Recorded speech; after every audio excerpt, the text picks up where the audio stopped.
ESL StarCraft 2 Masters is brought to you in part by Monster Energy and the United States Air Force. Hello everybody, and welcome to another day of the ESL StarCraft 2 Masters. I'm Wardy, joined by Demu to start the day, although we'll be getting some, naughtiness in here a little bit later on. I think we can promise that much at least. Ben, how are we feeling? We ready for some StarCraft?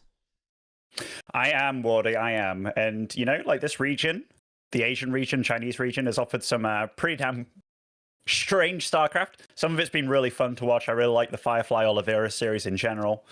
Some of it's been an absolute clown fiesta, but yeah, it's been fun. No, it has really been fun. We'll be having a look at it in just a sec. Let's very quickly just say thank you to our sponsors, Blizzard Entertainment, Monster Energy, the United States Air Force, and the ESL Shop. And of course, if you're still interested in getting to watch some StarCraft live, you can do so in Atlanta, but you need tickets. DreamHack.com/Atlanta/tickets, 20% off with the code StarCraft. So make sure you get a hold of those. Let's take a quick peek at the overall schedule today. Obviously, we're starting in Asia. Then we've got Europe, Spirit Hero Marine, Max Pax, Christiana. Winner bracket in Europe is looking hot with Serral, Clem, and Showtime Raynor. And of course, we'll be rounding the day out with America. Ben, you know, any day with Serral, Clem on the lineup is generally a good one, right? I mean, honestly, the European lineup's amazing. I mean, Showtime is kind of the surprise top four, but even then, it's not really that much of a surprise. It's just more like an old school kind of top four, right? Exactly. Like, kind of the old top four was like Hero Marine in the mix, but now it's like Showtime in the mix. I mean, Showtime's been stepping it up, so I'm excited for that match as well of him with Raynor. Yeah, no, that should be a fantastic set of matches. Let's take a look. We obviously start in Asia. This is what the bracket looks like. We'll only be doing lower bracket matches in Asia today. Two of them starting with that PvP of Firefly versus Nice. And then we're going to have ourselves Yeshi taking on Coffee. As always a good day when me and Ben get to say Coffee together for the next, well, in about an hour, for about an hour. Generally a little bit of fun. So that's going to be a good time as we are and ready. I'll let them know. And we can kick off into this first match of the day. Nice Firefly. Competitive PvP, I'd say Firefly for me, Ben, has been a little bit more impressive lately, where Nice is maybe the more kind of household name before this recent time.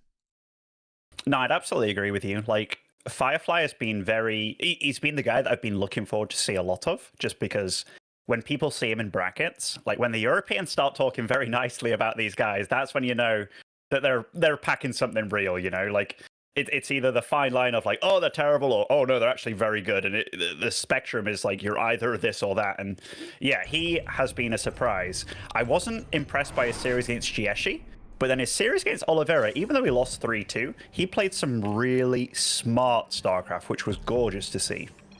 Yep, as hopefully we'll be a little bit wrong for the start here today, guys. We'll get that fixed up after game number 1. I don't want to make the guys remake those. So let's just get into it. In the bottom right, we'll have ourselves the blue Protoss player, Firefly.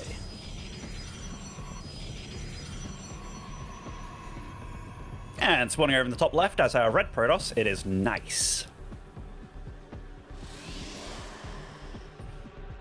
Nice is a guy that's really, you know, crept out of the shadow of Haas and really kind of made himself a well-known name, like when it comes to players from that region in particular. And when I say region, that country, I think he absolutely holds the flag now as like the most solid player that we've had. Like, he's just good across the board. And when you tune into a Nice game, I really feel that you know you're going to get at least some good quality StarCraft out of him. It's not like a big flop at any point. Yes, there can be throws here and there, but it is one of those where I know that he's a good, solid Protoss, and if he takes down Firefly or vice versa, you know the other one very much deserved it. Oh, no, absolutely. It's, you know, honestly, it's what all of these players have just been so fun to watch in Asia, especially, but Firefly has been great. Nice has been actually, like I say, a little bit maybe not on quite the great scenario because he has just had that upward trend beforehand, so I expected him to be cruising a bit more up until this point. But, I mean, you put these two together against one another, and I kind of really feel like you could see almost a little bit of anything happen in this. Like, this really feels like a series where, in a way, I wouldn't even be shocked if one guy found a 3-0, but I would be shocked to see it be 5 games of epics, although I do think we're maybe going to see some StarCraft on the lighter side of things. I don't think we're going to see, like, super long macro PvPs, much more those aggressive ones. No, yeah, like, Firefly, his series about Oliveira, what made it so wonderful, and this is something that I really respect about a lot of players, but especially the ones that do it, he was doing a lot of regular things, but then making it look like it's normal, but it's absolutely not. So it would be like he'd take a third base, but not in the obvious location, like across the map. And you can look at that and be like, cheesy move, but it was every game something like it looked normal. And unless you're over scouting everywhere, then you have no idea what's going on. And he made it so hard for Oliveira to know what he was actually playing against. He's like, yeah, I'm all in this 2-base guy, or rather, I'm getting all in by this 2-base guy. And he's like, no, I'm on 3-base macroing up like a crazy mofo, but I'm making it look like an all in. And it was just constantly tricking him. And Protoss for me is a race that's very much about variety. That's its strength. So I'm very, very looking forward to see what Firefly brings. And the 2 Adept into 2 Sentry opening, not something we see super often, and he's going to take the earlier Nexus here. Yeah, it's an interesting one, because you put the pressure on with the Adepts, but then you have the scouting abilities of the Sentries, and it does mean that you're typically going to expand because you don't have the gas attack because you built the Sentries. It's a little dangerous in a way, right? Because it kind of feels as though if your opponent goes like 4 to 6 Stalkers and pokes at the front, you do not have firepower. You have no damage output, really, so it's a little scary, but for what Nice is doing, it's actually going to be spot on. As Nice sees this, he'll probably be like, you're kind of getting away with something here, buddy. And that's something which I think Firefly is going to be very happy with. So, yeah, interesting start, that's for sure. It's been a really wild way to even just have these first 3.5 minutes, because we're on an expansion from each of them, but Firefly is definitely just faster. You mentioned the faster Nexus, but also now the faster Twilight Council as well. So this is all benefiting, and he's going to continue to have hallucination scouts. There is a pylon warping into Adepts from Nice. We'll see how he does trying to get some harassment with those. This could definitely be spicy. I mean, I think Nice is clued that there's not much firepower in what Firefly is doing here, and he's going to try and take advantage of it, but not with everything that he has. But Firefly, quick to react here. Yep, gets the wall off up, so nothing going to happen there. We do have the similar 2 Adepts. We're thinking about making a move from Firefly, but they don't go anywhere either. As Firefly is going to try and find those Adepts. Actually, he comes down here. He does see them. Dangerous, though, because 4 Adepts will one-shot a Sentry, so take 2 down. That's already a win, and I mean, you lose this Sentry as well. There's any potential future force fields gone. There's any potential future hallucinations or Guardian shields, and now you're getting probes as well. What a play from Nice.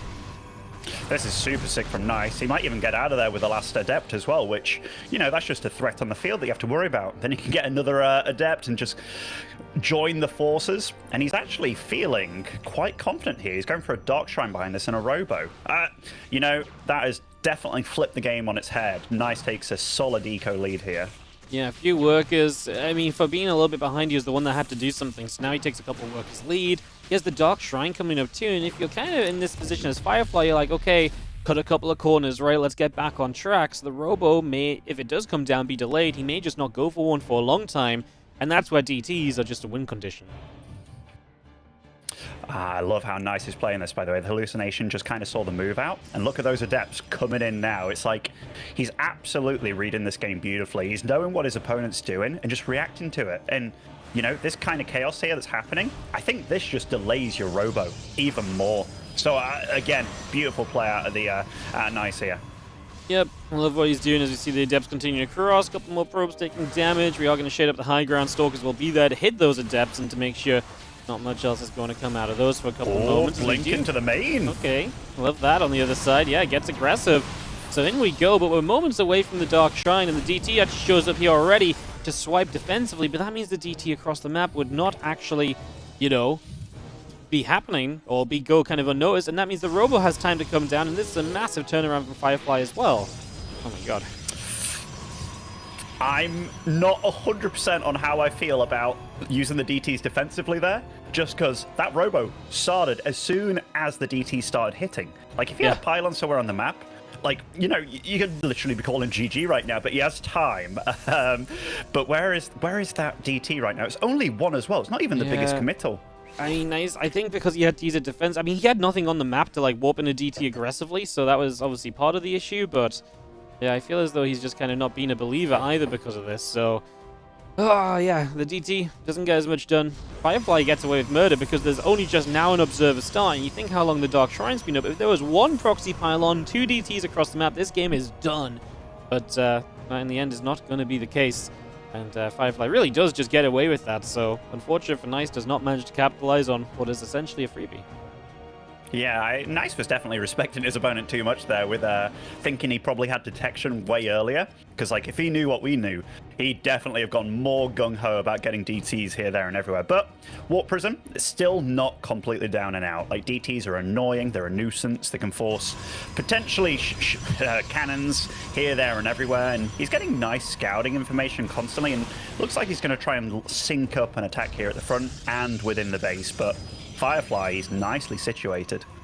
Yeah, he is put in a good spot as he is maybe going to lose a sentry again. Firefly is just the sentry loser at this game.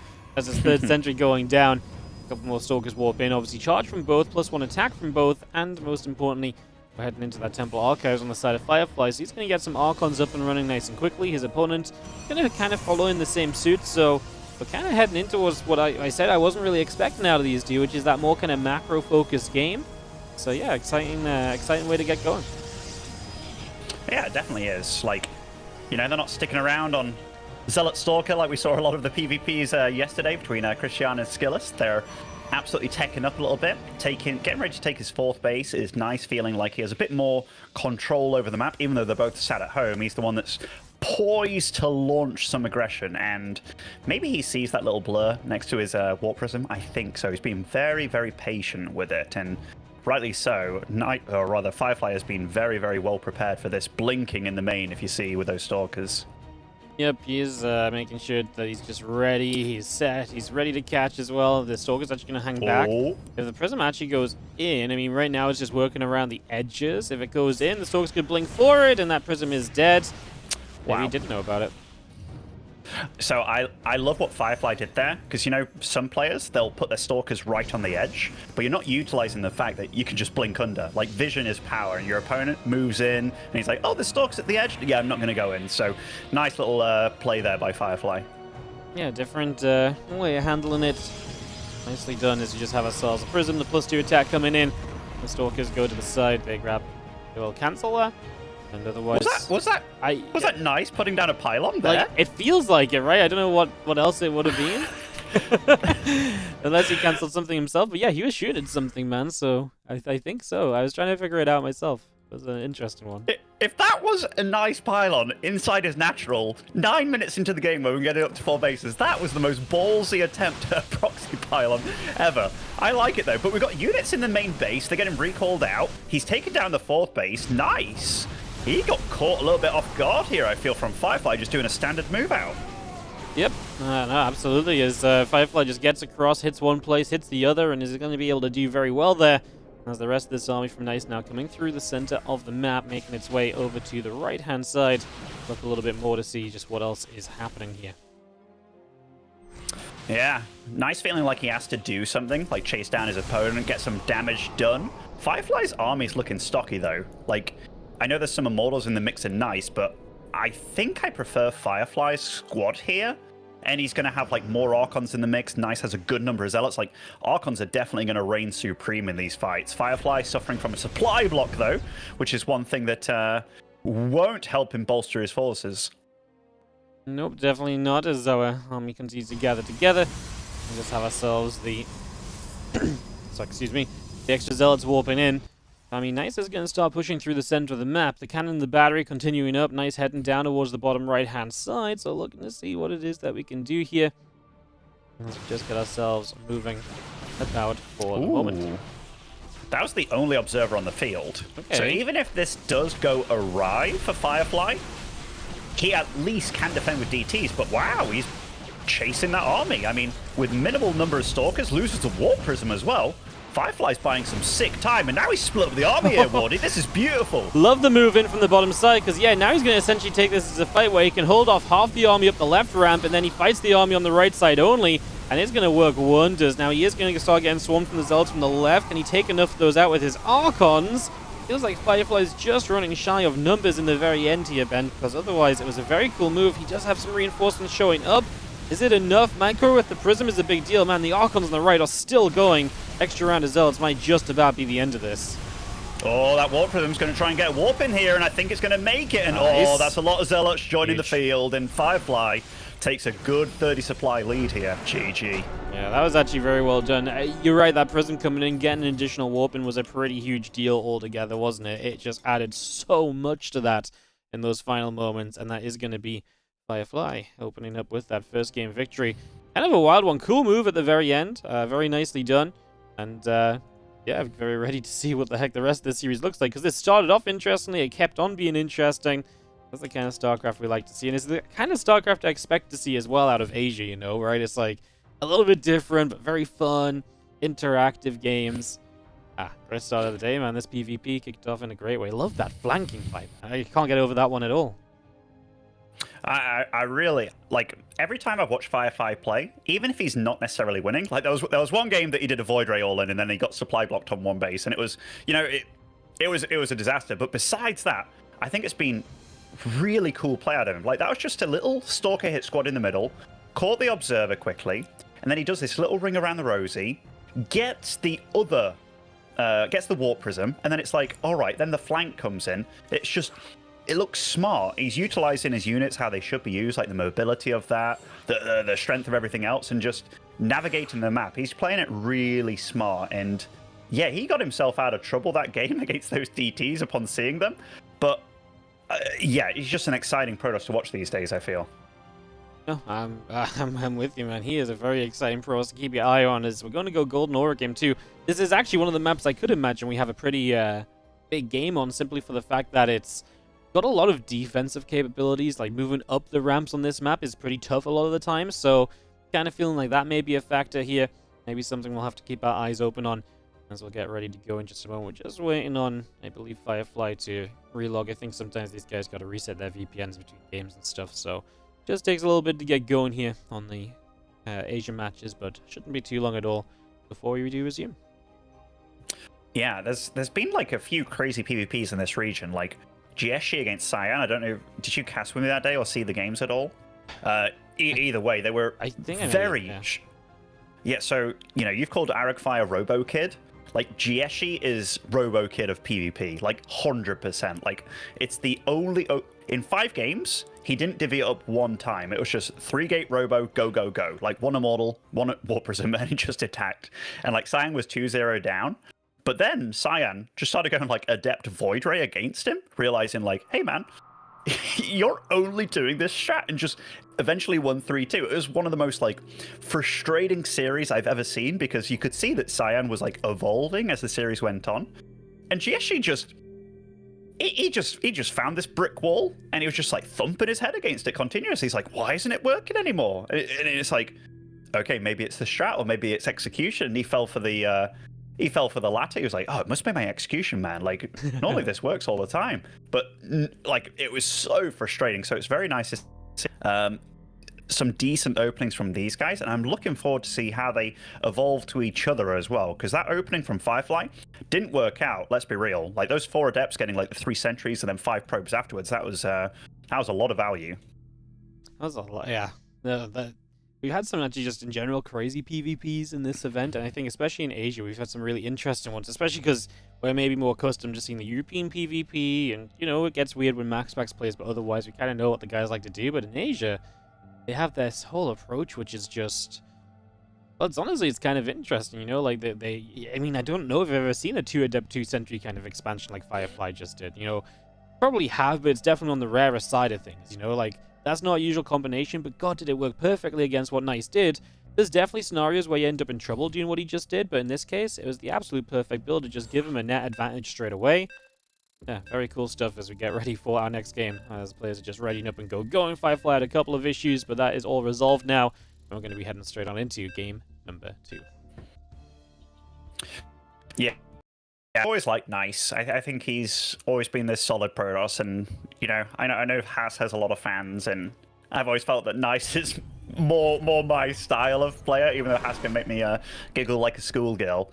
But yeah, he's absolutely going to have to step it up a little bit here, just because the player on the opposite side has been dishing out the herd. But spawning over in the bottom right-hand side of Golden Aura, it is the Red Protoss, it is Nice. Up left, our blue Protoss player is going to be Firefly, Platinum Heroes.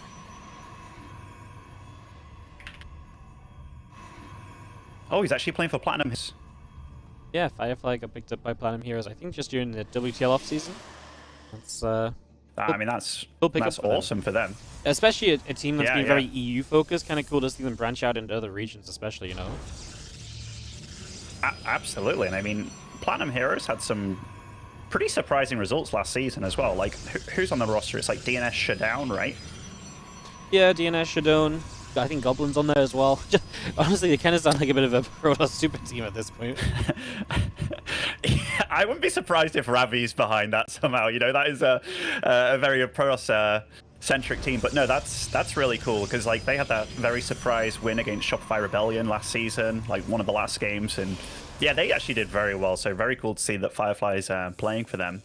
This game so far, both opening up with the very standard double gate on the high ground. This isn't one of those ramp natural maps, so that absolutely makes sense from both of them, and we'll get to see what both of them do start deviating with when the cybernetics cores are done. Yep.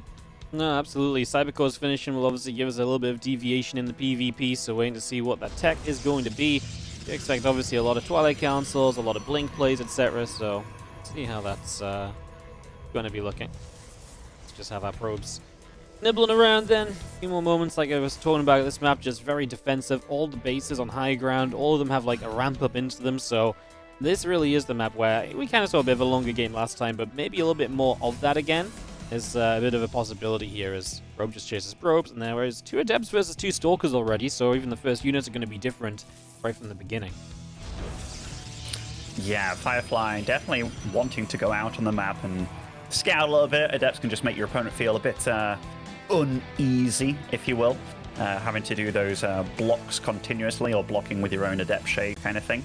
But yeah, Nice seems to be the guy that likes his Stalkers early on, and I respect that. And maybe we'll see another Sentry from him, making it the same. But Firefly, getting that knowledge of what he's actually up against, and actually Nice with the exact same thing. Just a sacrificial pylon, slows everything down, and lets you at least know what you're up against. Yeah. Let's have ourselves the couple of Stargate. Depths breakdown pylon. Breaking out. Steady. So, now I'm going for a Stargate this game. So, very much a different kettle of fish, as they say in England, Wardy. Yeah, that is a different kettle of fish. It is a definitely got a little bit of difference to it. Definitely not quite what we're used to seeing from that last game, but it does obviously make sense across the course of a PvP. Stargate, something which allows you to take map control. Especially, you know, you've got Stalkers first though, so you have kind of not got the fastest Stargate on the go, but still getting that kind of pretty quickly. You'll be able to harass, get the Oracle out, keep map control with it. You will have a faster blink to go up against from your opponent. We'll see if that's something we can overcome at all. Yeah, aye. It will be an Oracle. That was like the most obvious choice, eh? I know we saw a lot of the Stargate shenanigans with Mass Phoenix over in Showtime versus Max Pax, but very different openings here. Far more standard, at least for most Protosses out there, when a Protoss or a PvP does not involve Max Pax. Firefly will be moving quite quickly into that Twilight Council. And Nice is first Oracle across the map, but going for 2 Oracles, so almost prepared to meet a shield battery, and maybe very prepared to do damage. Oh, the Phoenix actually spotted that Oracle on the way across. That's a huge deal for Firefly. Yeah, great little scout, just great bit of information to pick up on now. The Stalkers already in position, just take a step into that Oracle as well. That's a great denial. And this hallucination going to get in, so Firefly's going to be able to take notice of just how fast he is on the Twilight versus his opponent. So he knows he's going to have a blink timing, and that may just enable Firefly to make some choices as to how aggressive he wants to be, how much he's going to commit, if he really tries to send it across the map or so. So there should definitely be some choices there that we'll see some repercussions of at some point soon. Yeah, I always, like, when I used to play PvP quite some time ago, whenever I was in this position as the Oracle guy, I always felt so timid, so scared. So I'm like, damn, he's just gonna have more Stalkers than me. Like, this sucks. But the amount of damage that they can threaten, and the fact that Protosses are getting so good with stasis wards these days, just putting them here, there, and everywhere. Like, the way that they're positioned here, they're blocking both potential thirds, which Firefly will spot, and I believe that does not quite block where the Nexus does eventually go, so that's nice. But Nice is up to no good, and yet again with that Dark Shrine here. Oh, look at Firefly! He's actually going for this side! Yeah. That's so funny, Wardy.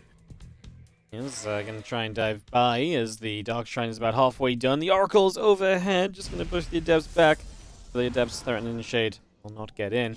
Yeah, he does go throw that base down the right side there, so things is kind of getting a little bit fun. Stasis, finally get a Nexus down.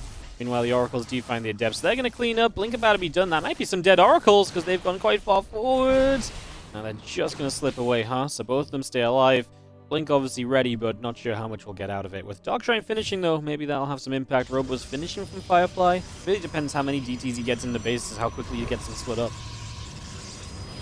Yeah, he's got a really nice warping pylon on that left side here. Like a really nice one. Firefly, this is going to get very chaotic very quickly. But Firefly, the bell's got to start ringing here because why doesn't his opponent have a third? Yeah. Why has he got nothing here? There's something going on, Firefly, and they're coming in. Yeah, the DTs are making their move. They're on into the natural one, up into the main base, so we head it off, we get it going. DT continues into the main, is going to go swiping through a couple more of those probes, so damage is being dealt. That's quite a few probes already going down on both sides of this, so, you know, Firefly does well across the map, but obviously the DT eventually defends. He will now clean up the DTs as he gets the Observer out, who comes out in a better position. Well, nice is ahead on workers, but Firefly still has a pretty sizable army lead. If he can be quick about rebuilding his, worker count, still like it for Firefly, but I think Nice will have enough time to obviously get the army up. The big benefit from Firefly is still having a third versus no third, and he's actually back across the map now with an Observer available. You can't push this back with DT, so actually Firefly's going to be very quick to keep this going. Well, I like Firefly's position. He's got so many more Stalkers here, doesn't he? And I mean, yeah, damage is going to get done. Nice is doing what he can, but I mean, not having a third, he's so trapped in here. Nice play with the Oracles, by the way. Come in handy there. I actually thought the Observer would be with Firefly, by the way, but he was actually only on the one Observer and it was back at home, so he still couldn't fully commit on the other side. But yeah, being up a base is a huge deal, and he should be able to get a cancel on his opponent's third. That happens immediately, so that's still a benefit. He just needs to properly sharpen up this defense against the DTs. He doesn't really want to let this go any further at this point, as the Stalker goes down as well. So again, it's just a little bit chaotic because Firefly's still fighting on the other side as well. Everywhere we're looking, units are dying. Like, these poor Stalkers on both sides kind of forgot to blink, but it's because so much is happening. Like, that Oracle coming in quite handy there just to be an extra thorn in the side of his opponent. And these DTs absolutely have kept Nice in this game. 49 pros versus 38, but no third base. I still prefer Firefly's situation, especially given that he's got the Forge upgrades already online and second one going. But yeah, Nice is absolutely still in this. And again, the Oracle, bloody hell. Oracle just does not stop showing up, Ben, as he comes in. He's going to take down a cannon here in the next couple of moments. Just going to work on through that. Big fight, big fight. Huge fight on this side here happening. Green battery overcharge is called, and you see so many low health Stalkers from Firefly over here. Like, he has absolutely been battling and bruising his way and maybe feeling the pressure massively. Beautiful warp in here to deal with this final DT. I don't know how many DTs have gone down, but supplies are still fair. Close between them. Army count, let's see, 19 Stalkers for Firefly, 10 for Nice. If he consolidates his forces, I mean, Nice has to keep slinging dirt across the map, I feel. Worst case as well as that cannon I was so excited about dying didn't even die, so just come back to it as we do have Firefly. Yeah, I think his position's just so good. Up the upgrade, he's going to move up here. Super battery's obviously on cooldown from Nice, we just saw it activate as you mentioned in the last big fight. As we do have our Stalkers pushing forward, a couple of Zealots come through, and we just have ourselves maybe a blink off, but it's actually a good one for Nice because he's got a little bit of a better concave. He's just got more Stalkers shooting at any single point in time. That's going a decent amount of the way. We blink back forwards in return of that, and we just kind of look at each other, figuring out what the next move is. Still got that +2 attack coming up on the Forge from Firefly as well, so that's coming in the next couple of moments. Yeah, this moment here is kind of like a nice bit of breathing room for Nice, given that he has got the third down, has been able to spread out those probes, but it's not necessarily going to get easier before it gets a little bit more tricky here. Firefly's doing the gateway explosion, and he's got +2 for the moment being against 0, and he's just going to chonk him. Yeah. He is going to catch this Immortal, by the way. That's a great grab right at the front, just as it spawned as well, so really no value gotten from that. Maybe a shot or two, but nowhere near what you were looking for, as these Stalkers will re-engage in once again. Nice is kind of getting into the worst position now, as we do not have Super Battery for another few seconds. Firefly will just blink back. Apparently that's enough for the moment. as we get on out of there, a couple more of those batteries continue to build on up. Nice has done such a good job of surviving, like, amidst all of this, because every time I've looked at the units, it's like Firefly had like double. he did, and I still think Firefly's in a good spot here, given that, you know, his tech that he's getting online is a little bit better than Nice's. He's also committing to the charge massively.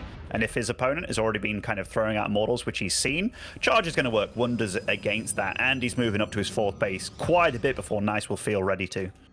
Yeah. Oh, he's actually going for it now. Yep, 4th base is a... I mean, that's the big deal, right, to me, because you get the 4th base, maybe you get 2 more gates, and you start spamming a few charge slots in here. It's going to be very difficult for Nice to keep trading. Nice has done well because a lot of the time his Stalker's been able to do well. Instant kill on that 4th, by the way. If these Zelds get up in front and tank from Firefly, he can do great, as we actually blink in there for a Stalker. Very aggressive from Nice. That's going to be bad with the Zelds starting to come through, but there's not enough of them here just yet. There's the Prism. Is going to get a warp in toward this fight, and Firefly already has a supply lead. That Immortal will be hitting most of these Zealots as well. We blink forward to make sure it goes down. The slow Zealot warp in from Nice. Obviously, they will just take a long time to actually engage through, and that's the issue, is Firefly can kite back and continue to find value throughout these trades. Very smart, not being too rambunctious there, running into that green battery overcharge. He just waits it out, and he's like, you know what? Let's just get another warp in and then go, go, go. Wait till it's gone. I like the patience. So that's the Stalkers over the left side again. We'll just engage through. A couple of these Zealots going down very quickly. The Stalkers will continue to fight. We are just going to keep pushing our way to this left-hand side. Stalkers will blink back a moment. We get rid of an Observer, so his own Observer can stay overhead nicely. Obviously, when your opponents had DTs in the game, that's nice to know. You don't have to worry too much about it, but honestly, Firefly is still failing to break through here, and I gotta say credit to Nice, because now he's going to even up the upgrades for a few moments again, and he's just not dying. Of course, the issue still being Firefly has a 4th base. It's something that's obviously going to help him big time eventually. We'll see as this Prism tries to move over to the right, but that's going to be Stalkers getting a catch. Apparently not, though. The Stalkers will not kill the Prism just yet. I mean, the nice thing for Firefly is every fight that happens, he's on 4 bases against 3. Like, Nice is just wearing himself out, right? And Firefly being here, every moment he's here is a good moment for him. Every moment he can get some chaos done, it's good for him. He's winning the eco game, and here, the chaos is just going to start coming from the inside out. You know, this is maybe what he was missing, the ability to just drop a Prism in the main base, still play with Stalkers out in the front. These are the things which Nice is going to really struggle to deal with. Starting to lose power to his pylons. He's not even going to stick around. He's just going to say GG, and he's ready to do so. This game is definitely heading in Firefly's favor, and in this case, it is going to go to a 2-0 Firefly lead. Playing it nicely, Ben. He is doing very well for himself so far. He has been all-time favorite against Nice in the matches they've played, but generally it's close. They're 30-26 in maps all-time. Nice is just not quite showing that right now. He's not quite getting into the positions which do well. I mean, first game he missed a massive opportunity with DTs. This second game, yeah, like the DTs actually got something done, but he took so much damage at the same time. It was a bit of a crazy game where stuff was happening all over, and you said at one point, like, everywhere we look, a unit dies. And that was very true.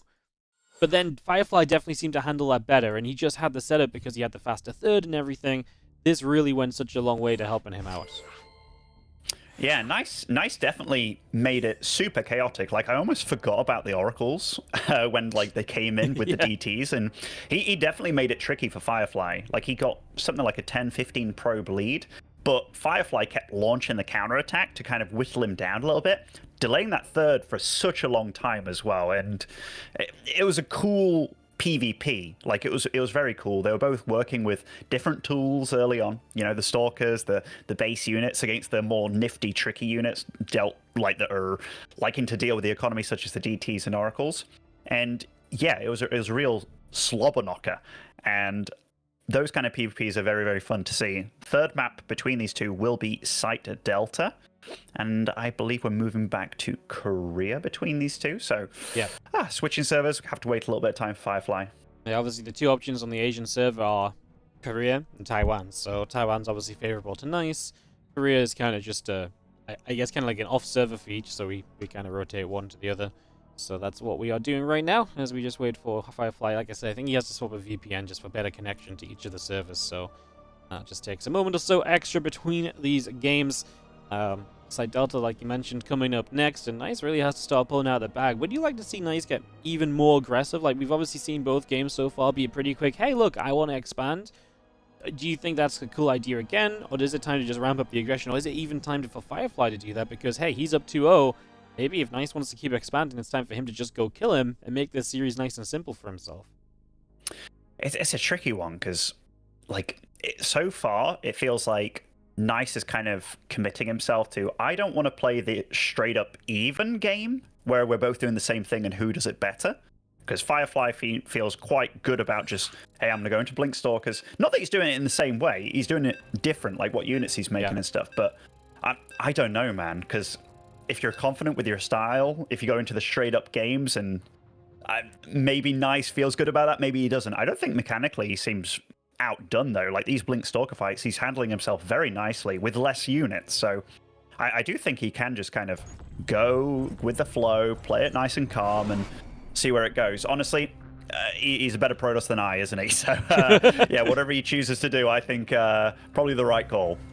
In the top left-hand side, our red Protoss player from the Starlight Twinkle. It is Nice. And spawning here in the bottom right-hand side, representing the Platinum Heroes, it is Firefly.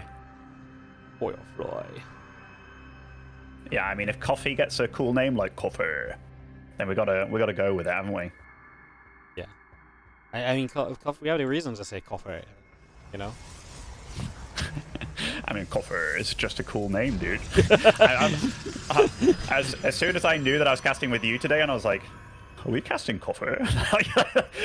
I'm just a happy boy now. By the way, first map that we've seen between these two with a ramp, and they're both meeting the challenge of the, hey, one gate expand on the low ground. I like that. So when you ask me, like, what should Nice do, this does show confidence to me that he doesn't, if he needs to do something urgent, like if you know that your opponent can do this and you're doing this, that makes me think, like, okay, Nice absolutely knows he's still in this series, and rightly so. We've seen many reverse sweeps in this region thus far.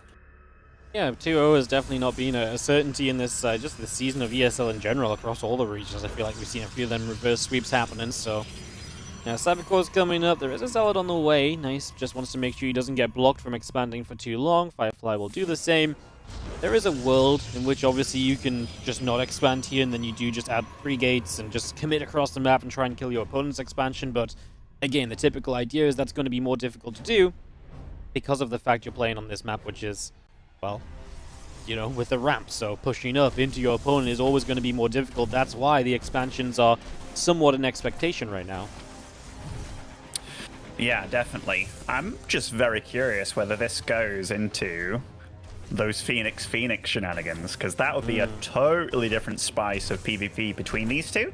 And honestly, I don't know who I'd favor. Like, right now, I've really enjoyed the brand of Protoss that Firefly's been doing. It's just been smart Protoss, and the last Protoss that I felt was showing me very, very smart Protoss was Max Pax, and I mean, look where he is now. He's doing very well for himself. But yeah, different ways of doing the blocks as well here. Like, they're both scouted, both going for the same build, but Firefly has been the one that's committed to attack, whereas Nice, nothing yet. Nope, nothing at all. That Stargate about to finish. That means Nice probably just wants to expand and then go...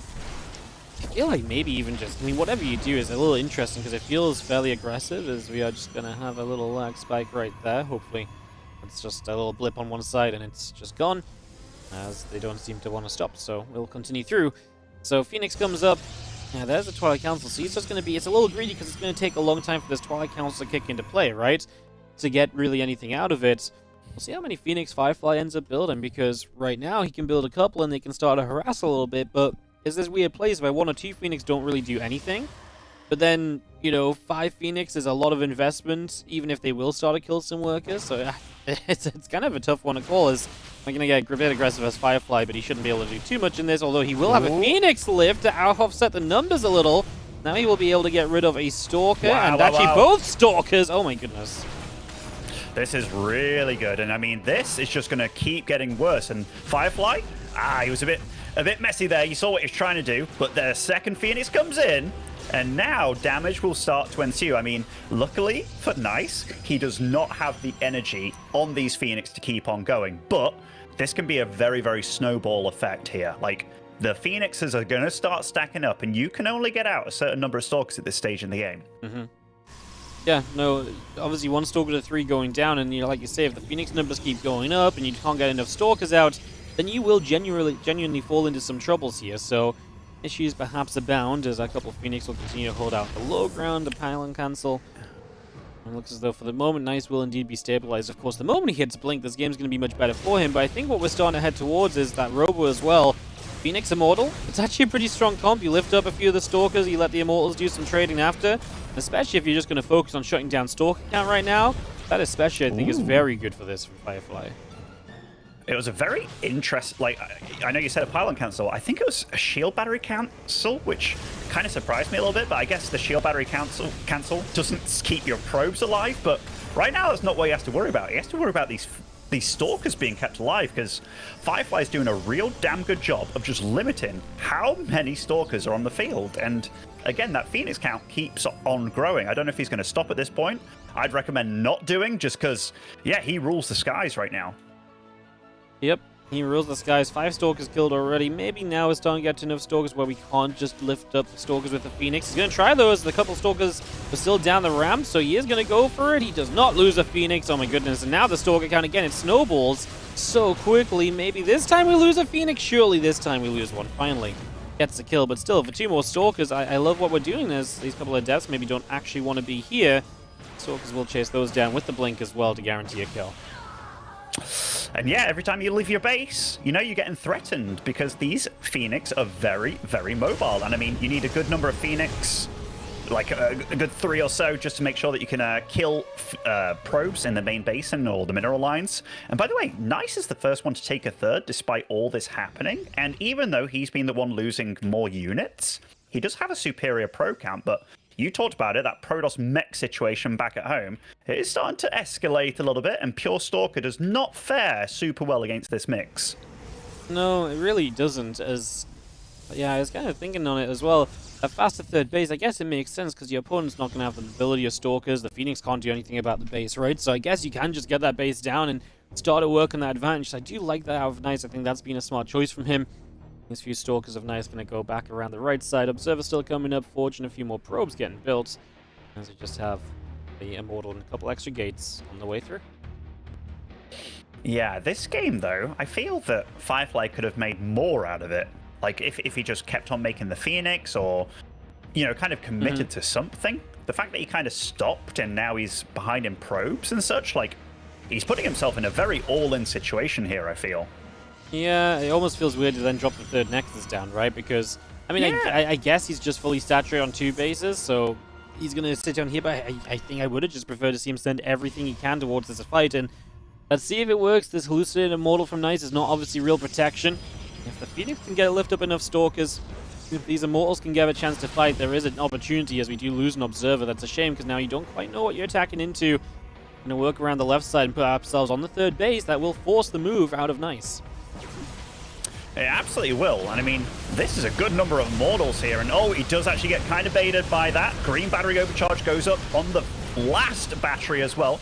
So nice fighting by Nice, and he's taking this super seriously. Great pickup with the Warp Prism, though. Again, keeps this Immortal alive, and he did gun for it, but he lost a lot of units going for it. He's going to lose a lot of probes as well, but I think Nice is probably able to take this fight here, Waddy. Yeah, I actually think the probe pull is really smart, because there's nothing that really deals well with probes, right? Funnily enough, Stalkers and Immortals, if they're hitting probes, they're really wasting shots. So Nice does it. He knows he's been faster on the third base, perhaps, and that allows him to do this.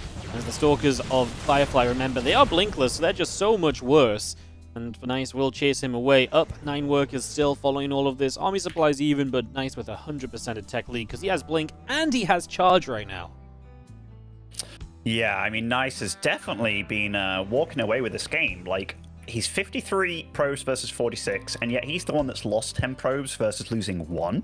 Yeah. Like, it just feels so strange, and like, his tech's better, his army feels better right now. Like, it's not, in fact, does it feel better? I mean, it's definitely more stocky, and he has the better infrastructure online and an earlier third.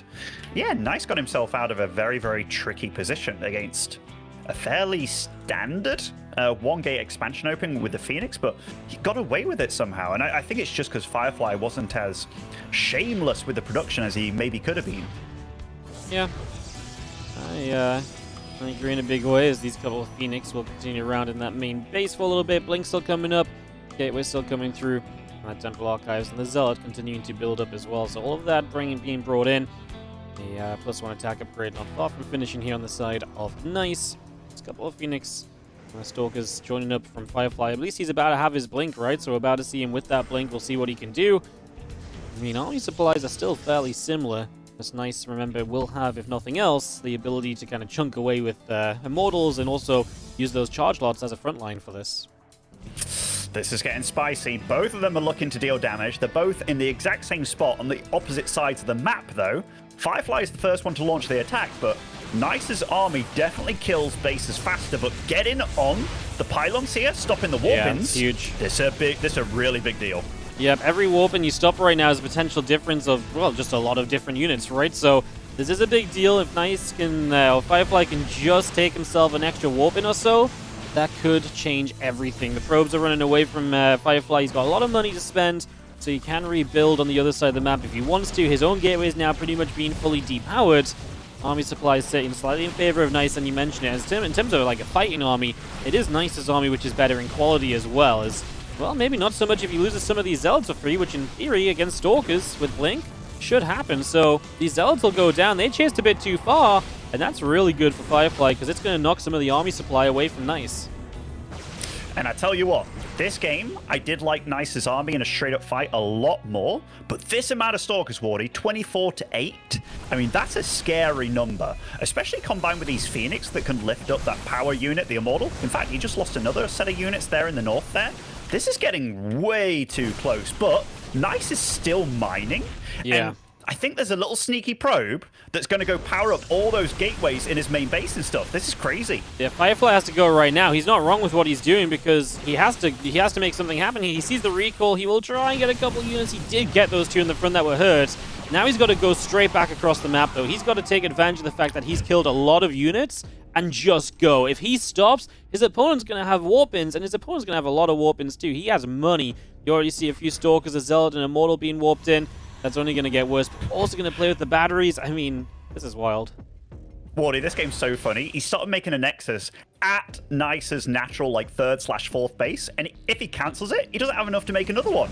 Yeah. Like, he has to keep that Nexus alive so damn badly here, and oh, this is a crazy game. Absolutely crazy. This is going to be tough because you got the Prism Micro to deal with as well. Oh, that one Immortal came in from the side. If Firefly had seen it at a different point, he might have been able to do something. Whoa, I don't like Nice chasing. I don't feel like he should be chasing at all. I feel like chasing is going to potentially put him in trouble. I know we still potentially have some warpins, and there are the warpins coming through. The Stalkers, though, will cancel the warpin. This allows this fight to continue in Firefly's favor for a little bit longer. Is it enough? We are going to lift one more Stalker up with a Phoenix, and at the moment, Firefly is overwhelming. I mean, those Stalkers, it's 24 probes to 0 right now, so that just shows you how big Firefly's army is in comparison, and his army, very microable as well. Like, any Immortals that pop out to deal with these Stalkers, they can get lifted up, they can get shot down. I mean, this is actually so damn spicy.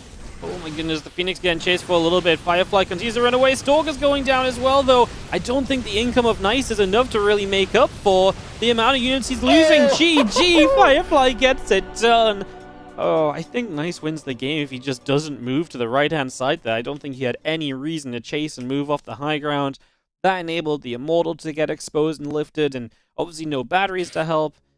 That was just an unnecessary move, but it allows Firefly to finish up the 3-0 to start off the day in exciting PvP fashion. No, Firefly, he's definitely making a fan out of me. Like, just everything that I see from him. Like, he is a Protoss that he uses his units well. He uses them smartly. Like, this situation, I really thought, like, he's in a worse spot because he's against an army that will kill his base faster.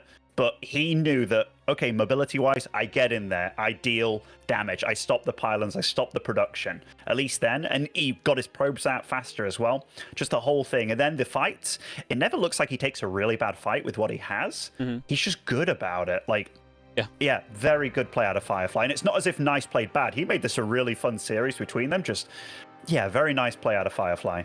Let's have a look at our bracket then, following this first series of the day, as Firefly eliminates Nice. Remember that this was a lower bracket matchup, so that is noteworthy. That means Nice is out, and our Taiwanese representative has fallen, leaving just Chinese players in the competition. Cyan, Oliveira, Firefly, Yeshi, and Coffee.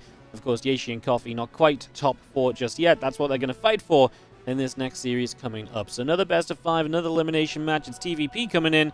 Like I say, Yeshi and Coffee. Terran vs Protoss coming up next. Don't go anywhere. We'll be right back with more StarCraft 2. You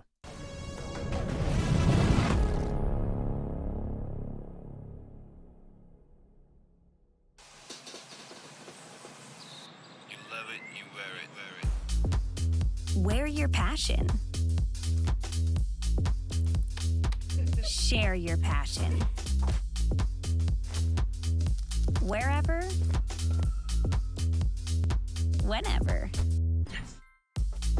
Gaming is a lifestyle. Get your merch at shop.eslgaming.com.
ESL StarCraft 2 Masters is brought to you in part by Monster Energy and the United States Air Force. Welcome back, everybody, as we are here for more StarCraft 2 from the Asia region. The lower bracket, Yeshi and Coffee now are about to go up against each other. So as long as everybody is ready, we are set to go in the lobby. And this TVP is about to kick off. A fun one because Coffee has been a player which we know is, very good. Second place last season in this regional. But yeah, she's also been that competitor out of China that can really make things happen when you put them up against each other. I mean, this is why the Asia region is so fun. I could see any of these guys making a run to the finals. I feel like the only certainty we really have in this region is that Oliveira is probably the top of it, but even he's been challenged along the way so far. Yeah, absolutely. Like so far, what I've seen out of these players, like Firefly, absolutely contesting for one of the best in China right now. Coffee also, he proved it last season, coming second place. Coffee to me is kind of like a mini Oliveira in a way. Like he's just solid, he's fast, he plays good standard Terran. And Jieshi, the last series that I watched him, in fact, I watched him dismantle Firefly in like 10 minutes in a best of 3. Yeah. Oh, a little bit shaky there from Coffee to get things going. Anyway, I'm gonna introduce these players. Spawning over in the top right here of Hecate, it is Coffee.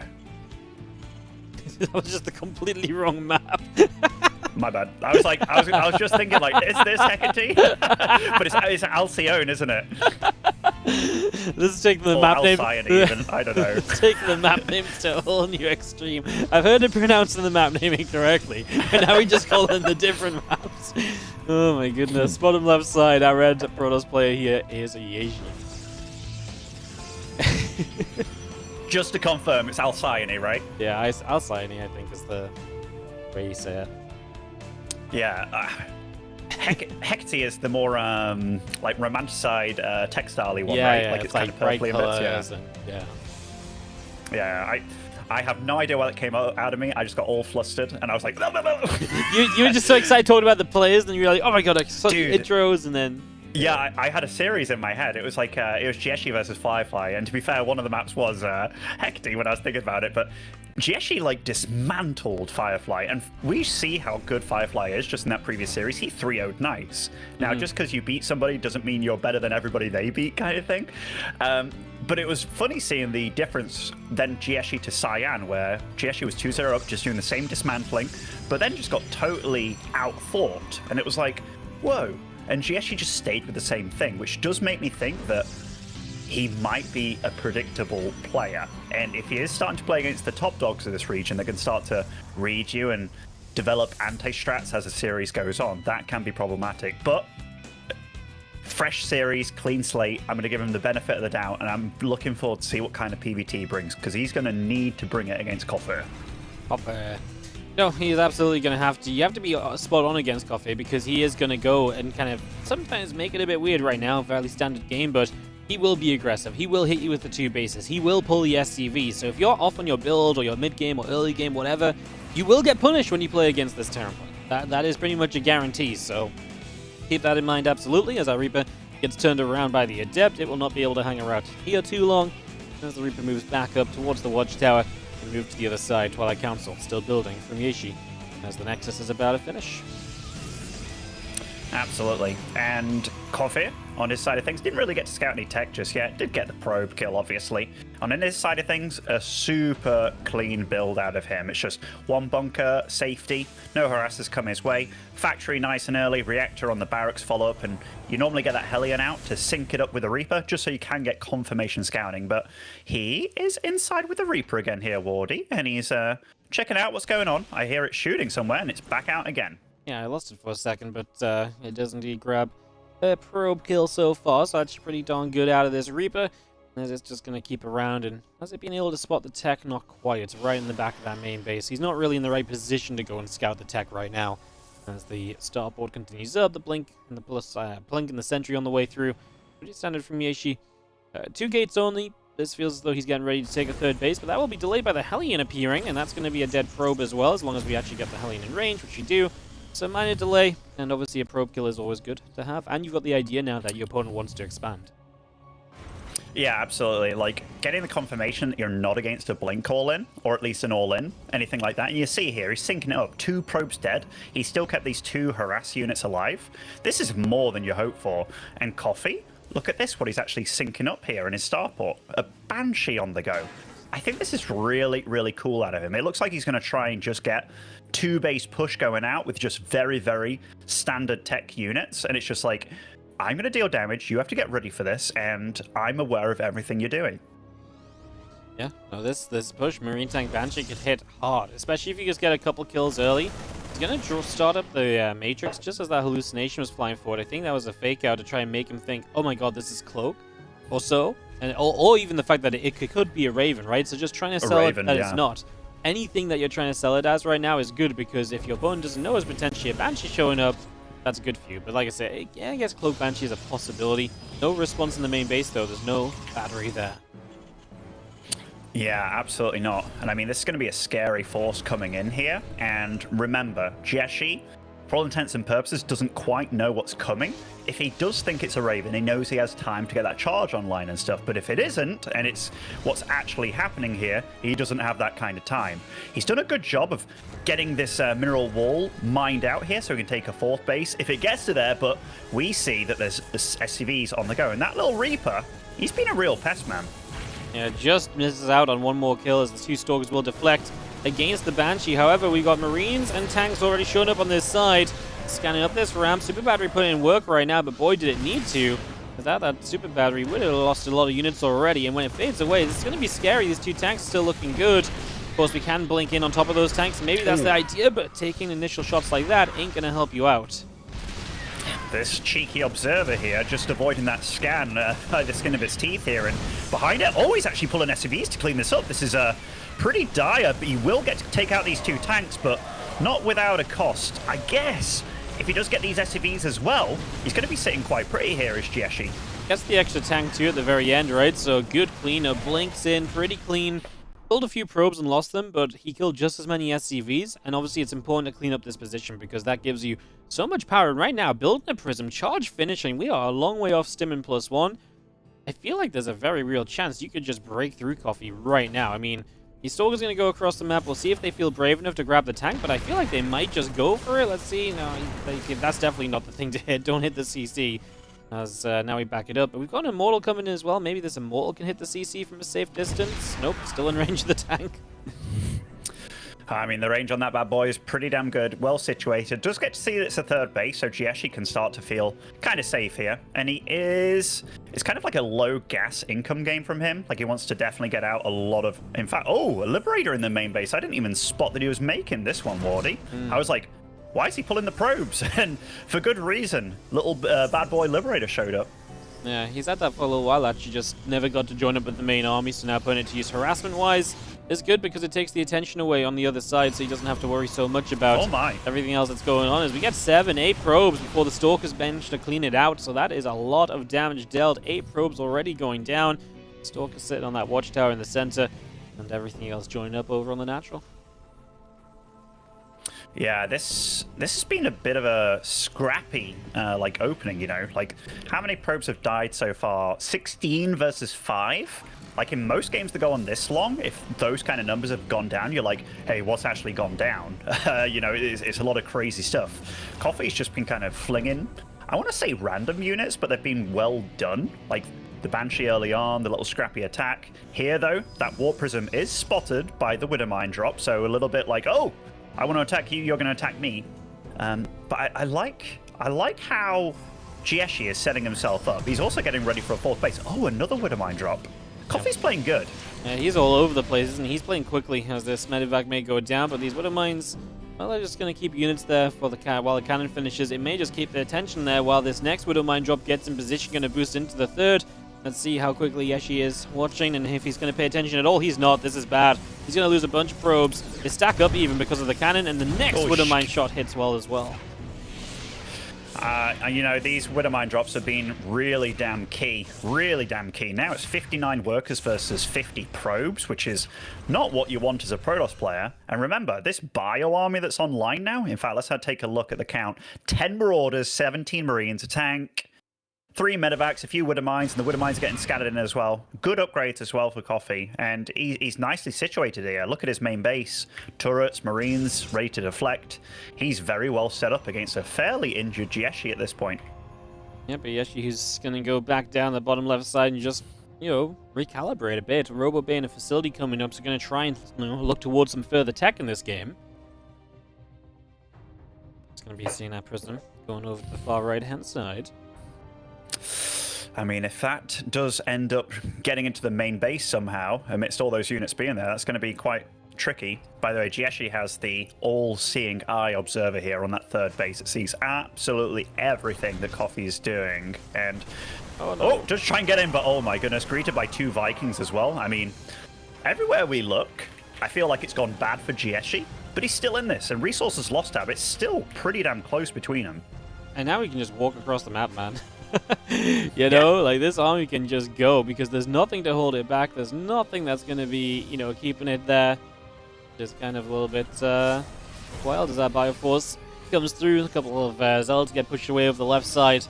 We're just going to be having... Oh, I mean, the Disruptor really basically has to be a saving grace. If this Disruptor doesn't do well, I don't know what we really do. This is a lot of units from Coffee, who's going to be in range of the next Disruptor, so it will not fire. And, you know, the Force Fields will buy a few moments, as will the Super Battery, of course, but Widow Mines, if they get to shoot, if the tank gets in range, all of this is just danger waiting to get bigger. As we do see the Zealot flank coming in, though. Ishi gives himself an opportunity. We go on forward. The Bio standing strong so far. We've run out of units to tank, right? So the problem is these Stalkers are just not going to be strong enough. And that is going to be Coffee in the end. Going to be able to get away with a good chunk of Bio after dealing some damage. I don't think Coffee expected that at all, you know. I think he thought that fight was going to go on for longer. You saw those ghosts coming in at the back there. They would have been absolutely gorgeous in that fight. If he got to wait around, or rather if Jieshi gave him the time there for those ghosts to actually join the fight, I think he would have been in trouble. So I think that's Jieshi just using his vision, his knowledge that he has with that observer that sees everything still, by the way, Wardy, just above that gas there on the right side. And yeah, I mean, that sees absolutely everything. It's giving Jieshi a lot of knowledge of when and when not to go. Yeah, no, absolutely. As we see the Protoss Force just going to sit in the center and may want to try and pick a fight then if he feels like he's done enough to get across there. There is, you know, 4 bases up from Jieshi and a 5th base building. This is something that Coffee does not have. He's just now building his 4th, so the economy currently for the Protoss is kind of where it should be, I guess. He's had issues in this game where it's not been as great, but he's got it back on track. Disruptors up. I mean, I guess the problem with this army is it's really flimsy. If the Disruptors don't hit, everything just dies, right? If the Disruptors hit, then great. There's just no consistent splash damage. Ooh, Coffee, though, moving into the middle of the map is a risky move. Kind of working okay for the moment. There's a couple Widow Mines will go on Zealots. I mean, the problem is just those Zealots are a little bit too tanky to get through quickly enough to really jump on all of this. Yeah, I mean, once the EMP slammed, you need to have the firepower to follow up, and right now his bio count's kind of low. Like, I like that he delayed the upgrades and got out the units quicker, like the ghosts and such, but the actual army that he's working with here, he's got a lot of money in the bank here, Wardy. Like 1k, almost 1k. It feels like production has somehow slipped a little bit, and I look in the main, okay, he's got the 6th to 8th barracks coming online right now with all the add-ons, so he will stop powering soon. So right now, he just needs to buy time to get it online, and that's what he's doing with this drop. Big EMP as well. Make sure no recall can come down to this base, so there's no quick response. Because this base is a little bit out of the way. So hitting the EMP on it and stopping the recall actually does really, in this case, probably have a big role to play. As we do finish this off, we have an EMP still available on the Ghost. He uses it on a few Stalkers. And of course, now this army's all the way down here. Can we hit anywhere else and capitalize on that? My issue for Coffee is that he lost a lot of army in this. He got a base, sure, but that was base 5. Now it's 4 bases each, but you sacrifice so much army just to even this out. Yeah, that was a very expensive squad as well. That was quite a few ghosts in the mix. And yeah, I'm with you. And this attack over here, if this was in sync with it, I'd have much preferred it. The fact that this came in way after, I feel that this is just kind of... the ball is in Jieshi's court now. I feel that if he just kind of slugs it across the map, it's going to be a really hard army to stop. That's a huge Protoss squad. There's so many units here. So many. Moving across the other side. The Disruptor shot is going to go down. Hits a Widow Mine. Going to clean up a couple. I mean, these Widow Mines are going to get a few units as they come across the map. The Widow Mines continue to set up. Ay. I mean, these winner mines have slowed him down so much that Coffee's actually getting himself very well situated now, but still a good supply lead here for Jieshi. It's just, what can he do with it? And he doesn't feel he can do anything. He's in limbo. And right now, if we look at the production tab, it looks a lot better what's coming online for Jieshi. Those ranged liberators will absolutely be key in these fights to come. Yep, he's going to need to use those ranged libs very effectively as our Protoss force continues to move out into the center. It's going to be seeing the army chilling there for a couple of moments. The Vikings still coming through overhead. Fire force still coming along with this. So again, just seeing... I mean, Coffee gets maxed out, I suppose, which for a few moments didn't feel as though that would happen. It felt as though Yeshi was going to go across the map and just never stop moving, but obviously we do get to kind of slow down and settle it down a little bit. At least it is something. It is something, and I mean, at least for Jieshi, he does stabilize, and you know, moving on to that DT stage of the game can be very, very scary. Gets all the upgrades going as well. He's a little ahead in the upgrade field, the upgrade department, but you know, this is getting to a point in time where Coffee can just start doing these crazy drops, take the fight across the map, and if Jieshi wasn't going to attack then, I don't know when the right time for him will be to attack, you know? Because that was feeling prime and ready for the get-go. But yeah, if he just starts doing Gateway Explosion now, I still don't think he's down and out by any means. Still a lot to go to be decided in this as our few Zealots move up into the center. The Stalkers make their way out around the bottom right. We have another pylon setting up there. And again, that +2 armor about to finish up from Coffee as well. Io is going to stim, and those Zealots are going to take quite a bit of damage. So a lot of those Zealots going down straight away. That's just a free donation. That's a lot of supply from Yeshi gone, and he just instantly rebuilds 10 DTs. Because he has money. He is rich. So, yeah, 10 DTs, but I mean, that's a very quick way to spend all your money. Oh, and if Coffee's looking, Wardy, that is a lot of blur that he just walked by, and he sees it. He sees it before it gets going. That's a huge deal, and Jieshi, is this game starting to escape him a little bit here? I mean, Blink is very soon finishing the Shadow Stride here on these DTs, but it's not what you want. I mean, that is so many resources lost in a very short amount of time. The Zealots, then the DTs, but it does get away with most of them at least. Yeah, I mean, obviously the only benefit here is that Coffee chased those DTs, and Yeshi's actually going to utilize that and push up the left side with this army now. Coffee's force will be able to drop an EMP down to start us off. The planetary does not fall in trouble. The Disruptor actually lands pretty nicely. There's a couple of Zealots that were left in that mineral line will start to be cleaned up as well. So we'll work our way through those. Another command center about to be placed. 2 libs work their way down to the bottom right corner as well. So they're just going to go straight down over there. Okay, once the Liberators actually come out for harass purposes, that's when you know you're in quite a bit of trouble as Protoss, because it's not something you want to be dealing with, especially as these Liberators start hitting really good upgrades. I mean, they're only at +1 right now. I dare say Coffee will start that +2 fairly soon, but look at the complexity of his army. He's even getting nukes ready here, Wardy. I love this. Yep, nukes on the way. Oh my goodness. Good start of this fight. These Vikings just chasing, gonna get a second Colossus. This DT's slicing the planetary top left. That will not be repaired in time, but obviously this main army is falling apart, so the main army is definitely going to be in trouble. The Disruptors can be targeted. Running from a Terran is never fun. He has gone through the majority of the choke point, but I mean, Coffee's just going to go around it. The force field is going to keep a few units back. It also trapped an Immortal in, though.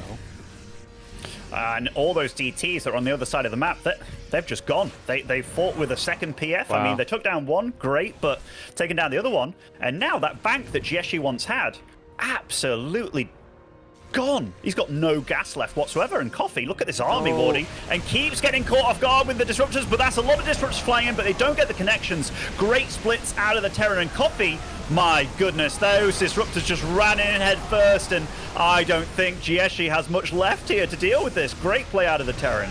Complete panic from the Protoss. The first 2 Disruptors were too far forward, and he knew it, so he fired all of them to make up for the first 2 being so far forward.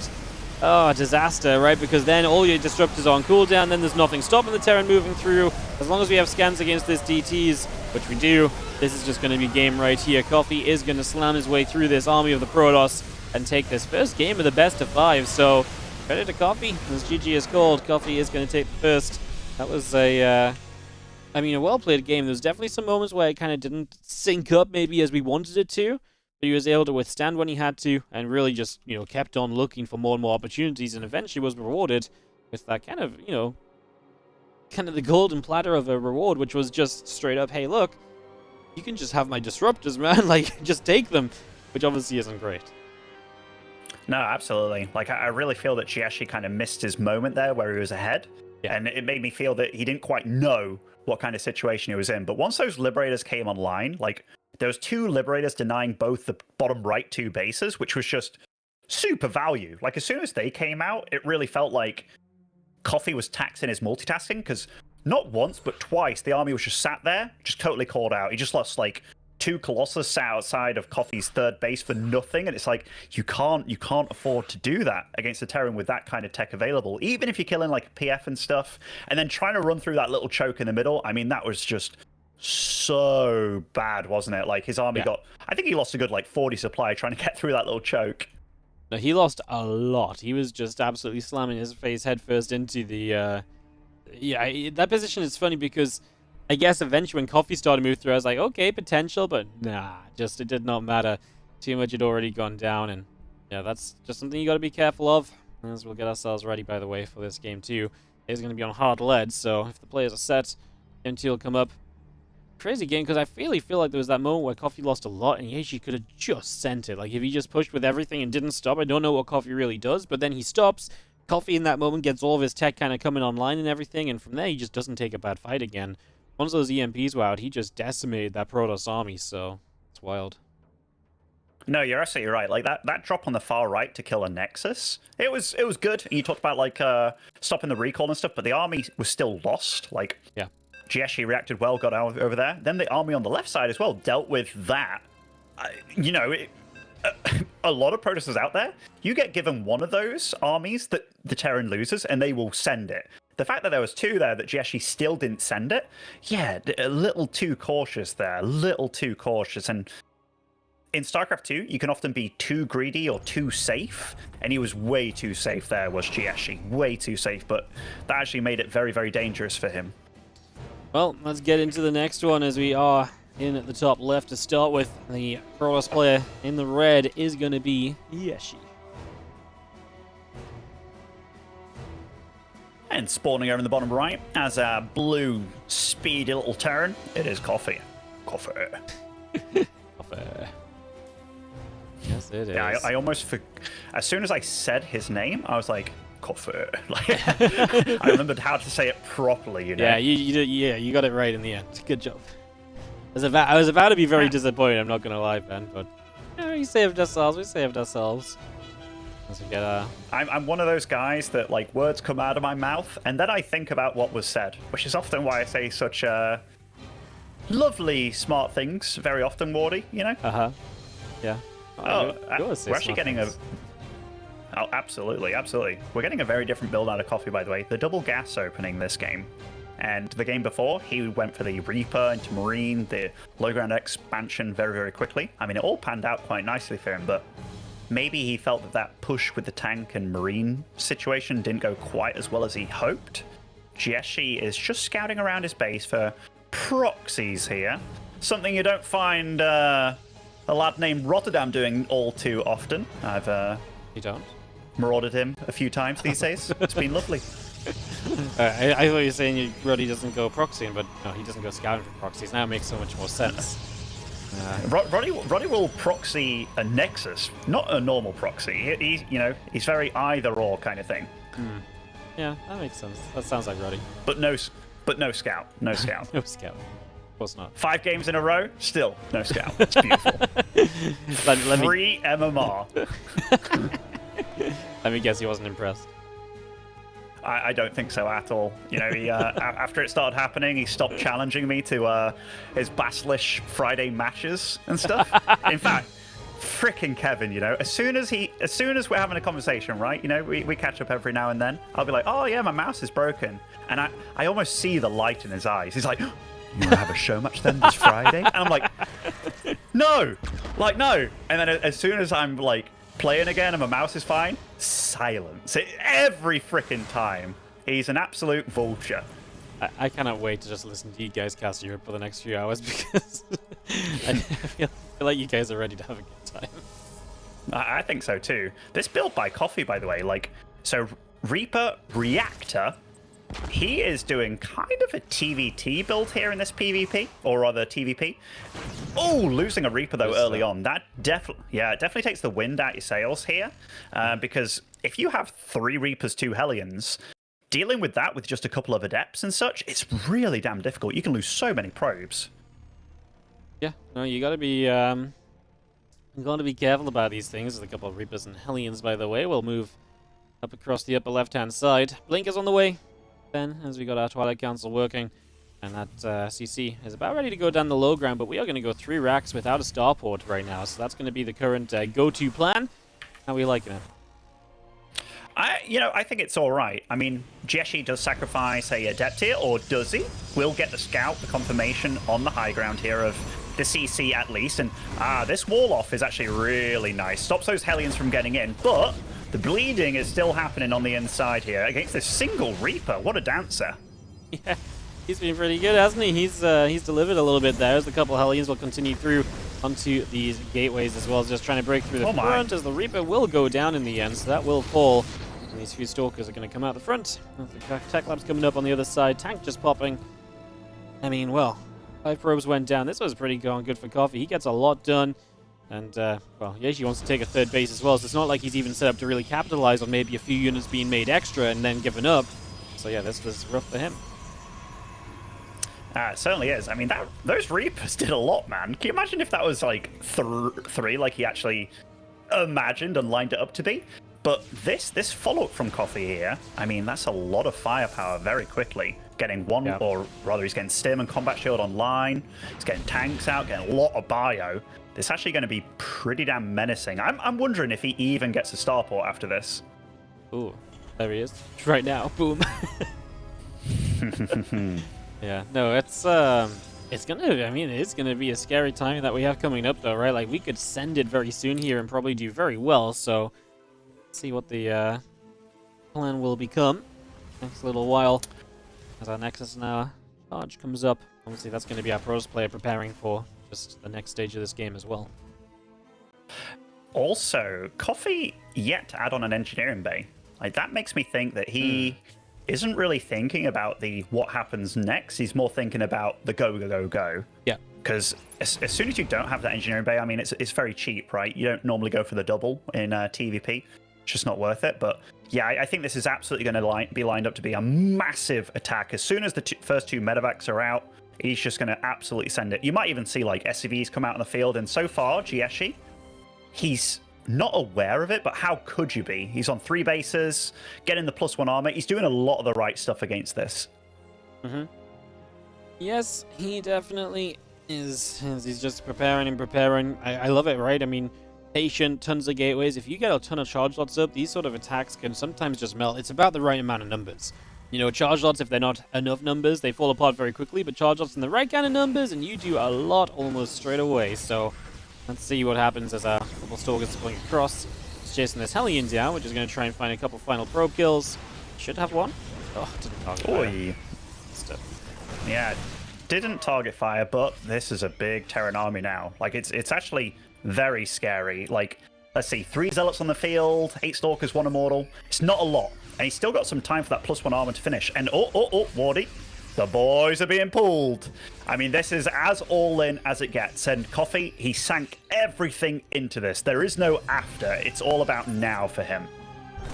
Yep, as we scan up, we are going to be having an Observer going down. SCVs leading the charge forward as our bio will come across as well. A few Zealots from that right-hand side going to start to move on in. The tanks will siege. The first couple Stalkers already dropping. There's a lot of Stalkers going down, man. That's absolutely destruction, isn't it? As Coffee works his way through that army easily right now. 1 tank still alive is important as well, just so you have a little bit of a stronghold to hold out with. As now you can take out the Robo. 2 gateways here already going down. This is looking bad. And what do we have? And this is the sort of point where Zealots are just not going to be enough, because you just can't get enough of them at once. That medevac should save the siege tank. You don't. But no, there's no saving this army on the natural. This is just going to... Well, no saving yourself from the army on the natural, I should say. This is just looking like way too much, as I've mentioned a couple times. I'm a bit worried for Coffee that he's not, like, using the chokes, like being on the ramp. If he was on the ramp, there's no way for Gieshi. Okay, he's moving up here now. But if he's on that ramp blocking it, there's no way for these Zealots to do anything. But he's kind of letting him up, actually. I mean, there's a world where Gieshi can survive, but I mean, there's just so much bio, isn't there? I think Jeshi's down and out this game. Well played by Coffee. I think right now Coffee goes forward, and if he shuts down all the gateways, there's a pylon power and 5 gateways here. Yeah, if you shut down that, you just do not have the warping potential to kind of get enough units up, right? So then you just, outmass your opponent. As we do see, a couple of Zealots at the front will do okay. The Stalker's starting to do alright as well. A few more Marines, though, shown from the other side. That might just be the last few units we need. These Medivacs, man, are out of energy. They've been healing the entire time, non-stop. So they are going to be desperate for a little bit of a break as we will go for this pylon. Yeshi will GG, and Coffee takes a 2-0 lead. I tell you what, that was very nice by Coffee. Like, it wasn't entirely standard, right? Like, but you could see how it was lining up. Like, no engineering bay. He didn't think about this game going on longer. You see a lot of players, they'll invest in things that don't even take effect. He absolutely planned this as an all-in, and it was just all about how he lines it up properly. And yeah, I like those kind of games of StarCraft WOD where it's very obvious what they're committing to, and you saw the stars align. Like, it hit right before +1 armor finished, hit right before a few things there finished for Jieshi. And Jieshi went for a fight there, killed all the SCVs on the push, but it just wasn't quite enough. I think if he had like a shield battery a bit closer to the fight, or was a bit more careful about where he fought, maybe he'd have had a chance. But nice prep by Coffee. Yeah, very nicely done. And of course, that is game number 2, and it's now a 2-0 lead. Coffee, our Terran player, is starting to run away with this series a little bit. We're on the verge of another 3-0. Right now, I kind of feel like we might be like Coffee. You can see where he actually has the chances to get back into it, right, and to make it his game. But he's not taking those chances, and that kind of makes me feel like maybe we do just have like a 3-0, potentially very nearly on the board right here, as Coffee is going to be, well, in the lobby. Sorry, production's asking if we're ready. Doesn't matter how many times I tell them in Asia, man, we're ready. They always want to know if we're ready again, so all good. Well, we will have Yeshi and Coffee coming up here. Game 3, Site Delta. We had Site Delta for map 3 last time as well, that map with the ramp. Absolutely, absolutely. All right, Site Delta. This map's pretty fun. It's pretty windy in the middle. You can go here, there, and everywhere. But yeah, it's going to be tough for Jieshi to drag himself back into this one, because Coffee's been kind of doing very different things, by the way. Like, first game, that tank marine push with the Banshee in the main, and then went to the third, and Jieshi did a very good job of stopping it. But Coffee showcased that he's more than willing to go late game with a Protoss as well, which that's just a scary Terran to go up against. The top left-hand side, our blue Terran player with a 2-0 lead on Site Delta. This is Coffee. Coffee. It's really unfair when one person gets the intro Coffee, you know? It's just so much more fun. Yeah, I feel the echo effect is quite nice, actually. All right, spawning over in the bottom right as our red Protoss, it is Jieshi.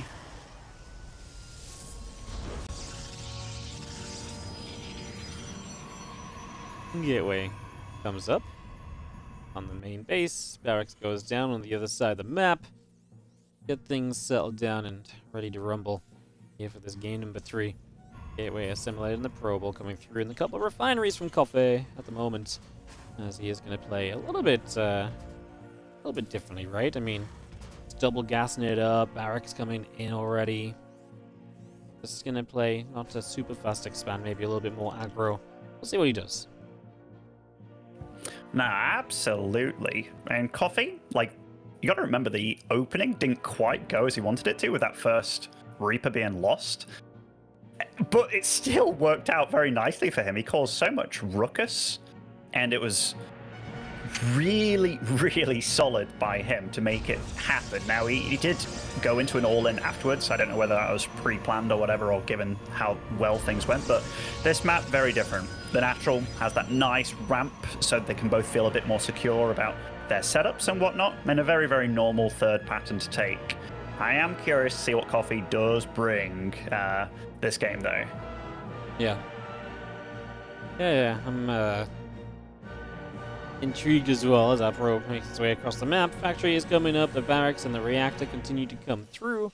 Just for the moment, we see that probe. Scouting is obviously important here, getting around as well so he doesn't get caught by the Reaper. We'll see no expansion low ground, we'll get up to the high ground. And yeah, with the second barracks coming through, Coffee is doing a bit of a Coffee thing, being that little bit more aggro than you might expect him to be. Absolutely. Now, luckily, didn't get the second shot on there with the Adept. Otherwise, it's a dead Reaper almost guaranteed. Coffee just with a bit of scouting. This time, though, Wardy, there's no second CC from him. Look at this. He's actually hiding a second barracks in the main base here. Coffee has come very prepared for this series with a whole bag of tricks. And Jieshi, so far, he's been all about that Twilight Council only. So I called him Robo Kid in his PvPs. He's Twilight Council boy in his PvTs. The Reaper and the couple Marines will sit here with the Adept coming up that ramp. Do you have the Reaper? Just going to go across again. Adept is still like, hey, surely at some point you're going to make some kind of move down here, right? So, guess we'll see. Blink is on the way, of course. This more is... gateways, though. 3 gates. Yeah, this is quite spicy. I mean, like, I don't know how this is going to go, honestly, Wardy. Like, this, obviously, mega roll in from Coffee, and it's going to be quite hard to hold, but if there is anything that can hold it, it is Stalkers with Blink and, like, Shield Battery, especially with Overcharge and stuff, but really comes down to finding out what you're up against nice and early, and so far, Gieshi's trying to get that info. You really see he's trying with this Adept here. Might be able to start it off with a little bit of a cheeky kill, and does see a lot of Marines very early on. Yep, those Marines are going to come and moving down toward the bottom right. Adept's going to continue to run away. That Blink is chrono boosting out. Here from Yeshi trying to get that up and running. SCVs are pulling, of course. No surprises there. The medevac will have the tanks inside, so only the Marines on the map at the moment, as they are going to be met by a few Stalkers in the front. Now the SCVs are seen. Now Yeshi is going to know he is going to have 1 battery on that high ground, but only 1 battery is not really enough, and it's so far forward, it's so exposed. That'll be a problem as the Stalkers nearly get the medevac. It costs you a Stalker, but that medevac low. Fortunately, SCVs can repair. This is actually very scary. No Blink yet. These tanks absolutely decimate these Stalkers without the Blink, and the Siege ups are starting to come online. And I mean, this does not get easier before it gets trickier. I mean, Jieshi almost has 1 shot to really stop this. Shield Battery going to be stopped here. No Shield Battery Overcharge available. I mean, this is actually very spicy. Okay, the probes are moving in, though. Big Blink takes down the medevac, and the tanks, oh my goodness, the amount of damage getting done here. But the tank will go down before that final shot, but not before all these Stalkers bite the dust. But who's actually ahead and behind here? I mean, I think Jieshi's going to hold. Yeah, I think so too. Man, I think Coffee just got greedy. He unsieged his tanks both at the same time and just pushed up. And in that moment, you know, Yeshi was just like, blink in. So the tanks weren't sieged immediately. Losing a few seconds there really makes a difference as well. He maybe could have got a shot on the probes leading in, which would have actually softened up a lot of the tankiness there too. So, well, unfortunate really from Coffee, but sometimes those are the risks you take when you make those kind of build choices. And we are going to have a series going to game number 4 today. It's not going to be a 3-0, so that's the good news on that one for us, because it was starting to be a very fast series here, Ben. It definitely is. I think Coffee got a little bit too eager with the double on Siege there. Like, I think if he leapfrogged them a little bit, it would have probably been a lot better, because, you know, he had the Liberator coming as well. And that Liberator, especially when you're dealing with a ramp like that, it's hard to get down. Like, obviously you have that 1 blink, but I think if he was a little bit more careful, but to be fair to him, he was 2-0 up. And when you start tasting that sweet victory, you can get a little bit eager, a little bit carried away. But honestly, nice little hold by Jieshi there. It's not easy.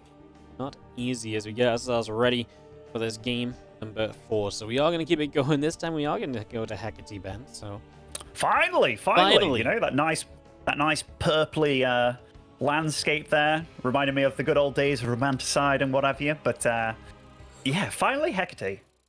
The good old days. Yeah, Hecate coming up. This one can be fun, interesting to see what Coffee does in it, because this can be a bit unique, but also you do typically get 3 bases quite nicely here. But it's all on the high ground if you go into the linear expansion pattern, so we'll see what the plan will be. Yeshi as well, he's been going Twilight and Blink every game. Is it time for him to maybe mix it up, or is he just really comfortable with this to the point where he's just not going to stop? He's just going to keep doing the same thing, because why the heck wouldn't he? No, from what I've seen in his other matchup, which is PvP in this region, because it's Belly and his Zergs over here, he's been very much a man that does his thing, sticks with it, and does pretty damn well with it too. I mean, he's made it to the top 6 here, soon to be maybe the top 4 if things align for the young Protoss over here in the bottom left-hand side. As the red, it is Jieshi. Taking on our blue Terran in the upper right side of the map, Coffee.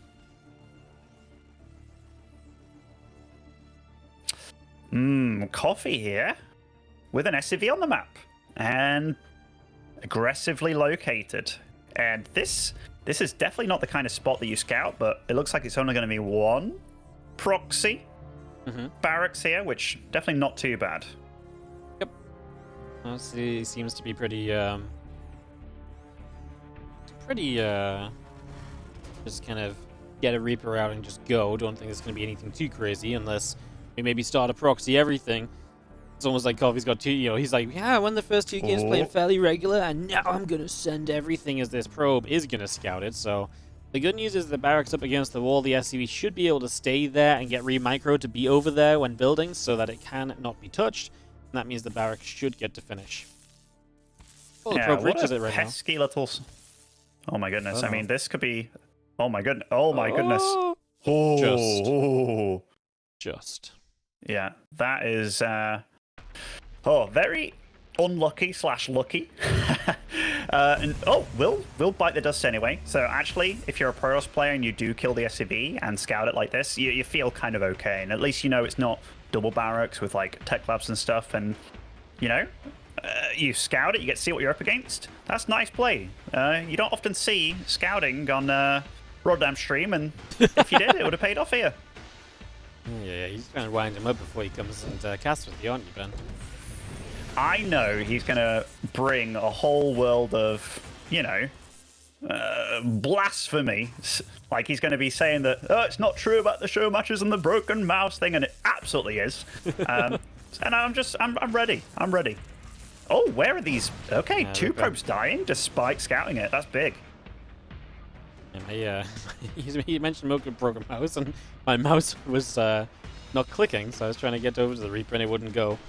But apparently, I don't know if you have this. Sometimes... Be careful, Waddy. Roddy might challenge you to a show match upon hearing this. It's actually weird, but like sometimes with my mouse, I have to like lift it off the desk and put it back down, then it like works again. I don't know what it is. But, You need a new mouse, bro. Probably, yeah. That's what you need. It doesn't happen often. Like once a day, maybe. Way too many. You know what's been happening with my StarCraft, by the way? Like, after loading up for about half an hour, and this is guaranteed, it tabs itself every time. Yeah, I'm like, what the hell's going on? Oh, first time we've seen Cyclones in this series. Yeah. That is cool. And they're fun to kind of get aggressive with, especially if the Starport gets a medevac. You can drop those Cyclones around. It feels like there's going to be a lot of potential here. Get something done, so...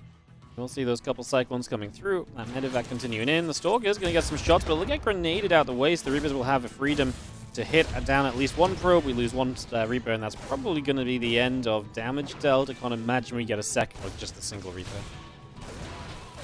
Yeah, and we see that it is going to be Blink again, so absolutely Blink Boy, Absolutely Blink Boy when it comes to this matchup. And, I think a lot of Protosses kind of...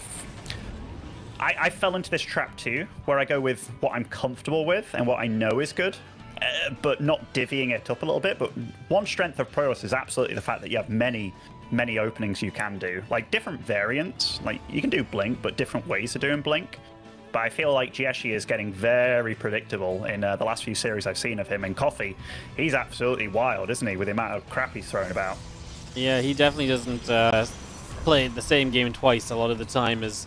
You see these Cyclones showing up, and I'll say the one thing I feel like Cyclones are not as good against is probably Blink Stalkers. I know they don't have Blink right now, but even just Stalkers, you can see they can just get in reach to kind of put the damage on the Cyclones. The Cyclones damage adds up quickly, so the so the Cyclones have to back away pretty much immediately there. That's pretty much what happens in that one.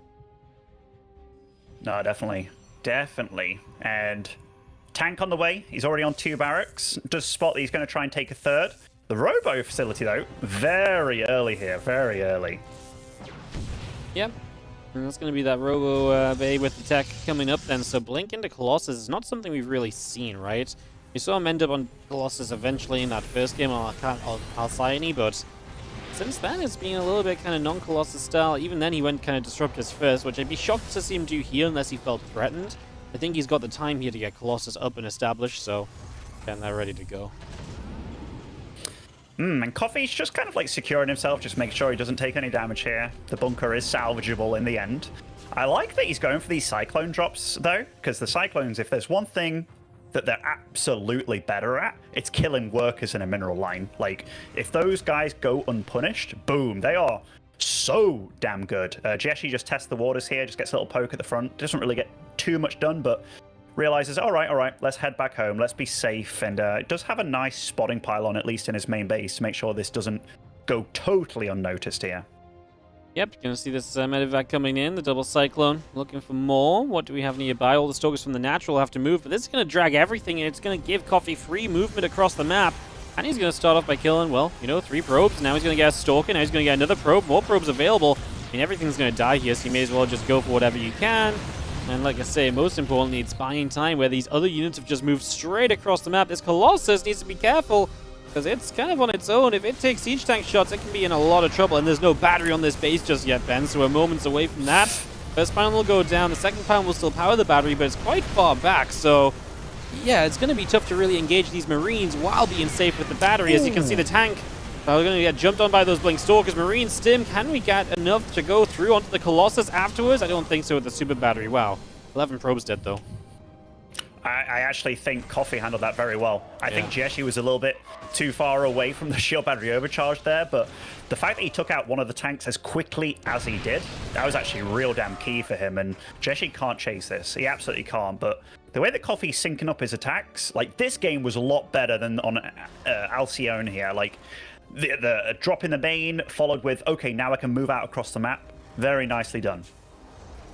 Everything just going to pull back home, obviously. Get some medevacs up here, get some healing going. A lot of these Marines were bruised off that Colossus, so they can get back up to good HP and really just get resettled, as Coffee will just sit and, equal workers for a Terran player is pretty much a good sign. Although this is not exactly the fastest third base from our Terran. It's just about halfway done at the moment, so still kind of waiting on that to come through as well. Alrighty. 30C finishing up here. +1 weapons finishing up for both these players.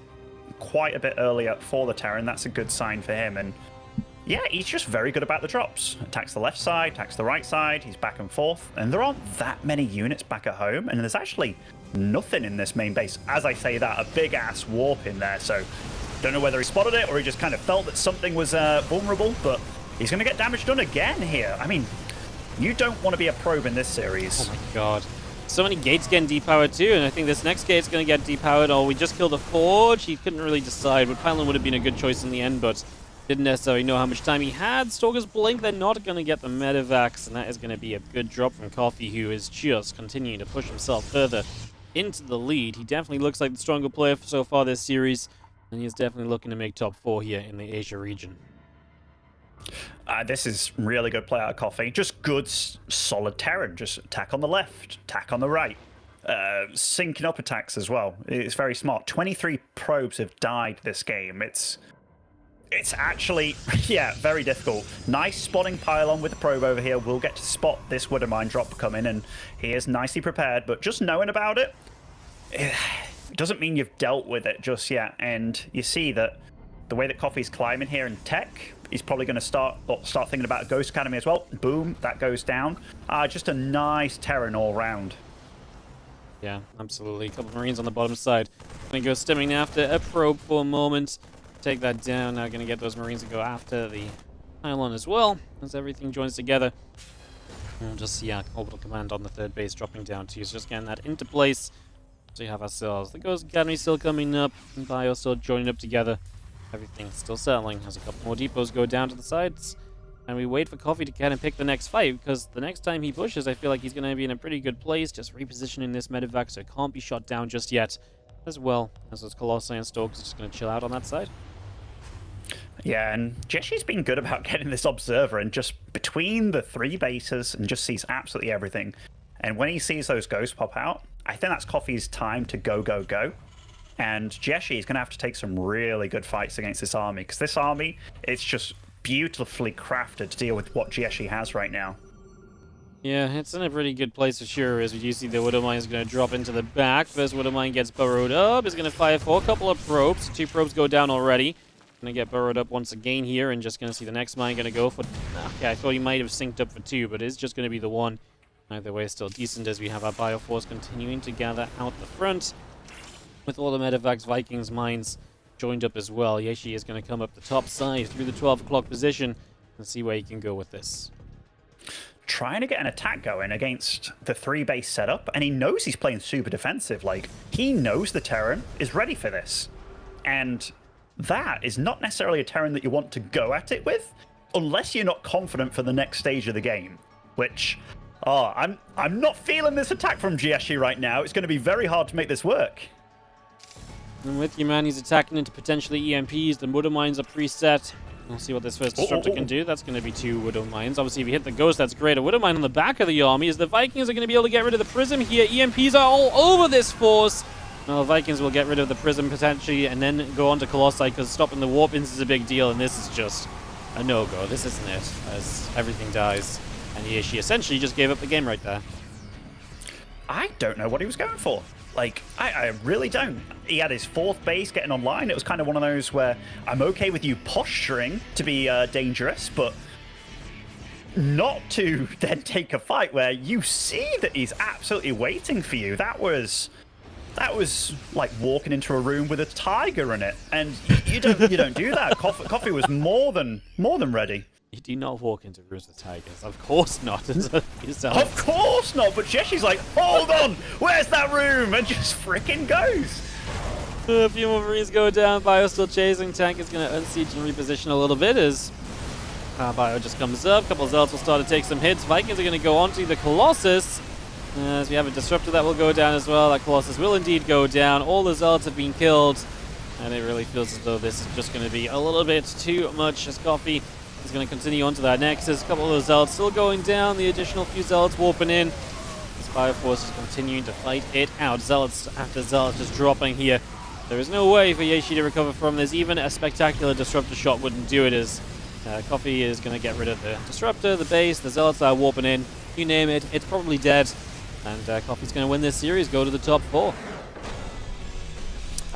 Really nice out of him. Like, every time that I've seen Coffee play, he's just been delivering. Like, when I feel that him and Oliveira seem very closely matched, like sometimes I don't know which one is which, you know, like they both play a very clean style. I think Coffee's prep for this series, like his build orders, he was very, very well prepped. I even like the build that he did on Site Delta. Granted, it didn't work out for him, but when you're 2-0 up, just being that kind of dangerous player and just having this variance in his builds, just very solid play out of him. Well-deserved top 4. Yeah, absolutely, as we are going to be heading into some more StarCraft soon. So congrats to Coffee. Let's actually have a look at that bracket just to confirm where everything is at. And we can show you guys that it is Coffee against Firefly in that lower bracket round of 2A, as we call it. Upper bracket final, Cyan and Oliveira, that will happen tomorrow. So those 2 matches tomorrow in Asia. Then, of course, the grand finals and lower bracket finals happen on Sunday. So that's what Asia is looking like. And, yeah, let's also have a look at what's coming up today. Let's have a look at our schedule just quickly. We've got a couple of moments. So Asia is done. Up next, Europe. It starts with some mirror matchups, as we have the series between Spirit and Hero Marine, and then Christiana and Max Pax. Max Pax playing maybe not the expected opponent, as Christiana took out Skillers yesterday. But then we've got Serral versus Clem and Showtime versus Raynor from the upper bracket, so that's going to be great, you know it. And then we go into the Americas as well. So loads of StarCraft still to come. When we come back, it will probably be Demu and Roddy on the talk show, so I'll be seeing you guys shortly for more StarCraft 2s. Stay tuned, Europe is coming up in about 8 minutes' time.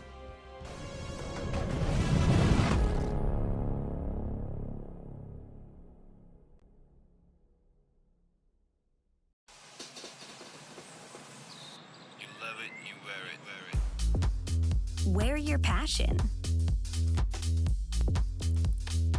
Share your passion. Wherever, whenever. Gaming is a lifestyle. Get your merch at shop.eslgaming.com.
ESL StarCraft 2 Masters is brought to you in part by Monster Energy and the United States Air Force. Hello guys, and welcome to the European section of the broadcast. And now I'm joined by my good friend, Rotterdam. How you doing, matey? I'm doing good, Ben. How's that mouse of yours? Is it? You know, Kevin, it's actually doing all right these days. Are you, Oh, is it? Are you going to challenge me now? You going to challenge me now? Absolutely, but we'll handle that on a different day. I'm happy to hear that it's going well with the mouse. I enjoyed watching the broadcast. Obviously, Asia, I think, was fun. Bit of a shame. I think a couple of these games could have gone the other way, especially for Jaishi there towards the end. But it is what it is. Now I think it's time for, we can't quite call it the main event, but Europe today, Ben, is looking so good. We have entered the top 8. Let's say we have a surprising name in the top 8 in the name of Christiana. He will be up next. Our first series, obviously, here in the lower bracket, as we do lower bracket first, and then we go upper bracket, is the TVT between Spirit and Gabe. And I'm honestly, mate, I'm looking forward to all 4 series here. Yeah, I mean, they're all very good ones, aren't they? Like Spirit, Hero Marine. TVT-wise, you're going to bring it up. We just talked about it in the break a little bit, but the matchup between these two, absolutely crazy. And the fact that it used to be so one-sided for Hero Marine, but now it's almost flipped entirely. That's not something you often get in esports or StarCraft 2 or in matches in general. No, I totally agree with you. I would even say it's the most unique head-to-head history that I've ever witnessed in StarCraft 2. And that sounds like a cliche, right? Like, okay, we're starting the broadcast, most unique thing ever, sure, but for me, it really is, because we are familiar with the idea of someone being better than someone else, but then the second player just keeps on improving, and eventually, well, he used to get buffed, he gets good, he wins a couple series, and then he wins everything. But Spirit and Gabe were both very good for a long time. And even though they were 2 of the best 5 Terrans in Europe, without a shadow of a doubt, Gabe won every single time. He won 18 series in a row. And then once the new patches started hitting, and we had a couple of new maps, it just flipped on its head, and we went from Gabe winning 18 in a row to Spirit winning 9 out of 10. To me, that's bizarre, because neither of them has fallen off, neither of them has retired, neither of them was 12 and they were losing, but then all of a sudden started winning. I think it's a really crazy, unique, weird, one-of-a-kind head-to-head history between these two. Absolutely is, and we're going to get right on into it. Spawning as the red Terran in the northeast side for Team Mouse Sports, it is Hero Marine. The one that really matters here for Gabriel is he's going up against one that one could say is almost his nemesis at this point in the European scene, because it's not just Max Pax and Clem that stop him from winning the big game weekly. It's also this man who just seems to have his number ever since we changed a thing or two about those Ravens. Our Polish Terran player representing Storm Gaming, Spirit. Yeah, it's so, and like the reason why it's so strange is very often there can be like a passing of the baton that happens, but there's usually quite a bit of fighting in the middle. Whereas this just went, it was like 2 kids on the seesaw, right? And one of them just gets way heavier than the other one all of a sudden. It's like, what the hell happened? And whether, I don't think it's Hero Marine falling, maybe slipping a very slight bit, but I think the other people are just getting so damn good these days, because he was, for a long time, the gatekeeper, like the 4th best player in Europe, and he was kind of vying to try and contest for the top 3 slots, and sometimes did it. Granted, it wasn't super often, but now you have people like Max Pax that absolutely is in that top 4 section. You got Spirit that's absolutely vying for who is the 2nd best Terran in Europe. It's just crazy to see what's happening in Europe these days. Yep, and it's also crazy in predictions of the fans, right? Well, people used to always side with Gabe. Now, if you ask a lot of just diehard StarCraft 2 viewers or fans who is the favorite in this series, a lot of people will say Spirit. And that's just crazy to think of, when a little over 2 years ago, Spirit won 18 series in a row. I want to point out, by the way, that neither of them has SCV scouted in Game 1, Ben. And I think this will be an interesting thing to keep track of. I am not unfamiliar with these two not scouting early on, yet both of them are absolutely molding if the other guy will drop a barracks on the other side of the map and win. Oh, such a gambler. He's so greedy, he's so crazy. It's like, well, they just don't scout. Like, I feel what I really love about Clem's TVT is that Clem has a similar approach to how poker players play certain hands, right? Where you don't want to be predictable. So sometimes you check, sometimes you raise. I think that Clem does this very nice in TVT.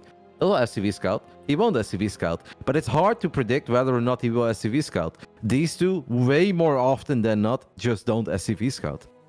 Yeah, absolutely. And the first two Reapers of Gabe do show up here. But yeah, what you point out there is really key. And also with Gabe, like, he also doesn't very often proxy 2-Rex, which I know has fallen out of the meta a bit more these days, but still, when that was a massive thing to be scared of in this matchup, you never had to be scared about it against Gabe, which also, when it comes to predictability, being able to get away with this low ground expansion, like Spirit's done here, like it was just a one gas expand. He's got away with it, and he's going to have a slight economic lead this game. Doesn't mean that Gabe is down and out or anything like that. It's just these little advantages and little know-it-alls with your opponent can absolutely get you little advantages like this one. Yeah. The fact that Gabe sent 2 Reapers to the other side of the map this early, though, is already something he doesn't do in the vast majority of his TVTs. Like, I cannot tell you how many TVTs I've seen of Gabe where we are 7 minutes in, all of the upgrades are online, we're on triple base, and Gabe has not made it past the halfway point in this matchup. And the exact same goes for Spirit. So the fact that Gabe actually committed 2 units to go to the other side of the map to see what's up is already a bit more info than I think he has in many of the other TVTs we've seen from him in the past. We got to talk about that reacted factory as well, Ben, because this is a decent amount of Cyclones. 3 Cyclones are out, 2 more are in production. Spirit has absolutely zero clue that this is coming. Absolutely zero clue. I mean, he does have 2 Cyclones of himself, takes one down immediately, taking the fire out of, or rather taking the wind out of the sails a little bit here, and they can outrage this bunker. But Hero Marine definitely didn't want to be losing a unit that quickly here, and again, the bunker dealing a little bit of damage. I mean, not off to the best start here, Hero Marine in game 1. Yeah, it's a 1-for-1 trade, right, in the Cyclones, and a lot of these SCVs are not mining. So in that way, you can say that at least he's making up a little bit for that tiny economic deficit that he found himself in. And I know it was a 1-for-1 trade, and he also lost the Reaper, but Reapers start falling off. It's more Cyclones. I really thought he would quit. But it's more Cyclones, man. We have not just these 4 here, but there's 2 more on the other side of the map. And Spirit, I think, is really going to try to make some magic happen here. But, excuse me, Gabe. But I really wonder what kind of magic he's hoping for. The tank is sieged up. Yeah, 1 tank just kind of shuts this entire party down immediately. Oh, there was a little bit of a turret harass, though, in the main base. So Hero Marine not just doing the front assault there, does get a little bit of eco damage done in the back, but yeah, he's made a lot of Cyclones here. I know Cure is one of those players that's been experimenting with these Cyclone openers, and he is committing to Stim, by the way, after this. But these Cyclones, I don't feel that their staying power in the game, like, I don't feel that they do anything from this point on. Like, yeah, they can cut out some drops here and there, maybe they can be on the map a little bit, but as soon as Stim's online, as soon as tanks are online, they just lose a lot of their potential. They're not getting any better, that's for sure. But at least they're going to give Gabe some confidence in knowing what's up. It's going to give him a lot of map vision. And I think he will just try to use them as a distraction maneuver over and over again, as he already has another Raven in the bottom right side. So maybe the idea is just keep Spirit occupied with Cyclones in his face. As Spirit, by the way, is also dropping other turrets on the other side of the map. Maybe worth taking a little look at that, as 4 SCVs went down and some lost mining time. Gabe's not going to be happy about that, because that was Gabe's plan, and now Spirit is doing his plan. And Spirit didn't make 8 Cyclones to accomplish that. No, absolutely. That's a really big deal. I mean, Gabe doesn't have 1 tank on the field yet. Starting his first here, Spirit also got confirmation that it is going to be into bio. So, I mean, that Raven got a few things done with its time. And it's just 1 Raven on the other side. Nothing. Gabe did try and get a turret down, but tank well situated for Spirit. Yeah, a bit weird that Gabe didn't try to at least get some value out of the Cyclones there right before. It would make more sense to do something with your Cyclones, at least show them, reveal them on the minimap, and then fly in that Raven. As Spirit, his Vikings, by the way, have taken out that Raven. I don't know if we caught it on camera or not, but however, I'm not really loving this start for Gabe, as Spirit is dropping another auto turret in the other side of the map. He's grabbing a few more SCVs. Ooh, this is not the start I think that Gabriel was looking for, Ben. 7 minutes into game 1, it may not seem that dramatic, but it kind of feels that all the little skirmishes go Spirit's way.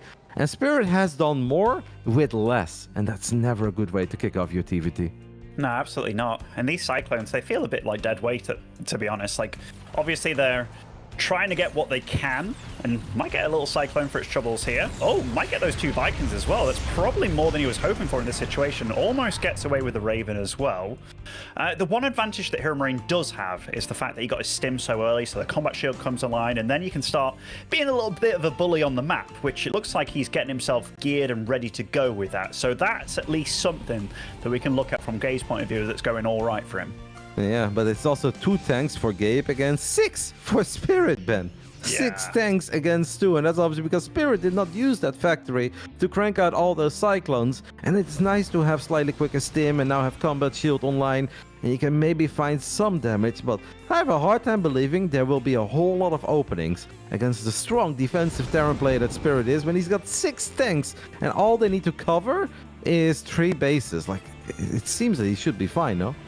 Should be. The drop is coming in. Those turrets weren't ready in time, but Spirit, very quick to react here. He's got quite a lot of units, but again, that combat shield is going to help out in this fight. But yeah, those Ravens being utilized to great effect here to shut it down. But that, for Hero Marine, does allow him to potentially use his Ravens in the fight. He does have 2 of them, and they've got lots of energy here, and it looks like he's posturing right for that. Yeah, they've got interference matrix. Maybe there's an opening on the top side of that 3rd orbital of Spirit. If the tanks can ever get there, as Gabe is just gonna go for it. He steams forward. The Marines go for it. He drops a lot of interference matrices. Does he have enough Marines? The Vikings are going to land on the side of Spirit. Spirit feels that he needs to pull the SCVs, and I don't hate that call. Yeah, you may lose a couple, but at least you protect those tanks, right? And as long as those tanks stay alive, by the time that the interference matrix wears off, you'll be fine. And that man is absolutely fine. That was quite chaotic. Like, those are 2 situations that could have gone way worse for Spirit. I don't think Gabe blundered it at all. He was utilizing a timing that he had, and he really did go for it. But Spirit holds on and hasn't suffered too much of a beating. But Gabe has mustered up a good 11 SCV advantage here and just still keeps a Raven alive as well, which can come in handy. The upgrade's really good for both of them as well. He held on, Ben. You're making fun of me for not knowing how to say sword, and here he is. He's held on? What the hell is even that, Benny? He's held on. Yeah, held on, exactly. There's no S there. Oh, sorry for having a little slip, but it's better than saying sword, mate. Come on. There's nothing wrong with a sword with a W. I know mate. English is hard, but sword? Did he swear at me, Kevin? No. Was he holding a sword? Yes, he was. All right, all right.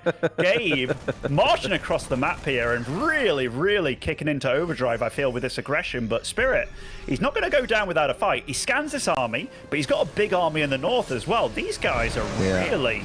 Oh, that timing though, that timing of the Marines, and now Gabe is forced to run into all these tanks. This is gonna go so much better for Spirit than it will go for Gabe, because Gabe can't really do that much, I think, in the bottom side of the map, but he's getting obliterated by that single, well, double drop, but we didn't really start off with 16 Marines. This is just massive, and even though Gabe has the upgrade advantage, what can he really do? You simply cannot stim in 7-8 tanks and a planetary. This was an amazing move by Spirit.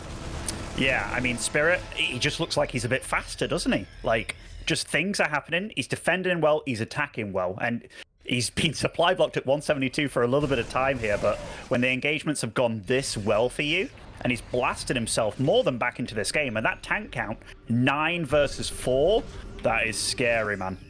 Yep, and it all goes back to the beginning of the game. Hero Marine knows that if these tanks siege up in range of the orbital, he's in trouble, so he's pulling the boys, but the boys get obliterated before they get anywhere near close. Interference matrix lands as well, and game 1, honestly, Ben, it's more of the same that we've seen between these two over the last few months. It kind of feels it's all Spirit. He's just big, man. Like, he really hasn't put a foot out of place this game. He's just been ready for the attacks, but it's been fairly flawless from him, honestly. And oh my god, pausing here as you're okay. I mean, you know, I've played a little bit of Dota recently, Kev, and a pause like this when you're, you know, there's only one reason that you do that. But I mean, no, I don't think it is really for that kind of reason. But I can tell you, if I was in Gabe's shoes, I'd be fuming right now. Yes, because we also know that whenever you're winning a game, you're always like, oh, okay, no problem, don't worry, take your time. But Gabe is not saying a word right now, and I can't blame him because I think he's seconds away from actually tapping out. This orbital may fall. If he doesn't lift it up soon, it's absolutely going to go down. I'm surprised Gabe always does such a good job, by the way, and that's not something I'm surprised by, that he still has 70 SCVs, right? Because it felt that he just lost a whole bunch. But Gabe is an SCV production monster. So in that regard, he's still looking good, but the army of Spirit is just so much better. And it's in a really good offensive spot. I'd be surprised if this game goes on for another minute. Yeah, I've been in situations like this where it's been on the pause screen for myself, and it's been so bad for me that I'm just like, GG. Like, I GG out as the pause screen happens, you know. I know we've had moments in, like, GSL doing his opponent pause for like 15 minutes. I think it was Trap or something, and then it's like it goes on for 5 seconds, and Trap leaves. But yeah, here the game orbital. resumes. Oh, I mean, man, did you see how close it was? Live here. Yeah, the orbital was like a tank shot away from dying. There's another Marine run by in the fourth, by the way, I think behind the planetary fortress. It's not too many Marines, but it's enough to be annoying, and Gabe is going to be forced to pull those SCVs as well. Spirit is close to maxing out. Hero Marine is trying to hang in there with 140 supply, but no longer mining of his third base. No, I mean, this drop into the main, this gets scrappy. Hero Marine will greet it with a big drop of his own, but those tanks on the low ground, they're going to have something to say about it. I mean, oh my goodness, it's just been chaos, hasn't it? As soon as Spirit was unleashed, he's been nothing but a beast, and now tanks in the main as well. Production's being shut down here. Yeah, it's all over but the crying. That is what Mr. Bitter would say, and I think that's basically the phase of the game that we are at. Gabe is trying to keep it together, maybe hoping for an overextension of his opponent, where Spirit stays around a little bit longer or runs into tanks when he shouldn't. But if Spirit is known for one thing, I would say that it is that he's a very patient man, and I don't think he's going to do something silly. He's just going to keep utilizing the massive advantage that he has, and that is going to do it. After 13 minutes, it is the man from Poland, representing Storm Gaming, who takes the 1-0 lead.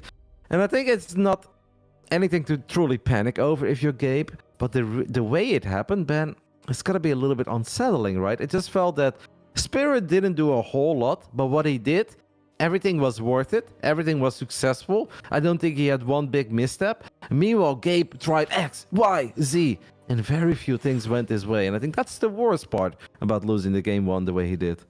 No, I think you're absolutely right. Like, there's games where you can lose on build or you know something going awry, but this was Spirit doing a nice, neat build, doing it really well, and he weathered the storm that you threw at him, and that can be kind of unsettling, actually. Like, you start questioning yourself, and I know Gabe is a guy that streams a lot, and you know when things are going awry, you can really kind of sometimes it can be very much like, oh, unlucky and stuff, but here really much to blame it on. Just Spirit played really damn solid, and that's kind of the player that we looked forward to that happening a long ago with him. Like, oh, is he finally?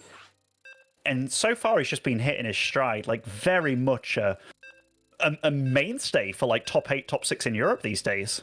Yeah, if he wins this one, then I think he makes another very strong case for himself to be the second best Terran in Europe. Of course, Clem is kind of in a league of its own at the moment, but that second place, it is close between these two.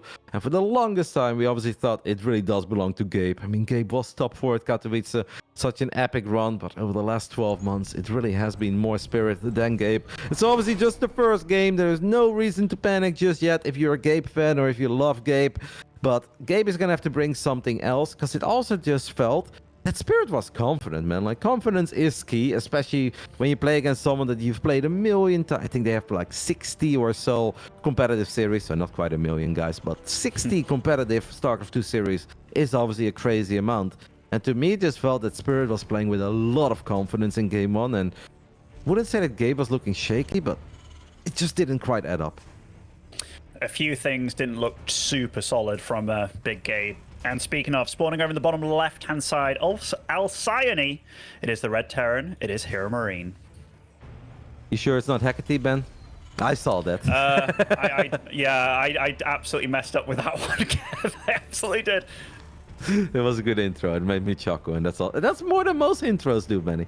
Top right side, we are looking at the main base of the man who has taken the 1-0 lead. The winner of this best of 5 makes it into the top 6 of Europe, and he's going for not 1, but 2 barracks. Storm Gaming's Spirit.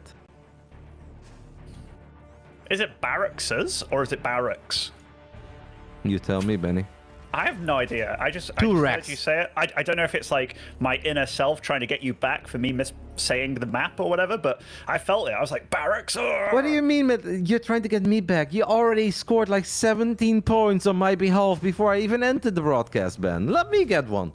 That's true. I'll let you. But you got to remember, Kev, before those 17 points, you've scored 100 throughout the year against me. I tune into your stream where you talk about me and bloody elephants. You know, I can't go a stream of watching yours without you mentioning my name.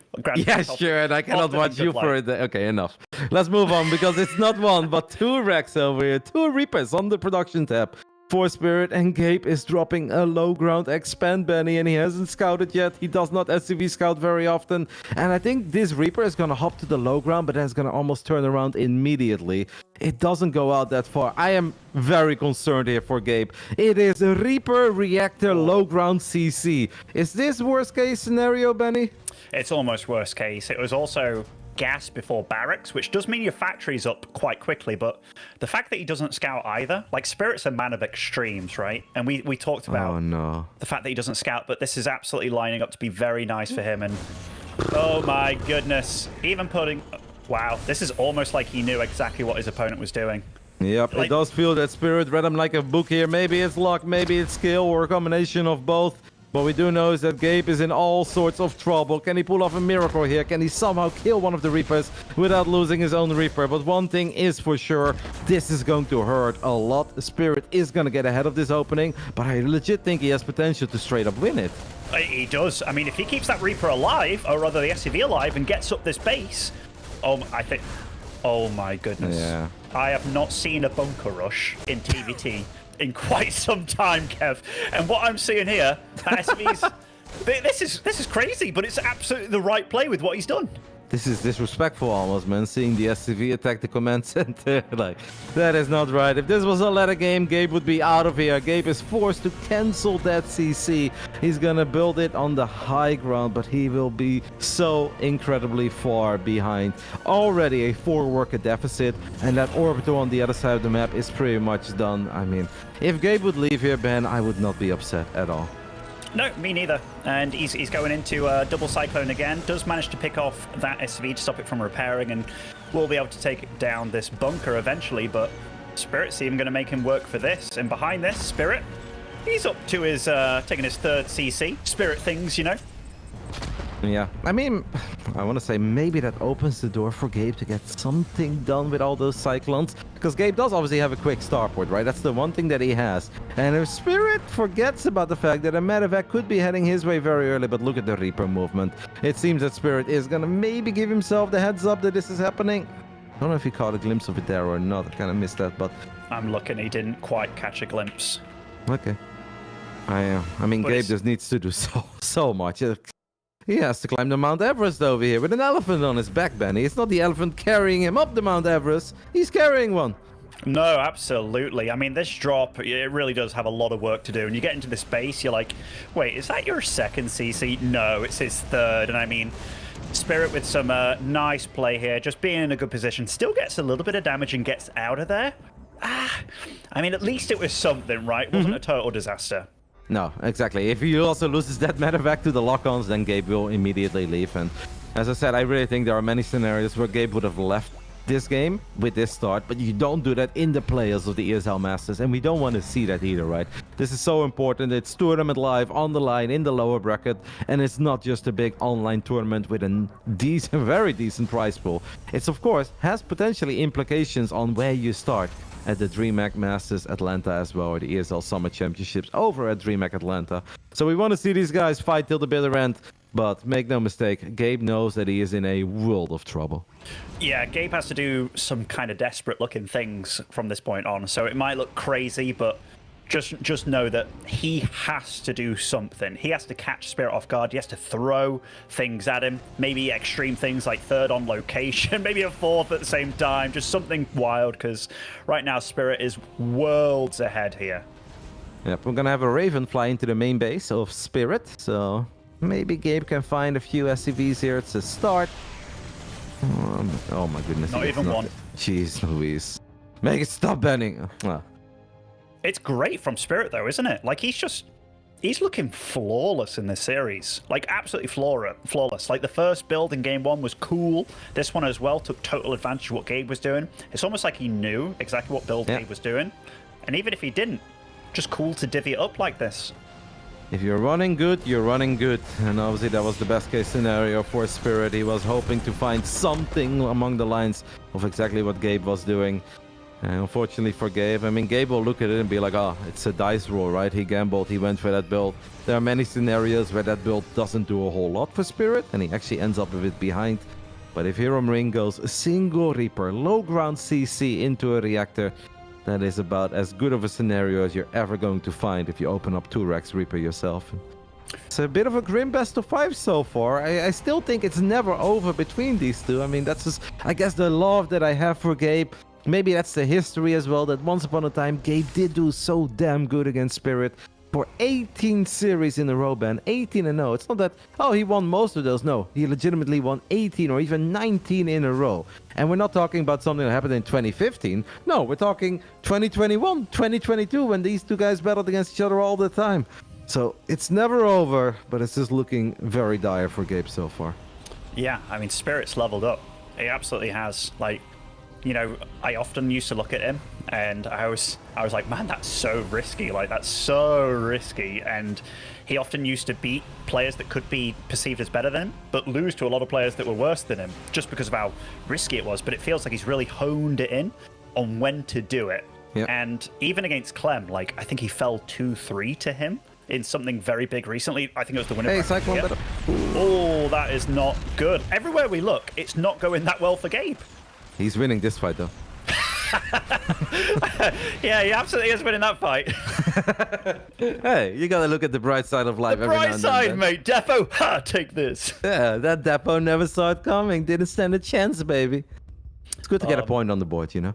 Absolutely is. You know, at this point, you take what you can get, right? And if that means 2 Cyclones beating up a depot, we'll be all over it. Those are the victories I take, Kevin. Those are the victories I take. All right. Let's have a look. See, supply's fairly close, but a little bit deceiving. I mean, Spirit has invested in 2-2 already, and his setup's very solid. He does have a higher tank count, but Hero Marine with a higher Raven count. Actually, you know what? As grim as it looked very early on, Gabe is very good at getting himself out of tricky spots, isn't he? Because he's a macro monster, but I think he kind of lost track of the main army, though, by chasing those Cyclones. Can Gabe hold here? He does drop an interference matrix on one of the Ravens, 2 of the Ravens even. I kind of like it. We do have 2 Reapers in the back of the main base of Hero Marine, racking up a couple of SCV kills. I kind of like those matrices, right? Because that prevented Spirit from pulling the trigger and ending the game immediately. No, you're absolutely right. Like, especially when you've got one extra Raven to burn as well. Gabe's suffering from a bit of a supply block here, and it's a big one. 149, I mean, both of them supply blocked actually, but Spirit with a much higher supply, and he's the one that's sharking about. He's also bought space to get up a 4th base behind it all. That Cyclone was like bugged for a while. I feel like it was already looking in the wrong way on the bottom right side of the map. Spirit is going to clean up those 2 Cyclones, and he's got potentially a tiny drop going for the natural, since he did hop in with the Reapers there. He saw there is a turret, but there's only 1 turret, right? And 1 medevac with a boost. You want to unload a couple of Marines or just fly past it. I don't think that would be a bad play. I think we're just waiting for those 2 upgrades to come online. And Gabe, there is still an army there. Yeah, I think you're absolutely right. The 2-2 very close to being done, along with that +1 for the tanks, and Spirit's drop is happening. Huge. Drop is happening, but Gabe did have a couple of Vikings popping. Unfortunately, missed that final shot, so he hasn't quite cleaned it up yet. Now needs to turn around, and that means that it's going to open the door for Spirit to potentially end this game at the 3rd base. Here we go, anti-armor missile, couple of interference matrices, and just so many freaking Marines. There are still a couple of tanks here for Gabe, but the numbers are just overwhelmingly in favor of Spirit. His start was too good, and he was always going to end it. I mean, Spirit's playing GG. He's playing some great StarCraft here, Kev. Like, nothing short of great. Like, the openings, I've loved them. I've loved what he's done with them as well. Hasn't stayed around for too long. Like, those 5 Reapers against that drop situation, it's like, did he see that coming? No, he just kind of thought, all right, I've dealt damage. Let's secure what I've got here. And just very nice to see. Like, I'm very curious how Gabe had a lead between them when I'm watching this kind of StarCraft between them, because right now, yeah, it's so damn obvious that Spirit's playing some next level StarCraft these days. Yeah, and of course the Ravens have changed in this patch, and more importantly in that patch prior to that. That's when Spirit started to find some momentum in the head-to-head between these two. And yes, the Cyclones are different, but in the end of the day, you would still think like, if Gabe had his number so often, when often many ways, many roads lead to Marine Tank, like you can still play Marine Tank. Obviously, it's slightly different how you get there. The early game intricacies have changed a little bit, but it is definitely shocking. I mean, Spirit clearly got better. I don't think Gabe has truly fallen off, but maybe he's not as consistent and perhaps just not as confident as he once upon a time was, because I really do think that confidence is so important in TVT. It's not a matchup where you can second guess yourself. You just kind of have to go for a build. You have to make a couple of decisions in the dark. There will be some RNG, especially in the early game. And it just seems that every decision that Spirit makes, I mean, turns into gold. And Gabe, it just feels like he's getting a bit unlucky. Maybe a little bit unlucky, but also like it's one of those times where it feels like Spirit has far more of a read on what Hero Marine's going to do in the games than Hero Marine has a read on Spirit, because he's so willing to be the sitter. And for a long time in TVT, like the era where Gabe was very strong and used to give Clem a real run was when you sit back, take your 2 Ravens, your 3 CCs, and you're absolutely right. There was less room to be crazy and creative, and like the early game shenanigans, the Cyclone changes definitely hurt Gabe a lot in this matchup, I feel. Third map, and what might be our final map today, spawning over in the top left with a 2-0 lead here on hard lead, it is Spirit. In the bottom right side, we are looking at the main base of the man who's been representing Mouse Sports for all these years. It's do or die. He must win 3 games in a row, otherwise he will be eliminated from the ESL Winter Championships. This is Hero Marine. Yeah, those were some brutal engagements, actually. Like the 2-2 just finishing a Spirit push, like very nicely timed out there. Even though his whole army was orange from the anti-armor missile, didn't matter when he had so much more, did it? Yeah, exactly. In Gabe's defense, like I just don't see a world where he somehow takes a great fight. I think the only way, it was not up to Gabe to get back into that game. With the start that he had, it's really just not up to Gabe to get back into the game. It's up to Spirit, right? If Spirit fumbles the ball, then you have a chance. But Spirit needed to mess up multiple times for Gabe to have a chance. And if this was a smaller tournament, if this was a ladder game or, you know, game 1 of a tiny online tourney, Hero Marine would just leave after that start, because that's how far behind he was. He did his best, but in the end, Spirit did not fumble, and then Spirit just closed it out because he had way more of, honestly, everything. And look how different they are this game, Kev. Like, we've been a lot about the sort of predictability, but both players, after not scouting for 2 games in a row, they're both opting to scout this time. Now, this is going to, you know, make Spirit feel pretty okay. He comes and spots this. He's like, oh, you're going for a double gas opener. I'm going for the low ground CC. But Gabe at least gets to buy some time and block it for a little bit here. Not too long. Spirit did just get to throw it down. But we finally have a game between these two where they're both very aware of what the first one is doing in the first couple of minutes.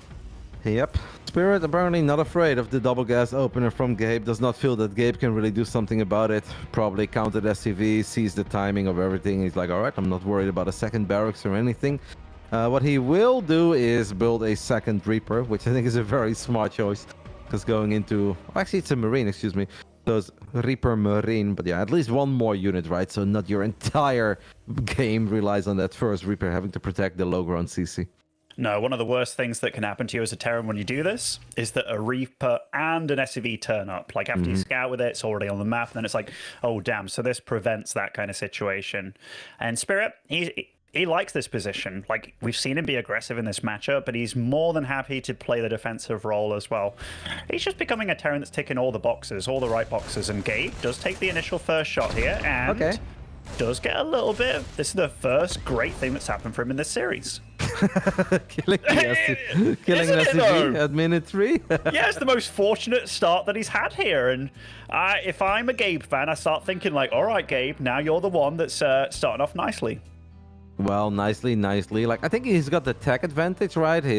Obviously his factory was online a bit quicker. He's gonna build once more, just like in game 1, a lot of Cyclones, and he's got a tiny lead on the starport. But if you look at how far along that Orbito is of Spirit in the natural, it's done. He can start spamming 2 mules at a time. You look at the base of Gabe, only now the command center finished up. So it's like, okay, he killed an SCV, but to say that this is an amazing start, I think that goes a bit far.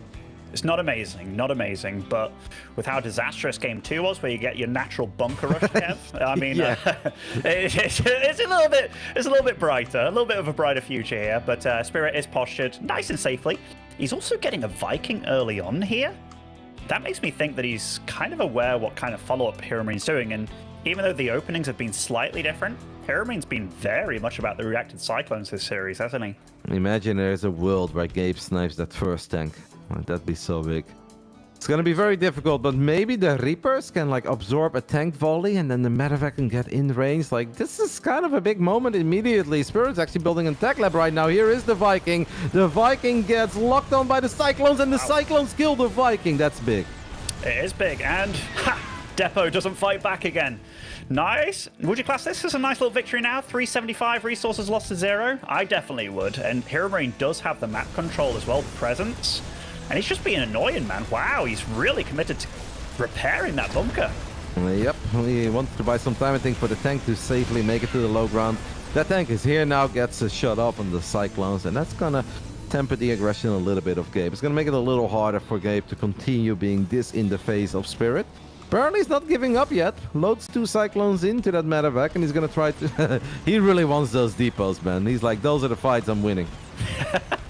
I mean, when you're down and out, yeah, you take whatever you can get, man. You really do. But, I mean, this game, it's a far different game. Like, the pace that Gabe's showing, like, he's very willing now to be out on the map, and this has allowed him a lot of breathing room behind it. He's getting that third base online, Kev.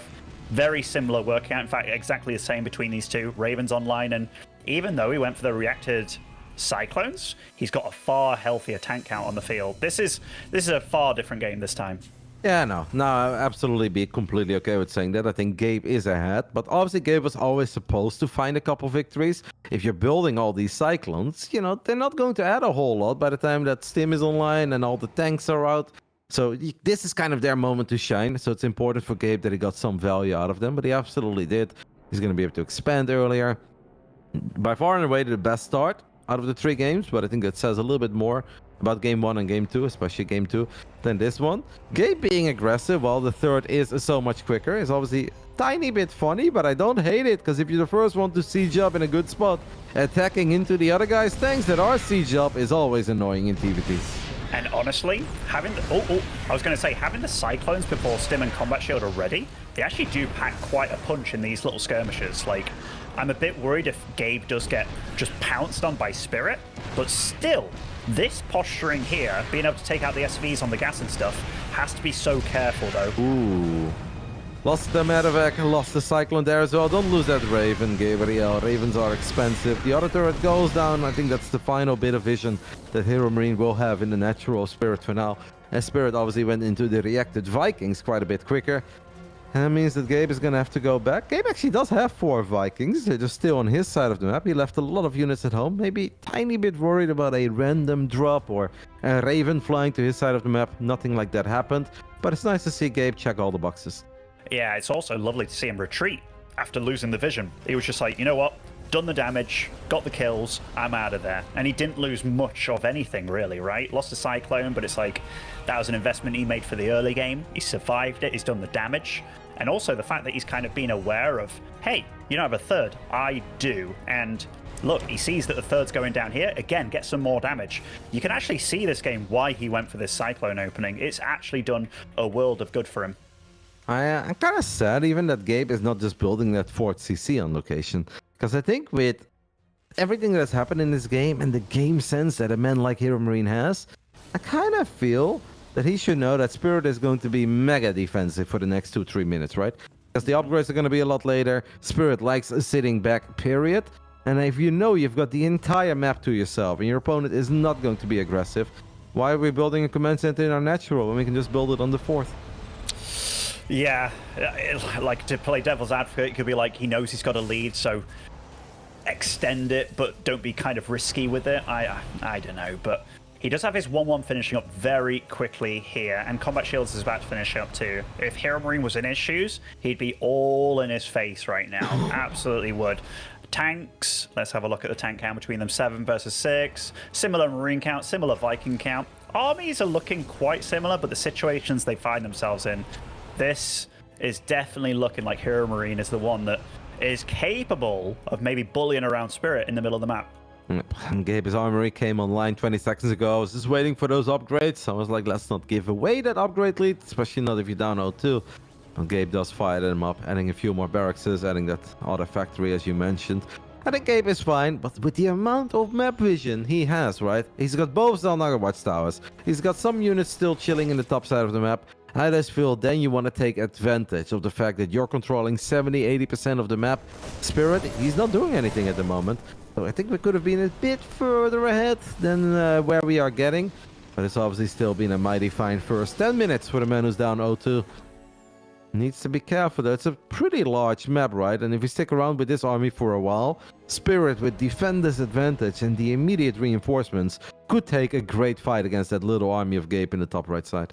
No, you're absolutely right. Like, this game slowing down like this, I don't feel that this favors Gabe. Like, he has gone up to second factory and 8 barracks, so he's playing the Beyond style. He really wants to go. Quad drop. Quad drop. That's big. On top of the eBay as well, and Spirit had 2 medevacs full of units there, but the units are still inside of it. This is an amazing move by Hero Marine. It's going to be so difficult for Spirit to deal with this, because keep an eye on the third base of Spirit as well. Gabe's there with a big army, and he's going to go for all those tanks.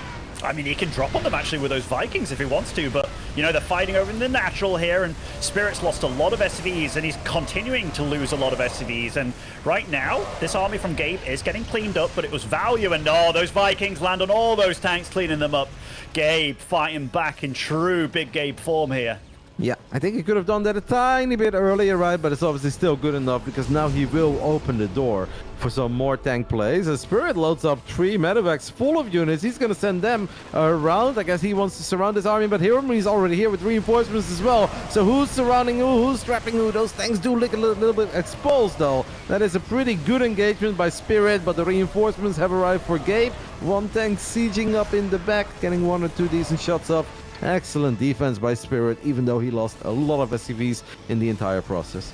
Yeah, I mean, he made good of a bad situation there. Don't get me wrong, it's still all good for Gabe, especially with the fact that he's been on 4 bases nicely behind this. But the fact that he launched that attack when he did, and he's finished his 2-2 now as well. And remember, he killed that +1 armor on the engineering bay. So best case scenario for Spirit, he survives, but he's still at an upgrade deficit here. And Hero Marine is pumping out Marines out of all 8 of those barracks. All 8 of them have reactors on.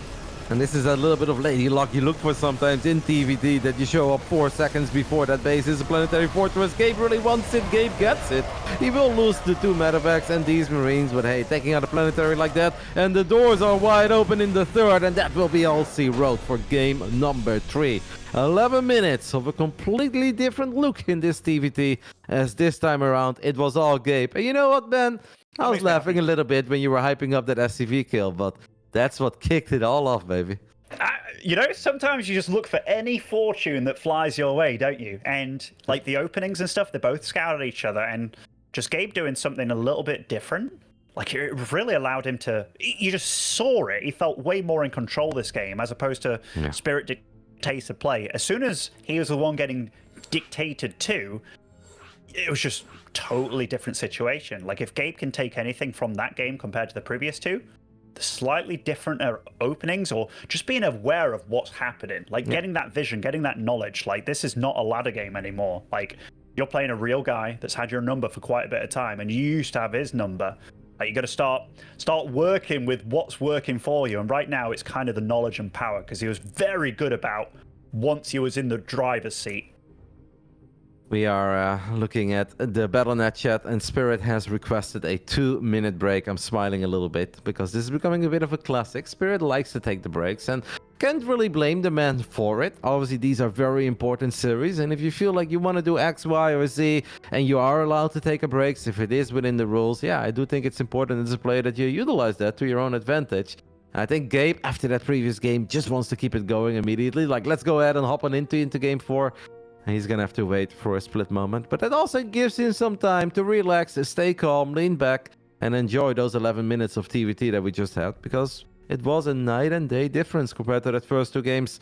The amount of vision that Gabe had, if you're in control of both Zelnaga watchtowers, and you still have a couple of stray units in the right side of the map, top right side, it just feels so good. Playing mirror matches is scary and hard, until you see 80% of the map. Then all of a sudden, it becomes very pleasant to play Mirror.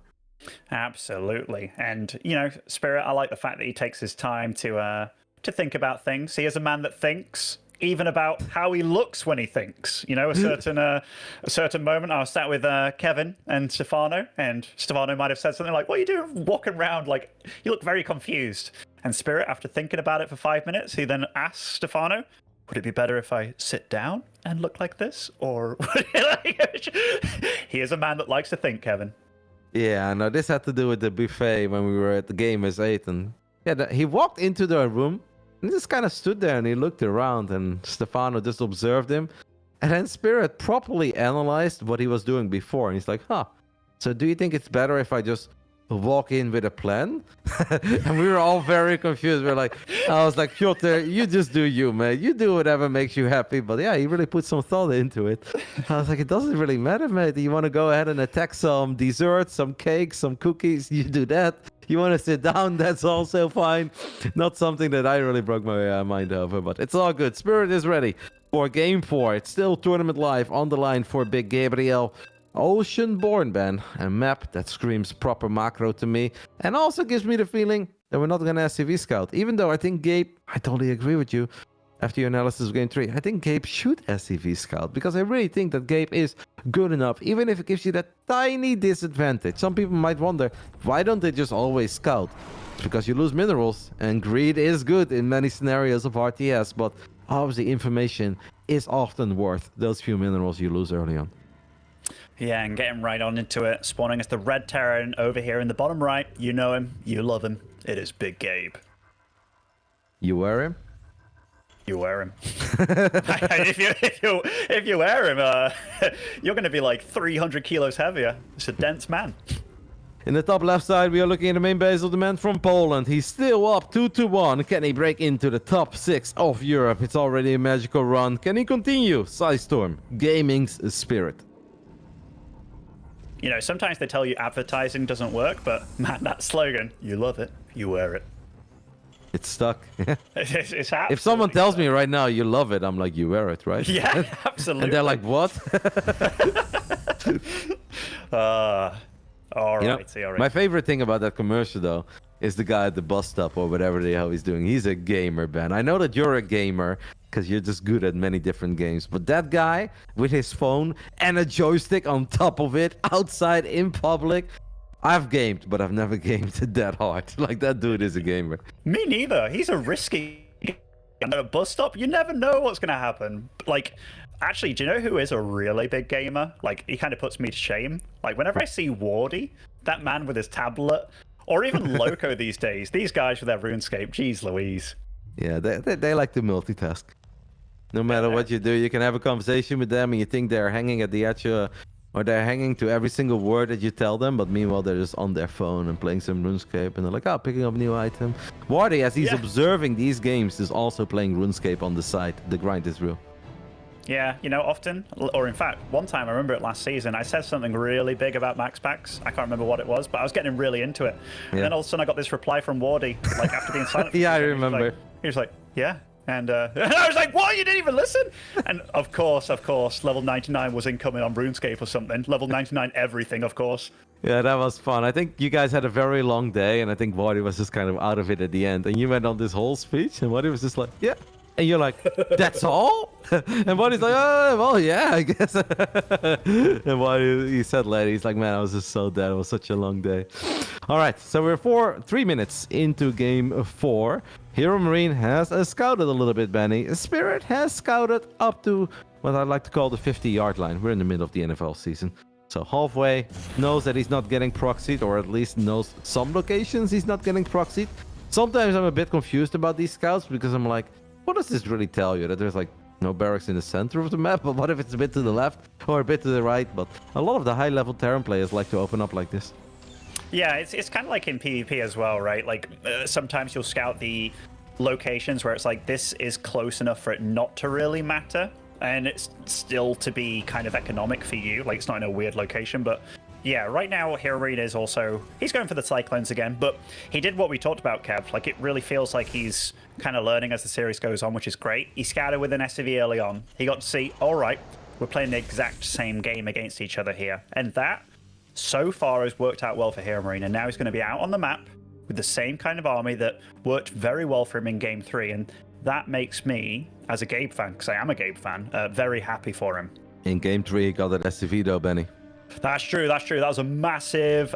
I mean, you know, Spirit gave him time to bask in the glory. That. I absolutely love that. He knew that the lock-ons were coming, so he hops the Reaper out of the bunker. The Cyclone locks on the Reaper and he hops back into the bunker, but he still loses the Cyclone. So for all those compliments, I thought it was a very cute move though by Spirit. But yeah, he's now maybe struggling a little bit more than he was supposed to struggle. I like the attempts of still trying to get on top of that Cyclone. But yeah, really cool move with the Reaper there. Yeah, but in fact, where's the... Gabe has a medevac, right, with this? Or... No, okay, he went for the Raven. I thought he was going for a medevac as well. I was like, this could actually be very, very chaotic. But now he has 4 Cyclones dealing a lot of damage to this bunker. And you see this little micro from them both. He knew that Cyclone was vulnerable, pops out. Really nice play out of both of them, honestly. Yep, I'm gonna have a depot finishing up as well, so you don't have to worry about that supply block. Spirit has 2 very healthy Cyclones. Gabe knows about this. Gabe! Okay, he's gonna lose at least 1. Even an auto turret, by the way. If an auto turret would land near all those low HP Cyclones, that would have been problematic. Gabe dropping the 3rd CC on location pretty early on, realizing that obviously Spirit lost a little bit of economy by pulling all the SCVs off the middle line and repairing that bunker. Definitely feeling the pace that Hero Marine is pushing, and it does feel that Gabe is playing with a lot of confidence now.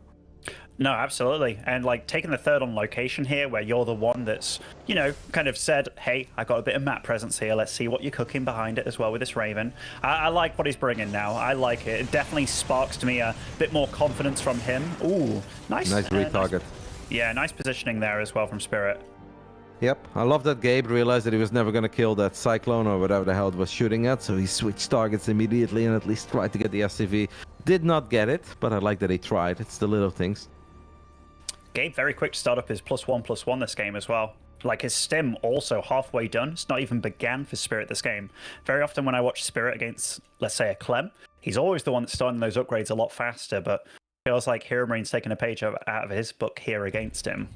Yeah, in return though, what Spirit does get for that is that he has a tank out already and the 2nd tank is in production. Meanwhile, Gabriel has 0 tanks, right? So it's a bit of a trade-off. You get the upgrades, I get the strong mech units.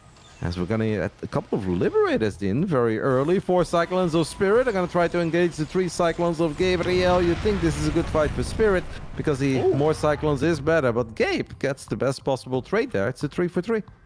Yeah, the double Liberator, super weird. Like, or when I say super weird, normally if I see double Liberator, it's very much a special thing when you're doing like a mech opening or something, and it can cause a ruckus in your opponent's base, and most likely just going to be used for harass here. And if they do go unnoticed, hey, they can absolutely get some damage done, but definitely a little unusual from Spirit. Yeah, wasn't quite 3-for-3 because he lost the Cyclone earlier, but apparently counting is very hard, man. So, counting is hard, mate. At least, you know, at least you didn't say this map was like Site Delta or something. Hey, Fear Dragon made a great video on Twitter on how to pronounce these map names. I don't know if you saw it, but I recommend it. Site Delta or something. Yeah, Spanish pronunciation. Actually, you know, he absolutely got me with that because I was like, oh, I'm actually curious. And then as soon as I hear the first one, I'm like, God damn it, he got me. I knew enough after the first one. I was like, that's kind of... I guess a funny video. Let's take a look. And then I was like, oh, Ravi, of course. I hated myself for even thinking that it was going to be serious for a split second. And, well, it's a funny one, guys. Just take a look at Fear Dragon. Here's Twitter. The 2 Liberators, man, are making their way towards the bottom side of the map. Spirit is wondering when is this the right moment to go for it. Apparently, that moment is not now, as he wants to keep them hidden for a bit. And I don't hate that, because there is absolutely nothing else happening, right? And it's just a bit unlikely that if you shift-click 2 Liberators 8 minutes into a game, that you're gonna kill a lot against a man like Gabe. You kind of want to show them in a moment where there is a battle happening elsewhere. Tiny bit concerned, by the way, that Gabe never started +2 armor, but I don't have to be concerned anymore because there it is. No, you don't. Yeah, Gabe spotted that Liberator down at the south there with that depot, so he knows about that one, but he's got units situated in the main, the 3rd, the natural. So very much prepared, and his 1-1 just finished up. He does have combat shields against no combat shields as well, and 3 Ravens. This, and he knows what armies he's up against. Interference Okay. Matrix lands first on the side of Spirit, as Spirit is now going to try to go with that Liberator, but there's a missile turret and a Cyclone there, so I think that first Lib is going to die very quickly. The Raven can probably not do a whole lot. Hero Marine getting in range of some depots, of some refineries. Did both Liberators die already? The other one died too, I guess, to a Cyclone. So that's -2 Libs on the side of Spirit for, honestly, not a whole lot.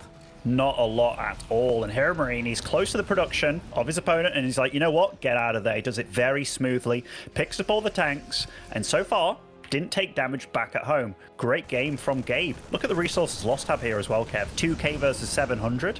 Careful now, Ben. Careful. Oh, 2k, 3k, 4k. Oh, didn't mess it up here. This was nice. They stayed the same. That was a goated moment, mate. Probably my favorite moment of all 3 regions so far. I will never forget that. I loved it so much. All right, we're going to have a double drop. Spirit does have Ravens and Vikings there, by the way. That's 2 full medevacs of Marines. Hello, they're right next to each other. There is a little fight happening in the center of the map as well. That's crazy that the Vikings didn't kill that. Oh, it's a little missed opportunity there by Spirit, I think, Benny, because he definitely saw them on his minimap, and he could have cleaned this up a whole lot easier and quicker. Look at this awkward chase right now. I guess he at least gets the first one. And there's not a big fight happening right now. His Interference Matrix is going to land on all 4 tanks. We're going to pull in all the reinforcements. Liberator's going to siege up. This TVT is just chaos, and it's all because of 2 medevacs that were literally waving at 4 Vikings and 2 Ravens. Yeah, and Gabe definitely comes out very ahead from most of these engagements. Hey, 7 tanks now to 2. Still got a lot of Marines on the field. He's still got all his Ravens alive, as does Spirit, actually. And I'm actually impressed by Spirit, the fact that he's still alive after all of that happened, fighting without his Ravens and Vikings in that fight. But now Gabe solidifying his forces here. He's got a 4th on location, already a PF as well. He's looking scan. bigger than ever. He throws down the scan, and he seems very eager. We have an Interference Matrix or 2 still on the side of Hero Marine, who's got those 2 upgrades. Now a tiny drop in the natural just to force Spirit to react to it. Maybe open the doors, as Gabe is going to go for a little rotation. He's going to come in at the 3rd one more time. Matrix is galore, but it just feels there is so much Hero Marine and really not a whole lot of the men from Poland. I mean, the flip has been switched, Kev. Hero Marine is online, and GG. We have a tied-up series now, 2 apiece. Gabe it's 11 minutes again, by the way. I think the previous game was exactly 11 minutes. This one as well. When Gabe SCV scouts, it turns out great things happen. Like, maybe we could have just started off with an SCV scout or 2. We make fun, but he's definitely a player that, when he knows exactly what he's up against, like, he's playing very well when it comes down to this series. Rod Huset Station? Yes, that's why I was like, wow. I did not expect this to be our final map. This could have been one of these moments where they both assumed that the other guy would veto it, right? Yeah, it's like a game of veto chicken going on. And yeah. They end up it's like, I'm not going to veto Ratuset because I think my opponent will veto it, and I'm not going to veto it. And then in the end, they're like, one guy who had the final choice said, all right, damn it, and then we'll play it as our final map. Like, on a realistic, serious note, how many TVTs do you think that Gabe and Spirit have played on this map so far?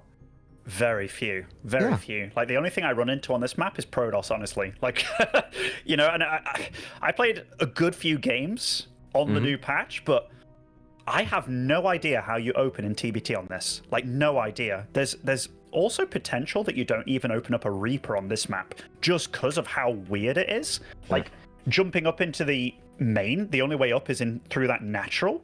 Like, there's a lot of viability for something that neither one of these players have ever saw.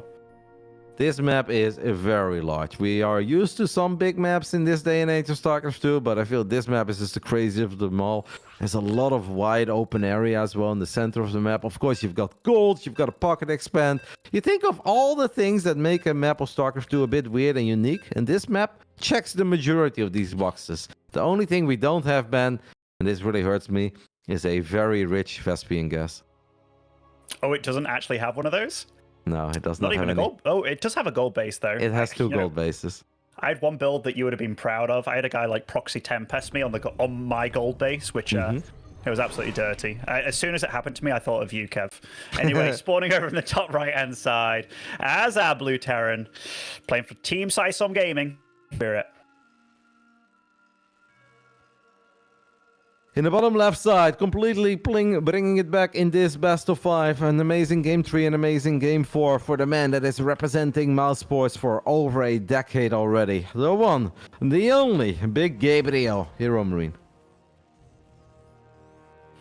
Really cool to see. Like, before this series, it's one of those matchups between these two where it's like, from it to go so one-sided one way to so one-sided the other way, but we even said it, like, Gabe's kind of been fighting back recently, like, kind of wrestling with the bull, if you will, and lovely to see it happen in a series in itself, where it's like, oh no, is he going to get 3-0'd by Spirit again in a very important game, or...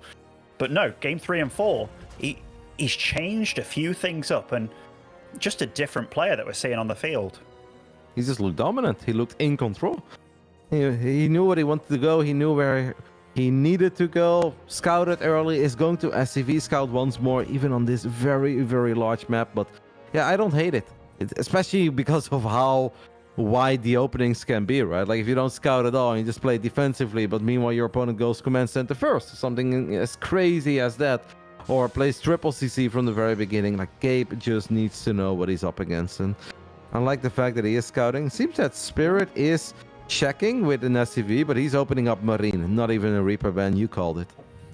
Yeah, it is one of the maps where there's no other way into your base besides this ramp. So this is definitely the kind of map where you can play very, very different. Like, it's wild, honestly. I don't know what both these players are going to do. Probably going to see like third CCs before starports, things like that. Very looking forward to it. But yeah, Hero Marine, like, you know this as well as anybody else. Like if you're at the casino and you know it's been going bad for you, like you're losing a lot of cash, but then all of a sudden you start betting on 7 and it's coming in strong. That is Hero Marine with his scouting, and it just keeps on winning for you. You keep on going with it, even if it's not your bread and butter, your normal. If it's working on that day, you just roll with it. And so far, yeah, for Hero Marine, I just like the confidence he's been bringing. Ooh, that Reaper, a tiny bit of trouble, but I guess the grenade will save us. 7 is Waddy's number, by the way, Ben. Waddy's is... 7's my number as well. I know you're an 8 fella. Absolutely. In fact, I can't remember all your numbers, but if I just say random ones going up to like 36, there's probably half of them, eh? Yeah, but 8 is the one that stands out. This Reaper is in a tiny bit of trouble. Do you think it's maxed out on HP before it's forced to turn around and fight? I guess we can spam one more grenade. I like that grenade, but I still think that's a dead Reaper. But I guess with how large this map is, it shouldn't have too much of an impact on the rest of the game. No, definitely not. Spirit is opting for that third CC before the starport here, so it is about as greedy a build as you can do while still being fairly safe. And to be fair to him, did get that Reaper kill early on, so absolutely playing the map here is Spirit. And Hero Marine, his build looks a lot more standard, yeah. But Rod, who's that? Is it anything but standard? So quick third CC on the side of Spirit, where Gabe is going to make at least a couple of Cyclones. Does not have a reactor on that factory, right? So maybe it's just a Cyclone's going to drive, and then we open up with a medevac, and it's a mix between Marines. And I like the idea of still trying to put a little bit of pressure on your opponent, but Spirit is obviously going to have a little more time to get ready for this than he would have on any other map. We'll see how this one goes for Gabe, as he's temporarily supply blocked, but the depot is finishing up. When do you think he's dropping his own third CC, though? Because that's a very big difference between these two build orders. You know, I'd do it ASAP. I'm almost a little bit surprised that neither one of them went for it on the low ground next to the minerals you have to mine out here, because you can do it very, very easily, just making the float distance very clean, because you know that you're not really going to face too much besides the potential medevac, but you can see how they're both situated very, very safely here. I mean, TVT on this map, Kev, when was the last time you got to cast it or see it even? It's the first time for me. Yeah. Legitimately the first time.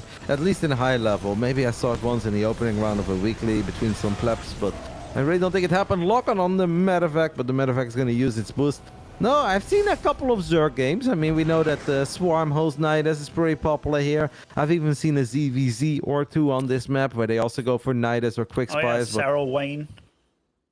Yeah, that was a Nidus build indeed. But I have not seen a single TVT yet on this map, and that makes it obviously very fun, very unique. It would normally immediately makes you say there's a good chance we'll see proper late game, right? Because we had some macro between these two, but in all 4 games, I'd say someone was pretty far ahead at the 10-minute mark if the game wasn't over yet.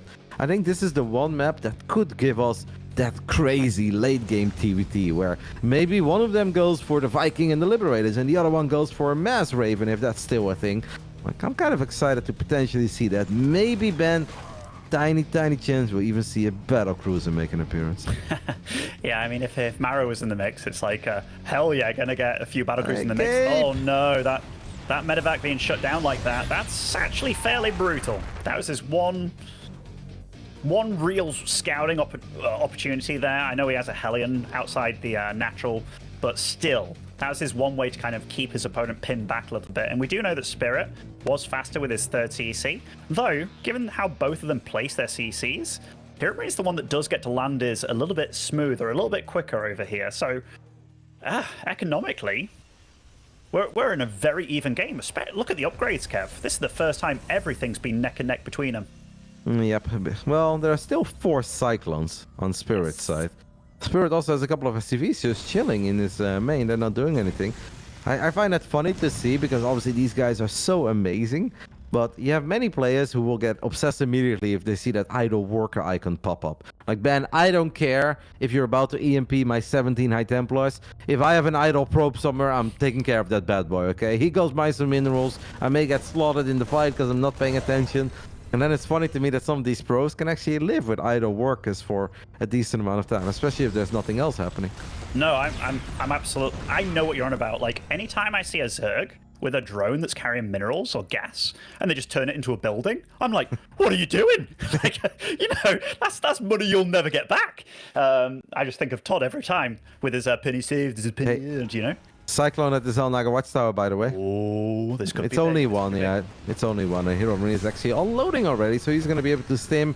I'm loving it, man. A game 5 for all the marbles between these two excellent European Terrans.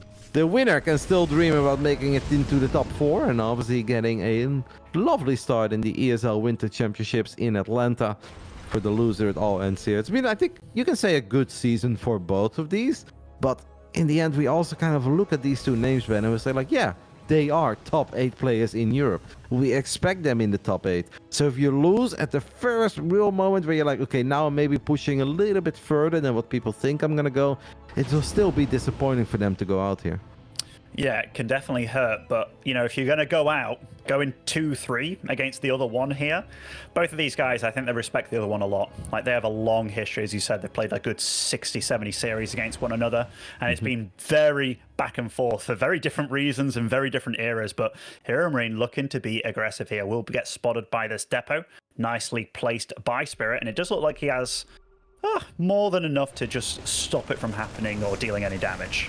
With a couple of sensor towers coming online already, and I think we'll have a few more soon, it's going to be so hard for these guys to find openings. And I know it's early when it's 9 minutes into a game, and yeah, you've traded a couple blows here and there, but nobody has made a very serious attempt, I think, in trying to kill anything. I mean, look at what we're looking at. A couple of Marines stimming at the edge of a ramp, like, oh, can we fire some bullets at this Viking? Kind of a battle over vision at the moment, but anything else. When do we start seriously considering the extra starports already? When do we start planning for some proper late game scenarios? Like, in my head, you start putting down the extra CCs pretty damn soon. Like, 4 base is pretty much a magic number for Terran in this matchup. That's when you can afford your 8 barracks, your 2 factories, and however many starports you want. But it's always a bit leery when you know your opponent's on the map and they can drop you. So Spirit is absolutely solidifying that weak spot, which is his 3rd base at this point, with a lot of towers. Probably going to put up an extra sense tower over there. That's what I would do. You know, when I start playing against a Terran that's on the map, I get very, very scared at how volatile it can be if they get in your main base. Herobrine with... In fact, I don't think it's a great idea, Gabe.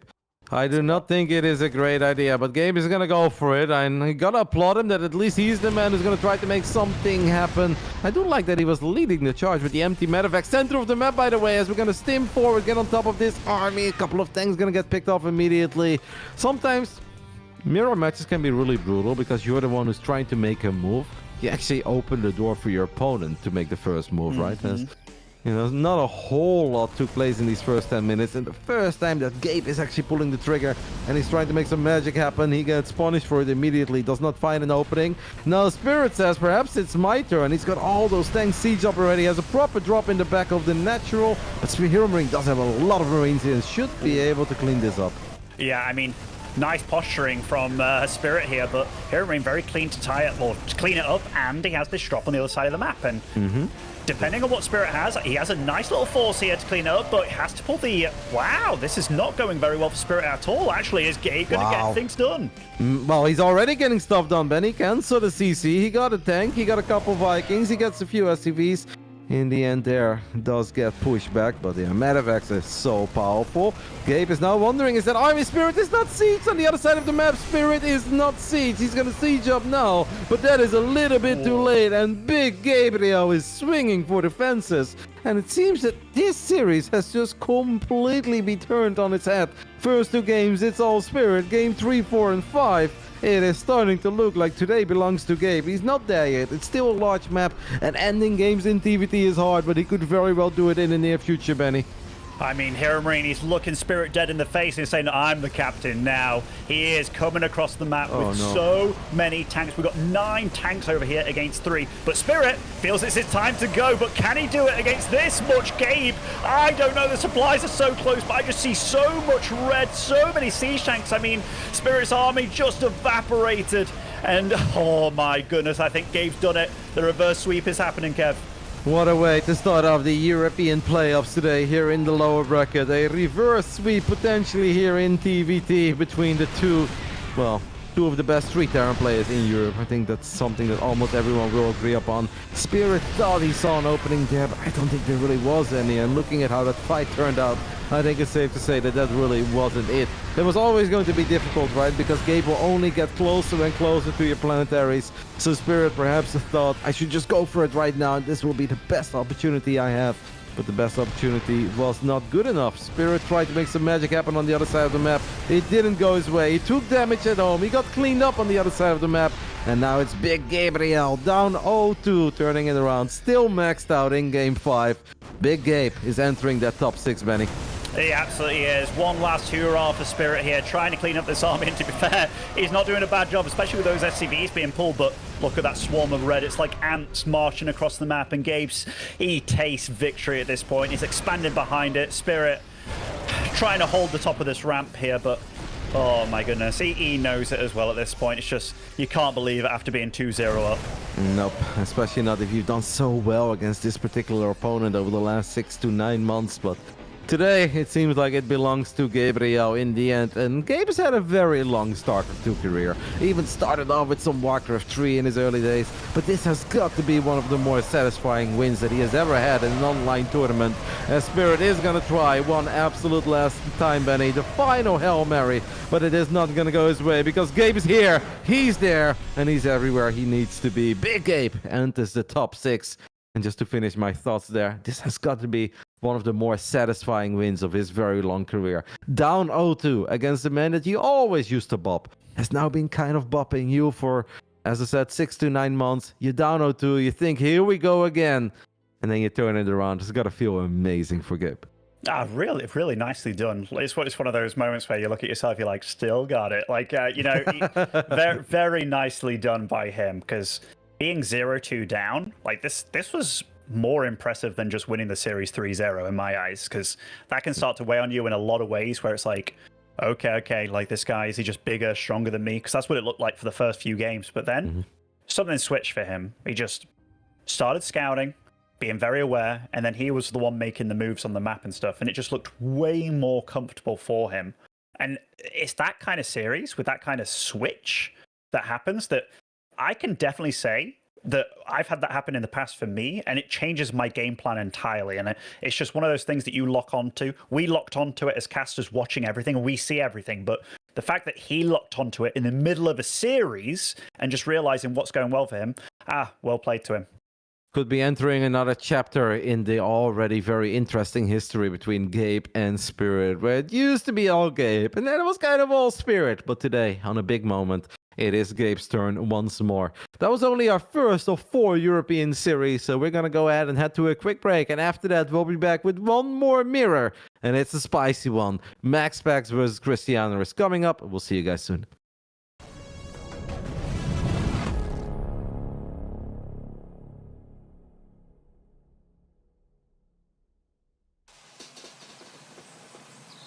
You love it, you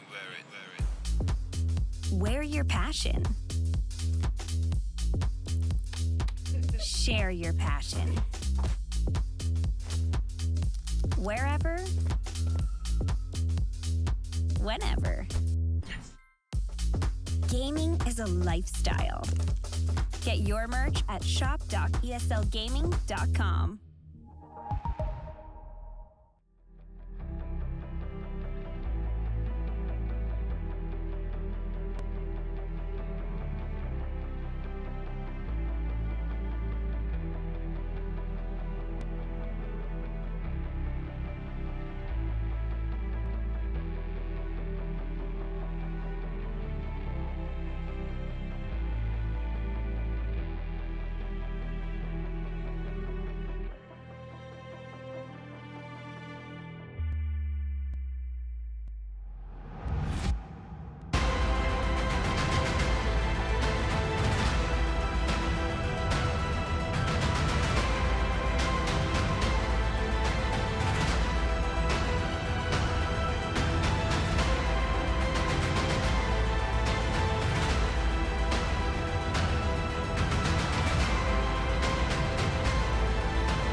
ESL StarCraft 2 Masters is brought to you in part by Monster Energy and the United States Air Force. Welcome back, everyone, to the ESL Masters Winter Europe Regionals, where we will continue our run in the lower bracket. It's still the top 8 of Europe. We know that Gabe has broken into the top 6, and we're about to welcome one more Protoss into the top 6 as well. It is Christiana versus Max Pax. I am joined by Benny. And Ben, we all know that Christiana, or at least I think almost everyone knows, Christiana recently took down Max Pax in the PvP in the semi-finals, or the quarterfinals it was, of a European Pro Tour weekly. So a lot of people will be like, well, he recently beat Max Pax, right? Yes, that is true. But I think important to mention is as well that 16 times before Max Pax beat Christiana, almost over a 2-year period, Max Pax went 16-0 in best of 3s and best of 5s against Christiana before Christiana finally took him down a little over 2 weeks ago. I mean, Max Pax has kind of been looked at as the final boss of PvP for quite some time now. Every time there's a new patch, when you have his kind of style, it does throw a little bit of a spanner in the works. So we did get to see Showtime take him out, but Showtime looked amazing.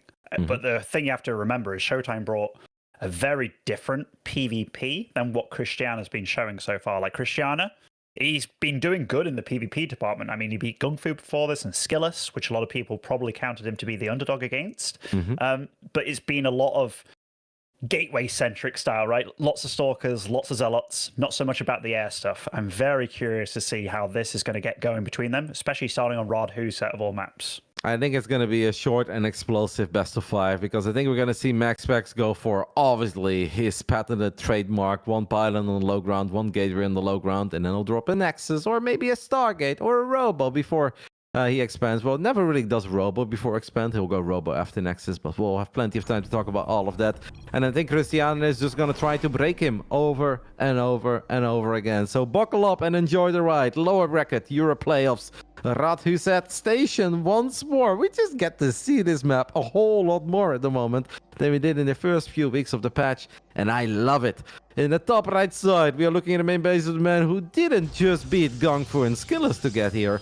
In the group stage, he also took out Spots and Drogo. Literally 4-0 in PvP series in this tournament so far. Can he make it 5-0? That would honestly be quite magical. From Poland, Blazer, Christiana.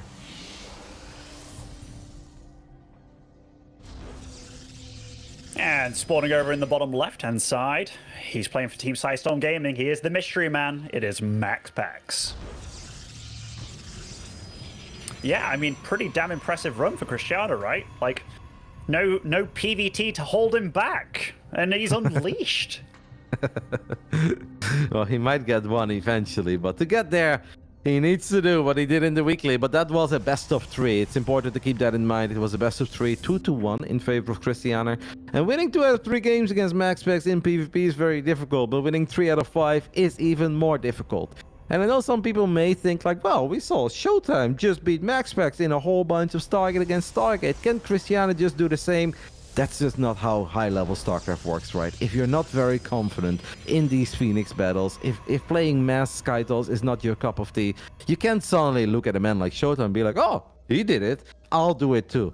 Christiana is gonna stick to what he knows best, and that is probably a whole lot of 1-base aggression. We'll go for some 3 gates, some 4 gates, 3-gate Robo, maybe a proxy Oracle into an expand, right? Where we just try to keep Max Pax gassing. It's just gonna be a lot of mind games. He's going to either be aggressive or make it look like he's aggressive. And I think that's going to be the name of the entire best of 5. No, you're absolutely right. Like, the thing is, when you play against Max Pax, you can either play his brand of Protoss, which for a while, the low ground expansion was kind of the best way to play. But then it was like, okay, patches happen, Void Ray's got nerfed, Shield Barrier's got nerfed. Is it the best way? He still absolutely swears by it. So, but if you play it against him, you're going into his realm as opposed to playing your own. So going against the expansion stuff, I'm actually quite happy with Christiana duking it out like he's going to go about it. But remember, like you just said, the clock is going to be ticking for him in each game if he is up against an expansion, which this game we see he very much will be. He will be in every game, and I think he knows that, right? When is the last time you saw? The only time that Max Pax does one base aggression himself is if someone goes like Nexus first against him, right? Where they're trying to outgreed him. You know what I'm interested about here, by the way, as we have that first adept already going to the other side of the map.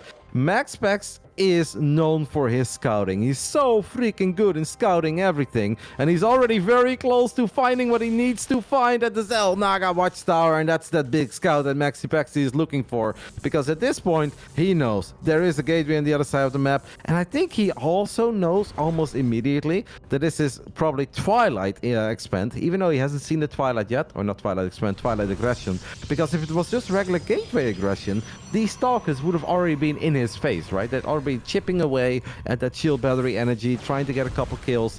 If it all hits a little bit later, ooh, that is a cool move by Christiana. He's just gonna work on the debris, and then all you need to do is blink across the minerals. You know what, man? I don't hate it.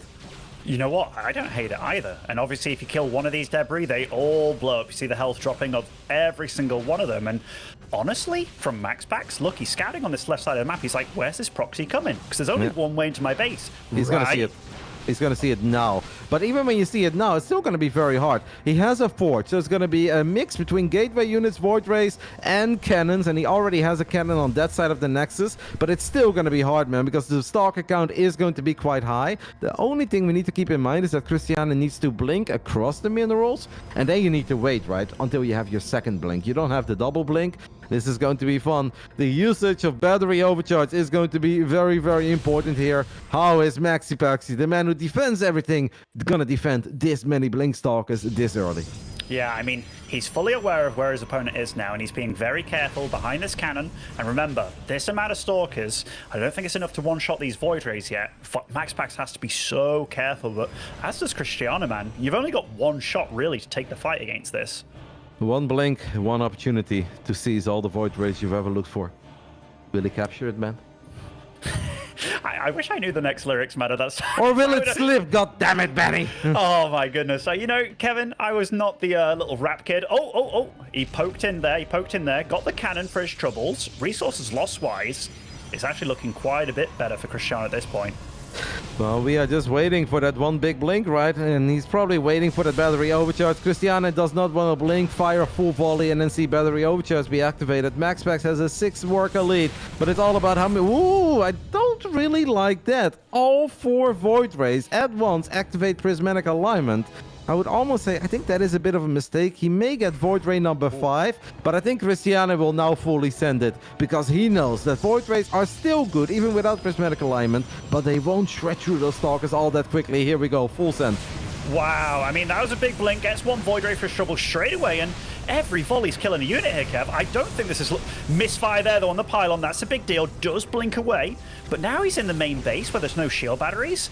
Probes are being pulled, though. Max Pax is taking this very seriously, but he has to. He absolutely has to. Yeah, he obviously knows how committed Christiana is. As Christiana blinks one more time, snipes another Void Ray. Max Pax has... Oh, he's gonna get the surround, and for a split second, all these Void Stalkers are stuck, but they're not totally surrounded, so they're not all that stuck, and most of the Void Rays have died. 9 blink Stalkers against 1 Void, 1 Stalker, but obviously there's still some cannons. Bit of a miss rally there on these Stalkers that he warped in. I was already thinking about that, because of that weird way that you've entered. You can't just like warp in Stalkers and let them show up. You actually have to actively blink them across the minerals, which is hard for us Protoss players, Benny. It is hard, mate. Looking in more than one place at one time, it's tricky. But he is solidifying his forces over here, and I mean, that's still a healthy number of Stalkers. Yeah, and he should be able to do it. Yeah, Max Pax was not mining gas, by the way. He pulled so many probes in the main base. Like, he can't afford to make anything else, and he does have a good number of cannons, but if Christiana just fights away from them, which he's done a decent job of so far, Max Pax is in so much trouble. Yeah, I know Max Pax is indeed very low on gas, but I actually think these are moments where having a sentry or two is really not that bad, right? That if he does blink forward, you can push the Stalkers back a little bit. This is once more Christiana making his way into the main base of Max Pax. He's going to cancel that cannon, he's going to cancel that battery, and at this point I think Max Pax realizes that he cannot fight all these Stalkers away from his static defenses, so he's just giving up on the main altogether. But obviously at this point, you can even say Christiana can expand. He is allowed to expand at this point. You can just take out the main, take out the pylon, maybe even the forge, the gases, and you don't have to end it anymore. Because one one base against one base, that is completely fine. And Christiana, if he plays it chill from here on out, he's going to have a massive lead. He already has a massive lead.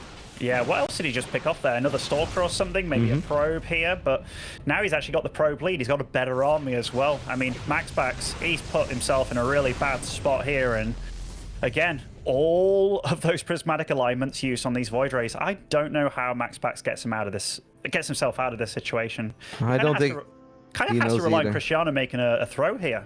Yeah, he is going to get a pylon in the pocket expand of Christiana. The problem is that he doesn't even have 2 gateways. He has 1 gate, so what are you going to do? Warp in 1 adept, wait until the gateway goes off cooldown, warp in another adept. Maxi Paxi is in a world of trouble here in game 1. The good news for Max Pax is there is only one map, like Ratu said, right? Where you can actually blink after taking out some debris across some minerals and show up in the natural. This map is unique. This is not something he has to worry about on any of the other maps, but he'll probably be kicking himself a little bit for letting it happen in the first place. Yeah, this was definitely him not respecting it as much as he should. And for all the Void Ray micro hype that I hear about Max Pax activating all of those guys at the same time, it looked a bit panicky from him. Yeah, it seems it wasn't quite perfect. To be fair, he does still have very good Void Micro. Even a Prince is allowed to mess up every now and then. But these Stalkers are just not Stalkers that Max Pax can realistically save. He has no Blink. Christiana does have Blink, so all that Christiana needs to do is run all these Stalkers in range, 1 full volley, Blink away, and it's a guaranteed kill over and over and over again.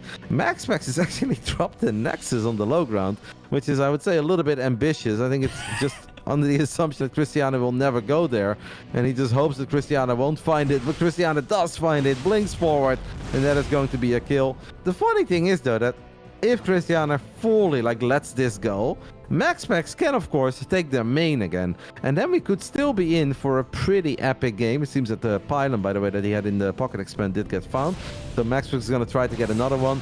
Christiana now going up to 3 bases against 1, but it is going to be harder and harder to kill Max Pax here, like Void Rays, Stalkers, and Immortal showing up as well. I kind of look forward to the idea of this potentially turning into a long game where Christiana is going to have like 5 or 6 bases, but if he stays on gateway units forever, Ben, like he did yesterday against Nikita, this can still turn into a very fun game.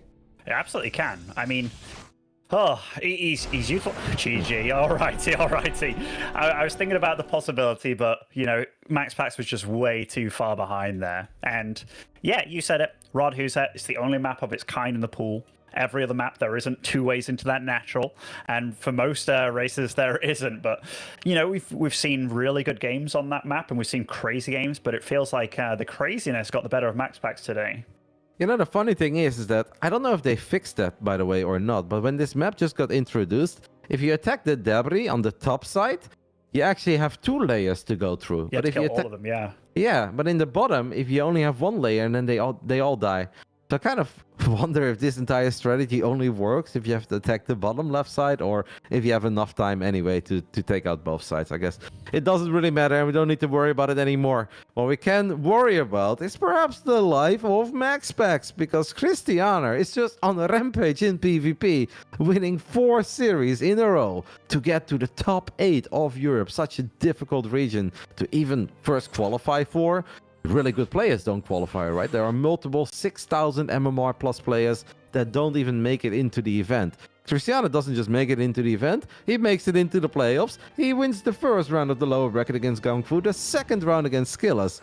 So top 8 is already something to be very proud of. But now he's just 2 maps away from breaking into the top 6. And that would honestly be one of the biggest surprises we've seen in StarCraft 2 in a long time. And the spicy thing here as well, Ben, map 2, Equilibrium. The one map with the mega base. And I have the feeling that a gateway spammer like Christiana loves the idea of some gold minerals and, as you would say, a very rich Vespian gas. A very rich Vespian gas. Is that something I say, Kevin? It's something you said the other day and I loved it. All right. I mean, it's also a map with a low ground, like no ramp to your expansion. So it's one of those that maybe Christiana, the map on Rod Huset, he's kind of like, hey, that was one of the best maps for you, Max Pax, and it went my way. That can definitely spell confidence. But spawning over in the top right here, as our red Protoss, it is Max Pax. And in the top left side of Equilibrium, we are looking at the main base of our Polish Brutals, who's just on a PvP rampage in this season of the ESL Europe Regionals. Blazer, Christiana. Super impressive run by him, man. Super impressive. I mean, like, all those Protosses that he played, I think I favored him maybe against Spats, but Drogo is one of those guys that can always kind of take out the young whippersnappers, like the Trigger at the most recent DreamHack, if you will. But taking them down, then taking out Gung Fu Banda, who's been doing very well, and then Skillus, and now 1-0 ahead against Max Pax, and he's done it his way as well. Like, this man loves his Blink Stalkers, loves his Zealots. Yeah, and you already said this is a map without a ramp, so I want them. Like, to me, it's only one of the two things, right? It's either like all-out three-gate robo, or just maybe a 4-gate without the robo that hits very quick, because Max Pax does not have high ground to defend. Or Christiana is gonna get his hands on the mega base and give Max Pax the idea that he's all-inning, but then obviously try to get economically ahead. I feel like it's always one of those two things. Or, you know, there's many different weird ways you can try to be aggressive. But I think against Max Pax, the one thing that you absolutely need to be is very, very decisive. You cannot go a little bit of this, a little bit of that, maybe, maybe not, because Max Pax will figure out what you're doing and he will have the right answers. So whatever Christiana decides to do, he's got to play it with 110% commitment. Now, I definitely like what you said just then, Kev. I'm a big, big, big believer in decisiveness in StarCraft 2, and you really do have to wing it against a guy like Max Pax. So as Christiana's, I was going to say finny fannying around, but I'm like, is that a phrase that's used these days? Maybe not. But yeah, if he does go for like one thing, he has to go extreme on it. Like, if he just pokes a little bit while taking a normal safe base, it's like, no. You need to take the gold. And look at what Christiana's doing, Kev. Like, he's playing a good series so far against Max Pax, because this is a very different player than anybody he's probably gone up against. The one thing, though, is that this is not Max Pax's first rodeo on this map, so he's obviously aware of the fact that people like to take the mega base against him. The two Stalkers, by the way, run into the Adept in the center of the map, as Max Pax was a supply block there for a split second when he's going to Chrono Boost out at Oracle immediately. This is still not going to be easy for Christiana, because he's taking this base before he has a Twilight, which obviously means that he's going to have pretty late blink, and having to deal with Max Pax, who has an Adept, a Zealot, a Stalker, and then those Oracles flying around. Many have tried this, and many have also lost 17 probes before minute 6, you know? No, yeah, it's definitely tricky to hold. Christiana's got a few shield batteries coming in. The first one in the main is online very soon. It looks like that's very well timed, by the way. It's a few seconds away from finishing, but will get done. But that doesn't mean that it's all well and good for him. He does have a shield battery finishing at this gold base of his as well. So far, he's also meeting the challenge, isn't he? Stasis Trappy goes down in the main base. Good pull, I'd say. That's a funny way to fly out. That means you take another shot, as we do have that battle happening between the Adept, the Zealot, and the Stalker. But Christiana should have the micro potential advantage here, as he goes for a big recall. Recalls enough probes to immediately fully saturate that gold.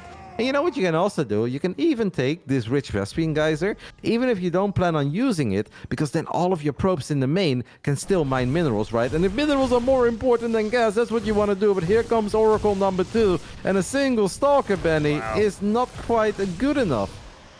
Oh, I even feel like he could have that Stalker there to get the final kill on that Oracle, but didn't manage to do it. And Max Pax, oh mate, he's buzzing this game. He's got a real lead going on economically, despite being against a gold base, and his blink is actually not too far behind his opponents either.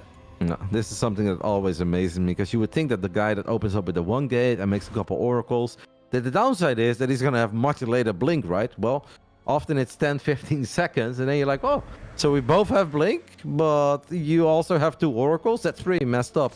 It's kind of the power of this build, because the oracles force out batteries. These are batteries that Max Pax didn't need to build. He did have 1 battery in the natural just for safety, in case it's Stalker pressure.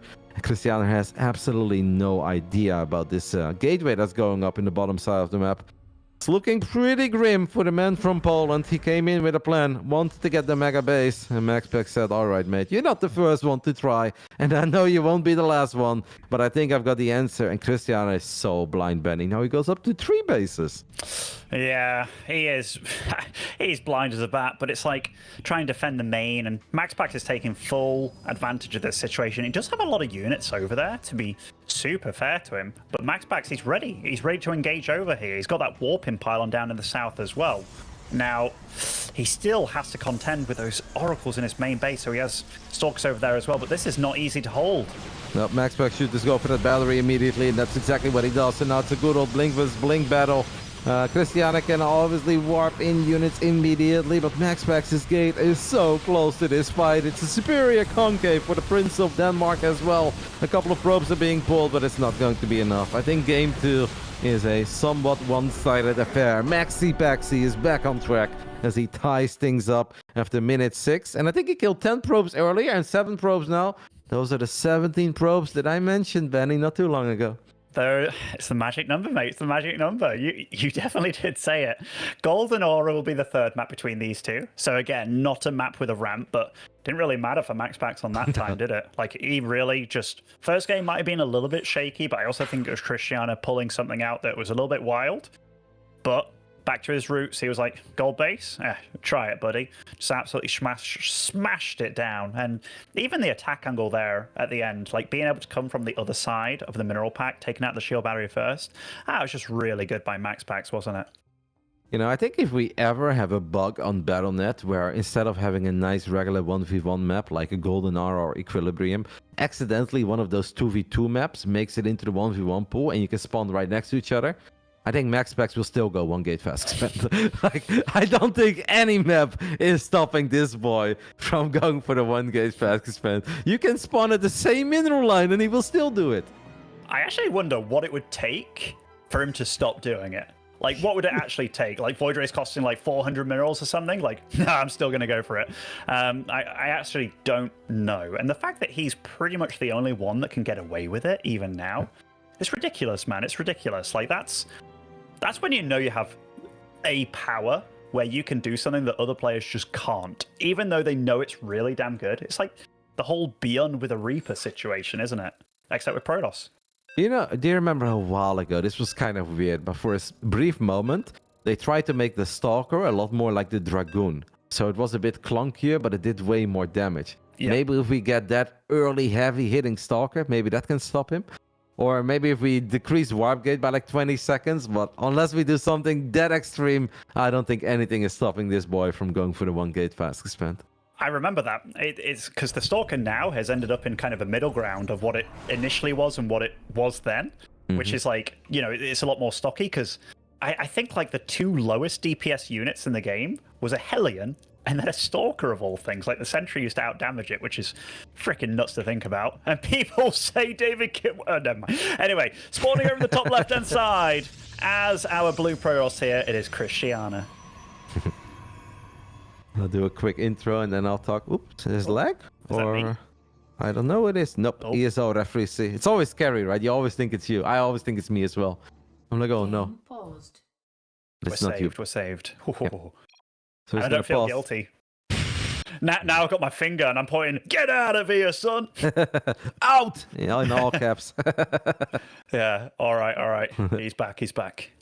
Bottom right side of Golden Aura, we are looking at the main base of the man. Apparently, Ben, not always going for that pylon on the low ground, because look at this. A pylon is on the high ground. I still expect it to be just single gate, because I don't think he knows what a double gate opening looks like on his side of the map. But this is still kind of interesting to look at.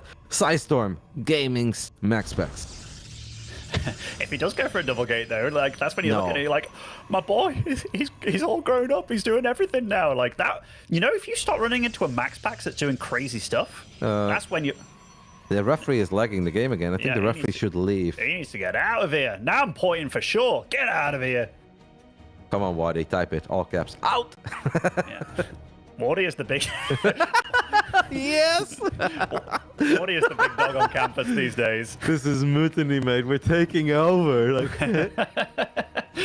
I love that we can, like, as soon as something goes awry, we can, like, resort back to little schoolboys, you know, being naughty in the class. It's like, get out of here, son!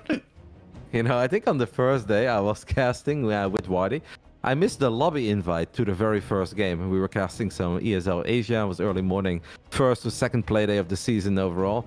And I wasn't in the lobby in the first game, but then obviously I did join the lobby the second game. And this ESL referee C wrote, Rotterdam, question mark, who is this? I was like, I got owned, Benny. He thought I just snuck into that lobby. I was like, well, it's me. Oh, I had a real Ronnie Pickering moment, you know, like, it's me. Do you know who I am? Oh my god, that's actually really funny. Yeah, that is really funny. I figured you would like that. Yeah, I like Ronnie Pickering too. I know you're a big fan of that freaking video, and I always have been. Yeah. All right, there was something I wanted to talk about before the referee started lagging. We were talking about Max Pax, 1 gate, fast expense. I feel like you said something, and I wanted to go on about that, but now I completely forgot. Completely lost my trail of thought because of these pop-ups. I'm the exact same. Like, before you mentioned the whole referee with the Ronnie Pickering moment, there was something that we were both talking about that I completely freaking spaced out on. Maybe like the second gate thing, or... Max yeah. Pax. And I've got a feeling I'm missing out on a really good story. If we get back to Same, it. mate. I was like, I'm gonna look so smart right now. I've got Yeah. something.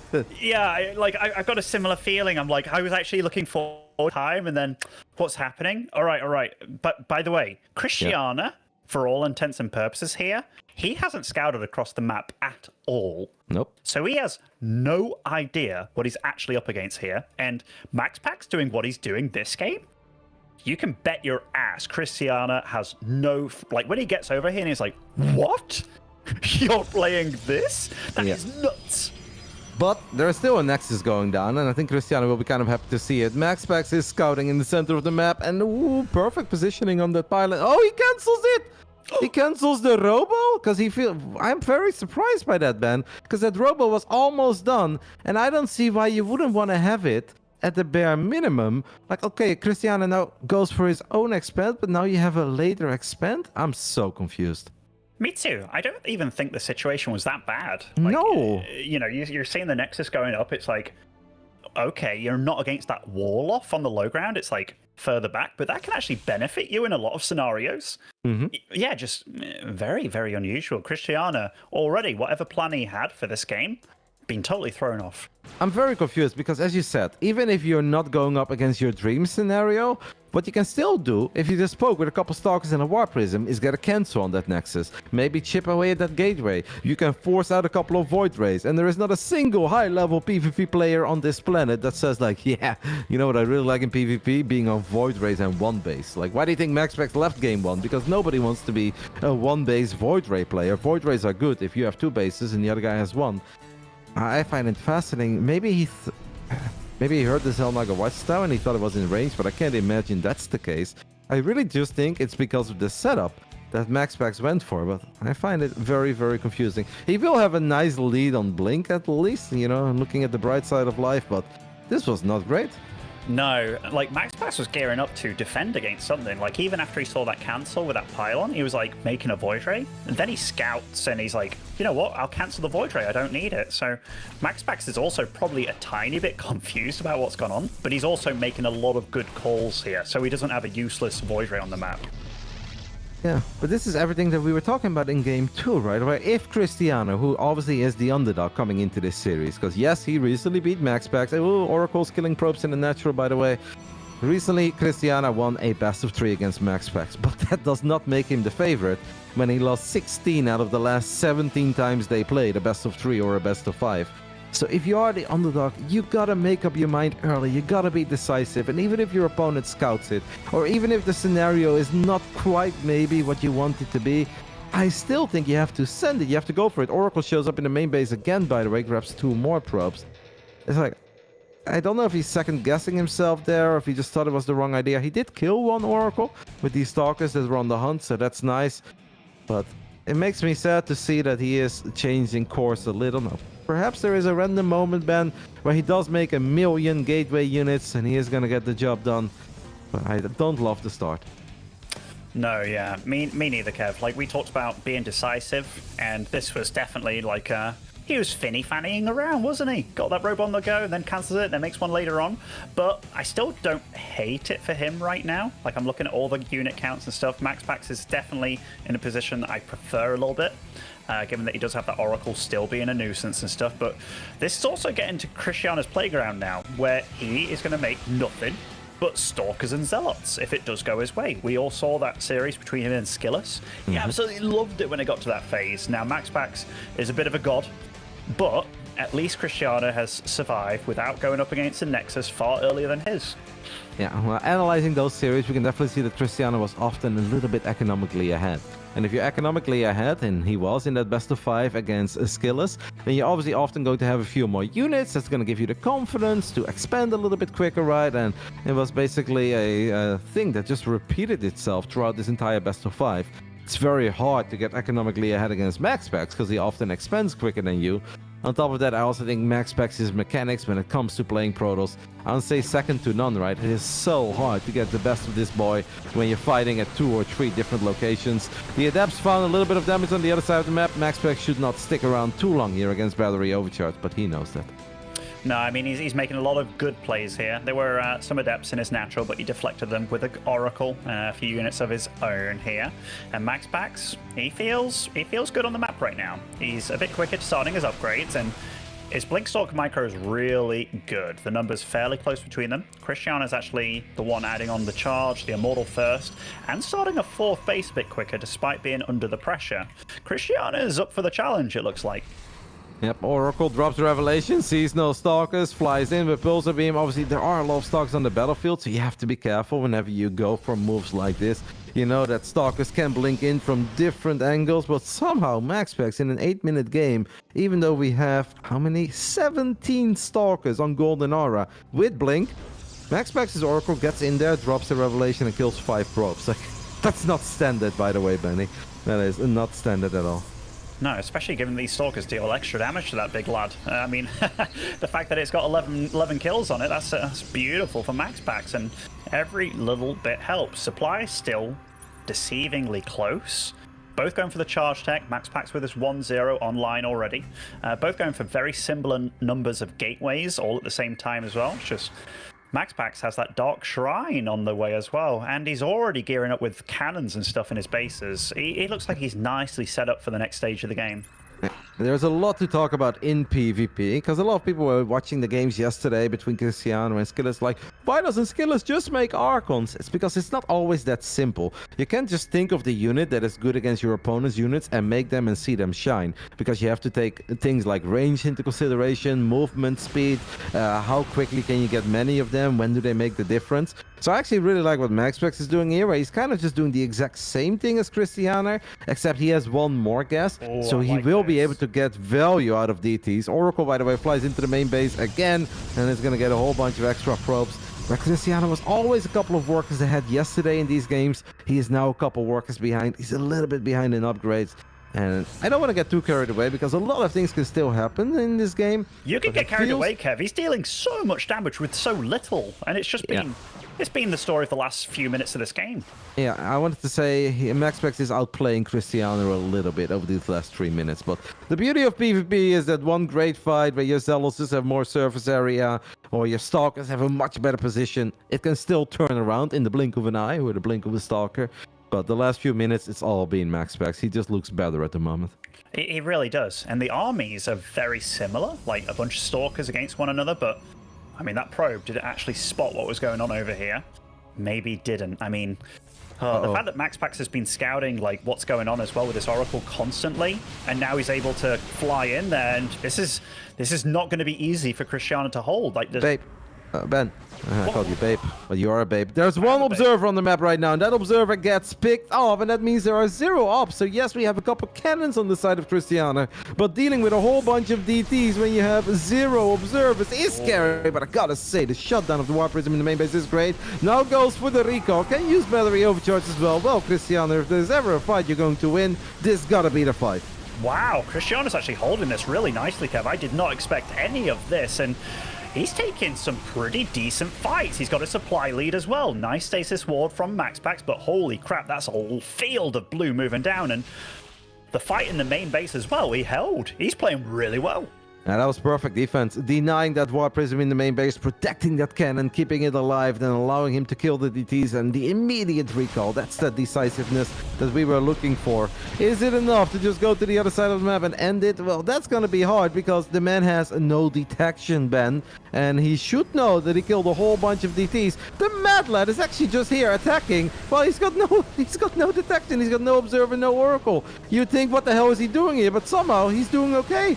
He's doing all right. He's got a 30 supply lead, and I mean, he does have a phenomenal amount of Zealots, way more than his opponent, more Stalkers as well. He's even got a second Forge to pump out the upgrades here. He's smelling blood in the water, but he has to be so careful about these DTs. Yeah, it's legitimately insane. Once Max Pax realizes there's no detection here, he can just warp in a DT or two. He does have 3 DTs running into the natural of Christiana, and that's where he's going to deal damage.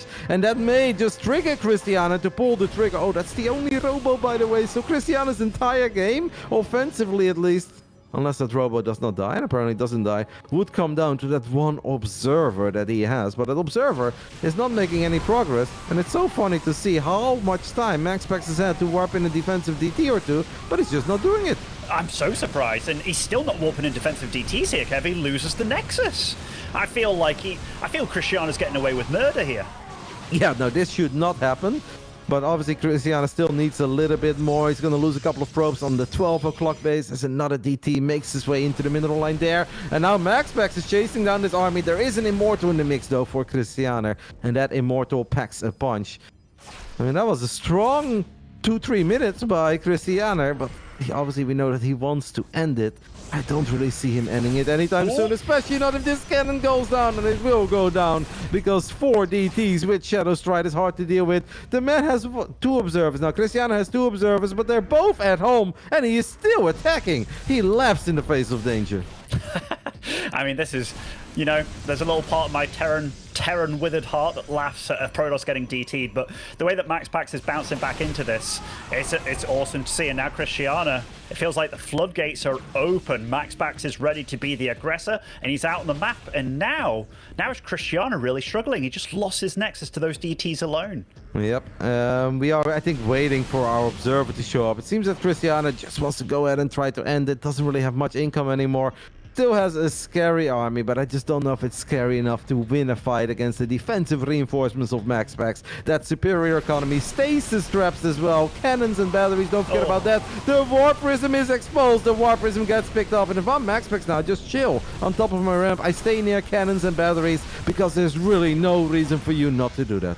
No, I mean, he knows he's in the driver's seat now. Behind this, got that 4th base up again, getting the 5th base again. Those DTs also being a pain in the backside of Christiana. Takes down that Nexus again, but cost him a lot this time. From being the leader in the probe count, he's now 57 to 76.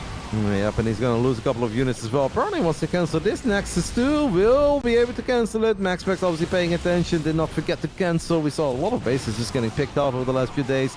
Christiana has a tiny bit of a surround here, but there's an Oracle, I believe, in the main, or what is that? No, it's a Warp Prism in the main base. Warping in DTs, and that cannon gets taken out. I really hope the Recall has an observer in it. The Recall does have an observer. It's coming. No, he's flying back with it. It's pretty close, but still, this is just every moment that goes by. We're just looking at Max Pax more than clawing his way back into this game. And look, he's at his 5th base. I mean, it's not in the game, Ben. He's taking the game by the horns and he's running away with it because Christiana is just running out of steam. Max Pax is maxed out. He's going to get on top of that base on the top side of the map. And I almost feel that this game is all over. Christiana will be able to maybe take one more fight, but I just don't see how he ever deals with the superior army and the superior upgrades. Well, he has a 1 upgrade lead, but the overwhelming numbers that favor Max Pax here. I really love that he had his whole army in whole position there. It meant that the Zealots didn't charge in until he blinked behind them, then they charged in all together. Really cool play out of Max Pax here, and he absolutely is going to take this game. Christiana with one last hurrah here, but that is just so much red on the field. Yep, that Nexus gets picked off. DTs are still bouncing between the main natural and 4th base that was going up on the left side of the map.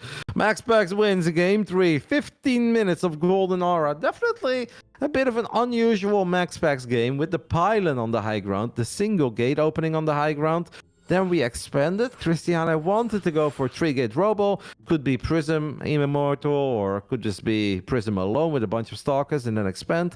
But after he saw that Max Pax had a high ground setup and dropped the late expand, cancelled the robo, and I still find it an odd choice. Because I think it's an okay-ish scenario. If you can just contain your opponent and then you're on one base and he's on one base, but you can force the other one base player to make a Void Ray, I'd rather have a bunch of Stalkers and a War Prism than a Void Ray if I'm playing one base versus one base. No, absolutely. I would definitely love to pluck the mind of Christiana just to find out what was going through his head, because he was absolutely convinced he's against a low ground expo. 100%. Upon not seeing that, just to throw the whole plan out the window, yeah, it's a crazy call to make, because, I mean, 3-gate robo, if you do go for that, is a totally valid build to go for, even in, you know, if you're against a double gate, the Nexus going up, and then it's like, oh, I'm against one gate, what is it? It's like, that felt... I'd have loved to see how that game panned out if he just went with it. Yep. I think we would be looking at a completely different game. And even in the game that we actually got, Christiana definitely did not look out of his league. He looked like he belonged. He had a couple moments, had an amazing defense against that Prism and the DTs in the main, the immediate recall at that 9 o'clock base. All of that was good. But yeah, we just kind of lacked detection for a while, and either defensively or offensively. But that's obviously a problem if our opponent doesn't just have DTs, but has DTs with Shadow Strike. Yeah, and we're going to get into the 4th map of this series. Spawning on the bottom right-hand side of Hard Lead. From Psystorm Gaming, it is Max Pax. This man has won 4 series against Protoss so far in this season of the ESL Winter Europe Regionals. He took down Drogo and Spots and Gongfu and Skillis, but he's now down 1-2 in the series that has his tournament live on the line. Can he turn things around and complete the miracle run? Blazer Christiana. Max Pax again, by the way, we've got to talk about it. That high ground pylon, not the low ground again. I haven't seen this from him before until this series. So what do you think's been going through his mind? Yeah, I have seen it a few times on maps without a ramp like this one, but I think it depends on who he plays against. I think he's just kind of worried about the crazy aggression that a man like Christiana or a player like Goblin can bring, where he's like, okay, if I go for my regular low ground setup, I know that these guys are very good and it's hard to hold. So he plays it in a bit of a different way. Showtime also had a whole bunch of pylon high ground against Max Pax, but that's for very different reasons. That's because Showtime knows Max Pax will go low ground setup against him. And Showtime also wants to go for a fast expand, but he'll just do it with a high ground gate, but it's still single gate. But that Max Pax is doing it here, I really think it's just a sign of respect, because he fears the crazy all-out aggression early on from Christiana. Yeah, absolutely. Different game from Christiana here as well, given that he is scouting his opponent's base, so will immediately know. All right. Pretty similar to Golden Aura here. It's the high ground stuff, just the single gateway. And he's not going to get thrown off guard, because that last game, he was playing in the dark for a long time. He was 100% convinced he was against the low ground gateway stuff.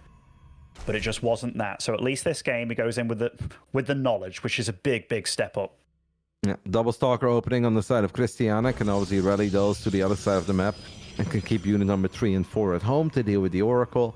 You should be able to get something done, you think, normally with 2 stalkers against like a Zealot Adept opening. Max Pax still goes for a very early expand. Christiana goes for a Twilight before even thinking about an expand. And who says that he will expand at all? Because you can still obviously be aggressive with one base blink. It is not great against the different opening of Max Pax, I think, where Max Pax has a very long time to get ready. But since Max Pax is playing it a little bit differently, maybe this different timing can still be very effective this time around. Absolutely can. That Adept does get caught with the shade off cooldown here, which... That's bad. Yeah, it's bad, because that is your staying power. That's your scouting power. Like, not knowing or knowing whether a Nexus is going up, huge in this situation. And Max Pax right now, he's going to make a lot of very tough calls without really knowing what's going on. Yeah, no, I would not want to be in Max Pax's shoes right now in this early game scenario of Hardlet, and that's not something we say very often, because normally 3-4 minutes in, we always like it for the Prince of Denmark, but this just seems almost impossible, right? Christiana is going to have a whole bunch of Stalkers with Blink, and he does not need to worry about a ramp. This is a map without a ramp leading into the natural. He's going to have such a good time. I don't even know if Max Pax has enough time to drop a Robo, but I also don't know how we deal with it without a Robo. Oracle is in the main base on the other side of the map, and Ben, there is no energy for battery overcharge. And Max Pax is very good at draining that battery as quickly as possible, and then he will always find a couple of probes. Here you can see that battery running out of energy, but good pull by Christiana, good response with the Stalkers. So he only loses 3 probes, and now all of our focus can be on the other side of the map. Because Max Pax needs to defend with basic gateway units and Void Rays against 4 Gate Blink Stalker. Good luck, have fun. Or 3. It's going to be damn tricky. It's going to be really tricky, but at least Christiana doesn't have to look back home anymore, even if like a stasis attempt is done. 2 Stalkers staying back over there, but 2 Stalkers not on the front. Like, Christiana is just going to send it here, and he absolutely has to. It's going to be very difficult to make.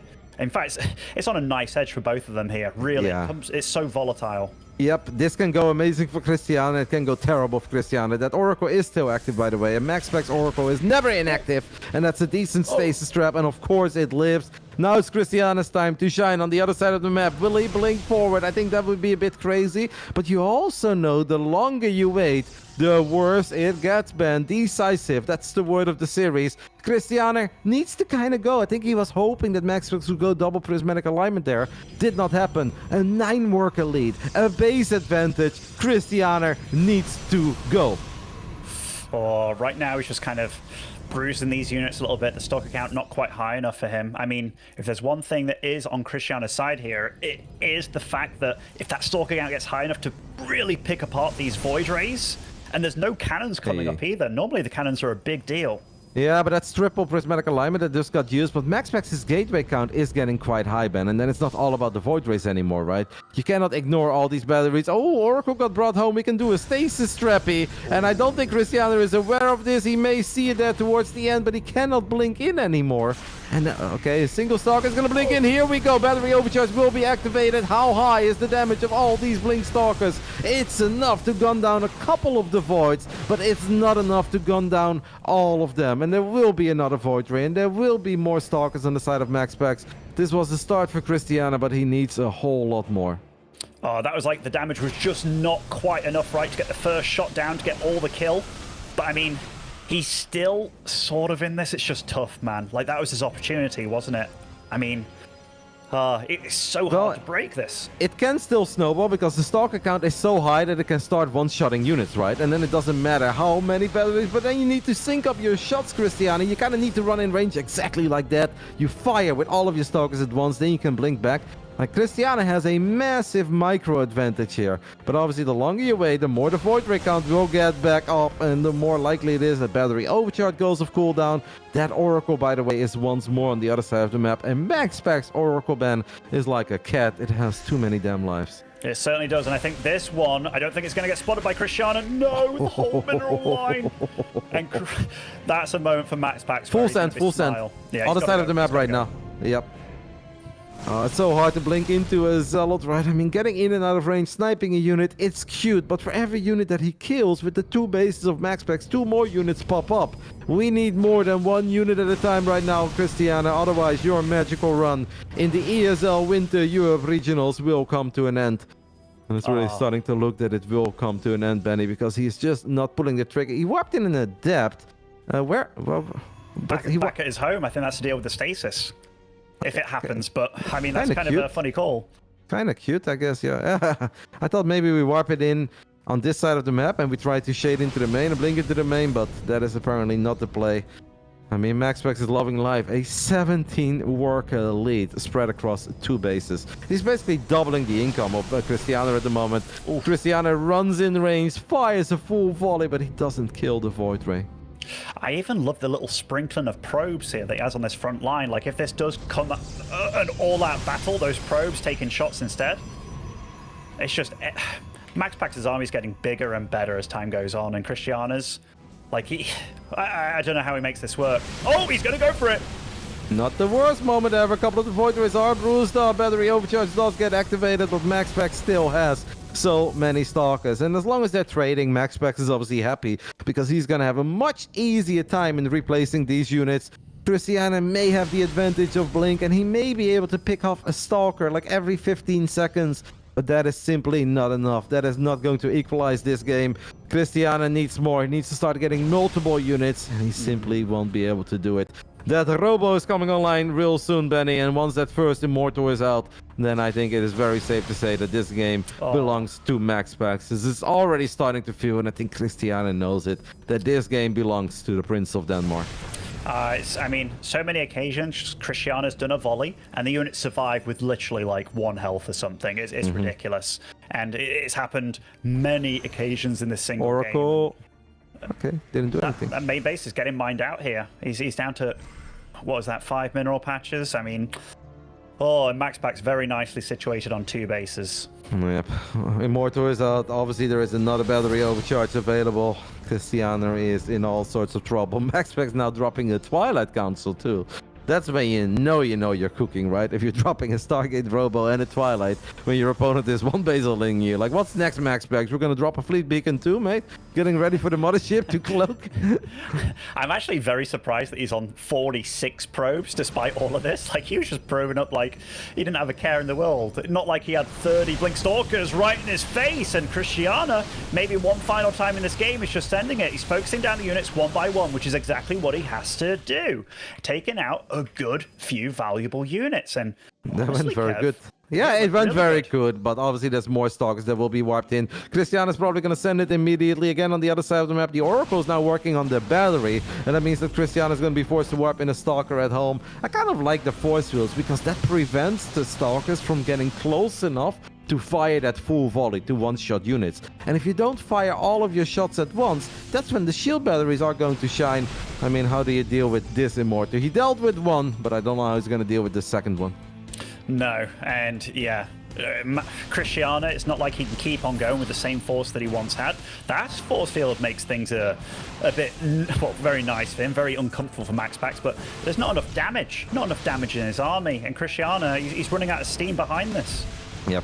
I think with the way that this game has played out, at one point Max Pax may be a bit worried about a hidden base, but then he sees the amount of probes in the main, and he's like, huh, that's very unlikely that you have a hidden base, and that's why it's so important that Oracle stays alive. Oh, another forward blink. He gets the Immortal ban, but another Immortal shows up, and this time around Max Pax did not even bother to use battery overcharge. He didn't feel like he needs it, and yes, indeed, he is going up to 3 bases. He's still 20 workers ahead.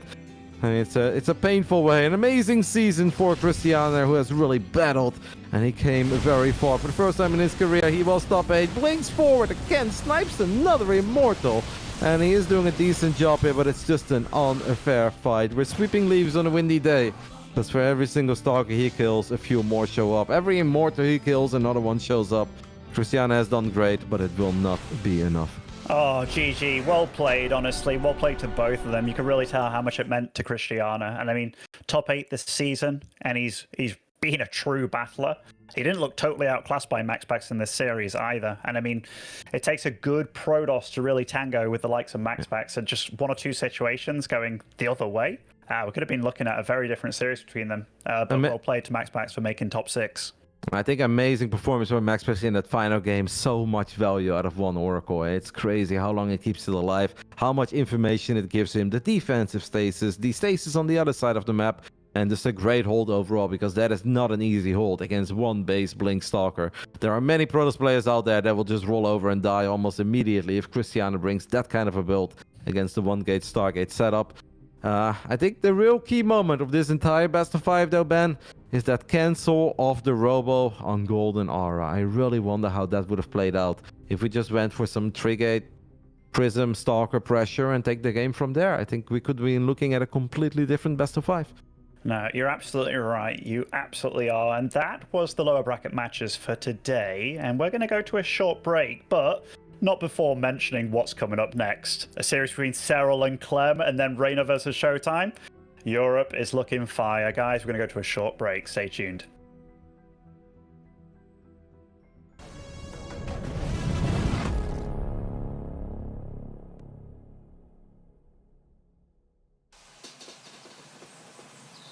You love it, you wear it. Wear your passion. Share your passion. wherever, whenever. Gaming is a lifestyle. Get your merch at shop.eslgaming.com.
ESL StarCraft 2 Masters is brought to you in part by Monster Energy and the United States Air Force. Welcome back to the players of the ESL Masters Europe Winter Regionals. And I think it's safe to say that we are getting ready for the one that a lot of you guys have been waiting for. It's that French kid, Liquid Clement, versus the man from Basilisk, the great Jonas Sotala. TVZ, as good as it gets, Benny. This is turning very quickly becoming like a classic of Europe at this point, right? Like this is the pinnacle of CVT, TVZ, however you want to spin it. Serral, the greatest of all time, not even just the greatest foreigner, and Clem, he's quickly rising up to become one of the greatest Terrans, definitely the greatest foreign Terran we've ever seen. But yeah, beautiful, beautiful StarCraft awaits, I do believe, and to kick it all off, Rod, who's at station as well. Yep, that's the map that we saw Serral battle Maru on a couple of days ago, and that turned into a nice 25-plus minute game. It was fun. In the end, Serral was able to land a couple of fungals. Serral's ZVT has looked very good whenever he plays it. It doesn't really matter what map pool, what patch we're playing on. Yona just does Yona things. But Clem is a magical terror, and he's so damn quick. And Clem has been incredibly good for many years now. We can't forget about all those Europe regionals. Like, the name was slightly different. We called it the DreamHack Masters, but basically was the exact same as what we're currently doing. And Clem has won more than Serral, has won more than Raynor. He won like 5 out of 8 or 9 editions, whatever he had. He's been incredibly successful in this format, in this event. Did often drop to the lower bracket before winning it all. But this is the one tournament that Clem has peaked in many, many times in the past. And the opinions in the community are very divided. And that's what I love. That's when you know you're getting ready for a big series. A lot of people think Serral, but a decent amount of people actually, they don't just think that Clem is going to win. They'll say, I favor Clem. I think Clem is the favorite. And it's just an amazing series, man. I can't wait for it. Yeah, it's a very funny dynamic in StarCraft, and it just shows its complexity. Like, it's kind of what I mentioned earlier. Just because you beat somebody doesn't mean you beat everybody they beat. And Clem has done so damn well when it comes to the European regionals. Like, the fact that he won, I don't know how many, like a good 5, I think. I think he won 5. 5 or so of the 8 against the likes of the Raynors and the Serrals of the world. That's insane. Even the Gabes have like stopped Clem in the past and stuff, right? I feel those times are almost no longer, but still absolutely insane what Clem brings to this region and just keeps those Zergy boys on their toes. One thing is for sure, both of these nerds are going to have to bring their A game if they want to take out the guy that's facing them, staring them down on the other side of the battlefield. And I think Ward is going to have to bring his A game when it comes to observing as well, because it is hard to properly observe when these two battle it out, because there will be more than one fight at basically any given moment past minute 6. In the top right side of Ratu set, we are looking at the main base of the record champion, not just of the Europe regionals, but also of the European Pro Tour Weekly. Representing the boys in blue, the one and only Liquid Clem. And spawning over in the southwest corner as our red Zerg, it is Basilisk's Serral. You know, I kind of messed that one up. I was like, is it Basilisk game? But it's not Basilisk game. Is it Team Basilisk Serral? No, it's just Basilisk. I don't know why. It just kind of flew out my mouth and it just felt wrong. Yeah, I heard you go for the Team Basilisk the other day, and I was like, I was like, what am I doing? Oh, by the way, both these players doing something a little bit unusual here, like Clem with this very hidden barracks over here for God knows why. And well, I mean, for God knows, but this map is obviously bizarre, right? And if that Overlord peeks in and it sees no command center, and then it goes a little bit deeper and it sees no barracks at the top of the ramp, the alarm bells could go off, be like, oh my god, is it Proxy 2Rex, right? Like, there is a tiny chance that that's what you're worried about. Look, he's actually gonna build a command center, maybe in the pocket expand as well. Some proper mind games already here in the beginning. Okay, so yeah, I mean, this is starting to make more sense. Serral with his first Overlord, where is it actually lined up to go? Like, in my head, it should be to spot over that natural, like you said, but it almost looks like it's going directly for this spot, doesn't it? Which, that's unfortunate for Clem that his mind game shenanigans might not truly pay off here, but still, this isn't really going to set him back, because Serral, no gas, there's no way to punish anything that Clem's doing, and I think they're just going to line up for a nice macro game between the two. Yeah, that is definitely what it's going to be. Serral's checking right now, and he should be able to see that command center on the low ground, and that's obviously going to make him feel a lot better about that missing command center. And this could have worked out, right? If that Overlord came in a bit more from the bottom, a little bit more towards the right, then there is a chance that even the great Jonas Satana could panic a little bit. This is, by the way, a very unusual map, obviously, for Zerg players to play on. And there is a good chance, I think, we'll see Serral play Muda Link Bane. I think a lot of Zergs don't love this map, but they say if you like playing Muda Link Bane, then it's not too bad. But you obviously got to be a fan of that. You absolutely do. And like Clem even went for these 2 Marines early on. I don't know if he was... he kept them very far back in his base as well.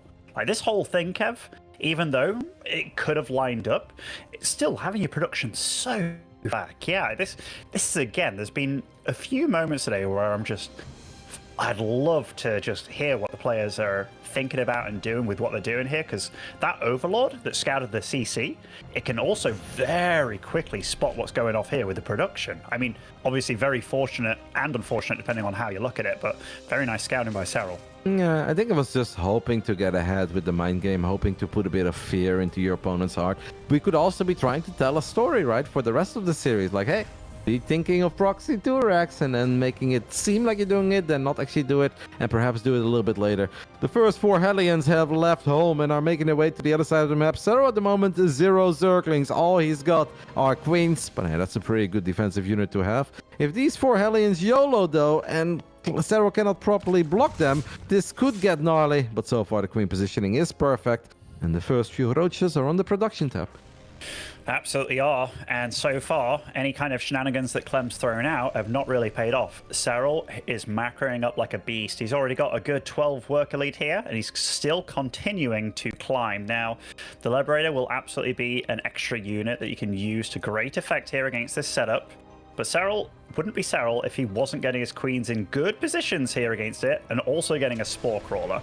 It's going to be so fun to see these two guys really go at it by the time they have multiple units to be active with, and we're going to see some proper multitasking all over the shop. Right now it's just a few Hellions, just the Liberator. I think Clem knows that it's unlikely he's going to find a lot of damage. That is a bit of a shaky start by Clem, as that Liberator died without getting a single drone, but on top of that it just flew head first into 2 Queens, and there isn't really a whole lot happening. Perhaps Clem feeling the nerves a tiny bit, getting ready for this big best of 5. I think Clem's super far behind this game, Kev. Like, very far. I like, none of the shenanigans worked out for him. Third base on location is the one aspect that's kind of different to a normal TVZ opening for him, but everything else, Serral has just got away with phenomenal greed, and look what his drone count's about to be after these 12 finish up. 68 to 43. Serral's cooking. Yeah, Serral is cooking on serious gas as he fires up Zergling speed now as well. But I also never really count Clem out in a big macro TVZ map, because Clem, I think, is incredibly good in defending, is good and still sneaking a medevac to the other side of the map, and a single successful drop, I feel like could be all it takes for Clem to get back into it. But you're obviously not wrong, Ben. This is a monstrous start for Serral. Clem has maybe overcomplicated playing this weird map, right? Trying to pull out all the mind games. They backfired, got scouted immediately. And I don't think he even knew initially that Serral already saw it, right? So it's like, oh, he thinks maybe it's working, but it wasn't really working out at all. And Serral, I mean, going up to 40 plus workers before making his first battle unit, not even getting Zergling speed early on. Yeah, Serral's off to a great start, but it takes a lot more than a great start to win a ZVT on Ratuset. It certainly does. I mean, okay, let's look at the advantages for Clem here. He does have 1-1 on the way, and this double drop will be able to, well, can deal some damage, but the creep spread is starting to spread here, does spot it before it actually gets into a base, and Serral does greet it with a lot of very slow lings over here. It's very funny to see a good 6 minutes into the game, but 10 Mutas on the way. I think that's the unit that will surprise the hell out of Clem, it being so early. He has to be very careful. Yeah, because he already saw the Roach early on with his Hellions. The Hellions are still looking for an opening on the left side of the map. A couple of links will go down. Creep Twins take some damage, but they won't fall. I mean, Clem should be able to see them real soon. Hasn't seen them yet. There is not a single turret yet online on the other side of the map. And that is very sad, right? I mean, Yona doing a very good job here. I think now this is literally the first time that Clem is going to get the heads up that there are mutas. And it's not just a couple, it's 10 mutas immediately making their way to the other side of the map. And things are going from bad to worse for Clem, who's going to have a hard time not taking any additional damage from all these mutas.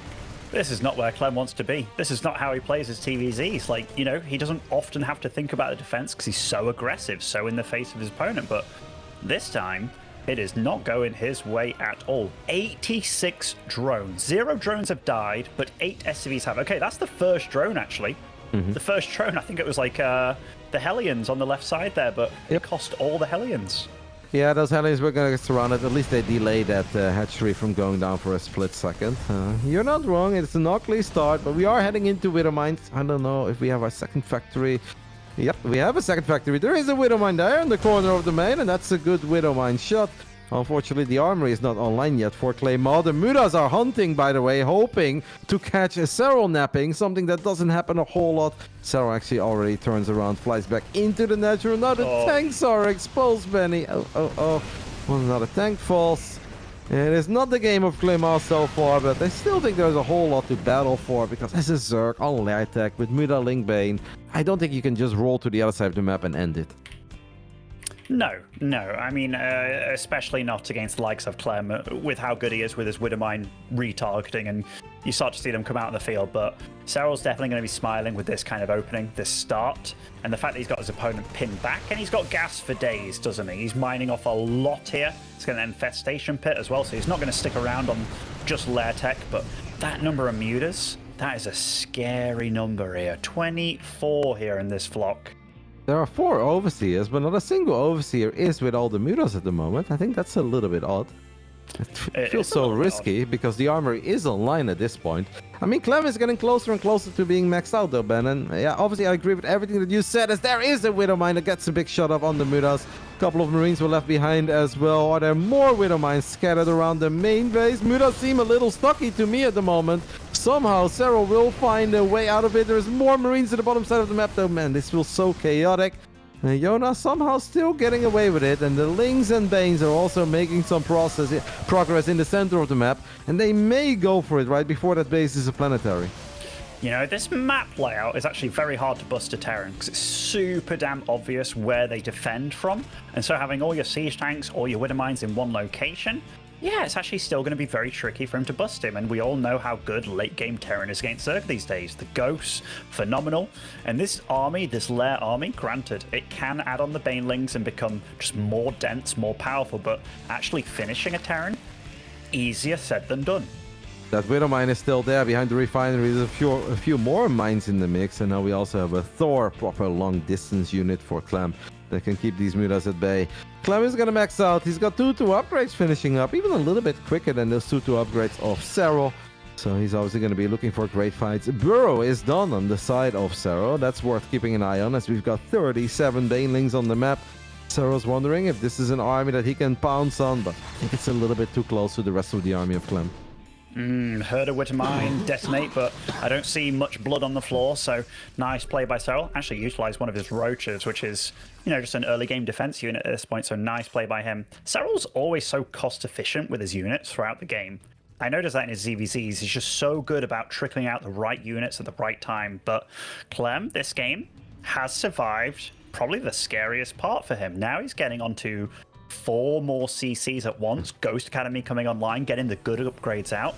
Kevin, I think this is what we were looking forward to between these two. Widow Mines hiding behind the refineries once more. The muta count is proper high, which is obviously nice, right? Because you're like, oh, but if there's just no opening, then in a weird way it starts backfiring a little bit, because the 22 Mutalisks are not going to have a very big impact if the armies actually clash head on. Now, of course, Yona is transitioning and he's sitting on a ridiculously large bank, as the Mutas try their luck one more time in the natural missile turret, and the Widow Mine get picked off. It's been a very clean game. The armies get dangerously close to each other in the bottom right side. It's not a planetary yet, but the Mutas are not here. It is off 3. The Baneling count is pretty damn high. Will the Banelings be able to connect with all the Marines? Pretty promising start here for Serral. Is it enough to keep on pushing with all the Mutas? Well, at least it's not a planetary yet.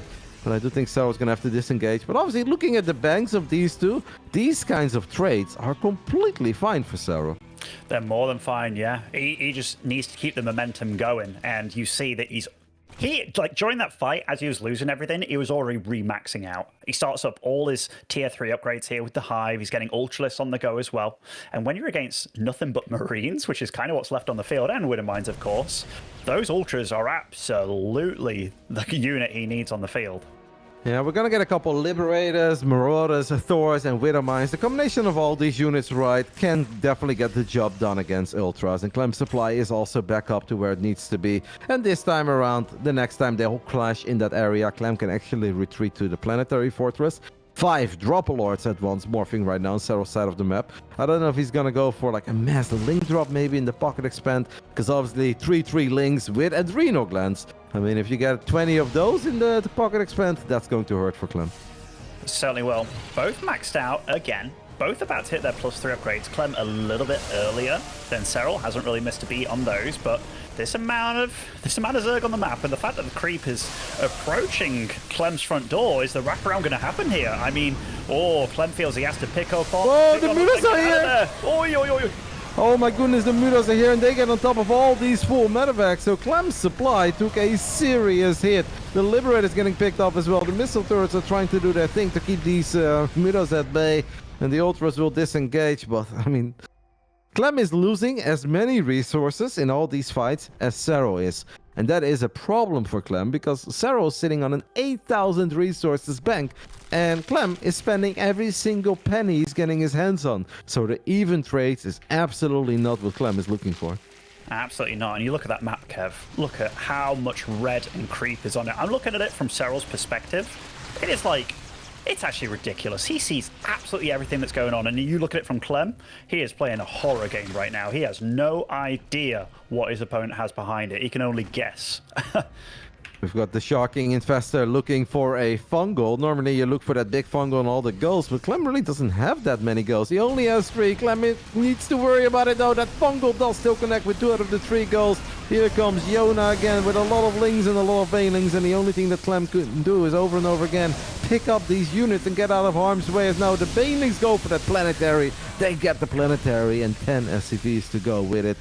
It is just not Clem's game so far. Honestly, Clem is not finding any momentum, and it is bizarre to see a TVZ from Clem where Ben 15 minutes in, he hasn't made it into the main base of Serral once. How crazy is that? When is the last time you've seen a Clem TVZ where he has not been in the main base of a Zerg at all? Not a single time.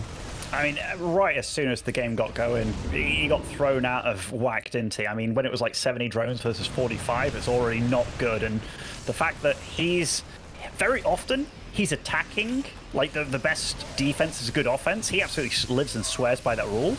Serral has not allowed him to play like that at all. Serral's been all about the aggression, all about just vacuuming up the map and just really, really making it claustrophobic for Clem. Looking at Clem's side, is there something to be hopeful for? Well, he is making his way into the advanced ballistics. He's going to get personal cloaking, but it's going to take a little while. This base is not a planetary anymore. The Baneling count is pretty damn high. We have 40 plus Banelings running into Clem's army. The Liberators just never really seem to be sieged up where Clem needs them the most. The Baneling still finding decent connections, taking out 16 SCVs as well. And his Orbital's now in a bit of trouble. The sensor towers are getting picked off, and they are still within like 1,200 resources from each other. Then knowing, the Mutas though, the Mutas going for a very adventurous move here in the middle of all the units of Clem. Liberator splash damage, Ben, maybe one time? That shot, that last shot there, that was actually huge. And for the first time, Serral's dipping in supply. Yeah, it takes a bit of an... he's going in again, Kev. I think he wants to get rid of them. I think maybe Serral just feels that the era of the Muta is over. Yeah, it probably does. I mean, the things that he's remaxing on right now, Ultra, Corruptor. He's also been very good about the air upgrades as well. Like 3-1 is that available on them. I mean... Clem, he's surviving, he's weathering the storm, but, you know, not without losing a limb or so. We have seen countless of Clem TVZs where at this point in games like this, the Zerg has lost 10,000 resources more, 15,000 resources more, sometimes even 20, right? In a 17-minute Clem game, that's absolutely not unheard of. Serral has lost 2,000 resources more Yeah, to quote our man Maney, that's nothing if you compare how much Serral has mined in this game versus Clem. Serral's gonna try one more time to unburrow an Infestor and land a Fungal. That Fungal will connect with a couple of the Marauders in the front lines. The Banelings are gonna do their thing and they are crashing in. Liberators are gonna siege up in the back. We do have a couple of bio units surviving this time around, and the Planetary Fortress is helping out. Not a bad fight for Clem, but it is far from a victory. Far from a victory. Like, this has just been Serral leaning on him, man. Absolutely leaning on him. This is like when you get two wrestlers fighting and one guy, he's having to hold up the other guy. The other guy's just sat on top of him. Like, he's not really breaking a sweat. And Clem, he's expending so much energy, and the bases that he once had, like the natural, the main, the third base, they're all drying up. And Serral, he's never felt more rich in his life. You mentioned a horror game earlier. I mean, we often talk about that one mission of the campaign, right? Where you know you're going to die, but the only job is to survive for as long as possible. So you can somehow, I don't know what the story is behind that campaign, Ben. It's a long time ago, but I know you can't win the level, but you can survive for a very long time. And that's kind of the game that Clem is playing here. But maybe eventually Clem can turn things around, they can find better traits. But it just does not seem that Serral is giving him a break. Banelings come in from 3 different angles, and that will do it. After 19 minutes of just complete Iona domination, game 1 goes in favor of the man from Basilisk.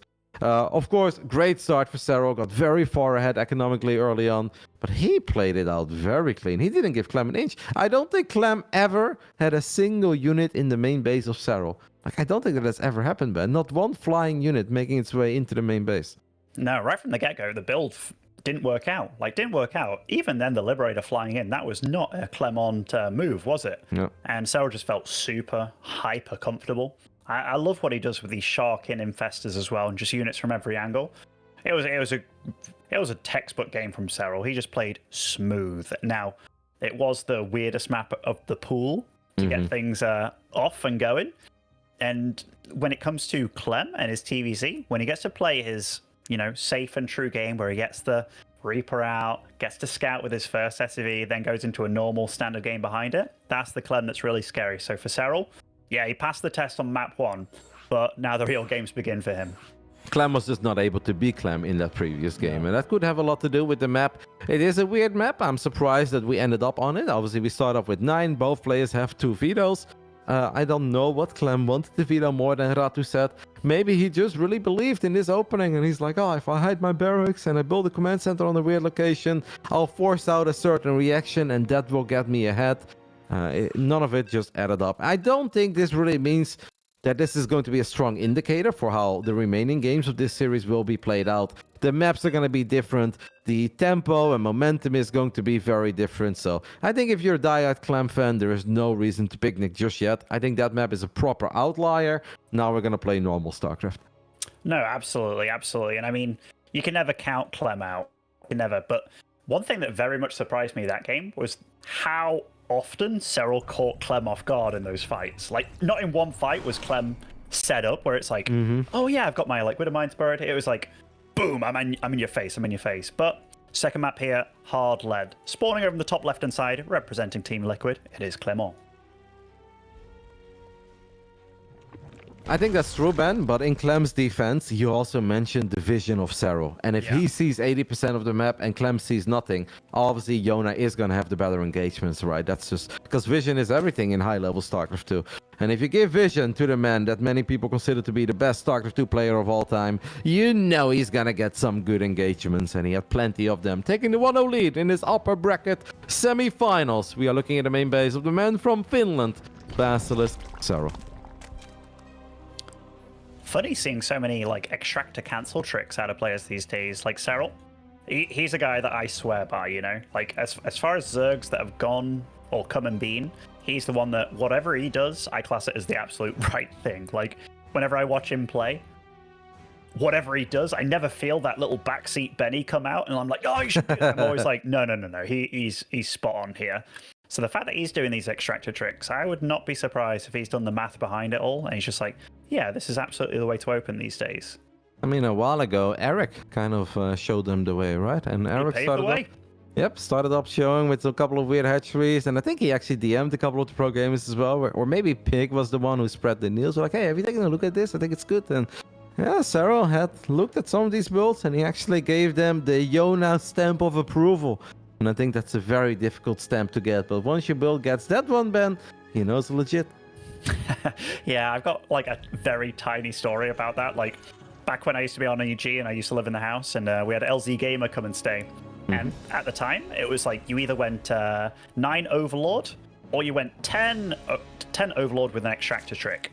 And he decided to go 10 Overlord with no Extractor Trick, aka just supply blocked himself. And I was like, mate, if we're practicing, you need to stop doing this. Like, I'm going to stop playing with you if you keep doing this. He's like, why? It's my build. I'm like, look. And then we looked at 2 replays and it was just worse in every way. But he still wanted to stick with it, Kev. I was like, no, I'm not going to practice with you anymore. Then he finally changed it and he got better.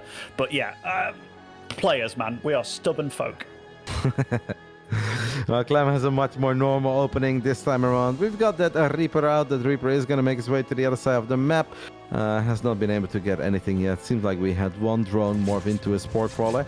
This is already a big moment, right? Where if Clem can deny that base. Normally Clem is very good in this. Can the Reaper be there in time? The drone actually turning around to battle that Reaper for a split second. I always love these little battles. But, well, Serral gets it down, I want to say, rather easily. Yes, it does. Absolutely does. And I mean, with this level of play, it comes down to every little interaction, doesn't it, between them? Like, everything can matter so much. Serral, with his Overlord, didn't get quite the same amount of info this game, but seeing the game that he's in the far more standard map, he can start to guess, like, he has to start asking himself questions. Is it a 3rd CC very early, which we absolutely know it is? Or is it, like, more a double gas opening where you take the 3rd CC later, but Serral's so good that doesn't have to worry about it just yet. Just has to think about what he has to defend in the near future. Clem is looking for a scout, just trying to pick up on if Serral's making any units, if there is a Roach Warren that's going to go down, or if it is something else. And I'm actually a little bit surprised about the way that Serral has gone about things. Fired up a lot of links now, just making sure that he won't take any damage from these Hellions, but he made so many links that I have the feeling we're going to try to sneak a whole bunch of them to the other side of the map as well and try to catch Clem off guard. And it will be very interesting to just follow Clem's vision for a little bit, because at this point, Ben, Clem has absolutely no idea there's a whole bunch of links on the left side of the map, but he does have Hellion number 3 and 4. Those don't see it either. I'm still following Clem's camera. He hasn't seen a thing. Clem has no idea. Oh, this could be a disaster. Seeing this empty base, it's like, okay, what you doing? Now he knows for sure what's going on. And all those SCVs, oh my goodness, the floodgates are open, Kev. This, Clem caught with his pants down so far in this series, and Serral just doing Serral things, but very un-Serral-like, isn't it? Like, you know him to play a safe standard game and do a lot of damage to you. I gotta say though, Clem. That's amazing, mate. He lost 2 SCVs. Yeah, he did not take too much damage from that whatsoever. That was very well done. I thought that was going to be so much worse, especially when, yes, there were 2 Hellions about to pop, but one of the Hellions got picked up almost immediately. And I'm like, oh my goodness, you have to deal with all these links with a single Hellion, and yes, there is a Banshee, but that's going to take a little while. Clem somehow only losing 2 SCVs. He's got to feel real good about that. He was thrown off a little bit. Supply block. I think that was a tiny opening there. There's only 5 links. Clem showing a lot of respect to Serral there, Ben, because with only 5 links on the map, I think he could have gone for it there. I think so too. He actually delayed the second Banshee a little bit as well. Maybe amidst all the chaos, something happened there, but suffering a little bit no of spore. supply block here as well. No sport crawler in this base. Clem, if you go for drones, amigo, you can kill so many drones. Oh, not realizing that it's over there, but these Hellions, I mean, getting all these Queens combined with this is actually not bad. And oh, now he's killed more drones already in this game than he did in the 20 minutes in the previous one. Yep, Banshee with cloak still going on. Need to move it though. Spore crawler finishing up. There's a lot of Queens and a Spore in range. Clem does save it. Yeah, I don't know. I think that could have... Obviously, that was kind of good because now he got 7 drones and 2 Queens. But if a Cloak Banshee gets on top of a mineral line and the Spore crawler isn't even in production yet, I mean, you're going to kill 7 drones at the bare minimum too, and maybe a whole lot more. But Clem found damage, kept the important units alive, and I think it's safe to say, Ben, that we've got a nice game on our hands. Clem also obviously still has potential to deal more damage with the Hellions that he hasn't thrown away yet. There are 13 Lings on the battlefield, and those 13 Lings are going to bring the fight to the Hellions in the center of the map. Well, Clem is paying attention. Clem feels a lot sharper overall here in the second game. This is far more his playground, isn't it? Like, this amount of Lings. Oh, nice little grab of one of those. Banshee's in the main. Banshee's in the main. Oh, a few drones are falling so far. I do see that Serral is moving his drones and reacting quite nicely with this queen. Those Banshees have to be so careful here. They're both actually getting really low. Yep, but it wouldn't be Clem if he doesn't stick around until the unit is down to 1 HP, right? And he's just trying to get max value, because why we hype up Clem so much is that Clem is the very best in keeping units alive and getting absolute max value out of almost every single thing he does, especially the Widowmine drops or the Widowmines that are just scattered in the center of the map. When it comes to retargeting, burrow on burrow, retargeting, I think Clem is the very best in the business. Absolutely is. I mean, one of those shots actually happened, but lost vision of the Banshee mid-air kind of thing. I mean, that was as close can be. Clem's about to finish up his 1-1, a little bit ahead of Serral, which isn't out of the normal. Bailing speed is done. That's kind of the price you pay for getting slightly later 1-1. Hello? That was funny. That was great. All right. Combat Shields isn't yet done, though, so these Marines don't quite pack as much of a punch as they do normally, but the siege positions that Terrans have these days are so damn difficult to break. Sorry, man, didn't hear you there. Tell me one more time. I forgot. Serral is setting up a surround, so we have a couple of units coming in from the top left, but Clem wouldn't be Clem if he didn't leave at least a couple Hellions behind. Those Hellions are now morphing into Hellbats. They are a bit clumped up though. Serral is gonna go for it. Banelings coming in from the top left and right side at the same time. How good are these tank shots? They were good on the left side. Unfortunately for Clem, no units left to protect those tanks. I wouldn't say it's a bad fight for Clem at all. I mean, Serral has lost more resources in this game than he did in a very, very long time on Ratu set. But I'm sure that Clem wishes he would have been able to keep one of those tanks alive a little bit longer. Yeah, neither one of them is out of the water yet, are they? They're both still testing each other. Fights happening here, there, and everywhere. Clem still kept those two Banshees alive, which are just sitting defensively at the moment. Oh. Lovely Bailing snipes out of Clement. Yeah, there was actually one Bailing remaining, but that Bailing turned around. It's like, I'm having none of that, man. This guy guns everything of them down. It's like, see you later, Yona. But I think that final Bailing could have actually had a good connection with those Marines. Clem missed one, but maybe Serral just assumed he was going to get all of them. In the end, these three medevacs were forced to pick up all the units, and they're not kind of stuck between a whole bunch of queens. But it's only Lair Tech and Zerg. There is no Spire, so those medevacs can absolutely chill there for a while. And we still have these units in the bottom left side. They're going to stim into that middle line. 5 drones fall immediately. This is going to be very difficult for Yona, because now he needs to defend against the multi-prong aggression of Clem, who's got the advantage of the fact that these medevacs can fly, pick up units, and drop all over the place. And Serral just needs to have Lings and Banes in the correct position over and over again. And he got those medevacs out of there, Kev. Like, that's one of the big things for Clem. He saved Private Ryan. He's out of there. Widowmine drop at the bottom side of the map. Ooh. Only the slow Widowmines, though, this time, so not the scary-ass ones. And, targeted an Overlord there, of all things. But he's not going to slow down. He's actually maxed out against a 170 supply Serral here. And Serral's the one that climbing up beyond this point. Like, it's going to be hard surviving. There's a Widowmine there, but good job by Serral. Picked up on it, split off a couple of Zerglings, not the worst shot there. Serral's gonna fire up the hive. He knows he can't stay on Link Bane forever. We have a Baneling drop on the third base of Clem. 12 SCVs go down. That is nice, but obviously Clem still has a very big army. It's incredibly marine heavy though. 59 Marines. That's not a bad thing, Ben, but you can't make a single micro mistake. There are a couple of Widowmines in the mix. The first mine does not fire. The second one is underwhelming, and the third one is underwhelming as well. That was an amazing defense by Yona.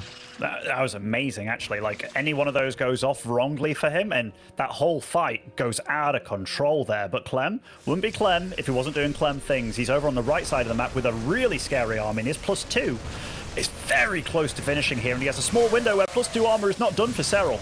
Yep, Serral's going to have a tiny link drop as well on the main base, but I think that's not as important as these two fights that are currently happening. We'll see how good Clem defense is. Clem has no units in the main base at the moment. Really focused on these armies that are battling all these Banelings. The Widowmine so far really betraying Clem a little bit, and obviously that is all kudos to Serral, who just knows how to position his Zerglings, knows how to split them off. But you do always feel it's a ticking time bomb, right? Eventually one of these shots got to deliver. They absolutely do, and Clem, he's not slowing down, man. Like, it's a very different game to the last one. Last game, Serral was all about the attack, breathing room behind it, whereas Clem, this time, you can really feel that, hey, 5 bases, Serral, that's all you have in this game, and he's all about slowing it down. Yep. Meanwhile, Clem is on 4 bases, is gonna go up to 5. The links that burrowed in the main base have revealed themselves one more time and killing some SCVs. It is nice, but it's definitely not crippling damage. Clem now going with a terrifying army through the center of the map. 14 Widow Mines. The only thing I'm a little bit confused about, Ben, is that he just has no drilling claws. If you make this many mines and you're playing double factory and you even have a tech lab on your factory, that's gotta just be a massive mistake, right? He completely forgot about it. You know, he's also blaming the balance council. He's like, you nerfed these... Oh, in fact, no, they got buffed, didn't they? Never mind, never mind. Anyway, he's moving into a nice position over here. And Serral, he's getting a huge flank ready, a huge concave, if you will. But sprinkling the Banelings, no damage done so far. And moving off creep, the Banshee snipes on the Banelings big too. And look, Clem up against the wall, but it doesn't matter. The Banelings have all gone. Yep, and a lot of the women's still there. There was a Liberator in the center of the map as well, picking up a couple of units. The Queens are going to try to buy some time for Yona, but with only Queens, it's going to be very difficult. Nice split off on the medevac there, even though it was the most exposed medevac. That was perhaps easy. Clem is still maxed out. Serral's counterattacking in the 3rd base. We're going to take a look at that fight as that Widow Mine shot was cash money for Clem. Serral's supply is dropping. He's got a few more Lings and Banelings left. Can the final Banelings be good enough to push Clem all the way back? Well, kind of, but there are planetary fortresses everywhere. It's so funny looking at StarCraft, how it's meant to be played, and all the units are moving perfectly away from one another, and it's just like, holy crap, how are these guys doing it? And I look at the efficient APM tab, it's like 320 efficient against 300. I'm like, holy crap, they are fast. Well, Clem, a little bit late on perhaps the 3-3 upgrades. The Widow Mine shot from downtown, though, is big. Serral's immediately going to unbarrel the Lings in the 3rd base, trying to kill a few more SCVs. There's also a single Banshee attacking a base in the bottom left side, and of course Clem still cloaks it. And even though Serral sent over a couple of Queens, now there is an Overseer there as well. I mean, they're both playing at a very high level. It just seems that Clem, even without drilling claws and even without 3-3 upgrades, is going to get the job done here, because I don't know how much longer Serral can keep this up. Maybe with the upgrade advantage, Ben, but it seems like an uphill battle. Nice fumble, though. I mean, that is one way to get things started. Beautiful focus fire on the Banelings. Jeez Louise. Oh, I said it earlier, Kev, you don't want to be a probe or a drone in this matchup, but you don't want to be a Baneling in this one. I mean, Clem is absolutely the red sniper over here, isn't he? He's just beautiful at dealing with Zergs once he gets going. Another nice, juicy fungal, but Serral, even though he's got better upgrades here, I think it's a little bit too little too late.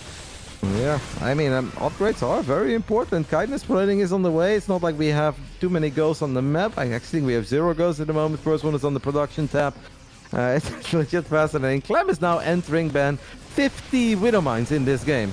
And no drilling claws. And I actually think out of all the upgrades that you can forget, I think that's one of the easier ones to spot, no? Like, I mean, then again, Protoss players don't realize we don't have thermal lens, so you can't really say anything, but 50 mines, no drilling claws? That's kind of shocking. He also has no concussive shell still, which is a bit surprising. Maybe, like, you know, just feeling the eagerness. I mean, he delayed his 3-3 for a long time as well, just getting out a lot of pressure. Maybe that just goes to show how much he prioritizes the pressure on Zerg players. And here, Serral's scrapping for his absolute dear life here, and he's done a good job of whittling down the medevacs as well with these Vipers. Yeah. Serral, can he actually hold against this? I don't know, man. The supplies are getting a lot closer, and we still have plenty of spellcasters here. It's Parabomb after Parabomb, a couple of good fungals as well. And Clem has been spending every single penny he's been sitting on. There are still a couple of Widow Mines that haven't fired yet. Good job by Serral sending those links. There's so many, Ben. There are so many Widow Mines. There is, but I mean, these Widow Mines, if they had tunneling claws, man, like, these fights would be so much better for Clem. I mean, oh, those Widow Mines, actually a lot of friendly fire damage done. Serral, for maybe the first time in the last 10 minutes, taking a little bit of a supply, well, at least catching up. Yeah, he was maybe for 0.1 second, right? And then there's more Terran units in the production tab again. Infestor on Burrows tries to land a fungal, connects with the Cyclone and the Ghost. More Widow Mines on the side of Clem. Sniping the Overseer, by the way, I think would be a good move. It's going to pick up all these units. Parabomb could be scary here. It's double Parabomb immediately. Clem does a very good job in splitting up those medevacs, though I don't think that Serral can fight near the Planetary Fortress. And Clem has realized, Ben, after still having 11 Widow Mines and losing 47 Widow Mines so far, that getting Drilling Claws is a pretty useful thing. It's a useful thing to have, as a wise man once said. And yeah, 3 Widow Mines still at a time. I mean, Serral, he's done such a fantastic job of surviving, man. Like, such a fantastic job. And I mean, that 3-3, Clem's now caught up on it. Now, fights will remain very difficult for Serral to manage, but Clem, look how well he's expanded behind all this. He's not just a one-trick pony, is he, with all of this? It's good macro behind it, and just frickin' A. Awesome game. Serral still looking for these magical fungos with the burrowed infestors everywhere. I really love how he has truly implemented that in almost every single ZVT we see from him in this day and age. Fungal lands, I mean, a combination of a fungo and a parasitic bomb and all these medevacts when they're on top of each other would be big. But the reinforcements have arrived for Clem, and it's going to be a couple Liberators too. And Serral does not have a lot of anti-air, does not have a lot of things that deal damage to Liberators, period, right? What are you going to do? Chain parasitic bomb them? I mean, the parasitic bombs are actually really cool, I think. Like, definitely been slowing down Clem quite a bit, but still, it's a big investment into those 5 Vipers that can't really do much else. But Serral, look at this. With the time that he feels that he's buying, that's a pretty juicy counterattack on the far left side. Yeah, there is a Ghost and a Liberator in the mix, though, so it's going to be hard. And obviously, Clem still is trying to make magic happen. In the right side, there is an Infestor sharking behind that army. If Serral lands one more magical fungo, he's going to go for it right now.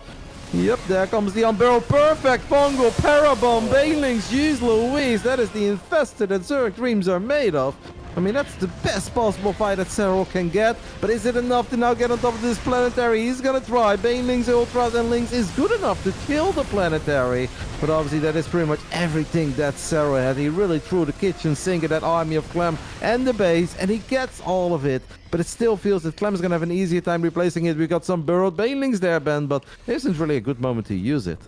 I mean, this is so chaotic. Like, Serral's been on the ropes for a long time now and still fighting back, but Clem, he's got a true minefield on that right side of the map to deal with. And I mean, I really think these Vipers have been really good, actually. I'm clicking on them, they've got multiple kills between them. That's value for money. Clem even threw down a second starport amidst all of this just to produce more air units, given how effective those Vipers have been. But I think the real tale of this game is, look at that creep spread. It's been thwarted at every opportunity by Clem, and he has sensor towers for days. Who's the Zerg now?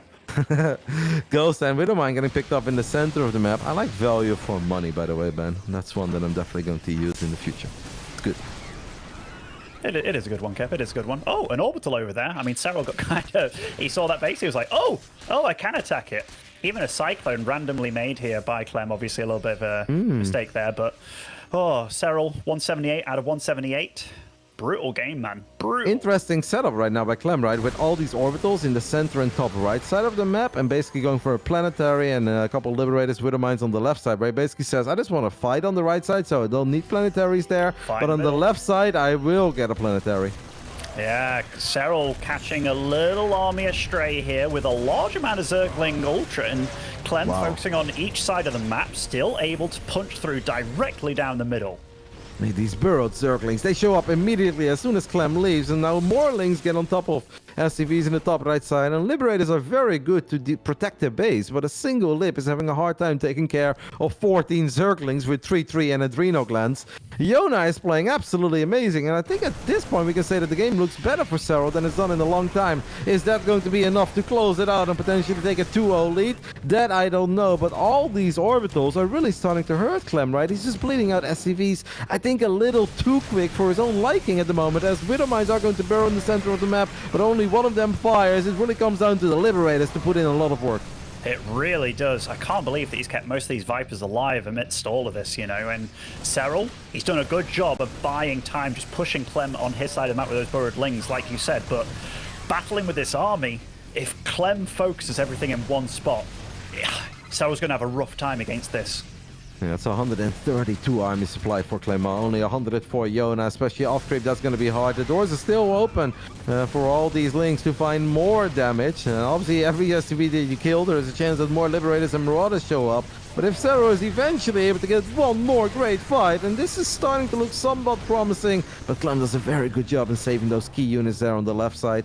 You know, it can become a real problem for Clem that he has been losing as many SCVs as he did. Because Clem started off killing a couple drones, right? But Clem has only killed 22 workers in this game. Serral has now killed 54 SCVs of Clem.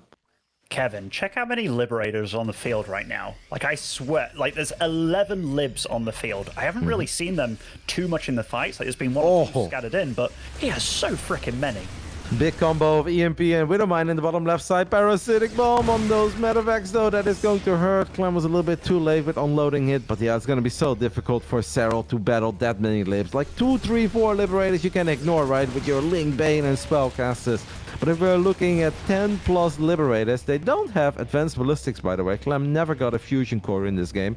But obviously it's been so hectic. We can't really say that Clem has been sitting on a massive bank. Like, no? Clem's been spending every single penny he's getting his hands on. And he's been throwing it at Serral for the last 15 minutes. And I think at this point he's wondering, when do you ever run out of steam? I think they're both respecting one another so much. Like, they really are. And the 21-minute concussive shell coming online very soon. Big fungals coming down. The Liberators doing good against all of these ultras, though. And finally, there's the straw that broke the camel's back here. Serral no longer able to hold this base. I mean, a few Banelings have something else to say, but GG. Clem with a very, very vicious back-and-forth game, too. A 23-minute game, and it felt that they were battling for 17 minutes stop. That was legitimately an amazing performance by Yona, who was in all sorts of trouble for the longest time. Then eventually, you're like, hold on a minute, he's just kind of surviving. And I do think it really helped that Clem forgot Drilling Claws, right, for as long as he did. Because Clem was so mine heavy. He only got Drilling Claws after having 50 Widow Mines. Obviously not at once, guys. That would be a lot of army supply. But I think he lost like 40 or so, and he still had 11 on the field. Maybe if Clem had that upgrade a bit earlier, some of these fights and trades and engagements would have gone better for Clem. But still, I think a monumental effort by Serral to stay in that game for as long as he did.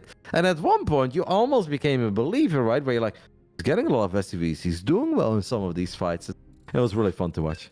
It was super fun to watch, and one thing that I really liked as well was the fact that Serral kept himself in that with spellcasters, basically, like through sheer force of will. Like a lot of Zergs trying out mass. If you get behind and then it's like you can't outmass anymore, you kind of keel over. Serral was like, you know what, I have to go about this in a slightly different way. Lots of Vipers, the fungals continuously. You really felt him clawing his way, trying to keep a hold, and at one point it looked like it was sort of possible, like when he punched through the middle, but when your creep is kept that far back, when the Terran is just completely all over you, it's so hard to get back from that. We saw a little bit of everything, Ben. We even saw Bailing drops for a split moment. The run bites. And don't forget about that early game crisis management, by the way, by Clem, when Serral snuck those 20+ links to the other side of the map. And I was just following his camera, nothing else. And by the time that he saw it, they were there already in his main base. And he even lost one of the 2 Hellions that just popped. And still, somehow, only lost 2 SCVs. I don't know about you, Ben, but I think that's illegal. It should be illegal, Kev. Absolutely should be. Spawning over in the bottom left-hand side of Alcyone to get things going. For Team Liquid, it is Clem. And in the top right side, Wadi is showing you guys the magical main base of the great Joona Sotala, the man from Finland, Basilisk Serral. I love watching both these play, man. It really is magical StarCraft, what they produce. And I can't even remember where it really started to go wrong for Serral, or just very right for Clem. Like, yeah, that hold of the Lings early on was very nice by Clem. The Banshee did a lot of damage together with the Hellions.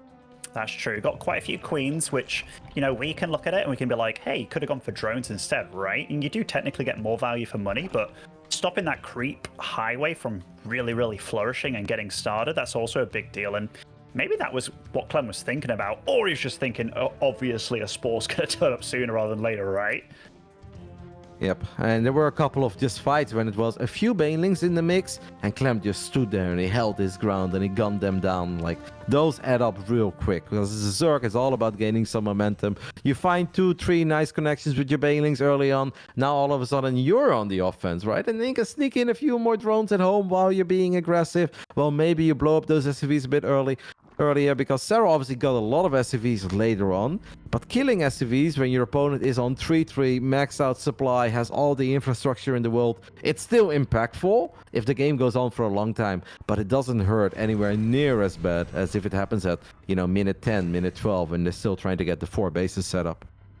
No, absolutely. Like, no, I don't think either one of these players is, well, both these players going into this knows that they're duking it out with the absolute best of the best, right? And that game, if you're Clem, you're like, holy crap, what did I have to do to really take this man down? Like, it's super hard for not just Clem, but Serral to keep that up for a whole series. If every game is like that, like, they're both going to be so exhausted. Yeah, I mean, maybe after 2 games... Ooh, sniping the creep tumor. Raynor would say it's GG right now, but, you know, after 2 games, though, you would still say that this should feel slightly better for Clem than it should feel for Serral. Because Serral won Ratu set, which is just such an odd map. Any of the other maps will not play out in the same way. Then that second game was a bit more normal, straightforward. And Yona, I think, can tank a lot of confidence from how well he played while being on the ropes and obviously being in a world of trouble. But Clem is still the one who in the end kept it together, closed out the more normal of the 2 games. So I think entering game 3, I think Clem has all the right reasons to feel very good about his chances in this best of 5. I think you're absolutely right. Hey, that's some Zerglings in the main base here. So Serral gets a full scout of what is going on here, which is very annoying because 1 strength of 3 CC is your opponent shouldn't scout him. Even losing an SCV here from the cheeky little Zergling in his base. And Second one, maybe? Wait, there's one more Zergling hiding in the main. Oh, it's on hold position. So sad. Would have been sick if he went for that other SCV. You get the double kill. He's like, who's a GG for now? You get my tumor. I got 2 SCVs. Get out of my game. No, but yeah, I think you're absolutely right with your point, Kev. The weird map, Serral won, but the far more normal map, Clem won. And it was like, you know, how many more games can play out like Rad Huset? Absolutely none. So yeah, definitely should feel better for Clem, but it's still, it's a long road to climb. Taking 2 maps from Clem, taking 2 maps from Serral, or what's left, so freaking difficult. So Serral opened up with Zergling speed here, right? Like you would all think it's a kind of normal. I feel that Roach Warren is a bit early. A pre-4 minute Roach Warren, or around 4 minutes on the side of Yona. What do you think he's up to? You know, in fact, let's have a look at the gas situation. So he is on just 1 gas. So I still think it's going to be a tech from him, but weird, Kev, because at most it could be like a couple of fake roaches, or it's going to be defensive roaches. Like a long time ago, I remember Nurcho playing with his safety 5 roaches regardless, but yeah, it still looks like a defensive setup. You remember that too, right? Yeah, of course. I mean, it's funny that you bring it up. Nurcho, not someone we talk about every single day right now when we watch Serral against Clem. There's a Liberator on the right side of the map for Clem. Clem is going to siege that Liberator up. Serral's already on top of it with 2 queens. First queen absorbing shots, not going down. Did move all the drones there towards the end. Did you see that, man? Like, these are little things that don't feel good as a pro gamer. Because to slow your economy down, the Hellions are going to poke and are going to try to just get 1 volley off. And actually very cool with the Liberator. Look at that. Keeping it kind of safe there. Making it very hard for the queens to go through. Oh, I love this setup by Clem. That's very cool. It is very cool, and this gold base is now revealed and exposed, and getting queens over here in time. I mean, Serral's doing the right thing, breaking these rocks, getting another way into there, so nice play out of him. We'll keep it alive, but this absolutely is going to be Clem's point of attack from this point on. Interesting game to start things off. All these new maps that I've seen so far have been really cool. I mean, if you compare any of the starts, I guess, to what Ratu said, they're always going to be good. But now we're 6 minutes in, and Clem is only down 5 SCVs. In the other game, he was down 35, right? And then the game still went on for a little while. Ahead in upgrades, a stim is done. No combat shield yet, though, so maybe worth keeping an eye on, since we obviously forgot an upgrade or 2 already in that previous game. I feel like that should be on the way, no? Yeah, it definitely should be on the way.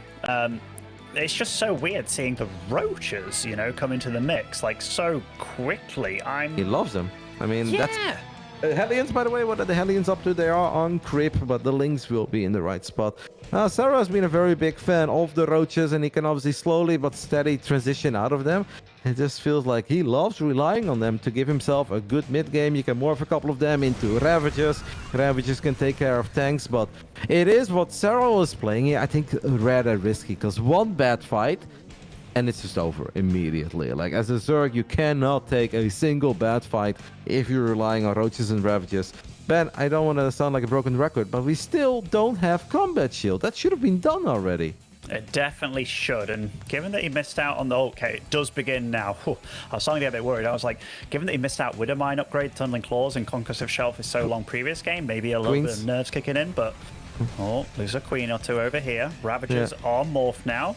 You know, I kind of like the roaches on this map if you're making use of that extra mineral boost that you have with that gold base. Using some more valuable lava here on Roach Ravager can be all right. Oh, Biles very close to connecting. It's a bit tricky fighting around these points. Mate, I feel like every single StarCraft 2 player who actively plays has had an awkward fight or two right now in the center of El Sayuni, where it's like, okay, don't know how it's gonna go. Let's see. Might be good, might be bad. It is just super choky and weird around that Zelnaga Watchtower. Liberator is gonna get picked off in the main base, but obviously Clem is gonna use this as an opportunity to throw down a scan in the center of the map, push back the creep a little bit. Hellions are gonna try to get on top of the drones at the gold base. Surprised that Clem didn't scan yet. Maybe it just had no energy. It's now 8 minutes into the game, Ben, and that Hive is done. And I see Adreno Glance on the production tab, and I see Vipers on the production tab, and I'm really starting to feel that forgetting Combat Shield for as long as he did basically did not allow him to be as aggressive as he would have liked to be. And the game does not look bad for Serral. The drone count is not crazy high for a Zerg at this level, but the tech is super on point. The tech's amazing for him, and the 2-2 very quick. Like the fact that, okay, Kevin, put this into perspective. Bailing speed is finishing as you're halfway getting Adrenal Glands and an Ultralisk Cavern. Like he's got away with murder this game, hasn't he? Like he's Bailing run by in the third base of Clem. Oi, oi, oi, quick to react though. Still losing quite a number of SCVs. I mean, yeah, none of this looks promising for Clem whatsoever. No, he might have to turtle it up a little bit. I mean, he is going to get a sensor tower, so that is obviously a good building to turtle up with. You're going to get a Liberator. But yeah, once Serral is happy, once he gets a couple of these Hive Tech units out, it seems like he got big connections near the gold as they were battling in the top left and the gold at the same time. Clem lost all of his Marines near Serral's gold. Bailings blew them up. Clem is losing all his momentum. I don't know, maybe bit upset over forgetting Combat Shield, perhaps. Nice snipes on the Bailing Zone, the top side of the map, but Clem is going to need a whole lot more. I think at this point, you just kind of have to dig in your heels, right? And accept the fact that you're going to have to play a defensive game, because I do not believe that Clem can be aggressive against this Yona that already has Vipers. No, absolutely not. And I mean, Serral's army and the fact that he's like posturing this aggressively on the map, like that's not what you want as a Terran. Like you feel comfortable when you're keeping them at bay, and the fact that Serral feels comfortable enough to be out on the map in this kind of situation, nice snipe on that Viper, will stop the blinding clouds if needs be, so that means the PF will remain a PF. I mean, it's still not done yet. I mean, the complexity of Serral's army, if he does get some ultras online, which he does have the Ultralisk Cavern, right? Yeah, he's getting kindness plating, Ben. Alrighty. Yeah, my bad, Cap. No I mean, the worries. Marauder count is starting to rocket up a little bit, which will absolutely help against those, but Clem's not a super rich boy behind this. I mean, in fact, he's keeping his minerals super low. Yeah, no, Clem has definitely not made any macro errors. It's just that he's not getting a lot done with his army. Not with the Hellions, not with the Liberators, and definitely not with the first few Marines move out. So it's going to be difficult, but 3-3 Bio always has a chance. Serral does not have Burrow. Just wondering, you know, if we're going to see some of those upgraded Ultras Burrow right now, Ben. Minus 25 minerals as well. I mean, massive buffs all over the place. Super buffs, you know? You'd almost think, listening to certain Italian Zerg players out there, that Zergs can't win these days, but this series so far is lining up to be a solid treat. Serral just... It already is. Of the map. Yeah, I mean, it's a beautiful series. I don't know what Clem... I think you were right about he needs to dig his heels in at this point. Like, start thinking about where he wants to take fifth. Probably that 6 o'clock-ish location. I mean, 7 if you're being well, 6.5 o'clock, whatever. You've got me down myself now. I'm like, I'm not going to get stuff... screw it. I think 6 or 7 both works. I wouldn't be surprised if he goes for the top left though, Ben, at let's say 1047. I'm kidding. But where he has the rich Vespian geyser, because we already have a planetary on the left side there. So I think it would maybe be nice to keep on expanding towards the top left side. Everywhere I look, Serral's just running after Clem.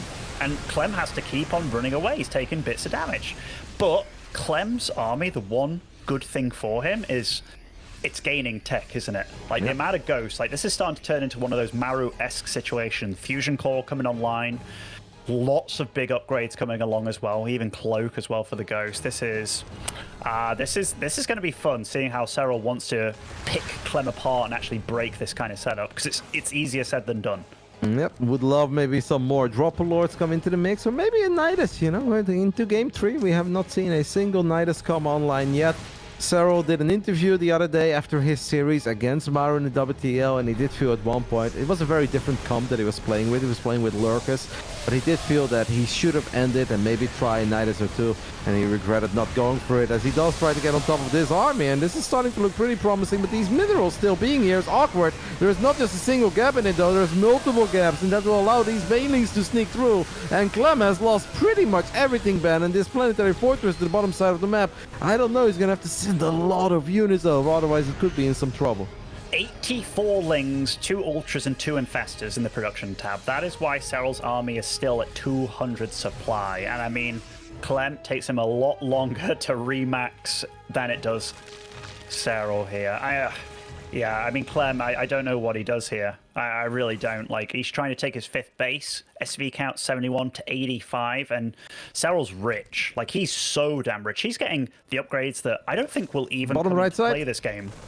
Oh, nice fungal. Nice fungal on the side of Iona, lands on 60 Marines, Banelings in the mix as well. I mean, it's almost crazy because Serral or Clem makes a tiny move out with 60 Marines, and you're wondering, is there an opening? And the Banelings finish up on a picture-perfect moment as Serral's now going to send it on the left side. Double Blinding Cloud is going to get on top of that planet, and if he gets this PF ban, and he will, I mean, that's a big loss for Clem because Serral still has a good old piggy bank, and this is really starting to hurt the economy of Clem, especially if this planetary in the bottom side of the map is in trouble too. Is that enough Banelings? I think it is, Kev. That is more than enough Banelings, and Clem's just bleeding from everywhere at this point. He tried to get his heels dug in, but he's digging them into the muddiest soil of all time here, and Serral's just all over the shop. You can see it a little bit in the army movement here of Clem, right? He's just not totally certain. Do I go to the top left? Do I go to the right? Serral has won the battle over vision, and it has allowed him to make a lot of great moves.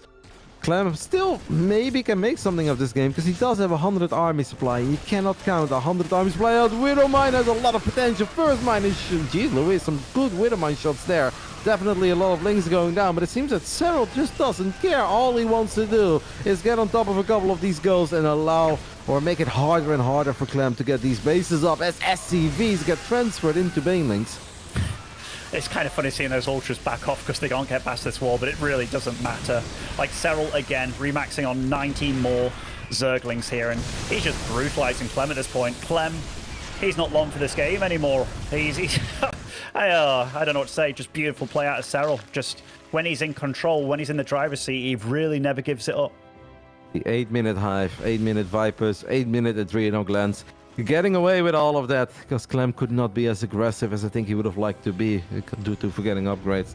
I think was already perhaps the beginning of the end because Serral has looked flawless in the last 4 or 5 minutes.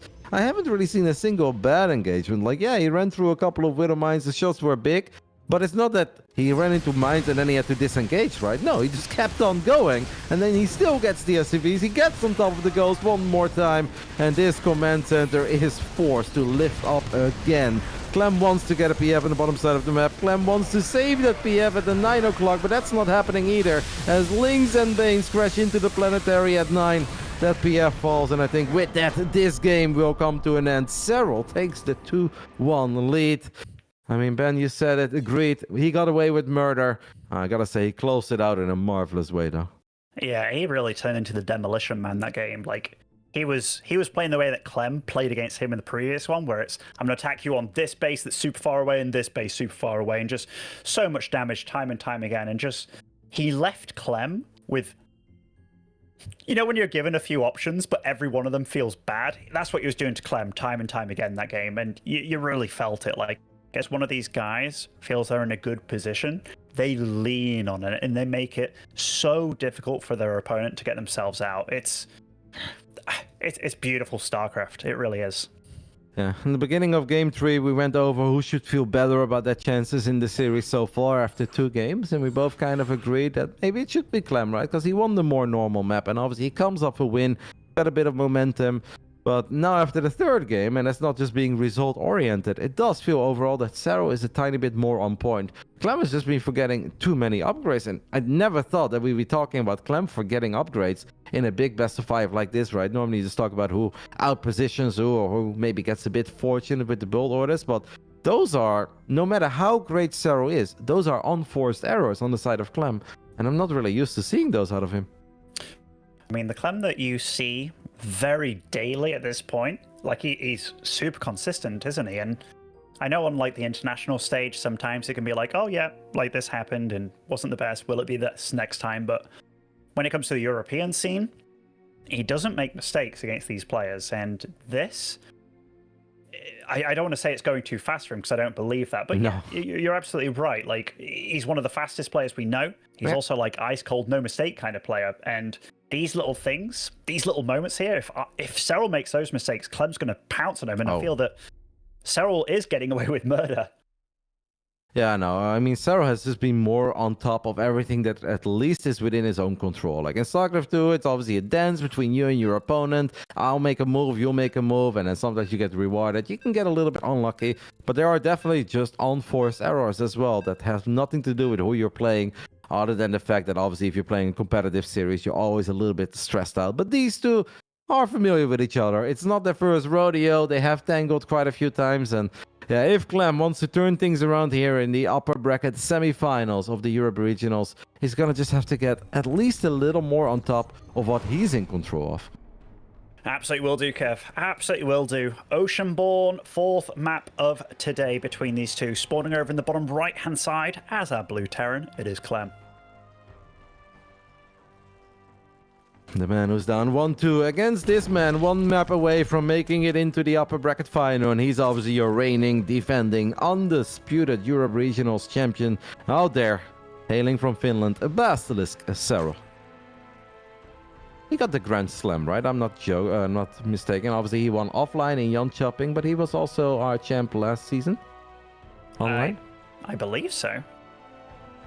And you're asking the wrong guy here, Kev. Like, I've been getting the maps wrong and everything. Yeah, he is, Ben. I was not asking the wrong guy. You know that. And Wardy confirmed it as well. Aha. He's our reigning champ. Our reigning champ. I mean, there's been so many good big tournaments recently. I know, like, some people can feel like Serral not doing the best at the Gamers 8 tournament. Like, still made top 8, by the way. But, yeah, it was definitely... not the best Serral we've ever seen, but ever since, I feel like Serral's Serral again. I mean, but we kind of said the same after Kato. Like, yeah, you know, Serral's just had a pretty damn good year of StarCraft. It's a little bit overshadowed because of the, and I say this with brackets, early exits at Katowice and Gamers 8. Top 8 is something that a lot of people would be very happy with, kind of content, like, oh, I had a good run, I finished top 8 at the biggest or second biggest StarCraft tournament of the year. Obviously for Serral, almost anything other than a grand final will feel like an early exit, but outside of those two events, I mean, he's had a great year, and I think he is pretty happy with how he's done overall. Like, there's only so many things you can do. He always tries to peak, but he won in Jönköping, he won the online regionals, and he's obviously having a really good run in this regionals already. Yeah, absolutely fantastic player, and he just hasn't really slowed down, has he? Like, ever since his rise to prominence, he's been a force to be reckoned with ever since, and players have caught up, but I don't think anybody's truly overtaken Serral. And that's a ridiculously hard thing to do, right? Like, getting to the top is one thing, but staying at the top, that's a whole different ball game. And the mental fortitude of the man, it's amazing. Nothing short of extraordinary. Reaper trying to get something on the other side of the map, but Serral was on top of it. I think he had to morph one drone into a sport crawler temporarily, but he cancelled it immediately. And he is fine. Not opening up with Zergling speed, so we are, at the moment, I wouldn't say gasless, because clearly he is mining gas. He's got 120 minerals, drops the Roachwarn, 2 minutes and 55 seconds, so that's even quicker than we saw it on El Sione in the back of his natural. Very interesting. And the gas is obviously stocking up, and it doesn't mean that you won't go Zergling speed. It can obviously come online a bit later, but a lair, super fast lair with no third base on the go. And Clem this game, like, does this have something to do with the fact that Serral scouted a wall, like, at his opponent's natural, seeing the build that he was going for? Ooh. I have no idea. Big scout here for Clem though. Spotting that lair. 3.5 minutes into the game. That's going to make you feel good about yourself. That's going to give him the heads up what he's up against. That Reaper is now in the back of the natural, so it doesn't just scout the lair, but it scouts the Roach one as well. It even sees these gases go down. I think for a split second, Clem was thinking about maybe going for it with the Hellions, but then he's like, nah, I'm building some Cyclones on the other side of the map. If I'm building Cyclones, maybe these Hellions and Cyclones together can get some really good fights going. Serral's just running up. He's going to get a couple of safety roaches. We do have Overlord speed, but we'll keep an eye on that. Yeah, I'm starting to think he's planning some big queen drop at the front wall to abuse the wall, but I feel like an absolute plonker even thinking about it. But I don't know, because like you're a Zerg that sets yourself back, so you're only on 2 bases here. Very interesting scenario. It's making a lot of roaches, man, so you could still be onto something, but it's only 4 queens, so that is something to keep in mind. The lock-ons are good, nice transfused as well. Serral, however, is not able to take that 3rd hatchery yet, as long as these Cyclones and Hellions are driving around here. He is not able to go up to 3 bases.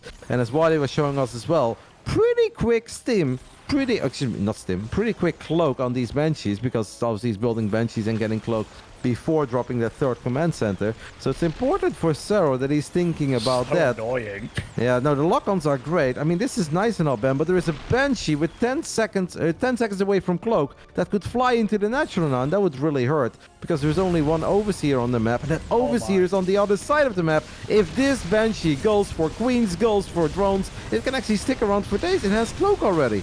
Look at the resources lost tab, by the way. 900 to 100. Cloak is done now. This is a really weird start. Clem is showing so much respect here to Serral, just assuming that Serral has detection in all the right places. Serral has 1 Overseer ban. It's in the main base of Clem. He had no Spore Crawlers. That Banshee didn't have a tiny window. It had a solid 20-30 seconds to potentially deal damage. Clem perhaps very hesitant, maybe feeling the pressure, perhaps already feeling that this game is going good enough. I just gotta make sure that I don't lose that Banshee, and all of that is fine, because I guess the game is looking good. He is gonna see this move out right now with those queens and the drop lord that you mentioned, but whatever it is, Ben, I just feel that it's not adding up for Serral at all. And where's it Overseer when you need it the most? I still don't see it.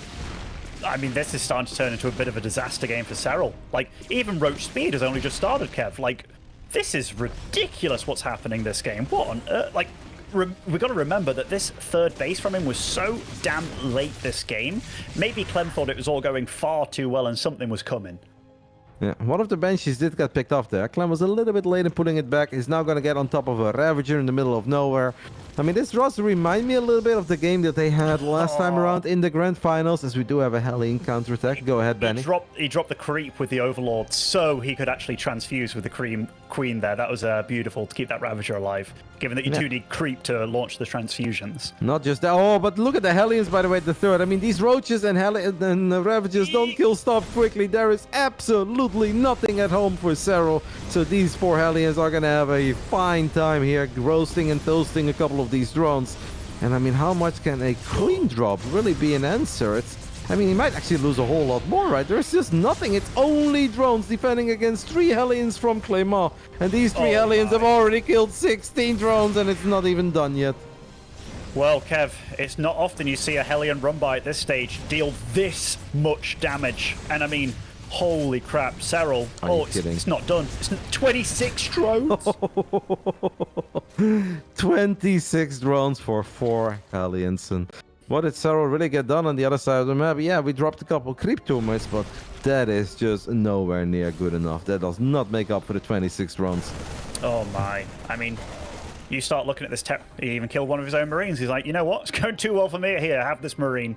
But I mean, oh, geez Louise. It's all well and good having creep here, there, and everywhere, but he's so down and out this game. So down now. I can't believe how badly it's all gone. An absolute disaster of a start. Oh, yeah, it's just nothing really added up for Serral. I don't know if it's the Cyclones that completely disrupted the flow of his game. Maybe he just assumed it was going to be standard couple Hellions into Banshees, right? And then his build would have done a whole lot better. Whatever it was, things did not work out well for the great Jonas Sutala, who is still going to try to make something of this game as the absolute warrior that he is. Gonna drop the hatchery, but Banshee's on top of it. It's so funny to see a couple of queens in a drop lord hunting down Banshees. It's like, feels like it's not the most effective thing ever, but I guess it is something. Roaches running into Marines and tanks in the center of the map. And this is not a fight that Serral can ever win. He can't even dream about winning that fight. No, now drones are falling to those Banshees, I believe, over in the main base are sort of deflected here. But that army that's marching out across the map right now, Serral has no answer to it whatsoever. He's on Roach Ravager with a supply deficit while teching up to Hive. I mean, he has to be extreme, but this is not it, Kev.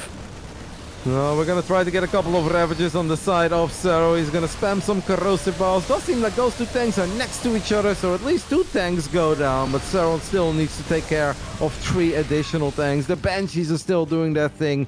And maybe this wasn't even the perfect fight for Clem, but I don't think he really needs to take the perfect fight. Look at the amount of brood that's being sent to the other side of the map. And Serral has not even dealt with the first wave yet. But the second wave is here. Reinforcements have arrived. Couple of Ravages from the right side. I mean, 4 out of 5 tanks. Honestly, that's better than I thought it would go. But it's nowhere near enough for Serral. It's nowhere near enough. Still at a drone deficit here, and the army keeps on coming. GG, tied series between these two titans. This is what you love to see, Kev. I mean, Europe is just delivering. We had a 3-2 with the reverse sweep. We had a 3-1, but a pretty fun one between Max Pax and Christiana. And now Clem and Serral will go to distance too. Gotta say though, a bit of an odd game 4, man. That's not one of these games where you would hide the name tags that'd be like, yeah, that's Serral. Yes, he has done the Queen drop stuff before. I think on Neo Humanity he did it back then at the grand finals of the regionals that we had for the ESL summer. But yeah, that one just flew. Oh, that one went a whole lot better than this one. Just didn't really go anywhere for Yona.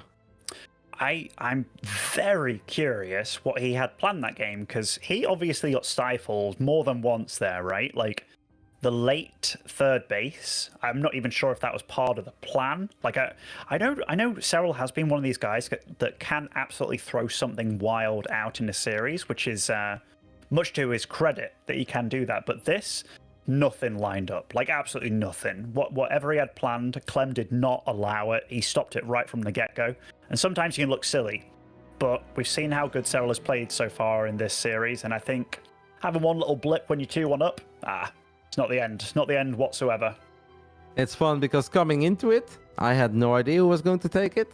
After that first game, I was like, it's a bit weird. After the second game, it's like, well, maybe Clem. And then after the third game, you're like, nah, it's Serral again. But man, these two are just evenly matched time and time again. There are moments where Clem looks amazing. There's moments where Serral looks amazing. I don't think it comes as a surprise to many StarCraft fans that we're going to the rubber match. How we got there surprises me a tiny bit. Like, it's not your super straightforward Serral versus Clem series where they're both on top of everything, but it's still been a very fun best of 5 so far in the upper bracket semifinals. Every game's just been very different, man. Like, very different. You can say, like, Hard Lead was maybe the game where they both really kind of pushed each other and tested each other. Granted, Serral was on the back foot the whole time, but clung in there.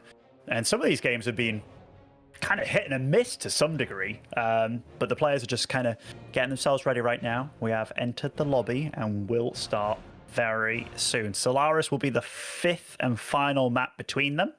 Solaris obviously a little bit reminds me of Ancient Cistern in a way. Oh, what's up, Kev? No, nothing. I'm just thinking Solaris. I was listening to you, Ben. Oh, no, it's all good, all good. I was thinking, like, very much reminds me of Ancient Cistern in a lot of ways. Maybe it's just the tile set, but you got those speed zones in the middle. What? No, that's funny. It's like, this map really reminds me of that other map because they have the same color. Well, I know. So I still have Romanticide, even though it's like many seasons ago, so ingrained in my brain with that kind of purpley and then orangey like ground that when I look at Hecate, like I get that kind of feeling, you know, and I get the very similar feeling with Solaris and Ancient. Yeah, exactly. Yeah, but exactly. What stands out to Solaris though is all the acceleration zones, right? We didn't have any of those. But in a weird spot, right? Like, because they're kind of on this pillar and benefit air units for a bigger space. It's very interesting. By the way, did you see the series between Serral and Laser on this map? It was insane. Serral and Laser? Yeah, I watched that. The CVC. Yeah.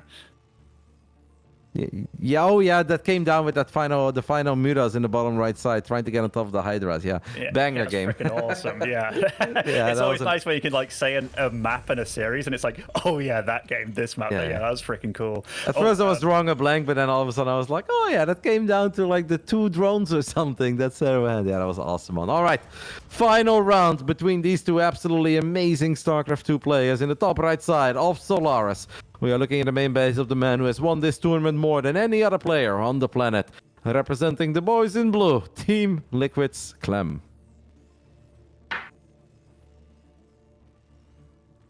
And spawning over in the bottom left, as our red Zerg, representing Basilisk, it is Serral. Perfect, Benny. I knew you would learn. Thank you. It only took 5 games to get here, but here we are. Only took a year, give or take. He's been on the team, but you're my best it. man belongs to this team, and it's like, Ben, can you not even say it right after a whole year? And it's like, slow learner. But I never gave up hope, Ben. That's what really matters, Kev, that you believed in me, and here we are. By the way, Serral, very much about these later gas openings, eh? Mm-hmm. Reaper expand on the side of Clem, and I do wonder, it's like, okay, we are taking a later gas, and we are not going to fully saturate that gas immediately on the side of Serral. I mean, obviously it's going to be different than what we did in that previous game, right? I have the feeling that was a special one-off. I highly doubt that Serral looked at everything that just took place on Oceanborn, and he says, if it wasn't for those 2 cyclones, it would have all been different. We're doing it all over, boys. Like, I think we're going to switch it up. I would say so too. I mean, I'm almost surprised with how well that went, that we haven't seen it earlier in the series, the Cyclones. And I mean, I know when they first got discovered or shown, it was like, oh my god, but, we haven't seen them utilized a hell of a lot in this matchup, unless it's some crazy, like, 1 base all-in or something. Or, a particular Korean against a particular Italian, and, getting onto creep and all that jazz. But no, Clem going for the 3cc here, which... drone! Oh, that's a big start. A big deal. And he's actually going for the second one. Ooh, that was kind of close. I mean, obviously you can stick around for a long time with your Reaper if your opponent is delaying circling speed this much, or just doesn't make any links to begin with. That one drone, by the way, very low on HP. Clem does need to be a tiny bit careful. Interesting that Serral is still able to sneak out a drone to go up to 3 bases, because you technically think, as long as you don't have circling speed or the queens are not way out, it shouldn't be that easy to get the hatchery down. It's interesting, like, Serral's opening in this series, is this something that he's been doing a lot recently? Yeah. He's been playing a lot of different openings with a lot of delayed gases. And sometimes even the 2-base lair starts with a couple of roaches, take it from there. Because whenever I see a Zerg not open Lings to defend the initial Reapers, granted he gets his queens out maybe earlier with this kind of stuff, but still seems so risky to get away with it. Nice kill on that. Yeah, that was like a snap kill. No, he's been doing a lot of this stuff. A very decent amount for quite some time. 3rd command center finishing up in the main base of Clem. Clem is opening up with Hellions and Banshees. And Serral obviously just waiting for Ling speed to kick in. Clem wants to get a bit of a scout. Gets another drone. I don't think Clem is too upset about this start, especially now if he gets an additional worker or 2 here. Does get 1 final shot off, so it's 2 Hellions. Needs to take care of Hellion number 3 and 4, and he does. Yeah, I mean, you always hope for more, right? Like, whenever I run in with my Hellions and my first Reaper, I'm like, I'm thinking of going to the moon, Kev. Like, I'm hoping for like 11, 12 drones, but having those Lings all spawn on that natural, I wonder if that's something that Serral actually purposely lined up. I dare say it probably is, knowing him, to spawn from there as opposed to all the hatcheries. But yeah, that was a nice catch and a way to soften the blow for Serral. Because we already lost 2, we still have 4 on the map, and 2 extra Hellions just popped. So it's basically an 8 Hellion Cloak Banshee opening. I'd say that's 2 more than I'm used to. Sometimes even 4 more than I'm used to. Yeah. And first Banshee has made its way across, but it was spotted by Overlords on the way, so Serral knows exactly where it is. Clem is greeting him with a good amount of Hellion still. No Reaper to take the hits and regenerate afterwards, so he has to be more careful with those than he would otherwise. It's always so exciting to see Game 5 between these two, and it's obviously a big best of 5. It's not quite do or die.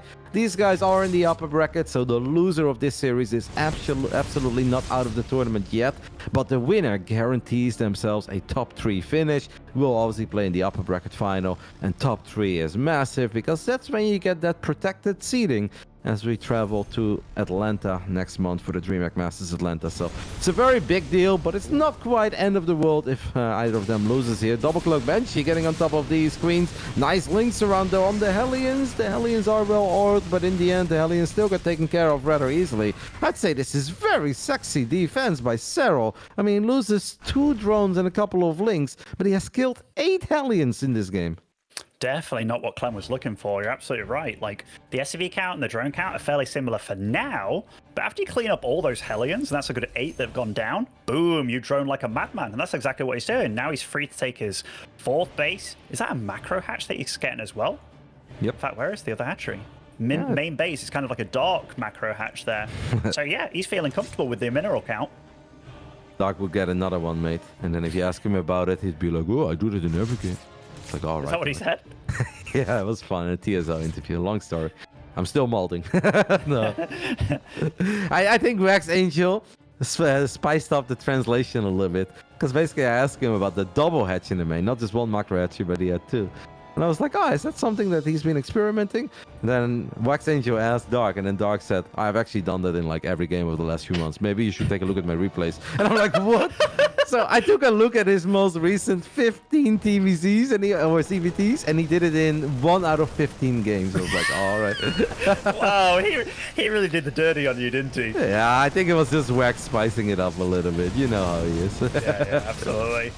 All right, righty. First little skirmish has happened in the middle of the map, and so far, neither one of them really taking too much damage from this. Serral with a little bit of a supply block here, but is producing a lot of overlords behind it. Clem, not forgetting combat shields this game, and we'll have 1-1 finishing up very quickly here. Yeah, we watched Miko yesterday, and Miko didn't really build too many Miko overlords, but Clem already with some free supply, 7 more OVs, is not going to have to worry about a supply block for a long time. Up 5 workers playing Hydra, Link, Bane. We've got a drop lord on the way as well. I assume that's on the top side of the map. Yep, we're gonna get some Baneling drops. They were pretty successful on Heartland. Even though they didn't go his way, they were pretty successful. Clem, I think, is a little more on top of all his upgrades. Look at that. Combat Shield finishing up. Drilling Claws gets fired up at minute 8, not minute 18. So Clem definitely more dialed in here in Game 5. Big fight in the center of the map, by the way. Yeah, I think so far they're both passing every test, right? Like, this is what we were looking for. Like, both of them primed and ready to go. There is a fight happening in the south here, or it looks like a few Banelings did not quite get the juicy connections they were looking for. Clem, quick to pick up. But yeah, there's going to be a lot happening very soon, very fast. No infestation pit yet, obviously, for Serral. That is worth keeping an eye on, so that means it's going to be a lot harder to fire up a quick hive. We're going to get that Baneling drop. Let's take a look at that drop lord real quick of Serral at the 3rd base of Clem. Oh, Clem not pulling the SCV yet. That's going to hurt, Benny.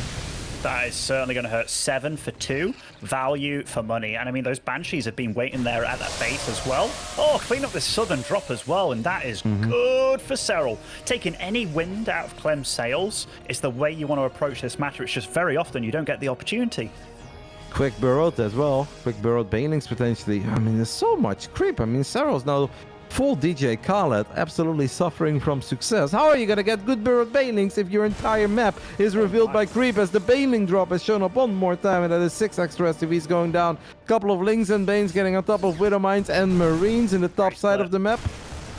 Yeah, even splitting off the single Lings that getting targeted here. Like, Serral, he's on form this game, man. Everywhere we look, he's just fighting off Clem, and Clem, he can't get going anymore.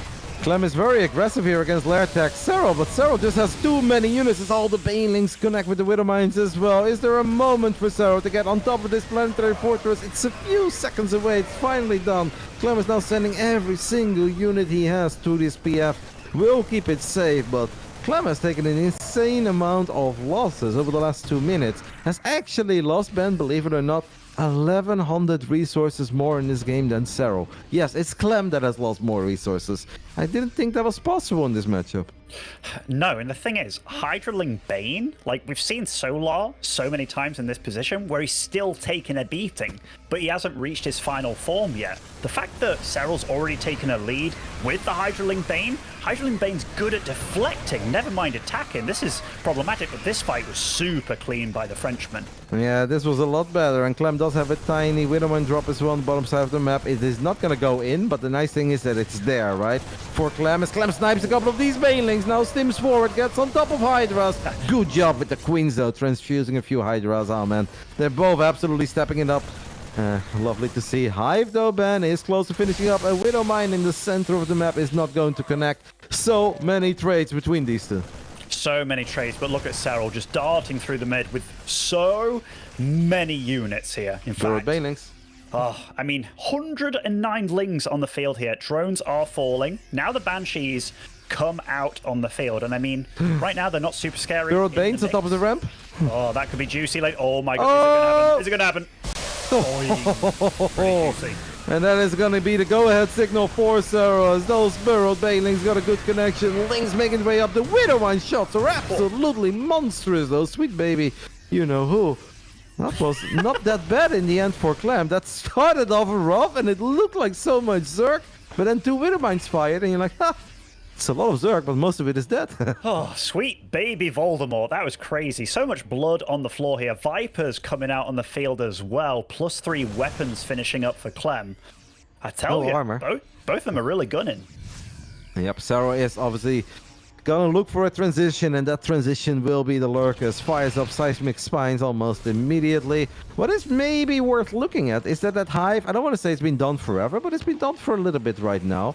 No Adrenal Glands yet, and that is an upgrade that I recently saw Serral actually forget. He did still win the game, by the way, against Bonnie. The WTL Observer was very obsessed with it. I think if Wardy wants to cosplay as the WTL Observer, he needs to show us the spawning pool around every 12 seconds. Yes, like that. Wardy knows it. He saw that game. There's a big fight happening, by the way. You messed up Wardy! I know, that wasn't on me, Wardy. I'm sorry, mate. Oh my goodness. Okay. So that attack is deflected here, but Serral, he's not going to slow down. Still with 2 big armies. Has enough to take down this 5th by the looks of it. That's a lot of banelings, but a little bit indecisive about it. That cost him a lot, though, because he turned around and he lost a few more units. Look at the army supply right now of Clem. 126 for the Frenchman. Serral's firing up a lot of links, still has no Adrenal Glands. Liberators in the mix as well, and that should allow Clem to take much better fights. A little while ago, Clem lost 1,100 resources more than Serral. Serral has now lost 3,000 more than Clem, and it's not going to get any easier now that Liberators are on the field. And these Lurkers, Ben, they may have Seismic Spines, but they won't have Adaptive Talents for quite some time. No, right now Clem is fighting with a pretty decent upgrade advantage. Having 1 extra upgrade over the armor, that's a big deal. Clem deflecting the attacks on this side of the map as well over at his 3rd base. And look, he's actually just letting that base in the south stay up. By the looks of it, knowing that he can cancel it at any time here. Yeah, that hatchery is indeed still there. That's kind of funny. Big Baneling, no, big Lurker attack, by the way, on the 3rd base of Clem. Well, that's a cool move. But Clem is very quick to react, pulls all the SCVs away. Does that open the door for Serral to make some magic happen at the bottom? Well, he gets a Liberator or 2, gets a couple of the Widow Mines. I mean, these Lurkers all by themselves, though. You would almost think that if Serral loses all of them, he's in trouble. And if you keep them there, you know you're going to lose all of them. I mean, I still don't hate it for Serral, you know? Like, the fact is, Serral, he's not against any ghost right now. That's a big concave of damage, though. I mean, losing all those Lurkers, you're absolutely right. That is... But it was costly for Clem. He gets on top of the CC as well. Actually takes out a medevac with a bunch of units inside of it, and that will immediately be all zeroed. So Serral does still win the best of 5. And that Lurker counterattack ban turns out to be absolutely genius, because that bought him time at the bottom of the map, and that also allowed him to get on top of 2 bases at once. Did not expect that game to end there so abruptly all of a sudden, but amazing series and very well done by Serral. It was one of those games where it's like, if you go Hydraling Bane, like I've seen Solar in that situation so many times where he's getting hit, but he's doing, like he's surviving. And then he gets to a point where he's just had enough and he just goes. Serral did more than that. Like, he was not just surviving, he was like winning in the fights. Like you said, the resources lost tab was actually on his side. And then he got the Lurkers, and it felt like Clem was not ready for that stage of the game. Like, not ready at all. You need to be making the ghost before they're even on the field. But I don't think he even really truly knew what kind of situation Serral was in. But he was a rich boy that entire game. Honestly, very well played by Serral. He moves on to the winner bracket final. Yes, he is. And in that winner bracket final, he is going to face the winner of our next and final series of our European department of the show today. It's going to be a ZVP. It will be between that other Zerg from Basilisk, Raynor, as he's going to duke it out with the man from Berlin International Gaming, Showtime. That's going to be a lot of fun. Can't wait to talk about it. But since all the series have gone on for a while, we're just going to go ahead and toss it to a 7-minute break. And after that, we'll be back to talk a little more about Clem versus Serral and obviously the upcoming series. We'll see you guys soon.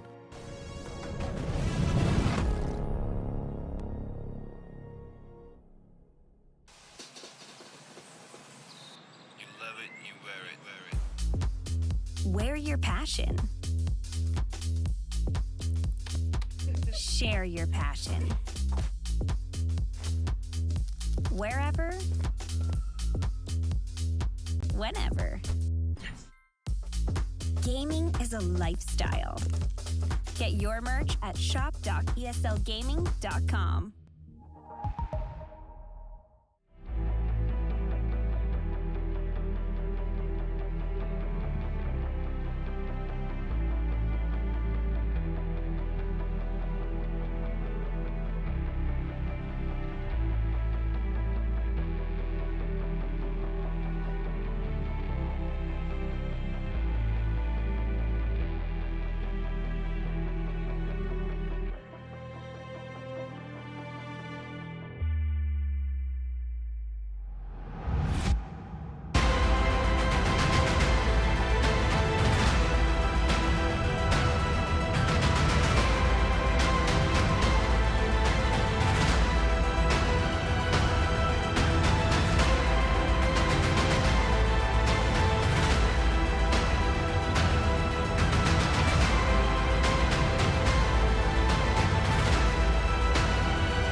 ESL StarCraft 2 Masters is brought to you in part by Monster Energy and the United States Air Force. Welcome back to the Europe Regionals, where we are still covering the upper side of the bracket. Serral is the first of the 4 Europeans that will guarantee himself the all-expenses-paid trip to the DreamHack Masters Atlanta that will be held in the middle of December, right before Christmas, Ben. A little bit of StarCraft in America. That doesn't sound too bad. Sounds pretty damn freaking fantastic to me, honestly. Like, Atlanta really brought it last year, didn't they? Like, we were casting over there in Stockholm, and it was just seeing the crowd, the turnout, the more seats required. It was just absolutely freaking amazing. So, yeah, it's cool for the players to return, and so far the players lining themselves up ready for top 4. Nothing short of fantastic. Europe has delivered so far. We had a 3-2, including a reverse sweep even of Big Gabriel. We had a 3-1 between Max Pax and Christiana. Serral and Clem going to distance, a 3-2. Even though that final game, I mean, it just kind of ended all of a sudden. It turns out that Lurkers, Ben, just like in your glory days, are still pretty damn good in closing things out, eh? You know, there's a little voice inside of me that's like, I knew it all along. You know, like that fight that happened in the north where you just you engage these lurkers from a flank and you're like, hey, that's going to go well for me, right? No. In one fell swoop, losing absolutely everything. But into this series between these two fantastic players. Spawning over in the top left-hand side of Oceanborn as a Red Zerg representing Basilisk, it is Raynor. A man who's no stranger to the upper bracket semifinals. This man, though, is someone that we expected to make it in the upper bracket semifinals in many seasons, where we thought, is this a season? Is this a season? And this tournament never quite worked out for him. But he has played an absolutely stunning winter regional so far. Can he continue this magical run? The man that's representing Berlin International Gaming, D. Mauer, Showtime. Yeah, I mean, he's such a strong and always standing presence of Protoss in the European scene. For a long time, it was like, can he get to the higher echelons? Then it was like this fight with Hero Marine for who's the 4th best, and then Hero Marine kind of sealed it as him.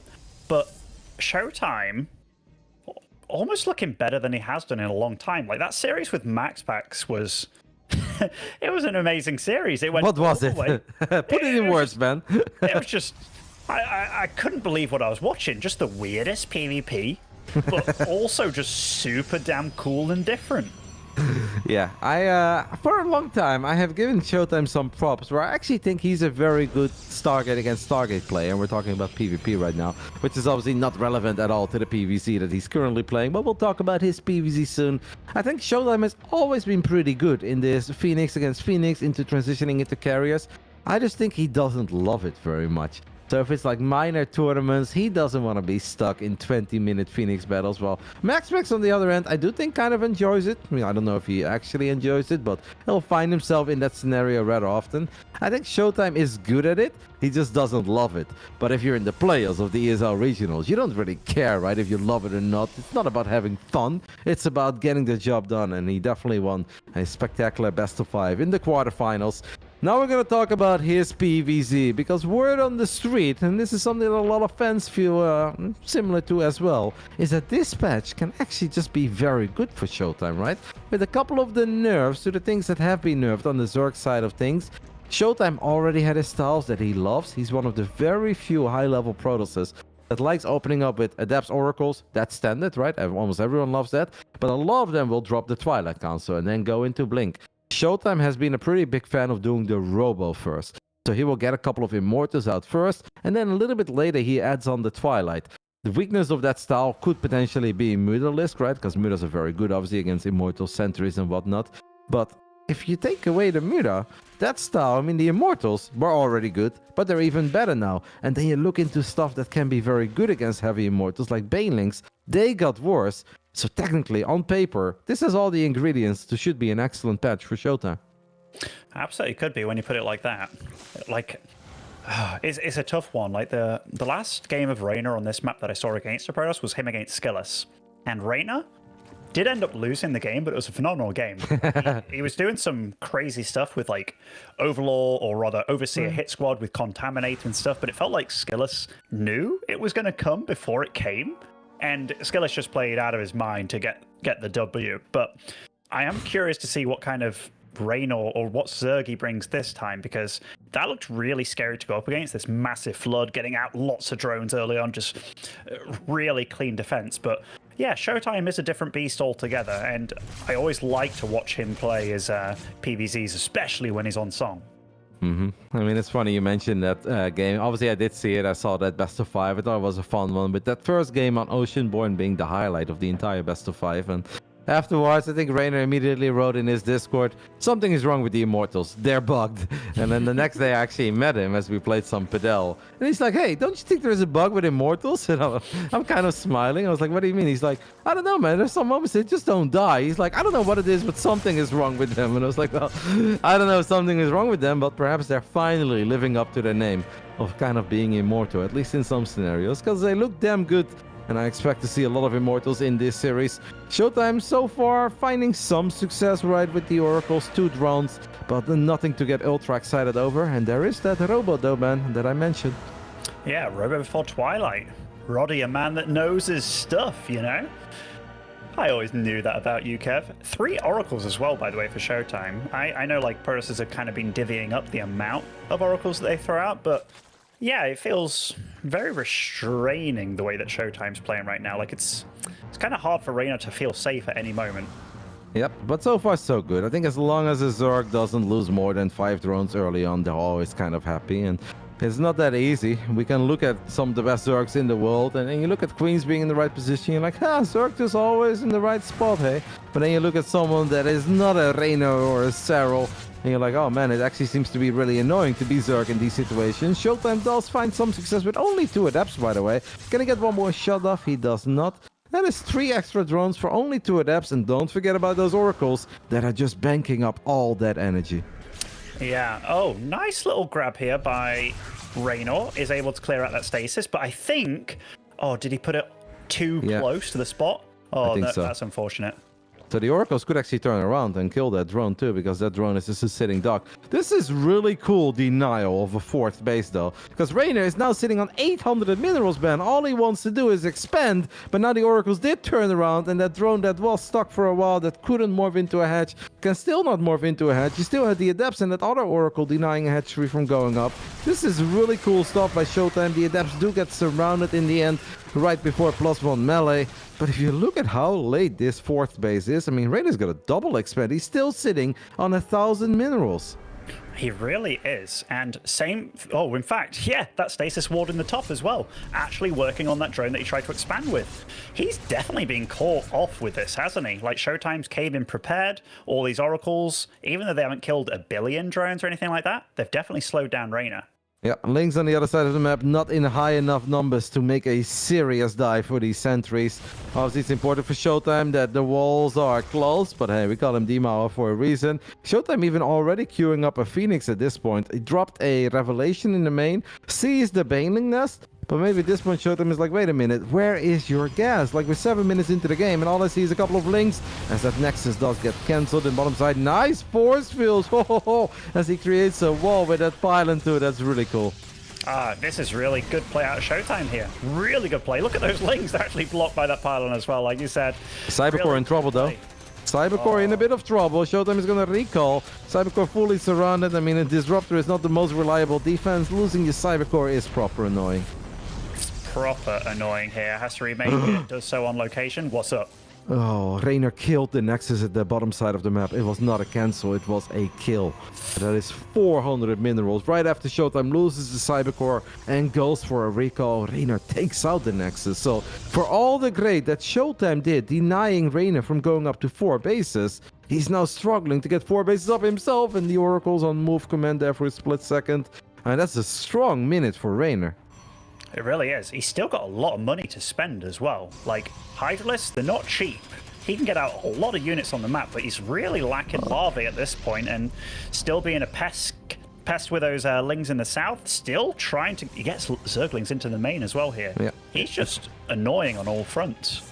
It is not that many though, and there is apparently a cannon in the mineral line, so that is good news. Showtime made a Phoenix, 2 Phoenixes even pretty early on, just in case there would be Mutas. Well, there are Mutas right now, Ben, and it's 10 of them. And obviously Phoenix are fantastic, but if the numbers heavily favor the Muta player, then actually you can pull off some micro as the Zerg, right? You can kind of turn around, back forth, get a full volley off, and that's a lot of Mutalisk. And this cannot come as a surprise to Showtime, because his style is very good against everything that is quick Muta. So if you know that that is the one weakness, you obviously know there's a very good chance that Raynor is going to build a lot of Mutas. That's a lot of Zealots protecting the natural, and even though there was no unit on hold position, at least those Lings cannot get in. Interesting Hydra attack here, the 7 Hydra attack. This is so funny. Like, these Mutas, whereabouts are they? Okay, they're in the bottom left. I mean, the Phoenix was spotted in the north there because Showtime sent them to go kill an Overlord. But them being so far away, I'm starting to get a little bit worried if I'm Showtime here. Like, he knows attacks are coming, but those Mutas are going totally unspotted. Yep, does not have recall either. I mean, it's going to be ready in a couple of seconds, but he is going to bleed out a decent amount of probes, and those probes were still being transferred to that bottom mineral line. That hurt. Look at the amount of Lings that are now potentially running into the main base. Well, not all of them make it in, but definitely a decent amount. There's Hydra, Ling Bane, Raynor right now creating 3 problems at once for Demour. Yeah, and those Phoenix, they're in the wrong place, and the cannon gets taken out in the natural. It's all going P-Tong here for Showtime. Probes are falling like crazy here. Immortal falls at the front as well. Oh no, and Showtime, he's broke as a joke behind all this. Lost every worker he can think of here, and GG, Raynor steamrolled Showtime in game 1. A lot of little interactions going well for Demour, and it's a beautiful early game technically, getting a couple drones, denying hatchery after hatchery, creating some issues for Raynor, making it hard to spend that money. But by the time that Raynor got going, he went from 0 to 100 real quick. A little similar to maybe Serral there in game 5 with those lurkers. It started off with a tiny Ling run by, working on first the Adept, then the Cybercore. You force a recall, Showtime tries to take care of that problem, loses the Nexus at the bottom side of the map. And we've all been there, Ben. You've played a million games of StarCraft yourself. When you pan over your camera and you want to cancel that base, but you know you're a split second too late, your heart just kind of drops and you're like, what am I doing? Because there's nothing worse than not canceling a main for just a couple Lings that are on top of it. It's a horrible feeling, especially when everything's gone so well up until that point. But then that thing being so big, it almost outweighs every good you've done. But very well played by Raynor. And he did it Raynor style, didn't he? Just got up to a really solid drone count. Didn't really take too much damage, like those bits of damage done here and there. Mainly got slowed down by the Oracle play with the 4th bases, eh? Yeah. But once he gets going, those Mutas went totally unchecked. And once the damage started clocking, and it just snowballed out of control. We kind of got to address the Disruptor as well, but we'll do that real soon as we load into Game 2 on Golden Aura.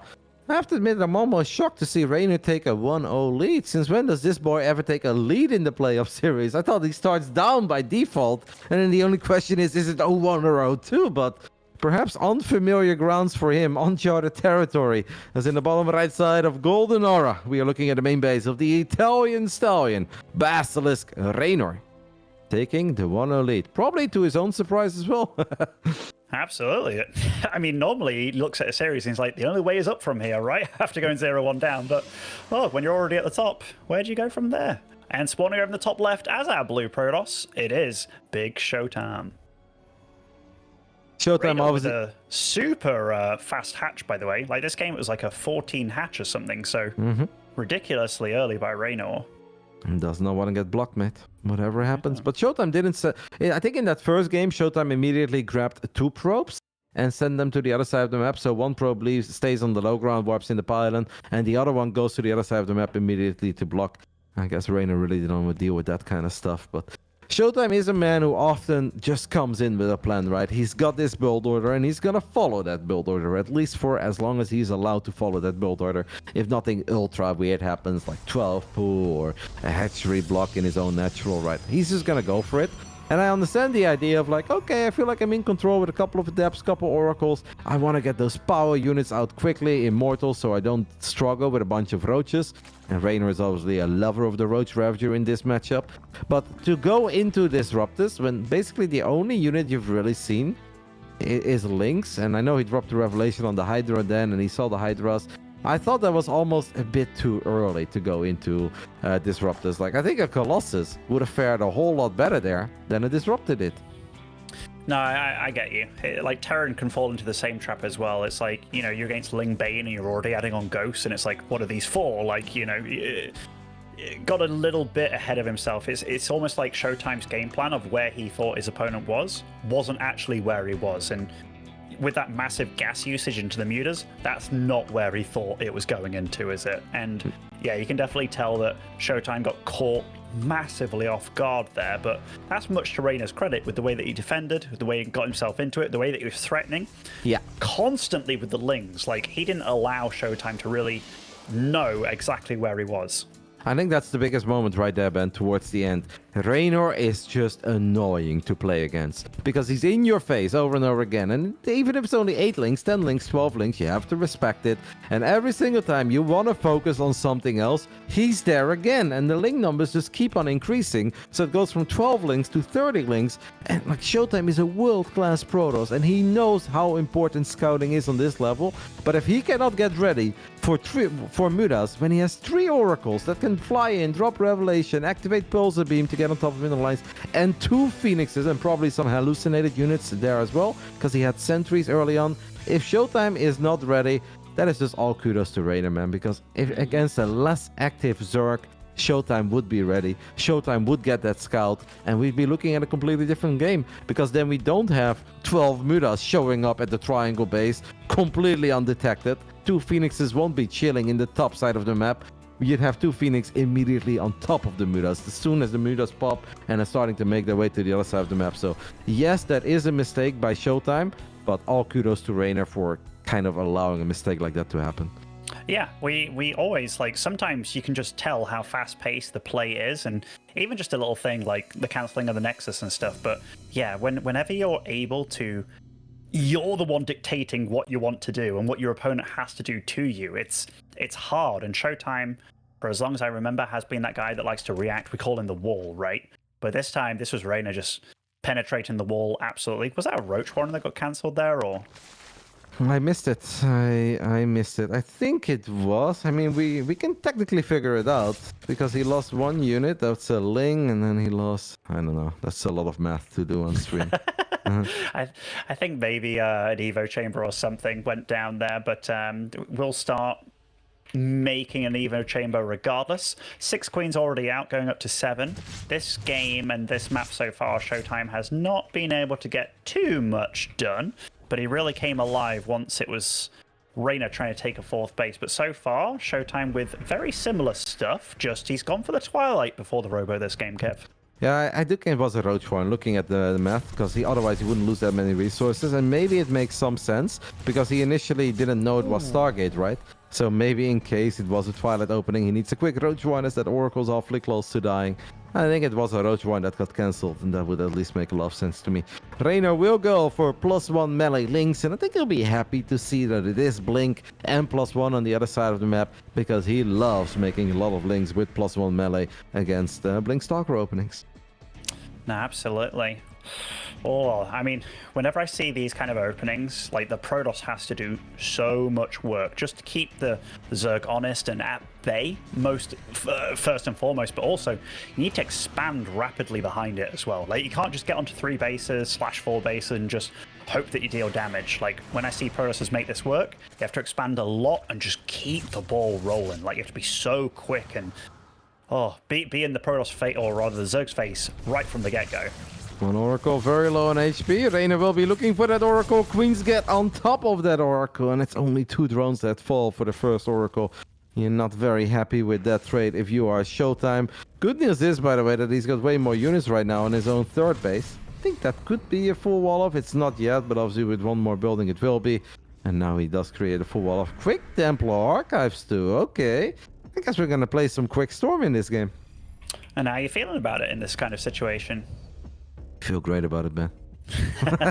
How do you feel about it? Give me your deepest thoughts and feelings. I mean, I just wanted to know, as a Protoss guy and also as a Raynor fan, I know he's one of your good mates and on your team, like, Who do you feel that this kind of situation favors, or is it all still 50-50 up in the air right now? It really comes down to how well they execute whatever they want to do in the near future. Like, the game is definitely not looking bad for Showtime. 77 workers, he's down 15 supplies, gonna go into Storm very quickly. But if Raynor can find one good opening, one angle where he doesn't have to worry about static defenses, obviously it can be over with the first big Hydra Link Bane attack. But Storm is obviously incredibly good if it's a lair tech Zerg army, especially if there are no roaches in the mix. Like, roaches are basically the only lair tech unit of Zerg that's like, yeah, Storm kind of sucks, but you know, we'll take a couple to the face. Hydras melt, Links get obliterated, Banelings get obliterated.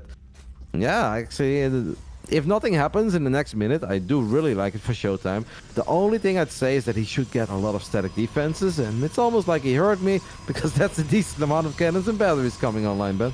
It certainly is, and I'm going to look at where they're all placed. So it's a lot on this fourth base of his, and they're nicely scattered around here, aren't they? Oracle. Oh. Not an So Oracle. that is one Oracle remains, and that's kind of the last scouting info that he has available here. He's getting +2 weapons online along with charge, but Raynor felt comfortable enough to throw up a second Evo here to start getting more attack upgrades going. Raynor's a rich boy, man. 88 drones versus 87 probes, but it's not as if Showtime's far behind there. It's just Raynor's able to max out much quicker. Yeah, obviously Raynor can drop the Lurker then, right, whenever he wants. I think that is going to be something he does need to do.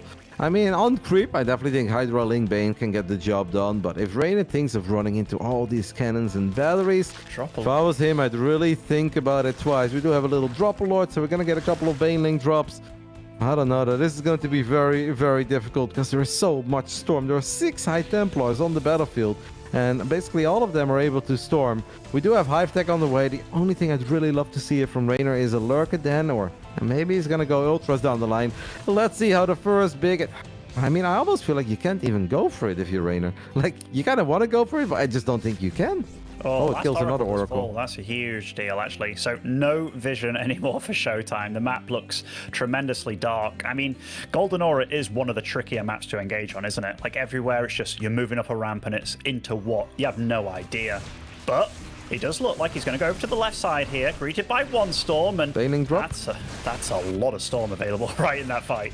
Yep, we're gonna see that Baneling drop in the third. A couple of big Storms on the Hydras as well. I mean, Raynor's is trying to find as many probes as possible. He gets 9, and I mean, I think that's what Showtime says, right? 9 says the German Protoss. That's really not that bad for D Mauer. He can resaturate that mineral line immediately. He's floating some money. It almost feels that Showtime is just wondering what he needs to get ready for, because obviously Showtime wasn't born last night. He knows that if it's easy to stay in a game, if it's easy to survive, Raynor is not full sending it. Raynor is not committed, because a committed Raynor is always scary. No matter how good your setup is, cancel the Nexus. Oh, Showtime does not cancel that Nexus, man.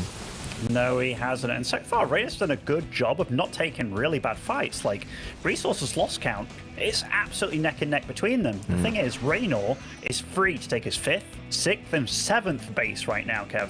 New Baneling drop of, okay, low HP. At least that Baneling drop got denied. Couple of Zealots in the bottom side of the map get taken care of as well. I mean, it's a great Aspire now on the way with quick Adrenal Glands.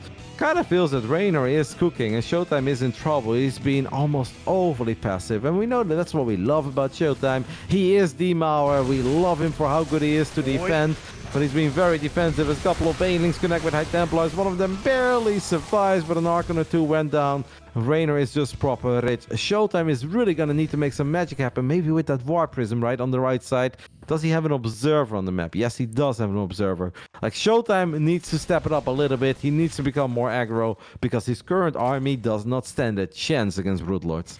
Oh, and that Warp Prism is greeted by not a friendly face, the Corruptors over there. So Wow. I think as soon as you start seeing that, you're like, oh goodness, you're there already. Like, you know, when you have supply and funds to throw around and things like that, that's rough, man. So sad, man. I feel for the Corruptor right now. I want to give the Corruptor a hug. Wait, why? Not a friendly face? What has the Corruptor ever done to you, Ben? A lot of bad stuff, Kev, in my history of StarCraft 2. It's turned into a lot of Broodlords. Anyway, here we have a lot of Lings over in the north, probably looking to cancel that 5th base, and yet again, lots of Broodlords morphing as well right now, and that... Like, Showtime, he's running around the map killing one of these peripheral bases here, but Oh man, I don't know what kind of tools he has to deal with those broods right now. His current army is so bad against Brood Lords. There is one legendary game that I will never forget between, I think, Nurcho and Neep on Daybreak. I think you were there as well. And basically, Nurcho had the game in the bag, but he stacked up his Brood Lords over and over and over again. This was in Wings of Liberty when they basically never lost a fight against Ground Tulls. I think that's the only time. Maybe it was a bit later, actually. I It was don't know. Grubby, no? Not Neep? No. I'm thinking of a game in China back then. It doesn't... I mean, it's a long time ago. TLDR, I think that's the only big moment. It was Game 5 of the series. And it all came down to Broodlords and Storm. And that's the only time I saw an insane amount of Storms land that actually 20 Broodlords disappeared. But yeah, other than that legendary Nurture moment, he wasn't happy, by the way. Left without GG. I can't think of many games where the Broodlords lost in these scenarios. But Showtime knows that, and that's why he's adding in the Fleet Beacon. And maybe he can start sneaking out a couple Tempests. It just feels that he's going to have to pull off some serious Protoss magic in the next few minutes. I thought you were going to say I can't remember him GGing all that often, but yeah, I can't remember that either. Okay. Lots more Static D coming down for Showtime. And he does have still a very good supply. It's just when you're maxed out, there's one thing that goes against you, and that's you can't get out more units. And Kev, he has one Phoenix on the field. He has... I don't know how he's going to deal with this, but he's doing the right thing of doing stuff elsewhere where the Broodlords aren't. Yeah, exactly. He's just playing the mobility game at the moment, and he says, all right, I know I can't fight the Broodlords heads up, so I'm just kind of avoiding them. I'm going to run circles around you, Raynor, until I have a way to deal with these Broodlords, and it is honestly buying him another lifeline in this game, because if he would have taken the fight against those Broodlords, yeah, good luck, have fun. He's never going to do well, right? He's going to get absolutely obliterated once all the Broodlings are on the ground. But by playing the mobility game, by running circles around Raynor, he is at least forcing this game to go in a different angle. As a fungal does land on a couple of these Archons and Stalkers. We've got triple target now. Even losing a couple of these basic units is not a bad thing right now for Showtime. He needs to supply for either Carriers or Tempest. Yeah, and once you see where the Broodlords are, you just go everywhere that they're not. And the fact that he managed to get a 5th base, and he's trying to weasel up 2 Nexus at the same time, one in the top right, but it's almost like a bait, getting that one in the far left here with all the static. Oh, the High Templars! Storms, though. Storms are good. Storms are good, but so are Broodlords. Somehow not... Lurkers, holy crap. Not all of that them. base, you do not break that with a ground army. No. I mean, now Raynor is still going to be aggressive with the Broodlords, and even though the targets have been online for a while, one Storm does land on the Broods. We don't have a single Tempest yet. There's a couple of Lurkers here to support as well. These Stalkers need to be so careful. Showtime is maxed out. I feel like he's in a bit of trouble, and maybe he feels the same way because he is launching another big counterattack, and the Lurkers at least don't have adaptive talents yet, and a couple of them just move commanded through that army. Oh my goodness, that was a bit sloppy, wasn't it, for Raynor? But this is getting a little bit spicy between these two. I mean, Tempests are now out in the field, and what does he have actually to deal with the Tempest? I don't think he has a lot. That Storm looks very funny in those trees. But Raynor, he's struggling, man. Back at home, he's taking quite a bit of damage against this hit squad.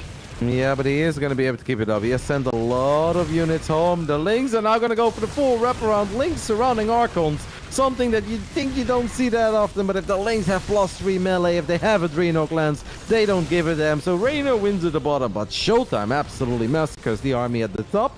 So maybe the era of the Broodlord is over. Kind of feels that Raynor had a serious window to do a bit more with those Broods. But that's okay. He does still have money, is down in drones, and did lose that bottom left base. So Showtime definitely playing one hell of a game, and he's really going somewhere. I guess now we kind of go back into the Immortal. Do we have the right anti-lurker army? Mate, his upgrades are insane right now. Showtime's, that is. He's on 3-2-2 on his ground squad, and he's on 2 cybernetics core for his air units as well. His units are freaking insane right now. But yeah, the count for lurkers is 13, and he's getting another 9. I feel like Raynor is just getting ready to just absolutely ship it somewhere with that number of lurkers. Yeah, and Lurker Ling, by the way, pretty damn cool combo, right? Because yes, there are 5 Archons in the mix, and there's 3 High Templars, but that's not a crazy amount. You kind of think that Lurker Ling can actually do some very serious damage. And whoa, forward blink by Showtime.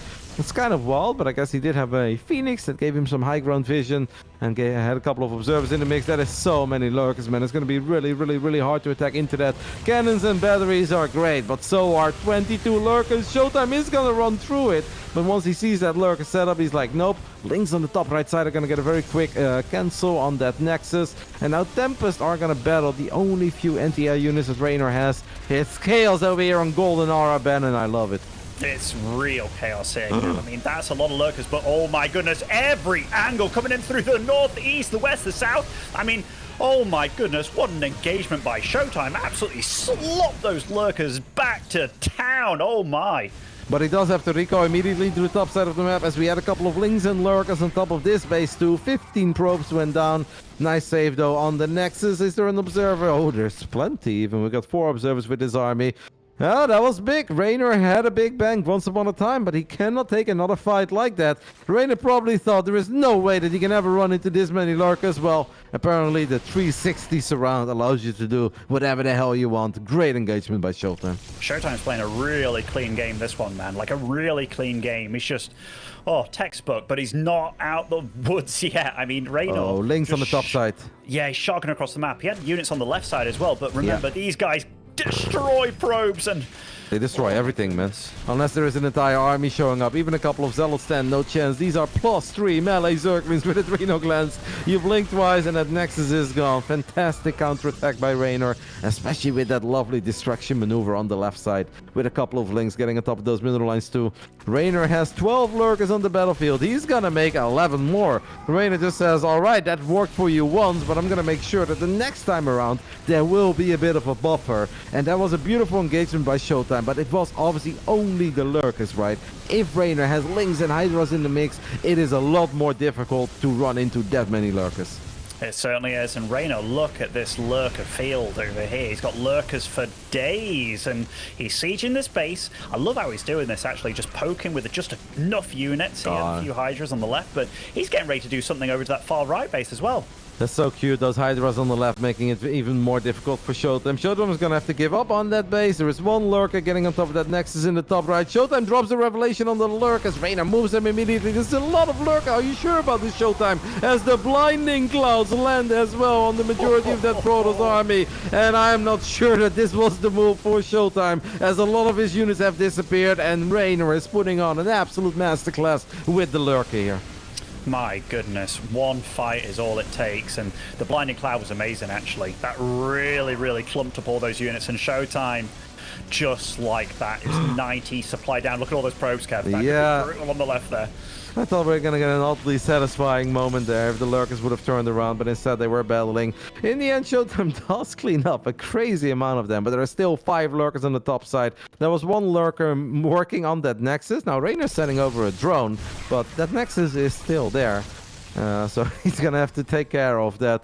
I mean, the bank is no longer there, right? And obviously a lot of the bases that Raynor has been mining from are... mining from this? Yeah. He's been bantering me for being the long-distance mining Protoss, and I was like, why?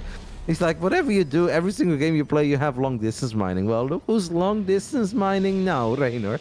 But he has taken care of the Nexus, so you can actually morph a hatchery in the top right. And obviously at this point, Showtime's army is no longer as mobile as it once upon a time was. 8 Archons, 3 Tempest. There is a world where it goes well for Showtime, but I am not really a believer, and I don't think Showtime is a believer either.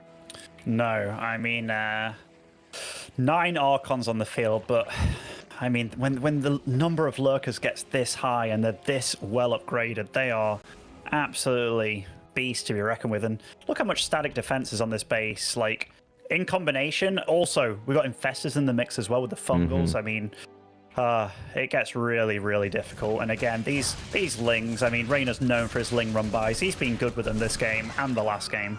He's been fantastic with them, especially how he often set it up as an alley-oop slam dunk with a couple of Lings here, and then once Rico has been used or battery overcharge, as we have potentially a game-deciding fight in the bottom of the map. Blinding clouds, Fungo Grove, look at them lurkers doing their thing. A few of the Archons do make it through the side blocker, but each and every single one of them gets obliterated by the spiky boys. GG gets called.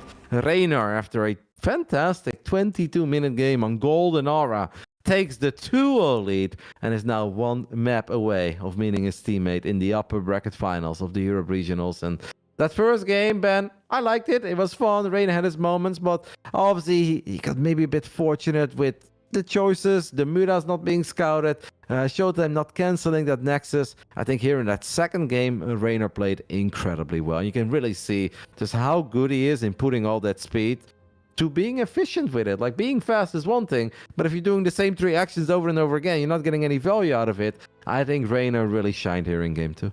No, he did. If there was one thing that I would, if I was in your shoes, that I might give him a little bit of trouble over. It was like, what are you doing with the Broodlords, mate? Just go, go, go kind of thing. But no, I think they both played really damn well. Like, really damn well. I think Showtime did a good job of avoiding the Broodlords at all costs and made a real game of it. Some of those surrounds were amazing. But yeah, just Raynor is sheer force of will just to get things done. Because the first Lurker attack didn't cut it, right? Like, he tried to do it in the north and the south, but then combining all of them together, frick me, it's hard to deal with that many lurks in one go. I'm laughing because it seems that our Italian kid is having some fun. He just whispered me on Battle.net and he said, "Did you like the long distance tribute?" So apparently he was long distance mining to make fun of me in the semifinals of the Europe Regionals. What a kid, eh? You gotta love him. Game 3, Heartland. There's obviously still a lot to play for. Showtime is playing an absolutely amazing season of the Europe Regionals, and he had his moments. A very clean start, an amazing setup even in that first game on Oceanborn. Unfortunately, after he lost the Nexus, it kind of went downhill. And I think in that second game, was in trouble, turned things around. I would have just loved to see a little more activity in that early mid game, because we love Showtime for being Demauer, and he's so good defensively. But if it's easy to survive against Raynor, and I often said this in the past, Ben, I think you would agree with it. If you're playing a game of StarCraft against someone you know is good, and things are too good to be true, where it's like, 4 bases, it's easy. You know that he's not really going for it, right? There's clearly something else happening, and I wish that Showtime was a tiny bit more aggressive in that mid game when he had a very strong army. He really did. Like, all those storms were available. I didn't feel like Raynor truly had the answer for them early on, but I mean, both these players playing at such a high level. Spawning over in the bottom right-hand side of Hardlet over here, as our blue Protoss, it is Showtime. The man is down 0-2 against this man in the top left side of Heartland, 1 map away from having a upper bracket best of 5 against his teammate. Representing Basilisk, the Italian stallion, it is Raynor. Raynor playing good, man. Like, Hey, hatchery on the other side of the map. Sorry, Ben, cut you off. But how many pros they pulled? Just 5 here. I normally it's like 7 that you can pull to deal with it without even needing to make a zealot, but Showtime, he's a really good player. He's going to do it his way. 5 pros, a zealot. Yeah, that's nice. The crazy thing is, though, that this is not like, okay, I'm opening up at a hatch block. No, it's Raynor takes a hatchery on his own side of the map, and then he goes for a hatchery in the natural of his opponent. So economically, Raynor will be absolutely cooking, because his hatch is not even delayed. Obviously, Showtime, his Nexus is going to be delayed. Showtime definitely does not want to see another hatchery go down, or potentially an evolution chamber, so he's doing whatever the hell he can to make sure that that is not the case. Gets the own Nexus down. I'd say overall pretty good defense. What will Raynor do now with this drone? Is he going to be very weird? Try to take an extractor? Yeah, he tried, but Showtime says, nope, not on my watch. Not on his watch indeed. And now that drone has quite a journey home, if it is to make it, but does get a little bit more scouting information. I mean, I don't know what else you do with that drone at this point, right? But definitely an unusual opening by Raynor. Definitely. Not what I expected either, Ben, but Raynor is kind of known in this matchup to switch it up a little bit, and he likes to experiment. And I think Raynor has a lot of respect for Showtime, and he also already said a few times that he too thinks that this is a good patch for the way that Showtime likes to play PvZ. So maybe Raynor feels that whatever he can to throw Showtime off his game a tiny bit can work out well. But yeah, this is already 2 drones dying. If it's only 2 drones, though, for your first Zealot and your first Adept, that's not too bad. Drone number 3 does die to the Zealot. Okay, that's maybe 1 more than I think he was supposed to lose there. And remember, he did make a lot of Lings gearing up for that. So, like, this number of Lings now, it's like, oh, damn. In fact, you know, even though this has been a very strange opening, I don't think Showtime's going to be too sad about that. No, I think you're right. But obviously, this target is a lot later than what it normally is. And the later it is, maybe the less likely it is that you find damage. It's just a bit of an odd game because these are not the scenarios that you practice over and over again. With the units that you have available, oh, absolutely. These guys are very familiar with it. But the timings of everything is just a bit different. I mean, for heaven's sake, there's still a drone in the main base of Showtime. You know, how often do you think he's chasing a drone in his own main at minute 4? Not often. Not often, to put it bluntly. Let's have a look-see, because, yeah, obviously weirder with where we are right now. We look at the work account, a little bit ahead for the Protoss. That's normally what you find in this kind of situation. Oracles are on the field already. Third base, pretty late for Raynor, so definitely slowed himself down a little bit with the opening, but that's expected. And Showtime very quick to start this third base, granted the state of the game. Yeah, 4 minutes, 20 seconds. I think that's about as quick as he was ever going to get it. Obviously, after dealing with the hedge block and being forced to pull some probes out of his mineral line early on. And in the end, it does seem like we're going to have a somewhat normal game. Oracle is active on the top side of the map, but Raynor not giving anything away. After giving away, I think, one more drone early than he was supposed to lose, is obviously going to stay on top of his workers. And kind of curious if Raynor once more goes for the Hydra Ling Bane opening that we had in that previous game. But it was obviously a weird Hydra Ling Bane because we are used of Hydra Ling Bane players that they send it. But it's almost like Raynor played a defensive Hydra Ling Bane and forced out an overreaction on Showtime's side with all those cannons and batteries. And I can't even blame Showtime for it, because normally that's the right choice. But yeah, if Raynor doesn't attack, then I guess you feel a bit silly. Yeah, that's one of the things. And Golden Aura is a difficult map to attack on. And Raynor behind it all was just like macroing like crazy, wasn't he? Like up to 5, 6, 7 bases kind of thing. It was a fun game, an interesting game. Here though, Raynor is doing everything properly, right? Like, it's not a super fast lair with this. It's nice drone setup. He's very good on the drones as well, starting to overtake the Protoss player. And he's been good about just getting on a good amount of units, not taking too much damage from what Showtime has thrown at him so far. Yeah, I was a little bit worried there that these adapts were going to get surrounded immediately. That would have been ugly. Showtime does show up with the Oracles, though. Activates Pulsar Beam, gets 2 drones, not too bad. Still has an Oracle on the top side. The only problem is that, unlike Oceanborn, where it was very obvious which 2 bases you had to block, there is another base to block here, right? Because Raynor can technically take 9. He can take the center base, or he can take the base at 12 o'clock. And yeah, Showtime cannot have units everywhere, so I hope he doesn't think that Raynor is still on 3 bases, but he hasn't seen that hatchery yet. Kind of sad that if you're Showtime here and you think you're doing a good job in once more keeping the Zerg on 3 bases, but he's not, Ben. He's already going up to 4.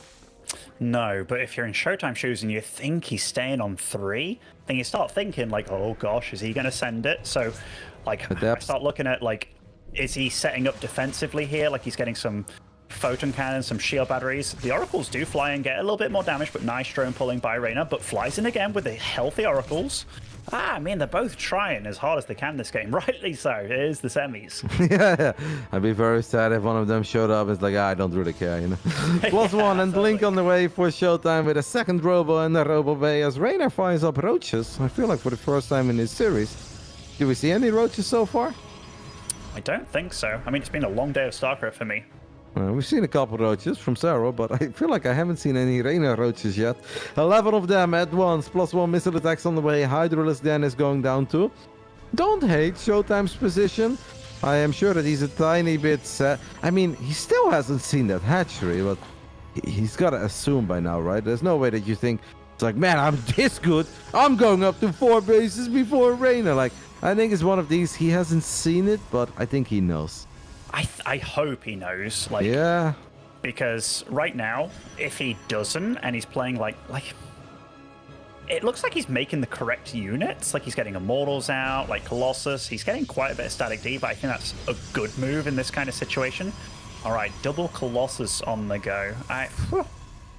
Who knows? Like, okay, he must know he's against 4 bases here, has to, because if he's on 3 bases, you're not really gearing up for Colossus because you think the attack would have already come, right? Yeah, no, that's true. And he's getting a Templar Archives now as well. He's getting everything. Seems to be a tiny bit worried maybe about random mutas or Ling run bys. He did get a couple of cannons in middle lines too. Raynor's creep, by the way, in the center of the map. Jeez Louise has gone uncontested. As these Oracles, this is always a moment where your heart kind of sinks. Like, Showtime probably feels like, I've been so active. I've been battling. I've been trying to do whatever the hell I can to push back creep.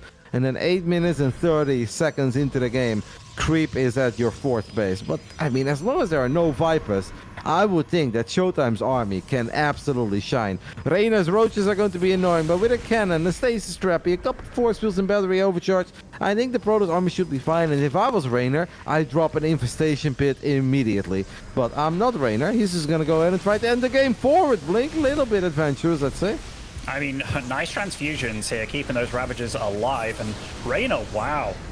I mean, he's feeling so feisty here. I'm with you, Kev. I think about the next stage of the game. I don't think about breaking this army in this tight little choke here. But drop a lord. Man, oh my god. Oh my goodness. I was about to say, like, if you don't go Hive, the only other thing you can do, like, Nidus will obviously take a little bit too long from here on out. The infestation bit does get dropped. Raynor goes for, honestly, but something that Nurcho, I mean, you spoke about him earlier, right? Like, if we're going to talk about Nurcho, Nurcho is definitely the OG Zerg invasion boy, where he doesn't drop a couple banelings on your mineral line. No, Nurcho dropped entire armies in the main base of Showtime. Think back of that finals that we had in DreamHack Tour back then. A really good final between Nurcho and Showtime, when Nurcho did that kind of stuff quite a few times. If Showtime sees this, by the way, with a couple of Blink Stalkers, Raynor is in danger of losing 40, 50 supply. But I love it, man. The Doom Drop, the Zerg version. I love it too, man. Like, I also love the fact that he sent those 2 Roaches over to the right. They're guarding the high ground just to make sure that nothing goes on. He's also got this army on the left, and that creep, that veil of security that he has across the map, this is going to catch Showtime so off guard here. And no recall, by the way. But I mean, Colossus are very good in walking up and down cliffs. So, like, I don't think Raynor can ever end the game with this. But let's see how much damage he can get done. Showtime is definitely going to be a little bit confused. Like, what year is this? Nurcho, is that used? Like, nope, not this time around. It's the Italian Stallion with a lot of Hydras, not Lurkers, Ravagers, and a couple of Roaches in the mix. Showtime will warp in some units. They're battling in the center of the map as well, but Showtime has more than enough units to push this back. And as cool as this is, I have a hard time believing that this is going to go amazing for Raynor, but Showtime does blink forward. It allows the Roaches and Hydras to shine a little, but Showtime should always clean this up. And now I wonder, how good is he doing with that other army in the center of the map? Showtime realizing, though, that he is remaxing. As he's killing the units in the main, that just means more units back at home. And I think rightly so, gets on out of there at a good time, right? Because Raynor remaxed on a very quick army to get going, like Roach Hydra. But he is at Hive now, Kev, so he threw away a lot of his supply there to get out more of the same. But it's going to be in conjunction with Vipers over here. Yeah, but this is the cool thing, right? Because what could have been so scary, where you look at the production tab, you look at the armies, and you're like, oh man, how is Raynor going to make it up to Hive? Well, after that Doom Drop, he was never going to kill him with that Doom Drop. I think Raynor knew, but that did allow Raynor to breach that gap from just being a Lair Tech Zerg with Roach Hydra, which is not something we've really done since 2011, 2012, to suddenly being a Hive Tech Zerg player with access to Vipers, with access to Lurkers and their feisty upgrades. And Raynor is playing incredibly well today, Ben. Like, he's actually playing some of the best StarCraft that I've seen him play since Gamers 8, obviously. You know, there is one thing that is worrying me a little bit, and it is the fact that he is on a 5-base situation. It's 5 bases. Strike that! He's coming in with a massive army in the middle, and Showtime, I don't think he thought Raynor had what he has right now. I mean, Showtime has a very strong army postured in the middle here, Kev. I mean, oh, this is a real battle in the middle. Good save there by Showtime, though, because Roaches may not be the most terrifying unit, but if they show up in large numbers and again on top of your Colossus, they can actually become really annoying immediately. How good are these abducts? That's what I wonder about, because I don't see too many High Templars. I see 0 High Templars. Oh, Showtime, I don't think you can be aggressive without feedback. It's going to be tough to do so. How many Lurkers are on the field right now? It's only 6, but 3 3 Vipers can make magic happen. And 1 Colossus, not long for this world. And there's not many left on this field, but that is a big, stocky Protoss army. Oh my goodness, he just mowed down Raynor right there. Yeah, he just went for it, and even though there was a blinding cloud, there was nothing to really keep these Protoss units at bay, but more Roaches and Hydra show up. However, the Immortals and the Colossus with +3, and these Archons, obviously, they do pack a punch, and Gotta say, I love it there by Showtime, right? He just went for it. He knew that was going to be scary. Saw the lurkers and said, I just go. I really wonder how that would have gone if Raynor had either spent his money or had more units protecting these lurkers. Because I think these moves, without any feedbacks, it works until it just doesn't anymore. And then if it doesn't work, then all of a sudden it goes really bad. First round definitely going in favor of Showtime, who's looking for a feedback now. But here are all the lurkers. I don't think you can run into that many lurkers with this current composition. No, I mean, Raynor's on the ropes here, man. Look at his drone count, Kev. 58 to 81 probes. Showtime is in the driver's seat. Now, he's still got a lot of lurkers to deal with. And, oh, Uh-oh. Is this referee C? Is this you again? Oh, no. Cosmos. Who's Awkward that? moment as Showtime makes it up that ramp. This is one of the worst moments, obviously, out of our control. It's the internet ban. Technology lets us down every now and then. I got all tapped earlier. I mean, the players didn't notice, but some sort of a Battle.net notification. Kind of Hey, like, you got that too? Yeah, I was like, I'm locked out of Battle.net. I was like, but I'm on Battle.net. Like, it Mate, was... I've been getting this every time I load up StarCraft 2. Like, within half an hour of me having it open, it just tabs me randomly. It's so annoying. This is the first time I've ever had it, but I heard you talk about it. I was like, I guess this is what you meant. So we are waiting right now for Cosmos to be able to leave this game. Raynor has a lot of roaches stuck in a stasis trap. He's got 6 more lurkers on the way. He fired up adaptive talents, but it obviously takes a little while before that is done. You think Showtime is just gonna send it into 10 plus lurkers? Like, that's worked when it was 4 or 5, but against 10 plus? I don't think he needs to this game. Just the fact that Raynor's being on such, like, not a high base count, right? Like, he doesn't have that northeast base over in the He's lining up, though. Like, it kind of feels like he's lining up for it, isn't he? Yeah, he certainly is. And I mean, the lurkers, they're not quite all ready just now. Blinding Cloud is big on these Immortals, though, Kev. I mean, if this is the time to do it, it is now. Yeah, Immortals are very good, but Showtime, okay, he's gonna warp in some more Zealot. I really think you can chill for a little bit. No, Showtime, you're not in a bad spot. I understand, obviously, if you feel that you've got Raynor on the ropes, you just want to get him out of there. But you also want to be a little bit careful. He is at least killing a couple of drones with these attacks and is now getting on top of a lot of roaches. And roaches by themselves stand no chance. But this also opens the door for the lurkers of Raynor to potentially make some magic happen. Raynor is now thinking about collapsing on this army. Look at the movement on the minimap. These two are all over the place. They absolutely are. I mean, the upgrades on these Lings are not what they were in previous games. I mean, they don't even have adrenal glands at this point. They don't have any melee upgrades either, so far less fierce. Raynor, he's kind of running on fumes, honestly. He's down to 4 bases, main mining out, natural mining out too. And Showtime, he's feeling big. Look at that army that he's got, Kevin. He's getting on top of these lurkers. Nice blinding clouds though by Raynor, keeping the lurkers safe, making it a little bit harder. Raynor now trying to make magic happen with just a couple Lings and a bunch of roaches. And hey, roaches battling Immortals, not something we see every single day. Great move, but there is a War Prism in the main base. And geez Louise, that's a lot of Zealots. Earlier I saw a tiny Warp and I was like, oh, that's cute. He closed twice, and Raynor's roaches, by the way, in trouble in the bottom side of the map. Well, now the Zealots are going to run through lurkers, so Raynor will deal with this in the end, but it does feel that Showtime should be able to keep this up a whole lot longer than Raynor is able to keep this up. I mean, he's so rich. Like, Raynor's wounded, and another warping in the main base every time. I'm seeing drones fall here, there, and everywhere. This is the first game where I've seen more drones dying than probes, and yeah, Showtime's feeling very comfortable, but he's still not truly broken Raynor yet. Not yet, but we are going to get Storm warping in 10 High Templars at a time. And that Immortal count is still mighty fine. We're looking at 13 Immortals. And as good as Lurkers are and can be, if there are this many Immortals, there's not a whole lot to buffer for the Lurkers. I think the Lurkers will lose High Templars. A little bit adventurous there. Demour as he loses 2 of them right before Storm. But I think he's able to afford a beauty mistake like this. Raynor still trying to counter with roaches, but running into stasis traps. That War Prism is here in the main base one more time. I have the feeling that we are getting very close to the end, because I think Showtime should be able to make a full dive on the lurkers soon. I think so too. I think Raynor was probably breathing a sigh of relief that he didn't go up to that top right base of his, because there was nothing defending it besides a little bit of static D over there. This Warp Prism continually just being a thorn in Raynor's side, but Raynor's supply is growing, Kevin. Showtime, he's like, you know what? We didn't do it with what we got so far, but I am richer. I will start going to air toss from here. 15 lurkers, 22 hydras now, so there is proper buffer, and the 22 hydras are very important because often the zealots can derp the lurker shots a little bit, and that allows the immortals to get on top of the lurkers. But if the hydras take care of the zealots, maybe we can land an abductor or two. It all comes down to the feedbacks, it all comes down to who gets the better engagement, because Showtime is transitioning, but it takes a little while before all of those units are ready. This is going to be a fun fight, Ben. Oh my goodness, I mean, the observing's kicked into overdrive over here. Showtime, he wants none of it. He's just darting across the map, and I think that's a great call by him.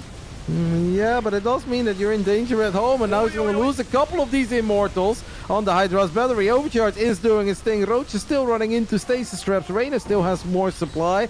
But yeah, I guess a base trade and then a carrier transition can be a brilliant call. But if Raynor gets on top of the natural on the main base, this can still get a little bit funky. It's just, you know, he's taking out all the Hydras slowly but surely. How many still on the field? We've got 13 on the field. I mean, these carriers, if those three... Yeah, they need to come out, though. Yeah, Showtime's got this, Kev. He's got this. Raynor's broke as a joke at this point. Like, he's mining jack crap at this point. Showtime has one more proper mining base. That's the one on the right. He is going to try to get the bottom left up. Carrier is now 80% done. These carriers will see the light of day. A couple of the Hydras get caught by a few random zealots in the left side. And all that Raynor really has left are 20 lurkers. And 20 lurkers can make it annoying for the ground army. But the carriers have arrived. If there was ever a moment, Ben, to say that carriers have arrived, I'd say this is it. Look at that army of Raynor in the natural. Imagine having to deal with this with a ground army. I'd still be worried, mate. Me too. Like, the fact that you went for the carriers, it's, when you see this, it's like, well, yeah, there's a reason you go for carriers, because like dealing with this with any sort of ground squad, scary, but carriers do reveal themselves. Initially not taking this fight though, Showtime. Oh, getting one carrier immediately, that's not bad. That is not bad, but there's still 2 carriers remaining, not too many Hydras remaining. Showtime, we're gonna run into that. Kind of want to see it now. Oh, but Showtime's doing the right thing, isn't he? He's gonna eliminate him maybe with Zealous. There's a couple lurkers left behind to deal with it. But yeah, Showtime just says, you know what? I don't want to run into that. Let's go ahead and play the base trading game. He's got a lot of cannons as well on the right side. Showtime does not need to run into all these lurkers. Showtime can force Raynor to attack into him, and that makes lurkers a lot less intimidating. No, absolutely. I think Showtime's played a really good game here, Kev. Really good game. Like, ever since that drop happened, it felt like he kind of took the game by the reins a little bit. Has to be careful about that ramp, though. Yeah, he's got enough to walk into it. I think it's more scary where you're like, oh no, I want to make sure I don't run into 20 lurkers, you know. But once he sees it's only 4, he's like, oh, okay. Bit annoying, but I can take care of that. I can get on top of that, and these 4 lurkers fall. Raynor is starting to run very low on structures, and we often forget about it because players will just GG. But in the win condition in a game of StarCraft 2 is still take out your opponent's buildings. And at this point, Raynor has 2 gases and a Hydra then left. 1 extractor on the top side of the map is the only structure that is left. And if Showtime takes out that extractor, Raynor will officially be eliminated from game 3. Even dancing here, trying to keep a drone alive. In fact, he's put drones in this overlord over here, Kev. He's going to start trying to hide the buildings. Not out of BM, just thinking that he can maybe eliminate his opponent quicker, but he doesn't know what we know. Showtime he's got more than enough this game here, doesn't he? Yep. The probes are going to try to eliminate Raynor here. There's a lurker preventing that part. He does 2 structures. Now there is a zealot in the mix. That 1 extractor on the top right side is currently all there is to it. And that extractor will actually live as a Colossus gets abducted. 62 army supply against 107. And 1 extractor is all there is for Raynor. Oh my goodness. 3 Hydras left, by the way. Take down 2 carriers. GG. That was a great game, man. That was a great game. Yeah. A little bit funny there towards the end. After a 22-minute game on Hardlet, Showtime gets the point on the board. Weathered the storm of the blast of the past of the mass Roach Hydra drop into his main. Probably had a proper deja vu. He's like, I've been here before. It's like, it's okay. Back then I was doing pretty good against it. And I think this time he did good against it as well. Just a really fun game. Raynor had 1 or 2 moments where I think he had the army to protect his lurkers, but he kind of just thought, okay, I think my lurkers are fine, and Showtime just went for it without any high temploids, without the ability to feedback. He just ran through those blinding clouds, got on top of the lurkers, and I think that was a real change of momentum. Yeah, Like, I wonder, because you'll probably talk to Raynor after these games and stuff. I wonder what went through his mind where he's just like, you know what, 10 Overlords, let's just go, go, go. Like, did he think that he was in a bad shape, or did he think he was far ahead where it's like, you know what, I'm going to deal with this? Because it isn't the kind of map that I think Raynor's fond of, in the sense that if it turns into a split map scenario, there's not that many bases to really roll with, right? And maybe he was thinking he didn't like where he was setting himself up, or didn't like the upgrades that he had because didn't go into the melee. I'm just, I'd love to know what he felt in that kind of situation, you know? Well, I think he probably expected a different kind of game. He's absolutely not whispering me about any strategic. Like, he will make fun of me for something like the long distance mining, but we're definitely not talking about strategy or anything along those lines. Raynor just requested a 3-minute break, by the way. He wrote it in the public chat, so the referee, Wardy, and Ben are aware of it. I think it's just that Roach Hydra is good in certain scenarios, and a lot of Zerg players will think Roach Hydra is always terrible. But I think there are some moments where the Roach Hydra can shine if it's late splash damage, if it's late tacking up, right? If it's Archon, Zealot, and even if it's an Immortal or two.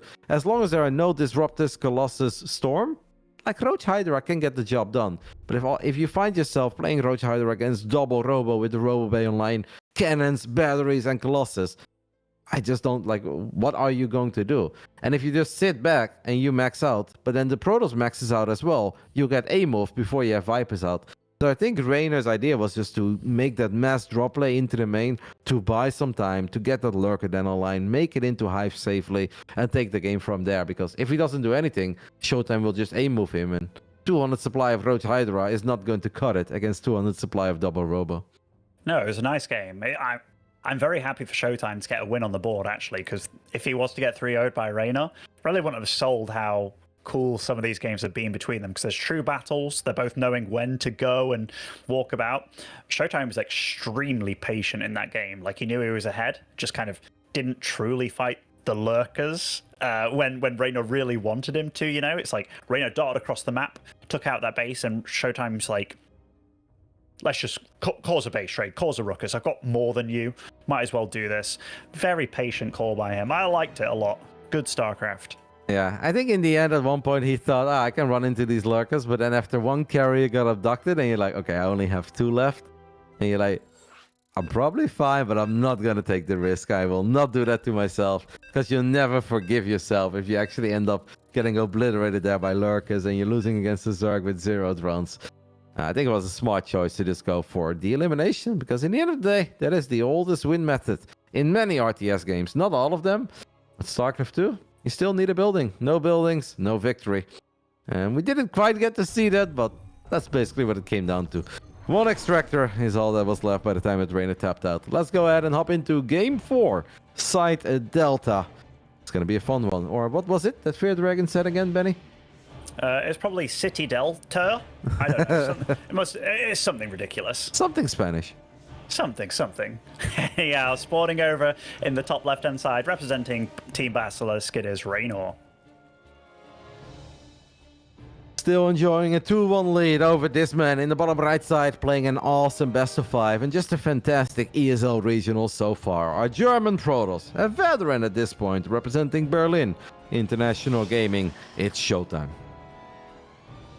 Yeah, nice series between these two. I mean, like, these two definitely have a little bit of a history going up against one another, and just I feel like before, like, Raynor hasn't been playing a lot of Protoss recently in matches, but there was a period of time where he started, and I remember Showtime being like, I don't think he'll be that great with this P against Z, you know? And then all of a sudden it was like, 2-0 Solar, 2-0 Solar. Now, he definitely played well, but those kind of comments can kind of stick with you a little bit, like hearing about this player's thoughts of your off race, but yeah, right at this point in time, they both know the other one's fantastic at StarCraft 2, and yeah, the level of, like, play that Showtime's really been bringing to Raynor. Raynor's definitely, if he didn't have respect for him before, it's definitely a newfound respect for Showtime, because he's just very, very solid at weathering what Raynor's been bringing.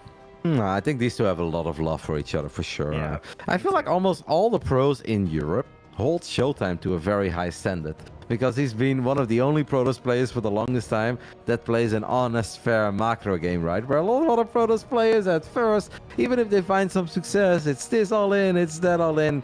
I can't even recall the last time I had a fellow pro gamer in the European scene that was like, Showtime kind of sucks. I feel like nobody says that. Everybody kind of respects the way that Showtime has approached the game for all these years. And a lot of people even feel that Showtime should have been more successful than he's been. And he has been pretty successful.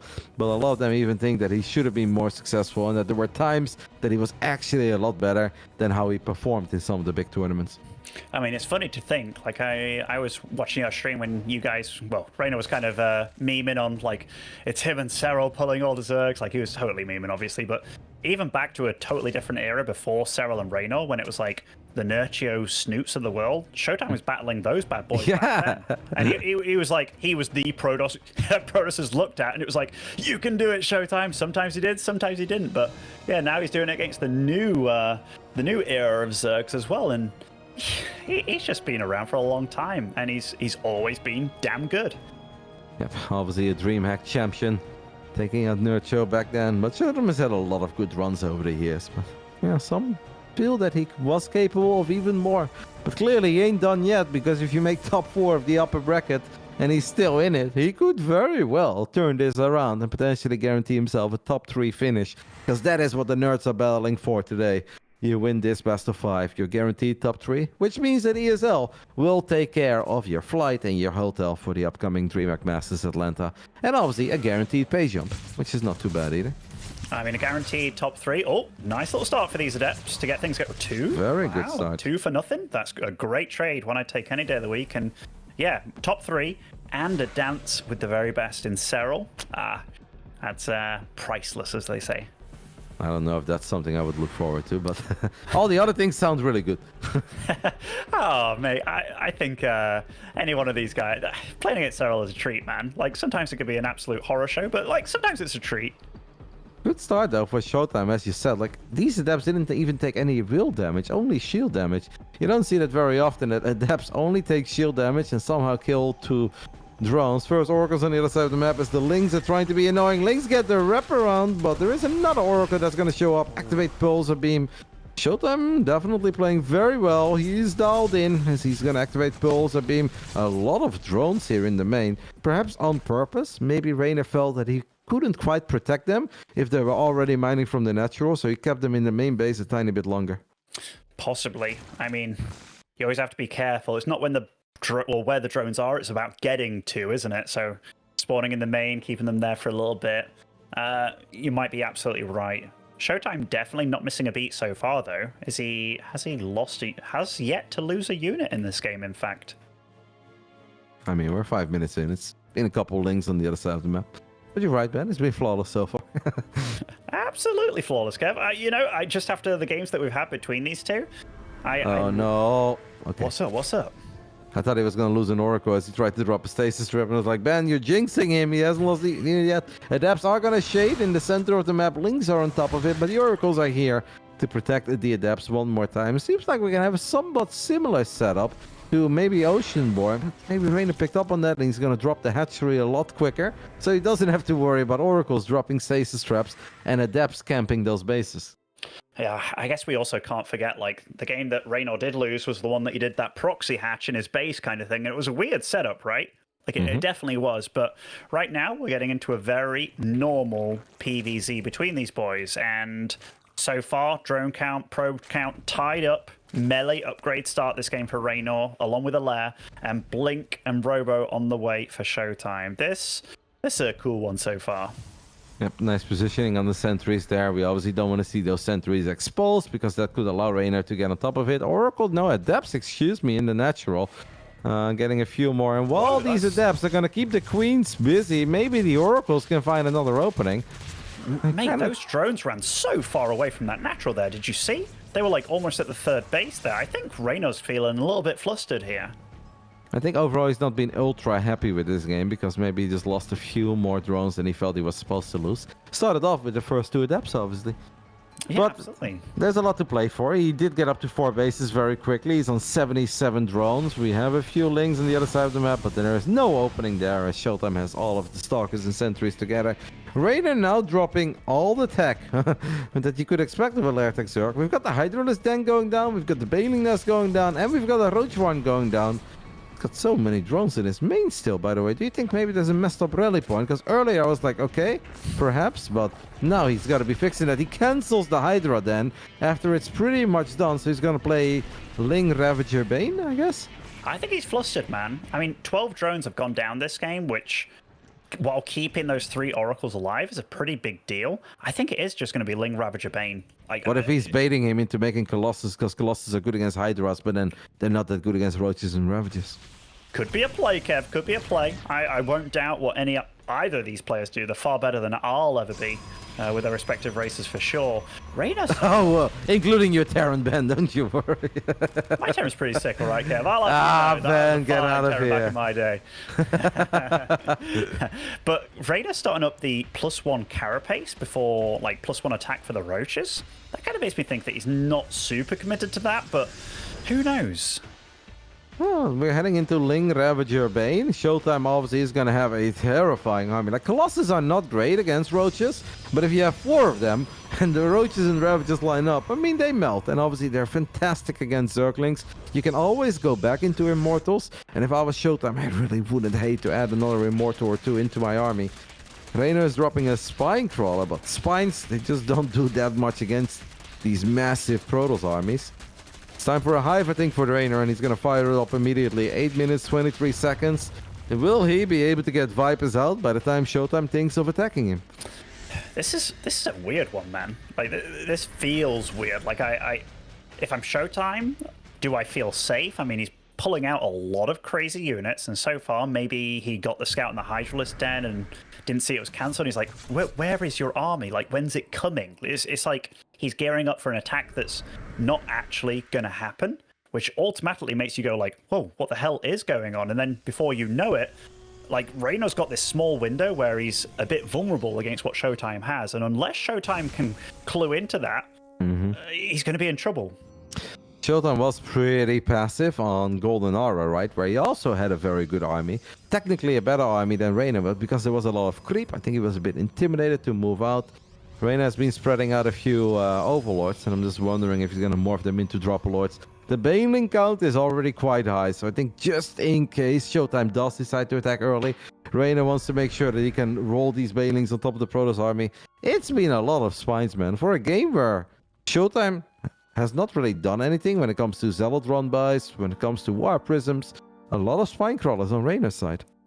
A lot, yeah. It feels like they're both realizing how important this is. I mean, like, an Ultralisk Cavern as well? That's kind of cool. I mean, that makes more sense with the Carapace earlier on right now, given that Ultras benefit a lot from the armor. Storm being finished up. Man, they're both just readying their guns, readying their arsenal here, and ready to throw it at one another. It's going to be a real fireworks show once it begins. Showtime had such a terrifying army early on, though, and it does feel that he often waits for a little while, right? He is going to try to make a play happen now with a couple of Zealots, at least keeping the Lings and Banes busy. Showtime sees how many Lings and Banes there were at the bottom side of the map, and he maybe feels that this is his moment to go for the top side. There are Ravages in the mix, though, so you can't rely on force fields forever. He could get surrounded, but there are some stasis traps protecting this army. I mean, like, this Static D is buying quite a bit of time, and he does have Zealots in the south as well, dealing a little bit of damage to those peripheral bases, but Raynor is going to greet it with a lot of Lings of his own. These Lings will be so damn well upgraded very soon. +3, +2 finishing on those bad boys. Adrenal on the way as well. Chitinous plating on the way. Raynor's rich, and he's feeling it, man. Runs in, lovely stasis trap, does slow down a lot of these Banelings and causes Raynor to go home. Raynor has 42 larvae. He's got a lot of money in the bank. He's working on Chitinous, but it's going to take a little while before Ultras can show up here. Banelings are going to need to connect. Blinding Clouds landing on top of this Protoss army. It's a pretty crazy fight, but it still feels that Showtime, his units are just better here. A couple of those Banelings that were stuck in the stasis trap do get unstuck. Raynor's got 104 Zerglings on the production tab and 1 Ultra. The problem is almost everything in Showtime's army is so damn good against Zerglings. Showtime's army just is here to stay, man. It did not disappear whatsoever. And Thermal Lance, Kev, he didn't even have Thermal Lance with all this. Just it's being finished up right now. And oh my goodness, he did that without that? That's incredible. Yeah, I mean, they didn't even really battle. There's a lot of Lings now counterattacking. There's only a single Stalker there.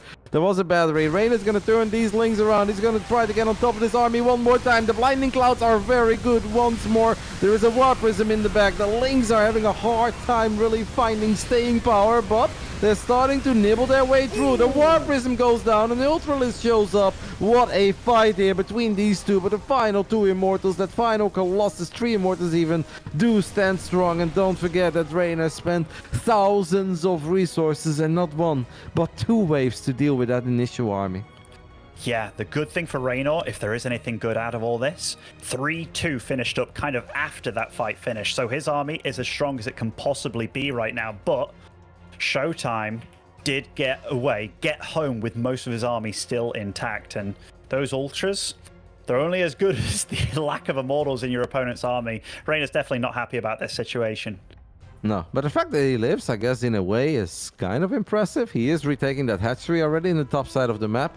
The Ultra count the next time they fight is going to be a lot higher. And then it just really comes down to how good are Ultras.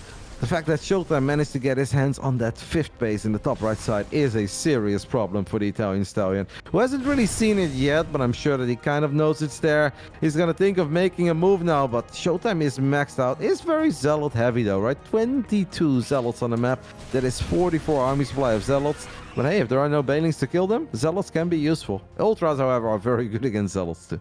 They certainly are. I mean, the Ultras are pretty good against everything, except the Immortals. Kind of the Archon Soda, so they kind of trade with one another, but 3-2. I love the fact that he's getting Infestors to get Neural Parasite here, because if he can destroy the Immortals and use them against him and not have them working against him, that is one play that could come in very nicely for Raynor.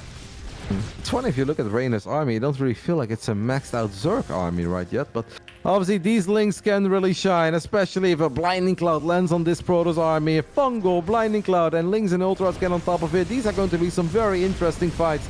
Showtime wants to do something about this hatch, takes it out immediately. Tiny Zealot run by on the left side, but Spinecrawlers and Ultras will keep that base safe. I am so curious to see how this fight goes down, because it does feel that with all the Zealots, it may not be the perfect army for Showtime.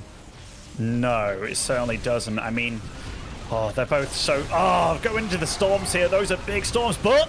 the Neural Parasite Kev on the Immortals, they're actually working wonders here. And there's no more firepower to deal with these Ultras. The Ultralisk flying and... Showtime's army evaporated. Yeah, Showtime in serious trouble. Sure, he took down 17 drones and he gets the hatchery, but he loses all of his key robo units, and replacing an Immortal or 2 is doable, but replacing 7 of them is not doable. He has dropped the fleet beacon, is maybe thinking about transitioning into Skytels, but it's gonna take a while. I really wonder what Raynor does now. Where does he go at this point? Does Raynor feel like he needs to get on top of that army? Cannons and shield battery overcharge is very scary. Apparently not scary enough. Raynor goes for it. Extra Infestors show up. Could have more Neural Parasite. We have another Neural Parasite on the Archon. Stalker positioning there. Very good though against Ultras. And the Blinding Cloud is great as well, and that mineral line stops a lot of stuff from firing. And honestly, the Ultralisk count is getting massively thinned out. Great storm here. The Stalkers are buying a lot of time, but those Ultras, just the 2 in the back, they are causing a ruckus back there. And I think there's too much Zerg, but is Showtime holding amidst all this? I mean, not without dealing a lot of damage. Ultras shine if they have the surface area to work, but it's just so hard for them to make their way through pylons, gases, Nexi. That's not where they shine, but now we're fighting Ultras with only gateway units, and there's a little bit of Queen support as well. Are those Infestors still around? Seems like all of them died. It really comes down to this fight, and Showtime is gonna run out of wiggle room soon. The Overlords are even here. I love the Warp Prism Micro. I love that Zealot Warp in. Can Showtime keep these final Protoss units safe? At least he's keeping the base alive for a little bit. I think Raynor should have clicked on that Nexus a little while ago, but he's respecting the damage output of those Immortals, I assume. I mean, these Ultras, man, they are doing so good. I love the spreading of creep as well. So these Queens can actually transfuse these Ultras, and Showtime, he's staying alive, but at what cost here? The Immortals are starting to get picked off a little bit here, and these Warpins continuously blocking the pathing here. One Immortal does fall. Even the Oracle's being used. Jeez Louise, what's going on? What an epic fight here at this base on the right side of the map. That final Immortal gets picked up one more time. The Ultra's taking a lot of damage. Raynor needs to be careful. He's definitely getting a little bit reckless, but he's still picking up all these reinforcing Immortals. And I guess that's something that he is really enjoying. Raynor knows about that other base, and you really think that maybe at one point he should have just gone for the 5th. That base has more resources left anyway, but Raynor didn't want to take out the 5th. Raynor wanted to take out the army and the base along with it. Needs to be careful now. We could land an abducto on the side of Raynor, and that's going to make it very hard for that War Prism to save it. But with every second that goes by, you start believing more and more in the chances of Showtime. The only problem, though, is, Ben, the gateway units, they just don't shine against high ultra counts. No, they don't. Like, Showtime's doing a really good job with the Stalkers of hitting the ultras as much as he can, then blinking back and stuff, but it's a rough situation for both of them to be in, actually.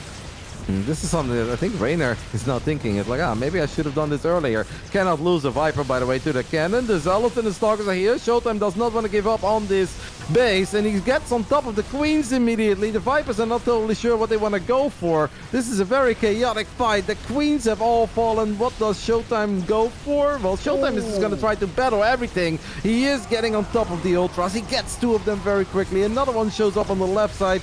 The supplies are dropping for both of them. The War Prism is the hero once more, and Raynor loses every single Queen off creep there.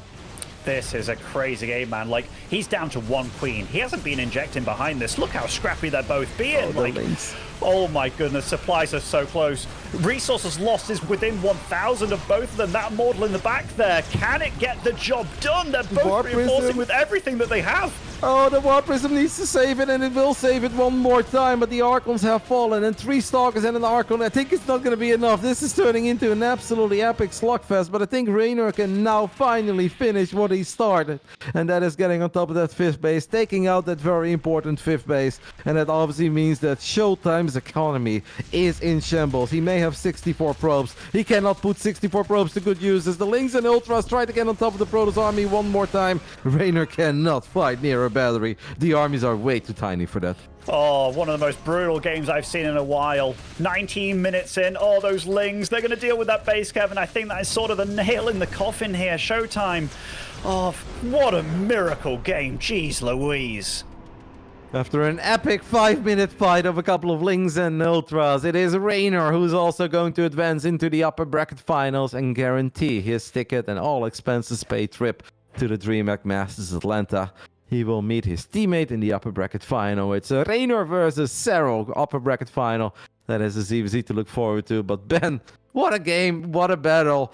Heartbreaking for Showtime though, because that fight on the top side of the map with the fungals and the blinding clouds at the same time. Like, if Showtime is a little more ready for a similar fight, he's gonna trade so much better. And seeing how close this got to the end, I think it's safe to say that Showtime could have had that game. Absolutely. Like, I was just thinking how that game was. Like, Showtime moved out the north side of the map, did some good things, took out a base as well, then got back home safely. Then the Ultras came out, and I was kind of wondering, like, what magic can he make happen? But 3-2 finished up, and you saw the Infestors come out with the Neural Parasite. The planning was there by Raynor. Sick comeback by Raynor, and honestly, what a lovely series. Game of the day for me, by far. Yeah, what a fight. What a fight at that 3 o'clock base. And love the idea of warping in a couple of Stalkers there. Stalkers are not great against Lynx and Ultras, but if the Lynx and Ultras just have no surface area to get through, and yeah, that Warp is a microing Immortal, something we're very familiar with in different scenarios, but not when it's like 100 supply, 20 minutes into the game, and it's Ling Ultra against Immortal Stalker. An awesome series. Showtime will drop to the lower bracket. Raynor advances to the upper bracket final. A ZVZ Grand Final, Ben. Who could have thought? Who would have thought it amidst all these nerfs and, them deleting the Baneling key and the Lurker key and the God knows what key? Who'd have thought it, Kev? Fun set of games today in Europe. We had 4 best of 5, not a single trio, and that's obviously what we want to see. Gabe completing the reverse sweep. Max Pax, I think, looking pretty damn good, Ben. You were a little critical, but I guess that's just because you're a massive fan of the packs. In the end, he did get the job done. 3-1. Serral winning a fun series against Clem, 3-2. Bit odd. And in the end, Raynor winning a couple of very fun games over Showtime, 3-1. I'm very happy with Europe. I hope you enjoyed it as well. And I believe that this is going to be the end of your day, Benny. It's the end of my day, Big boy Benny. He's He's got a full dead after all these good games of StarCraft. Honestly, Europe delivered, man. Like that was a lot of good StarCraft. I think even like the reverse sweep with Hero Marine to get things started. I thought that was awesome. And yeah, what a lovely day of StarCraft. Honestly, with a game like this to end it all on as well. Oh, fantastic. And you guys are moving over to NA after this, right? 2 more series coming up indeed. With you guys, he means Wardy will be back. He opened the day at the beginning of the day with Ben. Ben can get his grandpa nap in, but hopefully you'll still stick around to watch a little bit of NA StarCraft. Maybe on the phone, Ben. Don't have to tell the wife. That's true. I'll sneak it in, mate. Don't you worry. All right. Any final words before we throw to a break? No, absolute pleasure being here, casting as always. Great StarCraft. Always a good time with you, Kevy. And my mouse is completely fixed now, Kev. So I'm looking forward to that challenge coming in. Yeah, I'm sure it's broken in a day or 2 again, but I actually slide into those DMs. But we'll continue that saga on a different day. We're going to go ahead and take a little break. After that, Wardy and I will be back for 2 more best of 5s. We hope you guys loved Europe. NA is coming up.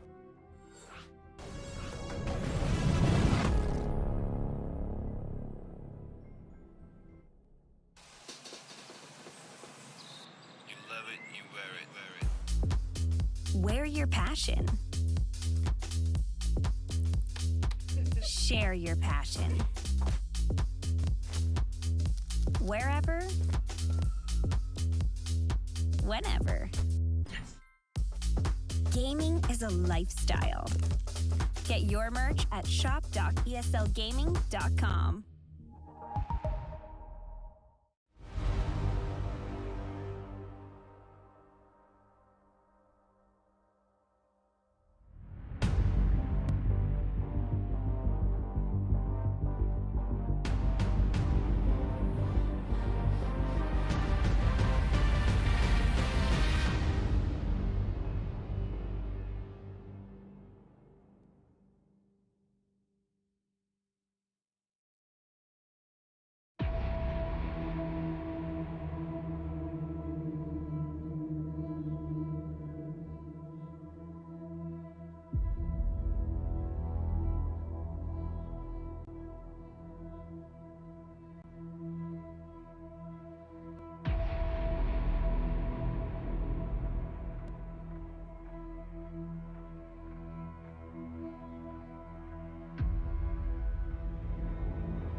ESL StarCraft 2 Masters is brought to you in part by Monster Energy and the United States Air Force.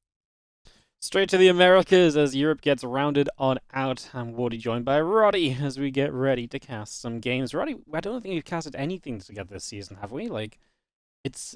We did. I think we did a day early on. No, in the very beginning. One of the very first days. Second or third play day of the entire season. I think we did together. It's been a little while then, I guess, is what I'm getting at. Yeah, it was the second day, Friday the 27th of October. You know what, man? That was 3 weeks ago. You know, this tournament lasts 4 weeks now, so you know that's a little bit of a gap. Is we all ready to go into this Americas bracket? Let's have a quick look at what things look like in this event right now, as we have the lower bracket matches today of Special Kazur and Scarlett versus Cham. Roddy. Yeah, back-to-back mirrors, a TVT. I like to call this the Super Classico, because that's how they refer to it in Latin America or South America when they have big matches between Argentinian football teams, but special against Kazur. We've seen this so many times. It is a fun one. I don't even know if we want to do that whole thing about, is this the season where Kazur will finally dethrone Special again? Because we tried that so many times, Waddy. It never really worked out. And then when Special finally did not win Latin America when they still had their own region, it wasn't even because of Kazur. It was because of Cham. So I think we should just lean back and enjoy this TVT. It's obviously very high level. These two, they could make proper runs in Europe as well. I think it's going to be a fun series. I think so too, man. I really hope so, because we did get a teaser of this during the group stage. It wasn't the best. I did the hype up. I thought, I think this is going to be really fun. It was a bop. It really was. It's very quick, but it was one of those best threes where the first game you lose your Reaper, you lose the game. Second game you get mech'd a bit. That's how Kazur lost, so we'll see what happens this time around as we start off in the top left-hand side. Our red Terran player is Special.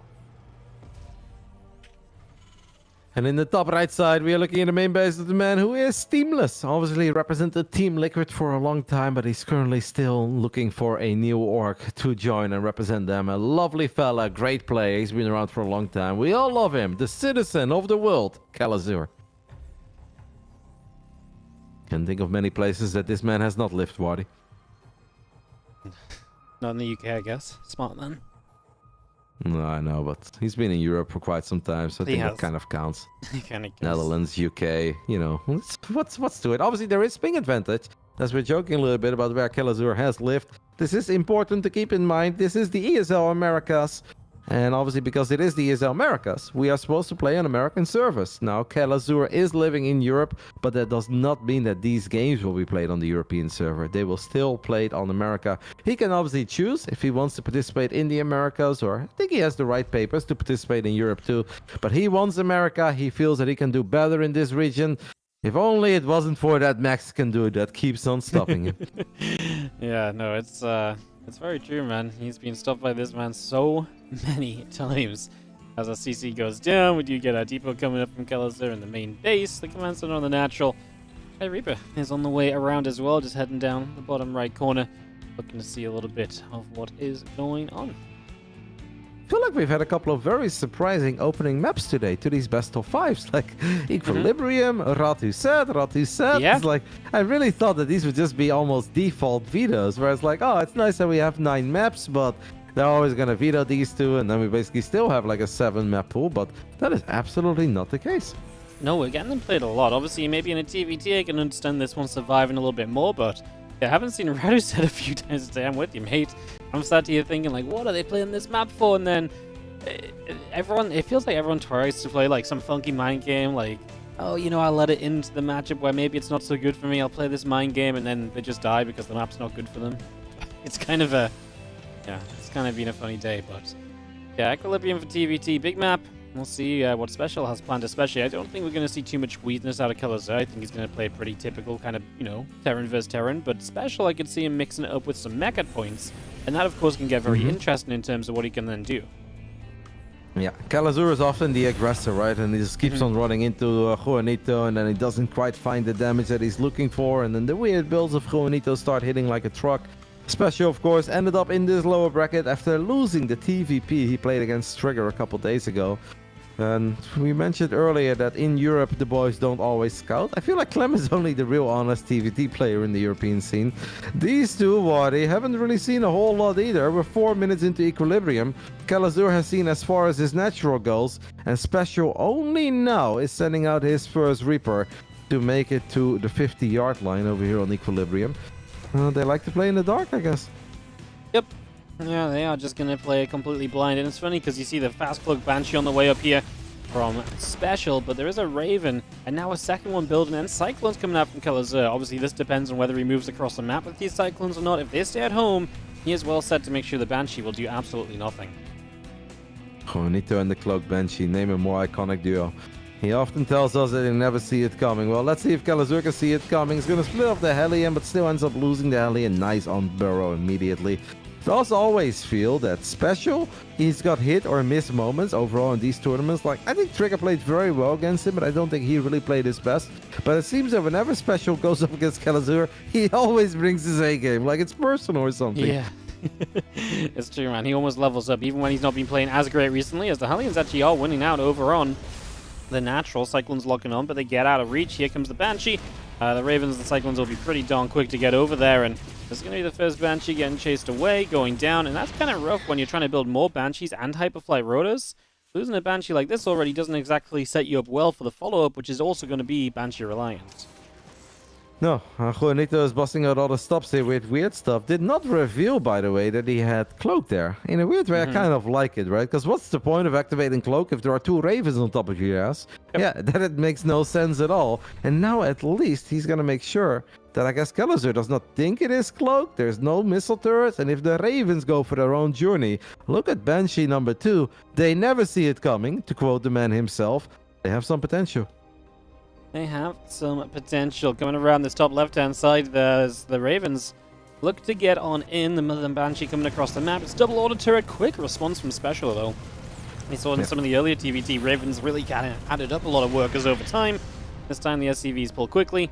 One Raven still lurking with the energy to drop one more auto turret just to force. Even the pull away once again is annoying. Mentioned the Banshee. It does get in for a couple kills. Locked onto now. Should get out of there. Is able to escape away. Yep, there was one more Raven as we opened up triple Raven on the side of Kazur. And he is going to be able to take care of it without losing too much. Does not get the kill, but did enough damage that he should send it home packing. Bizarre build here by Special, and if it wasn't Special, we'd be losing our minds but it is Special, and we're like, oh yeah, a whole bunch of Cyclones, a bunch of Banshees, Hyperflight Rotors, Banshee Cloak. We know that he likes it.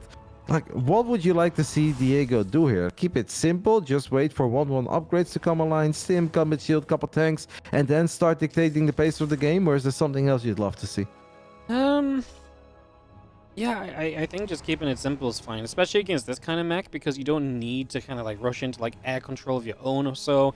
I think it's fine just to play bio against it and at least match the activity that the Cyclones try and put on the map for a while. Especially when you've been doing so well early, you're trading well with these early units. It's not like there's a massive fleet of Banshees or this set of Cyclones is overwhelming at this point. So, yeah, keep it simple, keep it going. This has been a massive supply block by Special, and he's kind of taken care of it by bleeding out a couple of units, but he's been on 93 for, I'm not kidding right now, a minute. And he's still not building any depots. And I know we can lose a couple units, but I don't think that's quite how we're supposed to play StarCraft 2.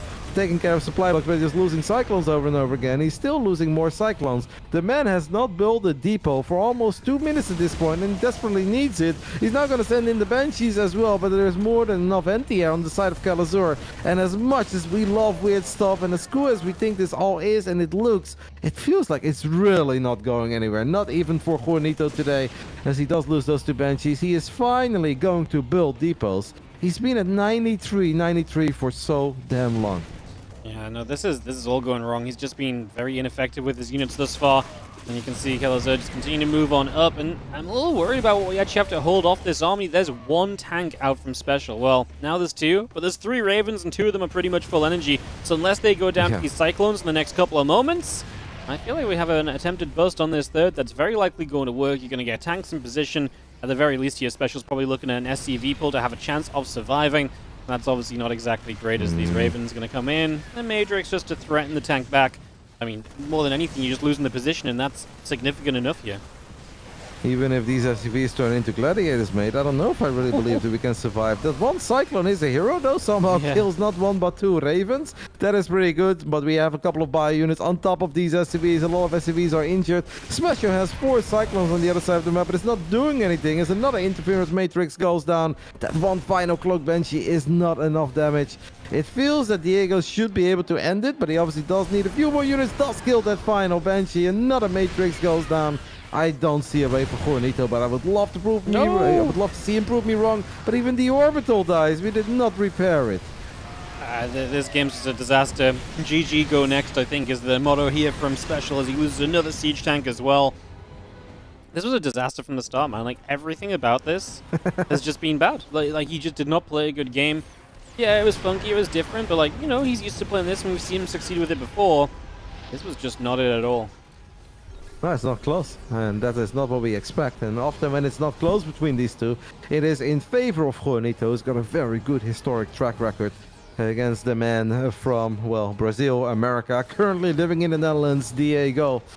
He's getting his 2-2 upgrades, building another command center on location, adding in a couple of liberators. I guess he doesn't want to throw, but I don't think it matters how hard you try. I just don't see Kazur ever throwing this, and I kind of agree with your sentiment of GG, go next, and I think that we are just seconds away from going there.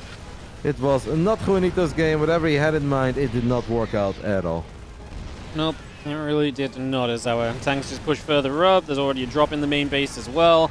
Kazur can just slowly, systematically push his way deeper into Special's territory. And at some point, Special ever wants to break out, there's going to be a horrible trade for him. As Kazur's even building up the Liberators, which is a good way to kind of force some fights and force units to move into tank fire or liberation zones. Just guarantees some trade. Special trying to rebuild a third on the left-hand side, so he ain't giving it up. I mean, credit to his dedication. Yeah, but we have 2 Liberators and 5 Vikings on the side of Kazur. The moment that these libs show up and they start dropping circles, I guess the only answer Juanito has for that is try to get Cyclones in range, get a couple lock-ons. But it really does seem like a bit of a pipe dream.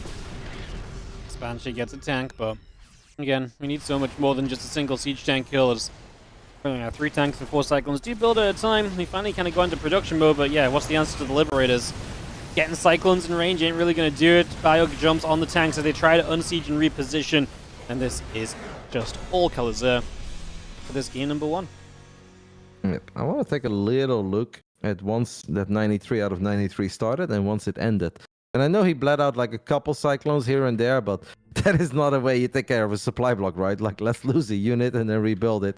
So basically, he was 93 out of 93 at 642, and he only got out of the 93 maximum supply at, I think he used call down for depot before his depots were actually done, at 806. So it was almost 90 seconds of being stuck at 93 supply. Yeah, in a game of StarCraft 2, professional game, I mean, that's a lifetime. Especially early in the game as well, right? Like, you know, 100 supplies early enough that's just game-ending for it in a lot of ways. And that's without everything going wrong on the map. That's without, you know, the Banshees and the Cyclones that would just kind of getting picked off without achieving anything. So yeah, not the prettiest of first games here from Special. And Kazur starts up by 1. You mentioned it. Usually this series historically is a bit of like a landslide win for Special, and if it is close. It's usually like Kazur just pips, special to the post, but their map score difference all time is kind of ridiculous. Yeah, no, it's heavily in favor of Juanito, and the series have often been heavily in favor of Juanito. We had many seasons, Wadi, where if you would ask not just the casters, but you ask a lot of the other pro gamers, who would you rather play at the moment, Kazur or Special? A lot of them would have said from time to time, oh, at the moment, I'd rather play Special. Even though he's had his moments and he peaked in Korea from time to time, there were moments where Kazur just looked like the better player. Unless they actually ran into each other in the tournament, it was just always Special. And now, obviously, first game of a best of 5 is not going to determine the outcome of this series, but that was a very promising start. I want to say one of the more promising starts I've ever seen for Diego in this specific tournament against Special. Well, let's see if it will keep up, or will it be the bounce back in the bottom right? Trying to bring it back, it is our Red Terran player Special down by a map. And that obviously means that in the top left side of Oceanborn, we're going to go ahead and take a little look at the main base of the man who's had a flying start. Just made all the correct calls. Like, he dotted the I's, crossed the T's, and he just kind of got the job done with a very normal TVT setup. It's Kazur. Not much to have to dive into on that one, right? Just, like you say, he kept it simple and got it done. He's going to mix it up this game. Second barracks out on the map. Second time we've seen a build like this today. He's kind of taking the favor of a few players to kind of build the second racks aggressively and just get that Reaper aggression on the go. Yeah, earlier today it worked out like a charm, or it worked as a gem, because obviously Gabe had the worst possible build order against it. One Reaper into reactive with low ground CC. It's good to see that Juanito is not aiming for that setup, but let's see what he's actually aiming for. But in any case, it should be better than it was for Gabe on El Sione. Yeah, that's true. I mean, it's really hard to match that kind of a build. Already double gas, of course, is nice here from Special. But yeah, that was just a disaster piece. Kind of, it was scripted almost how bad it was. So nightmare scenario. But hey, kept it together and turned it around, right, in the entire best of 5. So that's pretty sick. Yeah, no, that was actually really impressive, because he didn't look good at all in game 1 or 2, right? In game 3, he just about made it happen. But yeah, he really kicked it off after that, so. Fun games early on in Europe. Overall, the last few days, I feel like, of the ESL Masters has been so good. Obviously, we had that epic day last week where there were 8 best of 5s and it was nothing but 3-2s and then 2 3-1s. But not a single 3-0, and today Europe. And I think Asia was pretty fun as well, but Asia made me a bit sad, and we'll talk about that later as the double Reaper is going to reveal itself. There is a low ground CC. Good news is at least there is a second Reaper on the production tab, but that low ground CC is still a little bit annoying to deal with. And now it all comes down to micro ping advantage on the side of Special, but it's not a guarantee that you're going to win these micro battles. Nope, that's true, as our Reapers continue in, and SCV will go down, so it's nice to start getting some damage done. If that command center can actually finish up on the low ground, that would be incredible. Right now, it's nice that both the Reapers survive. That's a big step towards actually seeing it through to the next stage of this game. Yeah, exactly, and obviously they are regenerating, but Special put them on the low ground already. Maybe a little bit too early. Sure, you buy time for that SCV. The Cyclone is here. Cyclones are powerful, but also somewhat fragile. But obviously, once we are trading, we are happy on the side of Juanito, the man who's trading this series 0-1. Actually kept that SCV alive. I thought that was a bit ambitious, but he got away with it. That he did. No, good defense in the end, because now you're left with, well, you know, you lost 2 Reapers, you still have a few of them. The Cyclones here, maybe at some point we get in the main, but I don't see Kazur doing much more anytime soon. Gonna try for well, the he's Cyclone. gonna go for it, and if he gets that Cyclone, the first one, it could still be big. We can obviously spam grenades as well on that ramp. Special sending 1 Reaper to the other side of the map. I almost want to say it was a bit too early, but at least he's gonna get that big scout. That, hold on, wait a minute, still no CC. Kazur is still trying to make magic happen on the other side of the map, but I think now Juanito knows he's gonna have to just focus on the defense, and as long as he gets a reasonable defense in the next minute, he's kind of cooking in this game, because his command center is done, while Kazur has only dropped his. Yep, that's a big deal, and just the knowledge, because now you can play in the correct way. Now you don't try and do too much when you don't need to. So that really puts you in a much better place than you might have been otherwise. That Banshee with the cloak continuing up as well. Cyclone on the way in on the side of Special. As we see the Reapers of Kazur once again looking to make their way forwards, and it's going to be a medevac with a Cyclone inside coming up to the high ground as well. Oh, Banshee is here. Cyclone could get the lock on immediately. That is what it does. Could have been done a tiny bit quicker. Now maybe because Kazur was a split second too late. It's actually Special gets the lock on. That obviously means that Medevac, means that Cyclone. The Reapers, however, are going to make a dive for this natural. And Diego still finding some pretty good damage here. And apparently also killing a Cyclone. Yeah, Cyclone on top is really nice. The mules obviously forced away. One of them is fresh. So, actually pretty good damage indeed. But he's still... Yeah, you know, he's still down in army supplies, so Special comes across the map, there's potential there. Actually, Kazur overall up in workers, now with his CC finishing, about to morph into that orbital. Obviously, we do have the harassment potential of the Banshees and Cloak to come in and consider as well, though. That is triple Cyclone. First lock on. Good job by the Raven. All the turrets are very good against Cyclones, because Cyclones just have no HP. I mean, their lock on is terrifying, and they can deal so much damage, but they really have very little HP. Kazur is now going to try to repair his own Cyclone, and this might actually still be a very decent defense overall. Trading out some units is obviously fine with the damage he did. Wow, his Cyclone, what is this? The Super Saiyan Cyclone over here? 6 kills in a 6-minute game. That started off with a Banshee and 4 Cyclones against 1. Guess who came out on top? The Giga Chat Cyclone of Diego. That was a beastly move, man. He really was great. As Special, by the way, not deterred about game number 1. He is going straight back into just obviously we saw already Cyclone Banshee, but he is going to double down on again the Hyperflight rotors, more factories.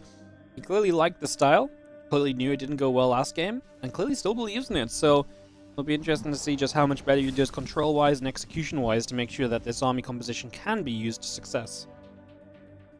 Yeah, maybe got a tiny bit unlucky last game that it was triple Raven, because it's not always triple Raven, right? It's quite often double Raven. And maybe if double Raven was the opening and Kazur does send those Ravens to the top left side, that one Cloak Banshee could have had a field day. But since it was triple Raven, and Kazur did a great job in leaving that one Raven behind, and his opening just kind of fell flat on its face. And maybe Special just feels that this game is already now weird enough that it's always going to be better. It does drop a 3rd CC very early on location, and I do kind of like that, right? If you have the units that are controlling a lot of area, a lot of space in the center of the map, why not take advantage of it and build expanse on location? Makes a lot of sense. Map control is kind of meant to be used in that way, as the Banshee is just going to really chip for any little thing that they can find right now. A couple more Marines going down. Tank will take some shots. That's the value you're looking for from these Banshees, and that's what obviously Special is hoping he can keep on up throughout this game, instead of just having Banshees fly over Marines and just get picked off time and time again. I am with you though that it's a tiny bit weird that it went so bad in game 1, and then he's just like, let's go ahead and do it in game 2. Guys, this is not the Swiss format, this is not group stage, this is tournament live on the line, lower bracket. If Special loses this series, he will be eliminated. There's a lot of money to play for there, those guaranteed deep seedings into the DreamHack Masters Atlanta to play for. So don't even think for a second that Juanito is doing this for fun. He clearly believes in it. The only question is, Wadi, do we believe in it? Yeah. I believe in it if he plays it like this, right? Because so far, he's done it a lot better. He's been a little bit more careful with the units.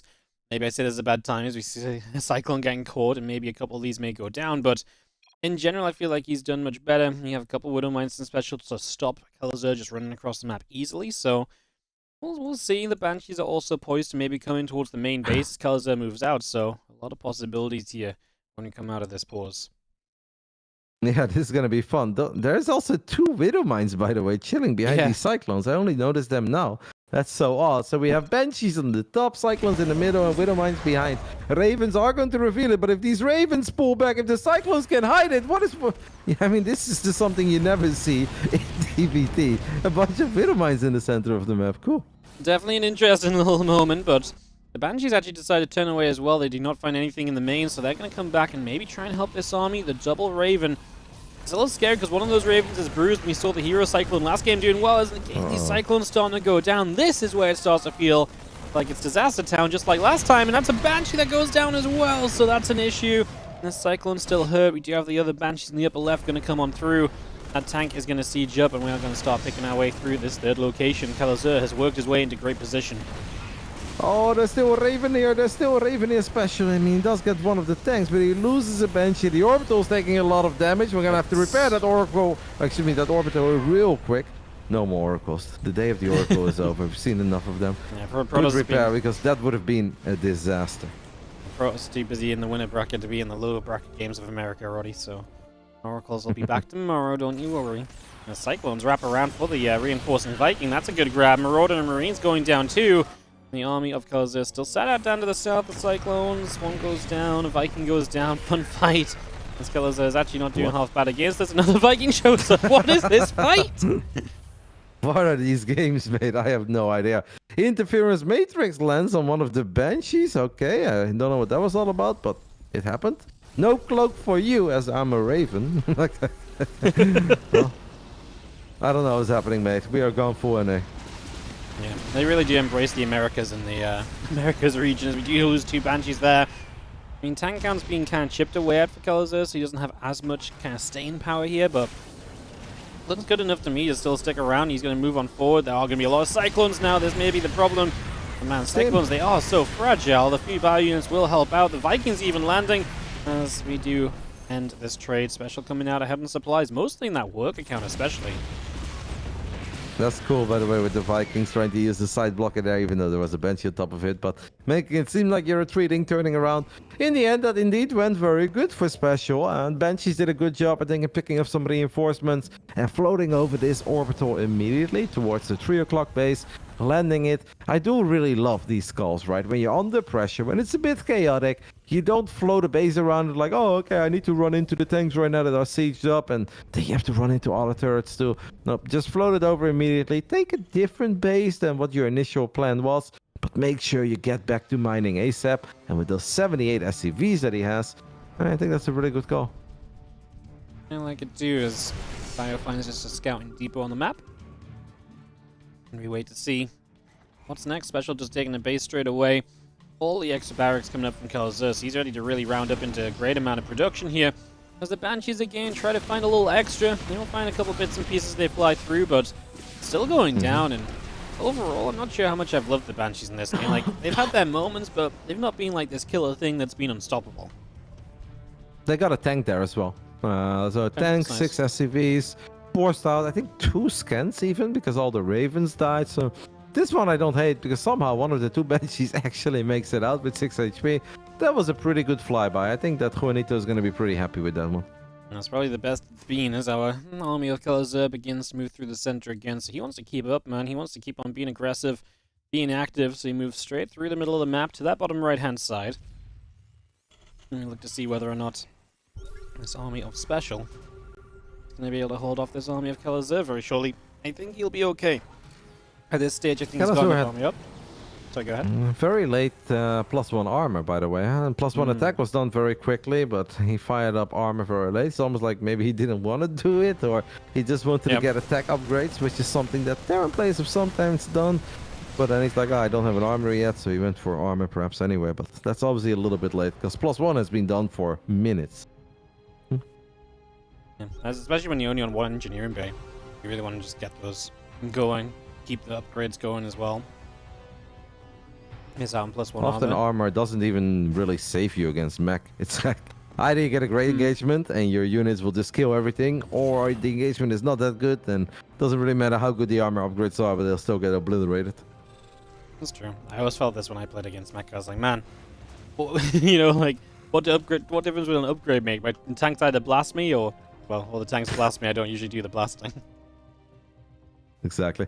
Kazur thought of dropping the main base there, but then he saw the edge of the main base was Special, and he's like, 4 turrets in the main, 2 turrets at that triangle, yeah, I'll pass. Meanwhile, Special is making it to the other side of the map, and Kazur has absolutely no idea that an almost maxed out Special is very casually running into his triangle. Yeah, that's not great, because mech being allowed to, cross the map freely is never going to be a great deal.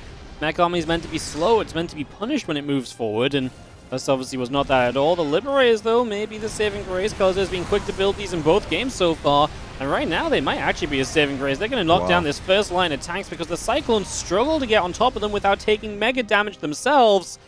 Wow, that really is fantastic.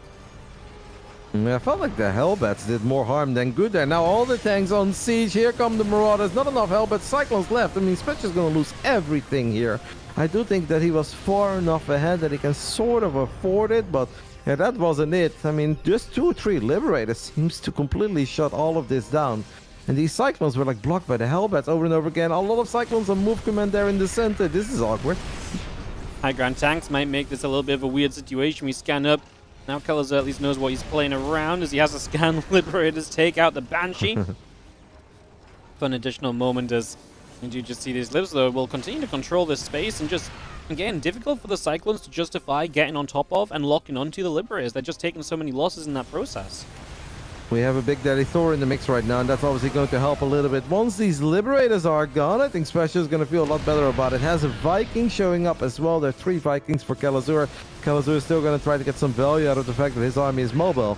Well, that base, once upon a time, was an orbital. That's now a planetary. That's not something he wants to stim into.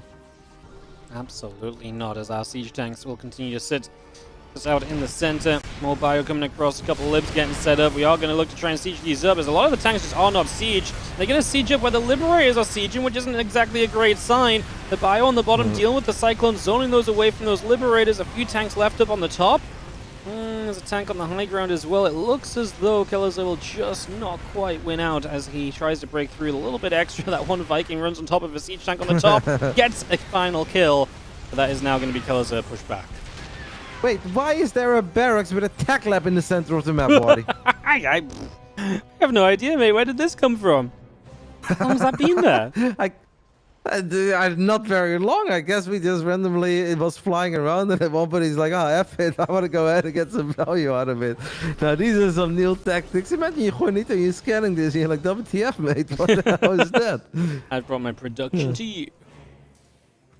That was a very funny fight because it felt that was the slowest and most hesitant SCV pool I've ever seen, where it's like, am I gonna pull the SCV? Yeah. And then they kind of went, but they didn't really went. And then those tanks, as you mentioned, sieged up in the circles. And it felt like a really awkward fight where Kazur was like, is it happening? And then Switch like, I think it's happening. It was just a really bizarre interaction between those two armies. Oh no, the barracks, by the way. Man, he had so much potential, but it will go down, so that will fall. CC top right delayed a few moments as Hellions try to run by here. We catch them, good targeting with the concussive shells. And Kazur, yeah, just going to jump on a base. Enough DPS to take this down. It looks like it. A few more shots, and he's got it. That's a huge base loss for Special, because he doesn't have, bases to replace it with right now. We're not at that point where we've just spammed CCs. A few bio units will donate themselves in the end, but this was nice. In the end, though, as well, those 16 SCVs went down as well. Man, madness, as Special finds damage on the other side. Yeah, finds a lot of SCVs, but if he loses all these Cyclones, I still think I like it a little bit more for Kazur than I like it for Special. Because you mentioned it, he does not have extra bases. So now we're floating over our main, and I guess that's the best case scenario because there's only 500 or 600 minerals left in the main base anyway. But these fights are really going to have to go a lot better for Special. He's actually the one that has lost more resources in this game. And I mean, it didn't work the first game. Okay, it is what it is. But the second game, he had a much better start. It should have been a much better scenario for all of it. And it's still not looking fantastic. I look at the map and Diego's just exploding, man. He's kind of doing what the bio player should, but at the same time, this is a much more active mech army from Special because it was so Cyclone focused at first. And yet he's never really taken advantage of that. Kazur hasn't let him. And like you say, resources lost being a bit worse for Special is just not a mech thing. Usually if you're playing mech, you want to be trading better because your opponent can out-expand you. So this is just bad. Now we do have some Vikings to help with the Libs. Kazur already has a few more units bottom side. He might be able to jump on some units back and away here. Or just keep them back and wait for later. Just wait for that opportunity to arise again. So as Kazur adds 3 more starports of his own. Yeah. Justice reigns from above. I believe that's what they say. What? I mean, that is just going to be a nightmare for Juanito to deal with. I don't think Juanito is totally dead in this game. But at this point, he's kind of on life support, and he just needs a magical fight. And it's not impossible with Mac. We've seen that time and time again. So we shouldn't call games before they are truly over. But it does look very, very dire for Special. And the most problematic thing, perhaps, is that I feel like it's not really going anywhere. Kazur has an army, by the way, in the center of the map. But it's just like, I don't see a great opening for Special. No, I really don't either.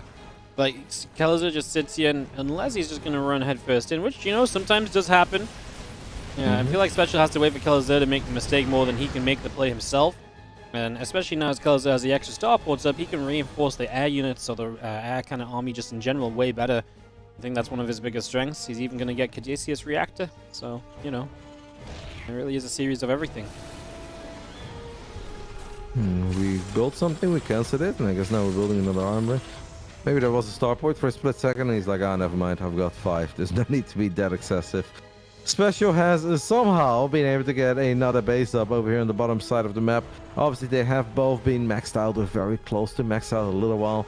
Special does not even have +2 armor, by the way, on his vehicle weapons. And I do feel for his army, it is kind of important, but especially all these lips, man. With advanced ballistics at this point, I know Thors can be good, Wardy, but I always feel that if the Liberators come out in high numbers with advanced ballistics, it is just a matter of time before the Thors start melting.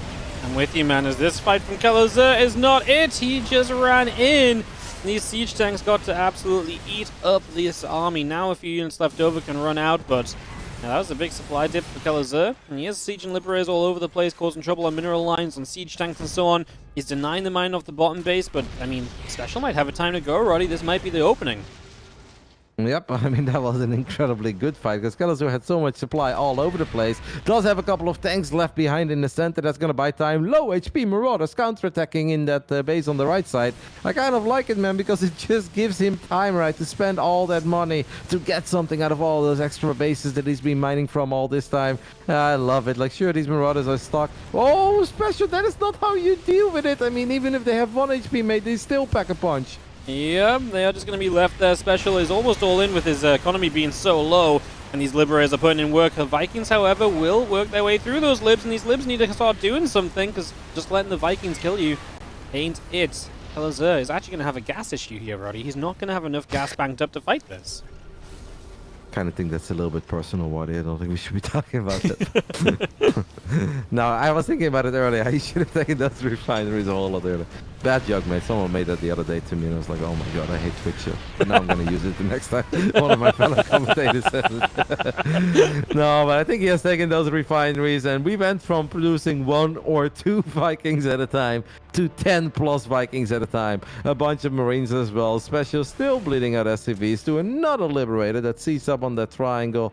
It just kind of feels that we're playing Kazur's game. Special had one really good fight, but it wasn't a clean sweep. It was really good, but it wasn't the overwhelming victory. I think he really needed to make something of this game. Extra Vikings and Marauders have shown up. Liberator's gonna siege up. Thors are derping a little. In the end, the Thors will take care of most of the Libs, but that is not going to make a difference. Game 2 should go in favor of Kazur as well, as he's going to land to find a few Vikings. And what is it actually happening for once? Or am I getting ahead of myself? We've had a reverse sweep already today, Roddy. I think we need to calm it down. Kazur has looked good.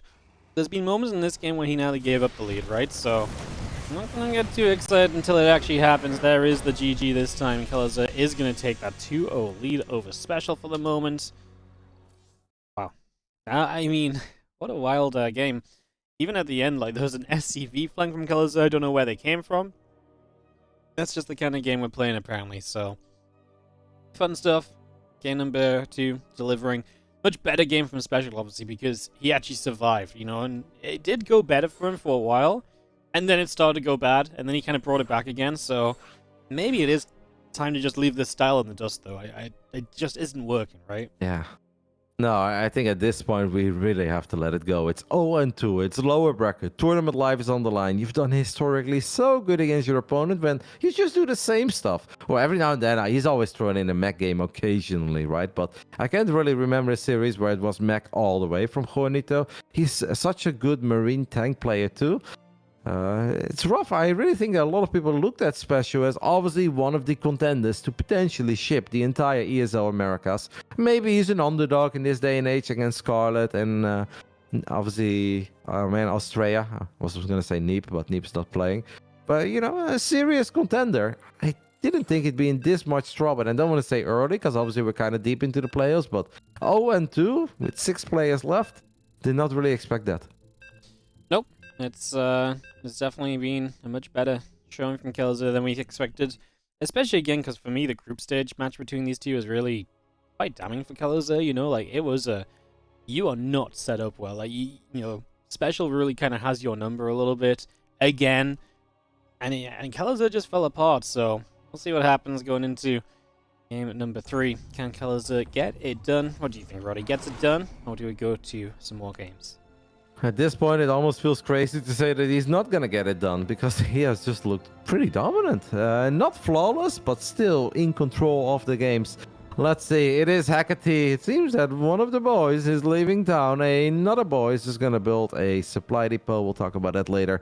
Bottom left side of Hecate. The man is down 0-2. Needs to win 3 games in a row if he wants to crown himself ESL America's winter champion.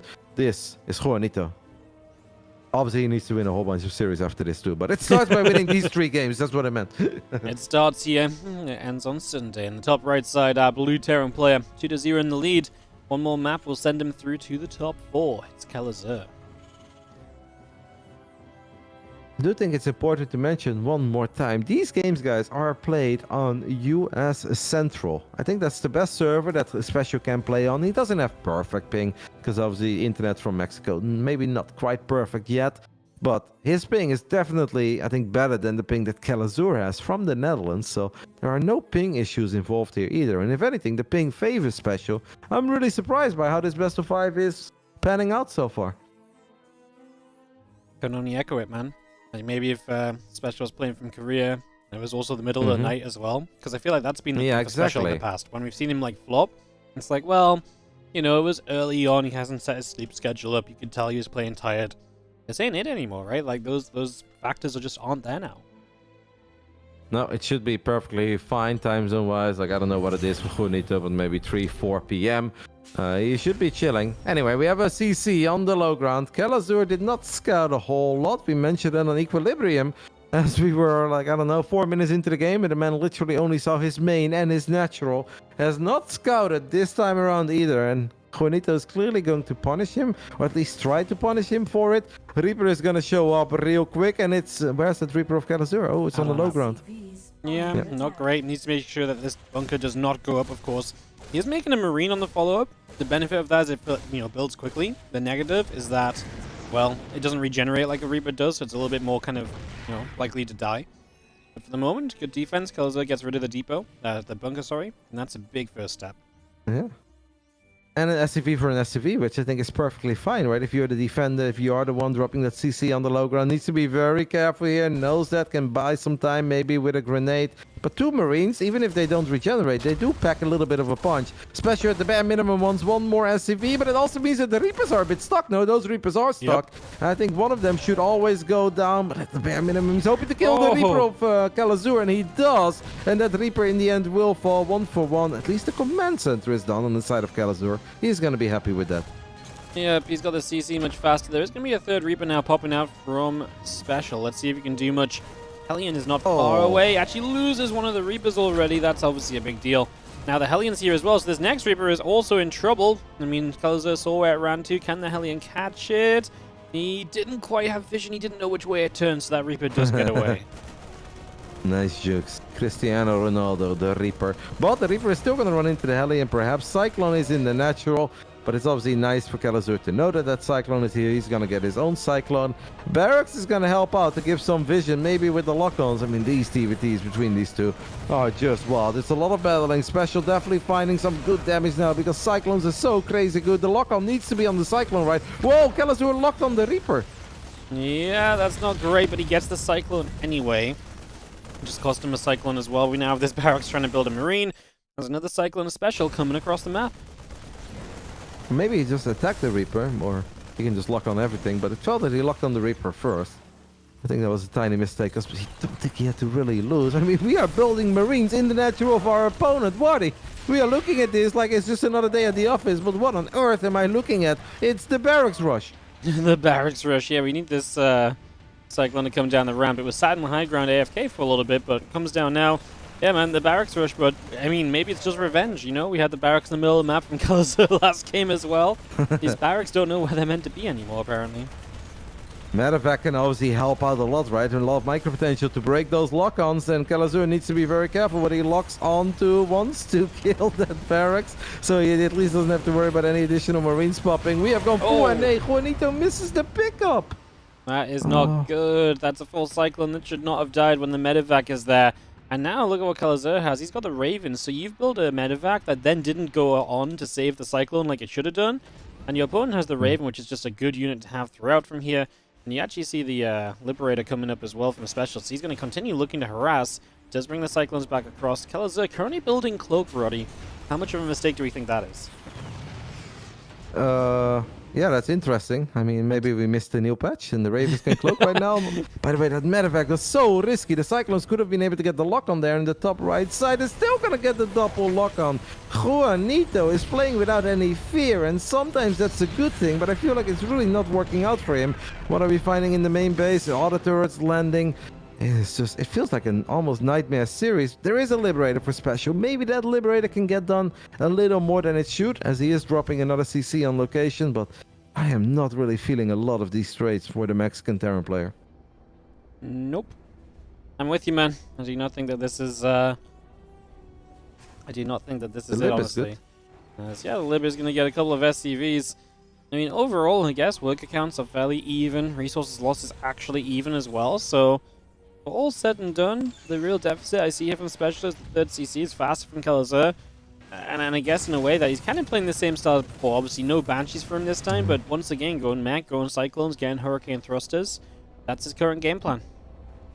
Auto turret is going to go down again in the main base of Special. We had no pull at all on SCVs in the natural. We have not really a pull on this one. I mean, in the end, Kazur kind of dropped the ball there, right? Shooting at that Cyclone. He could have killed more. I'm a bit worried for Juanito, not just because I'm not really loving where he's going in this series, but like, it just doesn't feel like Juanito. We are struggling with everything, pulling SCVs away. He's a little bit late. He's derping them around there. This is looking rough. I mean, maybe he can get some great lock-ons and the Cyclones can start snowballing. We have barracks number 2 on the other side of the map. He rebuilt the barracks. You kind of have to, otherwise you can't really build anything anymore as a Terran player. We're going to send the Cyclones forward. Look at the amount of SCVs that are dying to auto turrets, Waddy. And I know auto turrets are annoying, but that's a little more than a man like Juanito is supposed to lose, right? No, definitely true, as we are going to have to drop auto turrets now to defend against this Liberator, apparently, at least forced to unsiege. It will not unsiege, so SCVs just standing and fighting are going to take a lot of shots. That's 5 workers going down. No, just the 4, but still not bad, because we've also got a Liberator in the natural. The Liberators are finding so much damage that the Banshees never found last game, so I like that as a switch-up, if that's the more or less game plan from Special. Cyclone lock on that Liberator in the main base. Lib will still get... Alright, SCVs. Apparently these guys made a gentleman's agreement. It's like, hey, whatever happens, SCVs will not get moved, okay? And they're like, sick, let's like make it a messy and a bloody and a sloppy war. And that's absolutely what it is.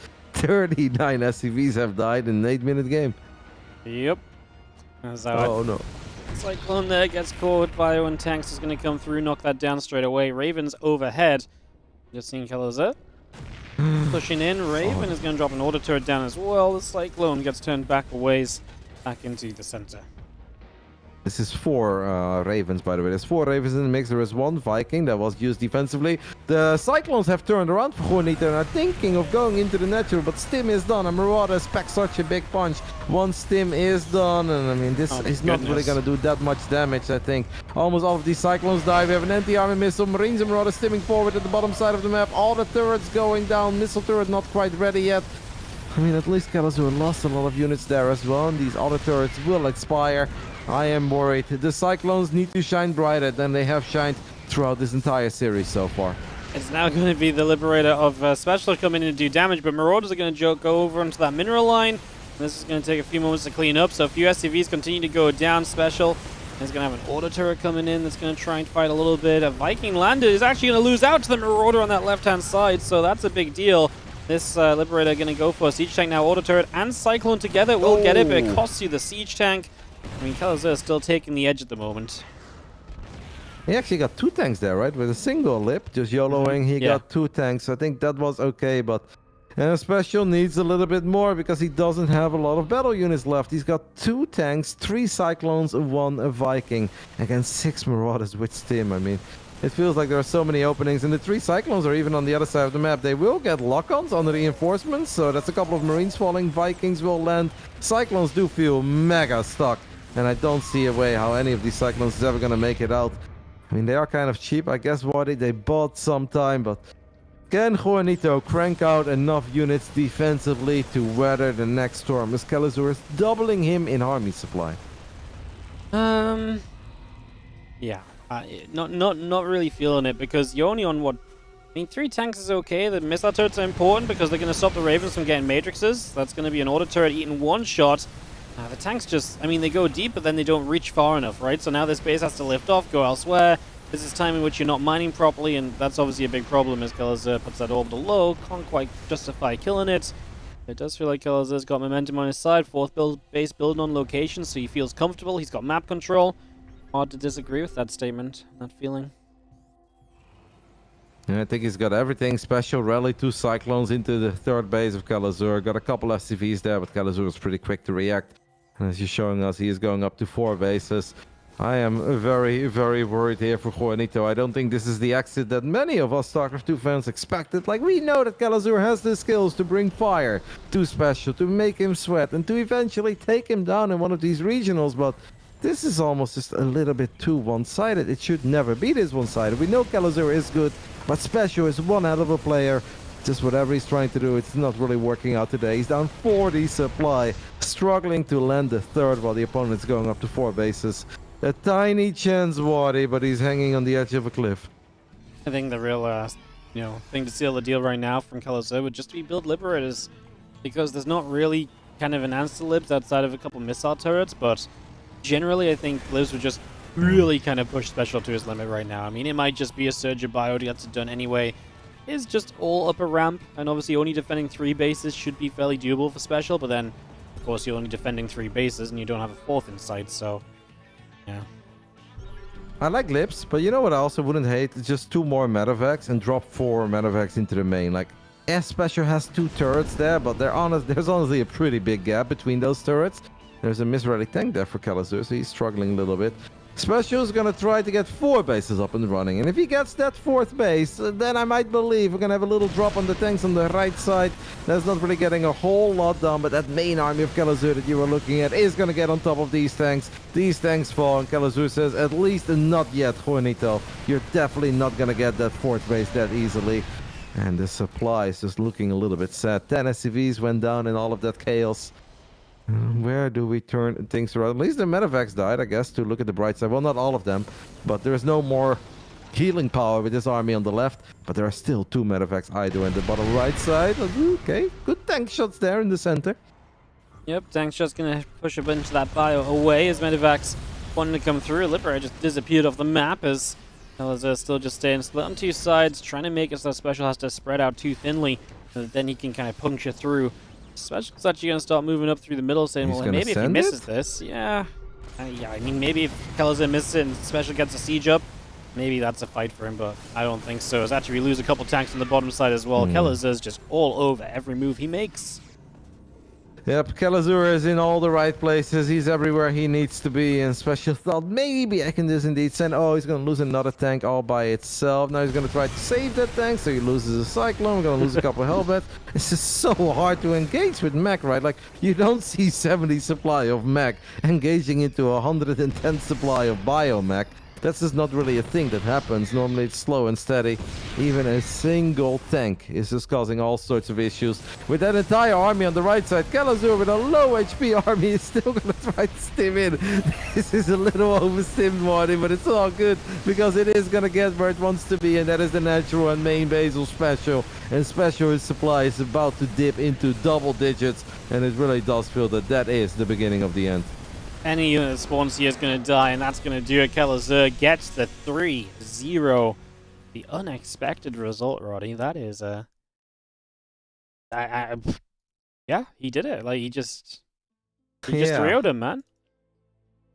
It feels a little bit odd because on one hand, very happy for Kazur. We've been following him for so long time. We hyped up this storyline time and time again because we know that Diego is an amazing player and we know that he's capable of this, but Juanito did not really feel like Juanito today. Like, it just felt a little bit off. He was a bit late on, like, he missed the Cyclone pickup, for instance. Didn't pull the SCVs away in time. And of course, that can happen once or twice. But if it happens like 5 times in a row, I'm starting to feel that this was not Juanito's A game. But we can't take anything away from Kazur. He moves on and breaks into the top 4 of the ESL Americas.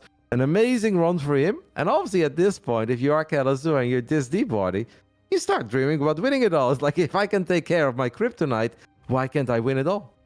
Why can't you win it all? No, not a bad stance to take. Of course, the next opposition will be a Zerg in the form of either Scarlett or Cham, and that's our ZVZ that's coming up to round out our day. One last best of 5 here today in the ESL SC2 Masters Winter. We'll be back in a few minutes to get into that Zerg versus Zerg, so stay tuned and we'll be right back.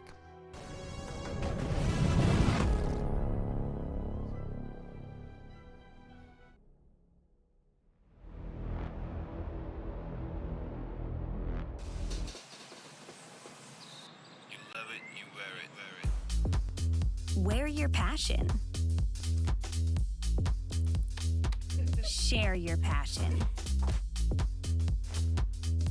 Wherever, whenever. Gaming is a lifestyle. Get your merch at shop.eslgaming.com.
ESL StarCraft 2 Masters is brought to you in part by Monster Energy and the United States Air Force. Welcome back, everybody, as we have one more series today. It is going to be that matchup between...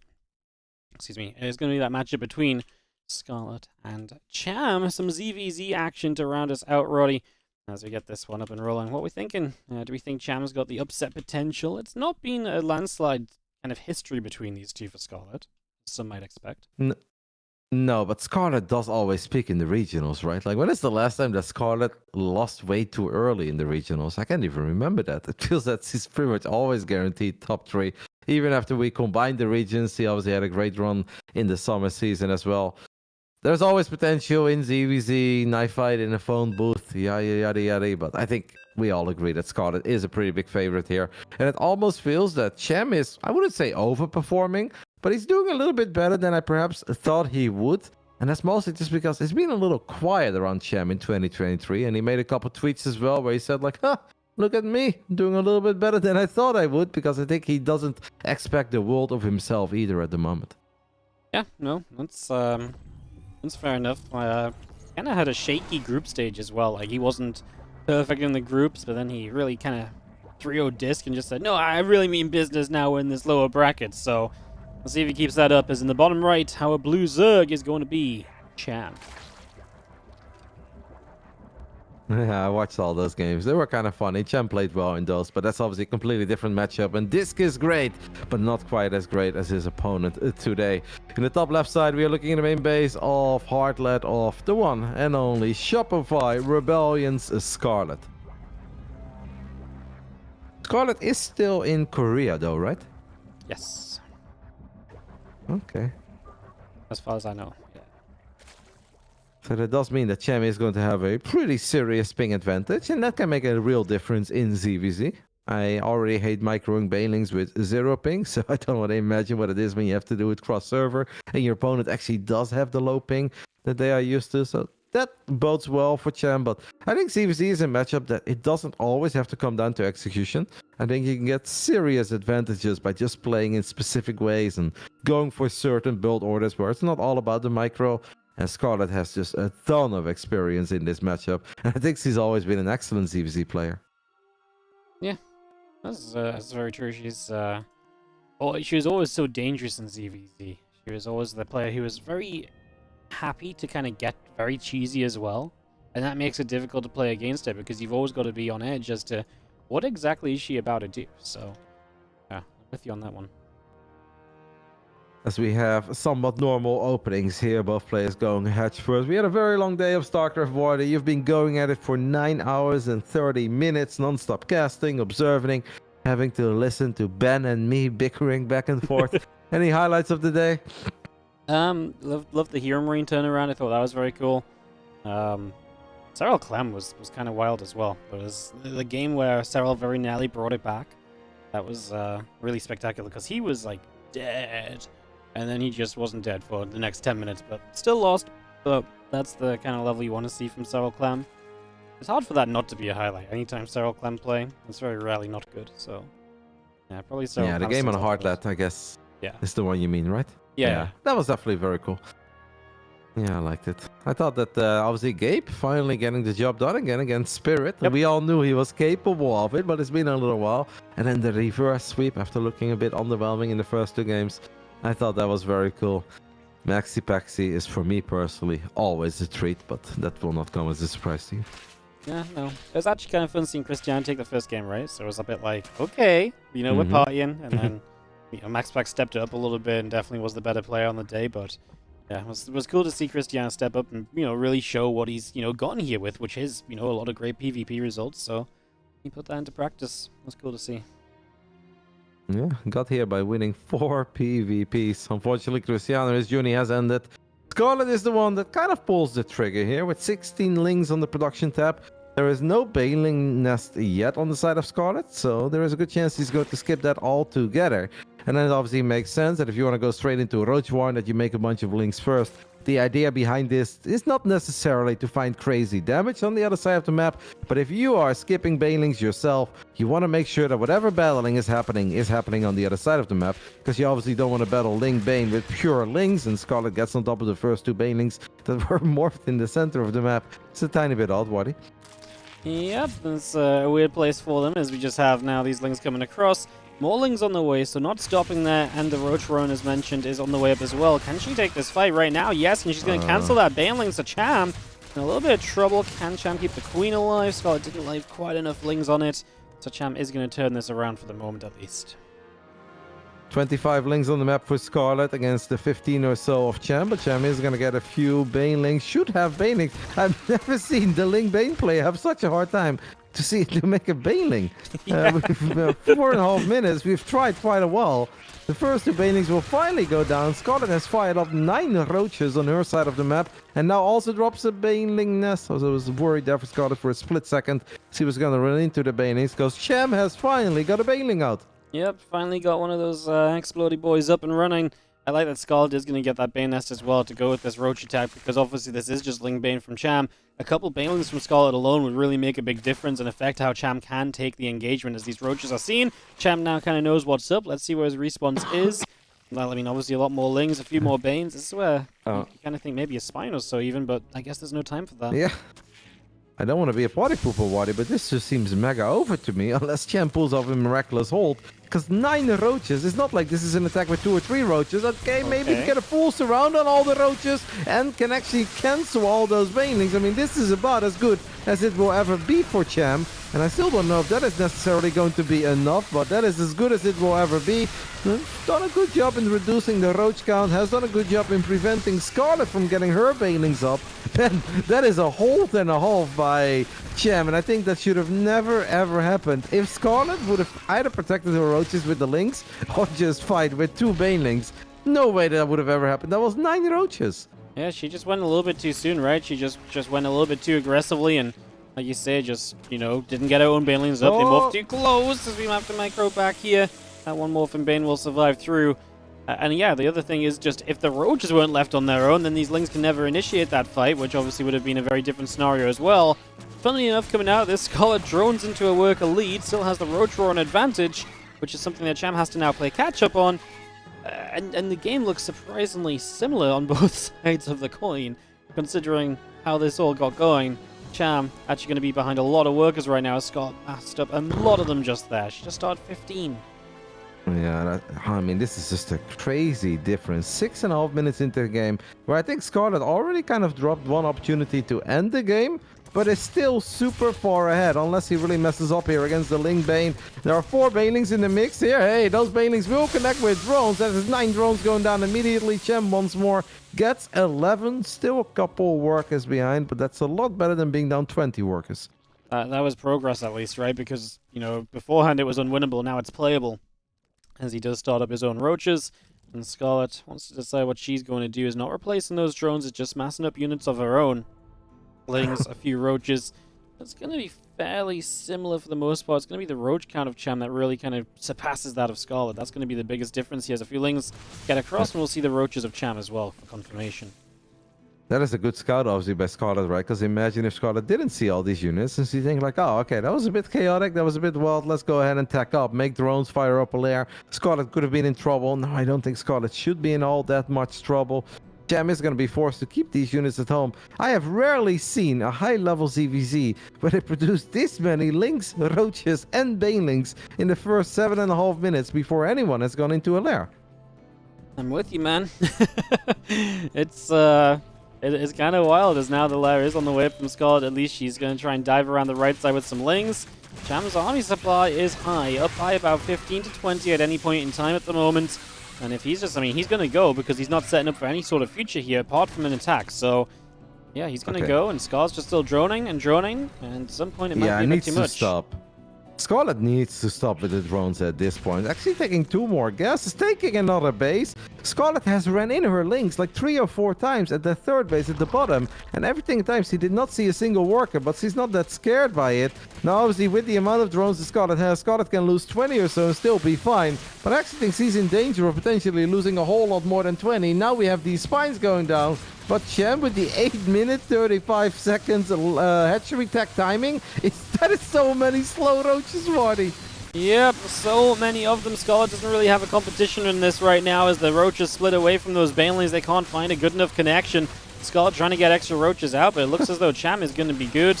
In a game where Scarlett probably had the game won twice over, she then just, I mean, like you say, she saw the 3rd having no drones on it repeatedly, only to not respect that information at all, and that's GG. Yeah, no, it's not that Scarlett was blind, because he poked a few times with the link, saw the roaches, saw no drones, backed off. Saw the roaches there, backed off. But I think at one point she, I guess, just assumed that, okay, now this game has gone on for too long with the basic units. There is no way you're still on hatchery tech and you're gonna attack me with 1 million slow roaches of 39 drones. But that is exactly what Cham did. Cham pulls off a miraculous hold with Ling Bane against 9 roaches, a whole bunch of links, and Scarlett almost had banelings, but her banelings got cancelled too. That was a weird roller coaster over ZVZ. It's the kind of game where Scarlett looked really good, in control. Somehow Cham won, but I have a hard time believing you can replicate that 2 more times. But hey, 33% there, so perhaps there is a chance, Waddy. Yeah, I don't know. Honestly, like, the funny thing is, after Scarlett kind of botched her attack, that should have probably won, we then had this moment where I was like, oh, and now Scarlett's up like 15 to 20 workers, and then okay, the Banes came across and he got some drones, but it still felt good for Scarlett. All she had to do was not get too greedy, and unfortunately fell into that trap, and lost game number 1 in somewhat spectacular fashion, because that would not have been my prediction at any part of that game, apart from like the final 30 seconds, I guess. Yeah, when we saw 28 slow roaches. I mean, no lair was given on the side of Cham. It's just like, oh, links are cool, Link Bane is cool, roaches are cool. It's like, yeah, roach speed, +1 miss attack, whatever. What if I just make more units? And I mean, somehow it worked. It's honestly kind of wild. Scarlett in the end, 25 workers ahead or 23 workers ahead, whatever it was. Obviously, that's a few too many. Spines were a little bit too late. Yeah, that was... Honestly, it felt that Scarlett wanted to play somewhat normal, then got dragged into the Clown Fiesta. It stayed a Clown Fiesta, and then Cham is like, haha, como estas? This is where I shine. And he absolutely did.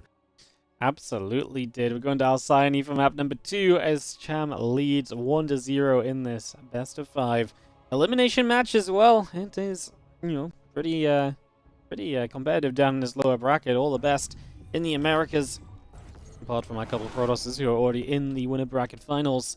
So a lot on the line, and with the lead at the moment, the blue Zerg player pulling off a miracle. It is Cham. In the top right side of Alcyone, we are looking at the main base of our Canadian Zerg, representing the Shopify Rebellion. Down 0-1, should be able to turn it around. This is Scarlett.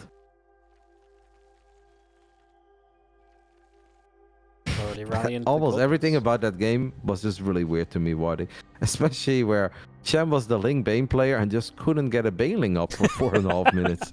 Yeah, was so weird. Ling Bane couldn't get a Baneling up against the pure Ling attack. It was a different approach to the world.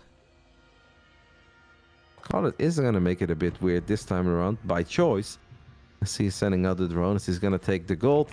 If this was Bly or a laser, there's a good chance that it would have been double gold. You casted one of these games, right? Where they both took the gold? Wasn't it Bly early on? I think it was Bly laser. Bly a laser, and then Bly just got outgolded. Yeah, because he tried to go into roaches of like 17 Yeah. He tried to go into roaches, and the laser just made things. Links. Yeah,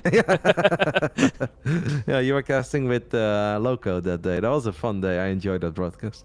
Yeah, Bly a laser was a good time. That's actually a wild That series. Golden Aura game. Yeah, that Golden Aura game was quite something too. Yeah. It really was. I don't know if was I casting it? I think I might have been just observing. I seem to remember them. Maybe it was Ben and Loco. Yeah, it was Ben and Loco. Yeah. Mm-hmm. I remember listening to them chatter about it.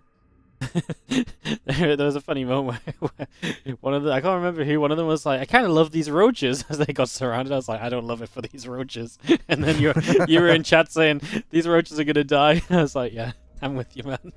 The roaches didn't Could be. die. Well, Scarlett has transferred 6 drones to the gold in the center of the map. Cham has an Overlord in the natural. Has obviously not seen any, maybe saw the drones even, but he obviously doesn't see any links running to his side of the map. I guess at this point, Cham knows that Scarlett is doing something that's a bit weird. The problem for Cham is that he opened up with a late gas, so he can't really do anything about it. Maybe he's going to use that gas for a lair immediately, and he's just going to play without link speed and go for roaches with speed and +1 missile attacks. Is that the direction that we're heading? Yeah, that or you do something really crazy, but that would be the probably most expected situation. You get the wall off up. The thing is, I don't think this is good against a gold because you don't do anything about the gold. You just sort of let the gold happen. But you're not really in a position to take your own gold because the whole point of kind of playing the roaches like this is that you don't really have the mobility to defend a third.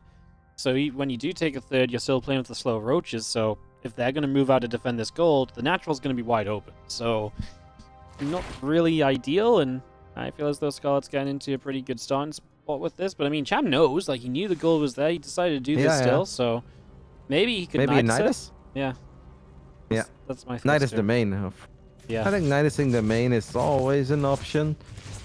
But, I mean, you always think of Mudas, but it seems incredibly unlikely we're going to play Mudas here. He's only on 1 gas, and that is takes forever. And even if you then kill a whole bunch of drones with your Mudas, it's still a 2-base opening against a gold opening. So something has to be done here on the side of Cham. He needs to be very decisive, whatever way he wants to go. We're working on +1 missile attacks. He's making 7 more drones. Is there a world where he just kind of like ignores it, pretends that it's not there, and then just goes up to 3 bases himself and is like, cool, Mass Roach, he'll take it from here. Upgrade lead. I guess. I don't know how much I'd love it, though. As the Roach run finishes from Scarlett.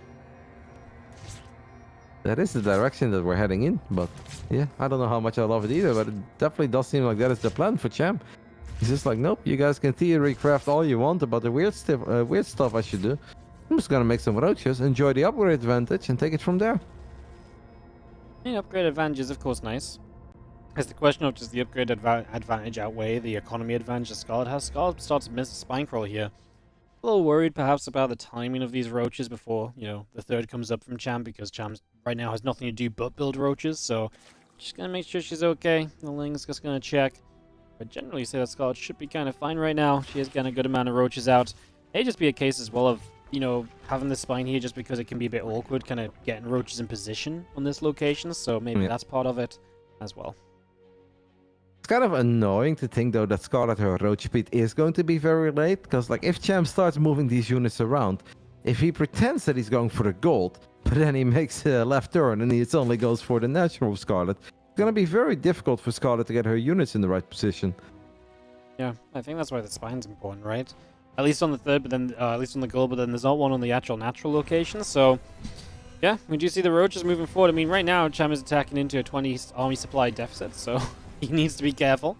He needs to be probably backing it up a little bit right now. I mean, +1 missiles is nice, but there's a point at which numbers are just better than an upgrade, so yeah, so right now Scarlett definitely has the numbers. Scarlett needs some overlords, though, Waddy. A serious amount of overlords. Serious amount of overlords. Starting off with 3. She should be able to afford them, though. She has had the income lead for about 5 minutes now with that gold base. Freeing up some supply by taking gases, dropping an Evo chamber, dropping a hatchery. And is a nice way to still sneak out a few more drones while you are supply blocked. In the end, it is 5 overlords at once. Well, yeah, I have a hard time believing that Cham looks at this game and is like, ha, going exactly according to plan, but is going to have a very big upgrade advantage. Like, we can't scoff at that. +1 missile attacks is done. +1 carapace halfway done. +2 missile attacks halfway done. I mean, Ravages, I guess, are always good, and Scarlett should be able to afford plenty of those. We can now actually try to take out a couple of overlords in the center of the map. But, I mean, this is going to be one of the biggest upgrade leads I've seen in a while in a mirror. We're going to have a 3 upgrade advantage on the side of Cham. I didn't mind so much for Scarlett, because I kind of assumed she had an Evo, and then she started to build the Evo, and I'm like, oh, your upgrades are going to be really late. And that's exactly where we're at now, where you see +2/+1 versus 0/0. And now the army supplies as well are kind of catching back up. So for the moment, Cham is going to be kind of level, and Scarlett's deciding to attack. Her advantage in the army is 4 Ravagers versus 0. She does get an Overlord at least, but let's see if she can make something happen. Cham's a bit out of position up to the top, as Scarlett's going to come up here. This is the moment where it's only 1-1 to 0/0, so she's not as far behind in upgrades as she's about to be, but that +2 is about to finish. Yeah, Scarlett needs to be very careful. It does have a circling run by, I think, happening in the natural, so that can be kind of cool. But Cham is obviously going to click on the units of Scarlett and be like, 0/0? I mean, I don't even care if you have a few more units than me. I've got a 3 upgrade advantage lead, and this is not even a tiny window, Waddy. This is a serious window, and not often you hype up the player that is down 20 supply, is down 12 workers, and doesn't have a gold. Like, sure, this is not bio. They don't fire 20 times a second like a Stim Marine. But 3 upgrades, that is a serious amount of upgrades. Oh yeah, it is. These Roaches and Ravagers of Cham start to push through. A couple of biles will force both sides back away from each other here. Let's just have, again, the +1 missile upgrade. Not far from Scarlett, at least, finally. But this is a huge amount of time she's been without that +1 missiles. And then, of course, she is still going to be behind an entire set of upgrades. So... And she only has 1 Eva, right? So it's not like she can go +2/+1 herself at the same time. She'll just go +2. So she's going to really trail on carapace upgrades eventually. I'm more worried for Scarlett in this game than I was in any given moment until the final 20 seconds of the previous game, as she lost that one. Like, Scarlett is now going to have to deal with roach counterattacks, but it's so annoying to just deal with 4 or 5 roaches if they have far superior upgrades. So Scarlett needs to send way more supply than I think initially she would love to. Scarlett, her multitasking is always good, though, losing a couple of drones quickly, and she's trying to hold the center of the map. That Spine Crawler is now going to come into play. A couple of great corrosive balls there for Scarlett, as the Spine is just starting to chip in. Cham needs to take care of the rally points. It is a hold for Scarlett, and obviously the longer that Scarlett hangs in there, the better it will be for her, because she can't catch up in upgrades. I don't think Cham is going to drop an Infestation Pit and fire up 3-3 anytime soon, but that was kind of scary. Would maybe like to see a few more drones on the side of Cham, because he's been on 48 for quite some time, which can be nice if you can actually max out, right? But he is not quite close to maxing out. Not quite close to maxing out, as another couple of Ravages morph in. Corrosive Vials going to grab at that Overlord there as well. And we do see Scarlett just setting up down towards this bottom left side. A couple more Biles going to get an Overlord on the right also. And Cham going to be supply blocked, so maybe Scarlett does have potential if she just pushes up and can find a fight. I mean, it sounds crazy because she's still down a set of upgrades, but so far it's kind of still been alright for her. She does get up here. A couple of Roaches pull a lot of Roaches to the side, and that gave her an opportunity. Now Cham pulls everything back to the right, and it'll be hard to go up this ramp, but I mean, you're up in workers, you're mining more, you've got more of a bank already set. And if Scarlett doesn't fully commit and just sort of sits and waits for upgrades to catch up, then I guess it's kind of fine for her. Couple of investors coming in to play as well. Scarlett does have way more Ravages, by the way, which should be a good thing, because Ravages are amazing as long as you don't let your opponent get on top of them. But it's going to be very hard for Cham to be like, hey, Scarlett, want to fight? And then Scarlett disengages with 15 Ravages, 2 more, 17 Ravages. At one point, maybe we have to ask ourselves the question, is there such a thing as too many Ravages, Waddy? Yeah, I mean, definitely feels like at some point you get to this stage where, you know, if you just lose a couple of Roaches, you know, that was your entire front line, then the Ravages just die, but Corrosive Vials are good. Fungo! Yeah, Fungal would be amazing. Oh, and the Biles! Oh, huge Biles. As this fight's going to kick off in favor of Scarlett. 2 Carapace upgrades will not care so much about that, but Cham coming in from the other side, and Roddy, you asked a great question. What is too many Ravages? This might actually be it, and this is exactly why, because they just get jumped on. Yeah, but Scarlett obviously still had a lot of units, and the start of that fight was fantastic, right? Like the Fungo and combination of all those corrosive balls definitely landing because the units where Fungo was great. Cham decided to just go for there in the end, and I love that he tried, but I think he just lost a bit too much supply at the beginning of that entire fight. Got close though, got a little scary for Scarlett, but in the end Scarlett hangs in there with a 2 base advantage. I mean, I guess that gold is about to be mined out, right? There shouldn't be too much left at the gold. But I think Scarlett has survived all the moments that were scary, and from here on out, it should be somewhat easy for her to close out the game. Yeah, I think so, right? Because now the upgrade advantage is disappearing. She's got a much better teched-up army. She definitely has more workers to keep working with. She still has a bank as well, right? So just everything you could really name at this point is in her favor outside of, again, the carapace upgrades, and every second those are slipping away from Cham. So, yeah, as Scarlett pushes forward a little bit. I mean, again, this is the one position she's not been able to break into throughout. But right now, she could even just go, as she does drop a fungal here. I was going to say, she could just go up the ramp to the left and just, you know, threaten the fourth base build. And she doesn't necessarily need to push up this ramp specifically. She could even knock the rocks down. Counter. And then go over. As, yeah, Roach on the natural. Yep, decent amount of them. 6 or 7 or so here for Cham. Actually winning the fight initially. Scarlett can obviously send more units over. The armies in the center of the map are still kind of close to each other. Cham did invest in tunneling claws and burrow, and especially if the fights get chaotic, there are moments where that HP, that regeneration, can really make the difference, as Cham is finding some good fights in the back of the main. And even though Scarlett has money for days, I'm starting to get a tiny bit worried once more. Only 16 larva, by the way. Do you think that that could ever be a problem? Yeah, but she is injecting, right? No, actually she's not. I know she lost the queen on the natural, but I mean, I guess lava can pop up all of a sudden, but she's kind of running out of queens a little bit. She only has one, so actually, yeah, it really could be a problem. As fungal growth here could be huge. Oh my god, Cham, that was a scary moment to move forward. The Bile's all on cooldown as the fungal does land. Still good splash damage, though. This kind of looks decent for Cham, especially if he can get on top of the production. He's going to go for it. He's going to move these units on top of the army of Scarlett, and the Ravages are great if they are being protected. But what, it's starting to look pretty thin. Scarlett has reinforcements for days, probably running out of larva a little bit. All of these Ravages seem to be a bit stuck. But in the end, extra roaches popping. Will it be good enough, Scarlett? I wouldn't hate pulling the drones here, because Scarlett actually still has a big drone advantage. The Ravages somehow surviving a little bit longer than I thought. But Cham with his superior upgrades and some great tunneling claws, burrowed roaches all over the place. I think he's doing it. Oh my goodness, what was happening? He's absolutely doing it. Cham's superpower is to start losing the game and then to win, because it's kind of what it felt like this was. And Scarlett is just so desperate. Zero larva. Yeah, lava. Yeah, you're right. You know, that's a consequence of just Cham constantly attacking and just taking out the queens with a few different counters. GG's. Cham 2, Scarlett 0. I mean, it felt like Scarlett did everything she needed to get this into that longer game and to kind of see it through and to be alright, and then it just all fell apart, Roddy.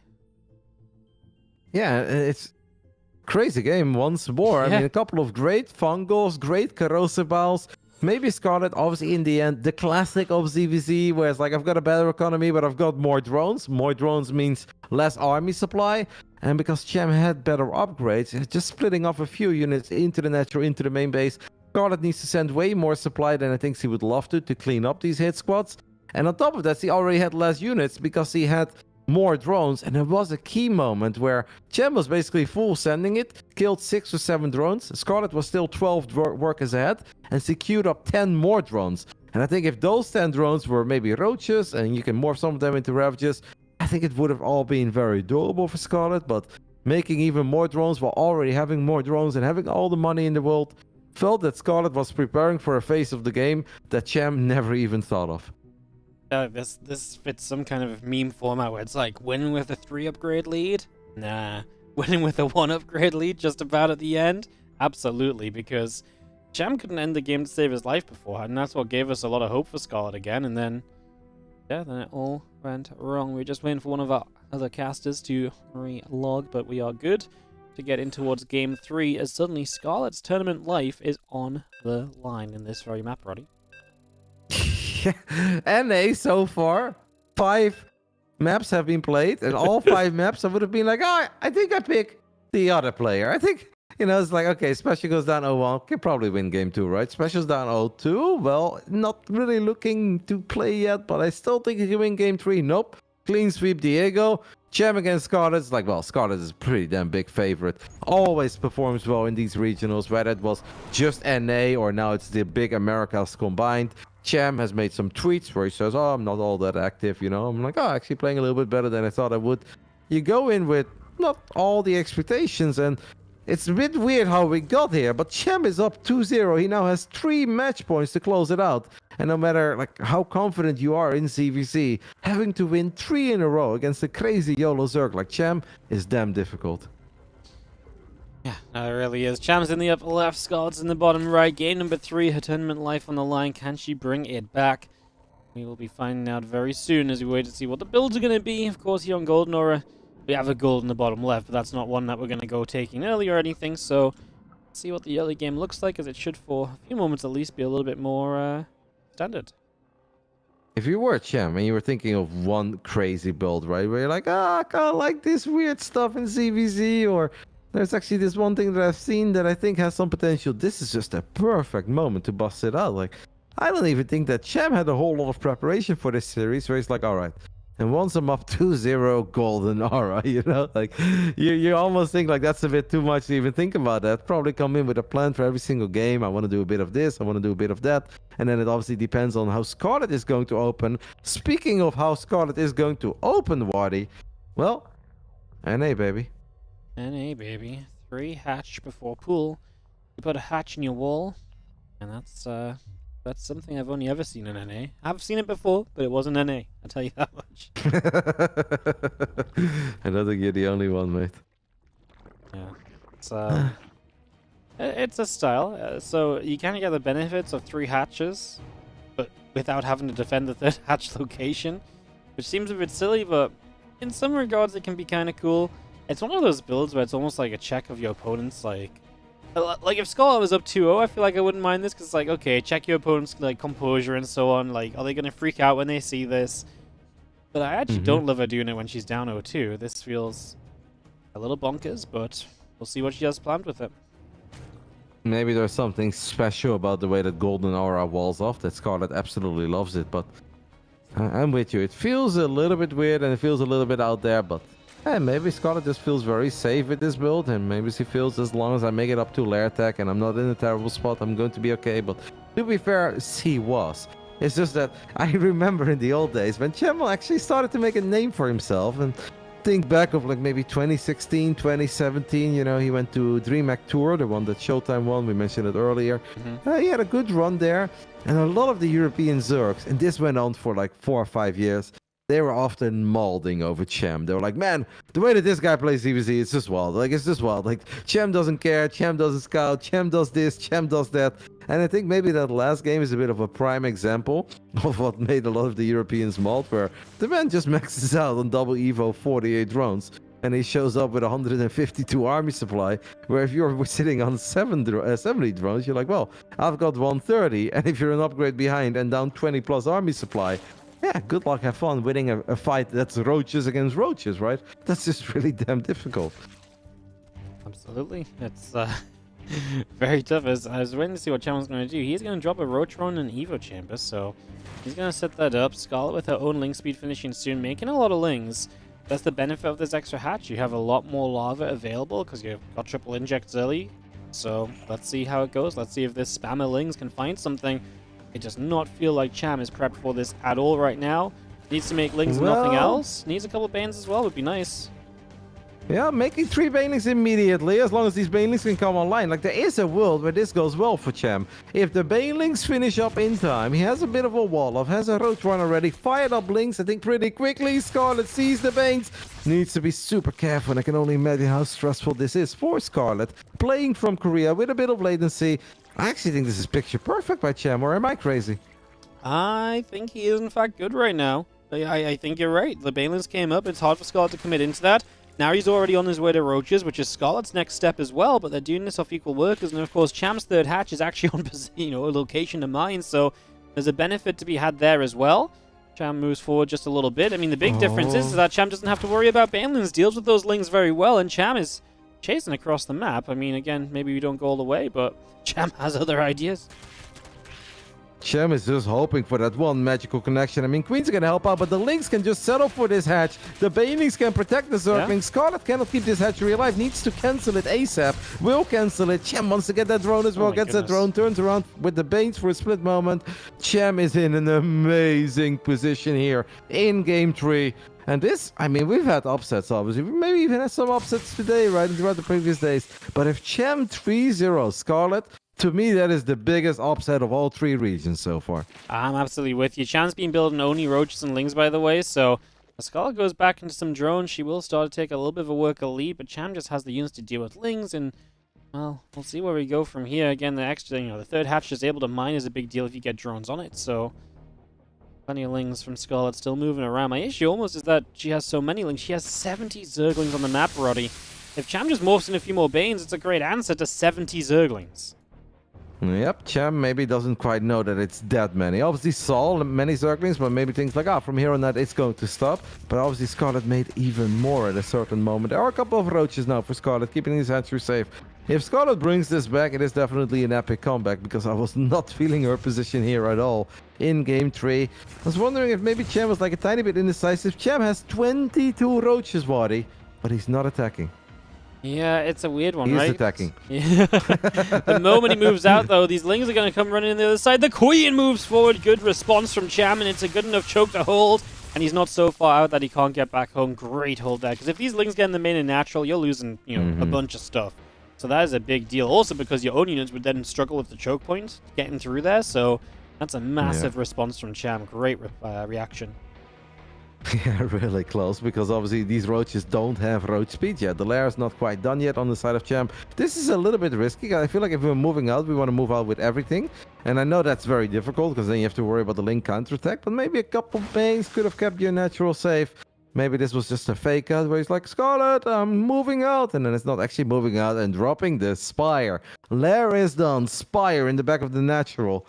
I mean, Cham is playing a series. In that first game, even after Cham won it, I'll be dead honest, I was not a believer at all. I was like, okay, this was wild. This was a lot of RNG involved. This shouldn't have played out this way. Nice for Cham that he takes the map, but I'm not a believer. I'm starting to become a very serious believer here.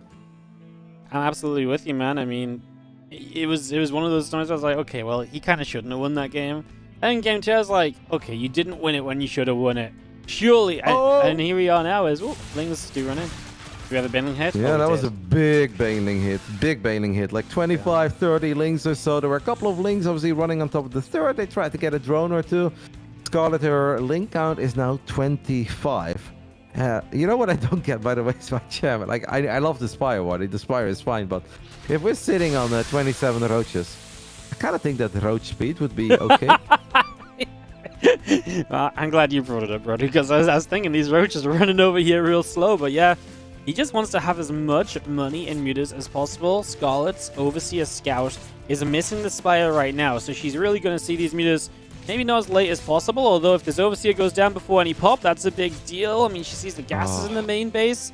I mean, she's got to wonder herself why that roach speed ain't up, but you know what? I don't think she has a clue. There's not any real anti-air right now, and 15 mutas all at once, that's a huge amount. Scarlett has not capitalized on the building up of the mutas, and so she's going to be in trouble. This is why you skip roach speed, so you can crank out an extra muta. I mean, these mutas are going to hurt. Scarlett has no spore crawlers, as you mentioned. Is dropping an infestation pit, but even a couple of infestors are not going to be good enough. Scarlett is in so much trouble here in Game 3. Scarlett is in so much trouble in the entire ESL regionals. As this is lower bracket, it's tournament live on the line, do or die, and keeping that fourth base alive should be impossible. Protecting the drone should be impossible. The minimap, I'm following Scarlett's camera. Scarlett knows now is going to build spore crawlers immediately, but they're never going to be quick enough. Cham just going to go after all the overlords first. I don't think he realizes what a golden opportunity he has. If he just goes, there's so much. I mean, he can pick and choose what he wants to kill. There's 3 queens here. Fight. Yeah, I mean, you can win that fight. You don't have to go for overlords here, Cham. You can kill that spore crawler. You can kill those queens. Yeah, I mean, he's making it more complicated than it needs to be, although he can still control the area between the bases. That was maybe just a bit of a missed opportunity. He's going to find a spore here. He might even be able to jump on the spore in the natural still, because there's no queens over there. Now the units move across those. The units move across. Cham does have to respect that and probably chase them down. And that's what he will begin to do. He turns onto some of those roaches. I think you just let them stay there. You can't afford for Scarlett to do too much. Scarlett turns around herself, not wanting to give up too much. And that's the beauty of the mutas. There's just no way that Scarlett wins this. I mean, Cham is now attacking, by the way, with all of his slow roaches. Got a very easy kill on that fourth base. I just don't see a way for Scarlett at the moment. Yes, there is a Hydralisk then. 8 Hydras are on the production tab. But Cham is here. Cham is a maxed out Zerg, and he just has a far superior army. I think he can do a whole lot more with the mutas than he's done so far. It's good, Waddy, but I think Cham can do a lot more. And these are not fights that I think will ever go well for Scarlett, because look at the mutas. They go pretty much completely uncontested. They really do. The queens were putting some damage on them. The mutas try and force them away. The roaches at Cham still doing all right. Here come the Hydralisks as Cham. His muta count has been chipped away at, man. He's only got 10 left, and now he's going to have to back away. He just... If he loses this game, it's because he didn't A-click with the mutas. Quite frankly, like, he could have killed all these queens already when the Spore was built, and if he killed those, that would have been it. Like, Scarlett wouldn't have had anything to fight in between the bases with. You're on top of the drones, you're on top of the production, the Hydras that pop one by one. But obviously, all things aside, it's still great for Cham. It's a 4-base Zerg against 3-base Scarlett. Scarlett lost a couple of the queens there, only has 3 queens remaining. Hydras are not fantastic against Roaches and Ravages, even though I don't know if this is the angle that Cham should be going for. I feel like at this point, you can really see how excited Cham is getting, right? Where he's like, am I doing this? Like, am I just doing it? Can I do it right now? But we have +1 melee on the way, Baning speed on the way. Mutas are going to take a little look in the main base. There are 2 Spore Crawlers there. I mean, once upon a time there were 0, but there is still always so much potential for these Mutas. Just need to make sure, Cham, that you don't attack up that tiny ramp and get fungled and corrosive balled. Yep, that's the one thing you do. You're right, you really do have to be somewhat just cautious of right now, as these Mutas going to jump onto a couple of evolution chambers and just slowly find openings. Obviously, keep your opponent on 3 bases as long as possible. But again, just be careful of some of those fungal growths and so on, as Cham actually has a lot of Banes. Is going to take the fight with the Mutas before the Banes show up to fight the Hydras. That's obviously not quite it. At the same time, we're rolling in to get a bunch of drones. The Banes get fungled, but kills the hatchery in the process. You know, he actually manually detonated a whole bunch of Banelings in the center of the map there, right next to Scarlett's army, and they did not connect. So, I mean, okay, we are far enough ahead that we can make a beauty mistake, but I think he legit detonated 10+ Banelings, where Scarlett is now dropping a new hatchery at her own triangle. Cham has a lot of units in production, needs to be a little bit careful because Hydras and Fungal potentially can get a good fight. I mean, Scarlett, her entire army is not here yet. I am glad to see on Cham's side there's a couple of Banelings left, right? There's a few Banes, make it more complicated for these Hydras. Scarlett knows that he's in serious trouble and he needs to make magic happen, but the numbers are just heavily in favor of Cham. Cham needs to be careful. Cham is building 4 spine crawlers while being up 58 supply body. He's terrified, man, as the infestors do land a massive fungal growth, at least as they were about to get chased down. The one that landed the growth does go down. The other survives as we move back over this right side. Right now, I'm not sure if Cham has everything here that he needs to fight, especially with the Hydra still in play. He is going to keep on looking. This is a great moment just to turn those roaches on the top side. That's the last fungal growth for the moment. It is going to deliver with some corrosive bars as well. I mean, Cham's numbers are still favorable as he dives on forward. Just any sort of trade out should still be good for Cham. And Scarlett is somehow I love holding this, on. man. It feels that Cham's brain is all over the place, where he's like, I'm winning, maybe I need 4 spines, but I'm going to keep on attacking anyway, even though I'm nowhere near maxed out. But it is good enough, right? All of it is good enough, because he has done a great job in dealing economic damage. Earlier, when he blew up some Banelings in the middle of nowhere, he also had those Banelings blowing up that hatchery at the bottom, and not just the hatch, but a whole bunch of drones as well. I mean, Cham has lost over 2,000 resources more than Scarlett in this game, but it doesn't matter because he has mined probably 8k more at this point, and he's not done yet mining more. He's rallying everything to the other side of the map. 33 roaches, 1 Ravager. Wardy, I think we are looking at the biggest upset of the entire ESL regional so far. I think so. As corrosive bars go down, a hatchery will take a few shots. It's going to go down immediately, and Cham just backs it up a second. Plus 2 missiles on the way from him, so that's progressing. As we just have our army still moving back and forth. I love they got that melee upgrade, by the way. Just finished up pretty much as the Banelings were done for the day. So, Infester nearly goes down. The Spore instead taking shots as Cham is maxed out once more and really is just looking for this final fight. Scott's making it difficult. It is choky to attack up into Golden Aura's bases. That's why Cham is struggling so. But he should eventually get there, even if he is going to eat every fungal possible on the way to this W. Yep, Cham is winning the fight on the left side as well, has officially broken the last line there of Scarlett. Scarlett lands another picture-perfect fungal, tries to connect with a couple of corrosive balls, but all that's left is a few Hydras and a few Ravagers. And if the roaches of Cham get on top of these units, it is all over. GG, Cham advances to the next round of the lower bracket by 3-0ing Scarlett. Hello, Waddy? And America's usually surprises us, but not necessarily always in scores, usually by like how it happens, and I guess this was kind of the case here as well, but 2 underdog 3-0s, and yeah, obviously these guys can beat the other ones, but they weren't the favorites, the winners today, and they did it with 3-0, which really, Brody, as you've pretty much just said, is bonkers. That is wild.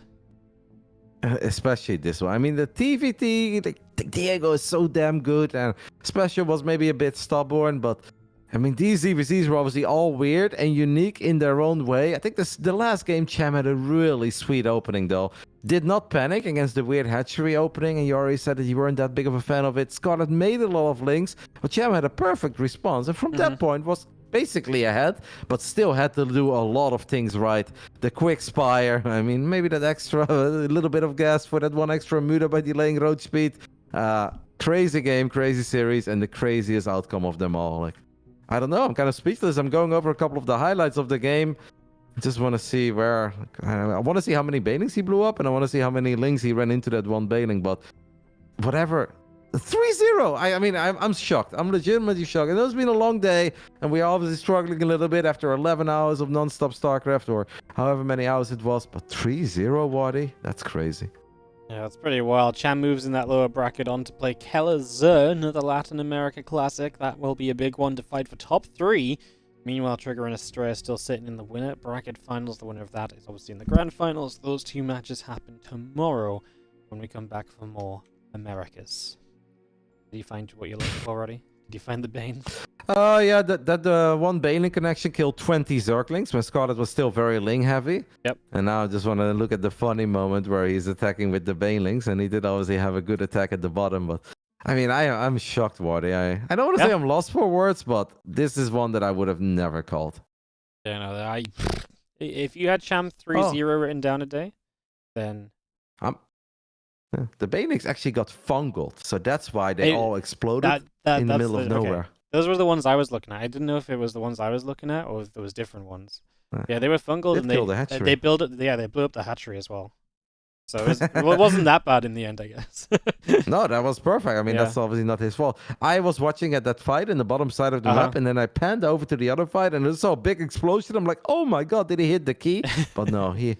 Yeah, I mean, what a game. What a series by Cham. Legitimately very, very impressive. After that first game, couple minutes in, it didn't look like that was going to happen. And obviously, Cham did find some success against Kazur in the past as well. Did crown himself ESL Latin America champion one season when we were still region locked. This was a very surprising ending, but an amazing story for Cham. I think he's probably like very positively surprised himself as well by this run. Absolutely, especially with the 3-0. I've already showed the bracket for Americas. Let's just look at what we had today. Firefly and Coffee survived another day in Asia as they move on to the Final Four. Europe, Hero Marine, Max Pax, Serral, and Raynor all won their matches. It was goodbye to Spirit and Christiana, and to the lower bracket for Clem and Showtime. And, of course, Kazur and Scarlett winning... Kazur and Cham winning out in the Americas. And, of course, you will see all those players tomorrow, because tomorrow it all continues, Roddy. We have more action across all of the regions. And then on Sunday, we wrap up these regionals, huh? It's been a fun 4 weeks, and we're starting to get to the end of it all. Yeah, it's been crazy, but it still feels there is so much to play for, and nothing is decided. Like, obviously in Asia, all the eyes are always going to be on the world champ, Oliveira, but it seems that it's already a bit tougher for him this time around than it was in the past. I'm looking forward to seeing him battle out with Cyan and potentially that rematch with Firefly, because in the semifinals, that was wild. I think Europe, yes, we have a ZVZ upper bracket final, but I think in that, if you look at the guys that are left in the lower bracket, we're going to watch some amazing games there, and I'm very... I think we're all sure that Clem can still make a run for all of it. Maybe Max Pax. Perhaps Showtime is capable of some magic because he too played some crazy games. I mean, what about that Showtime Raynor final game today, Wardy, on the side Delta? That was awesome as well. And now Americas just became ultra interesting because losing both Special and Scarlett in this round of the lower bracket, I did not predict that. Nope. Kazur Cham has a chance to keep on going, and both very capable of taking down a Trigger or an Estrella. I mean, just exciting, man. There's real potential for change in the Americas, so it'll be very fun as well. Again, it all continues tomorrow. It'll be Asia, Europe, and Americas once more, and it'll be the same on Sunday, which is when I will be back here to cast those finals. I think lower bracket finals and finals on Sunday. Everything else before then happens tomorrow, so be back for that. We say thank you to our sponsors, of course, Blizzard Entertainment, Monster Energy, United States Air Force, and ESL Shop. You love it, you wear it. And you could wear it to Atlanta if you get your tickets today. DreamHack.com/Atlanta/tickets. 20% off with the code StarCraft. That's all the show. I love it. I'll wear it. Yeah, me too, man.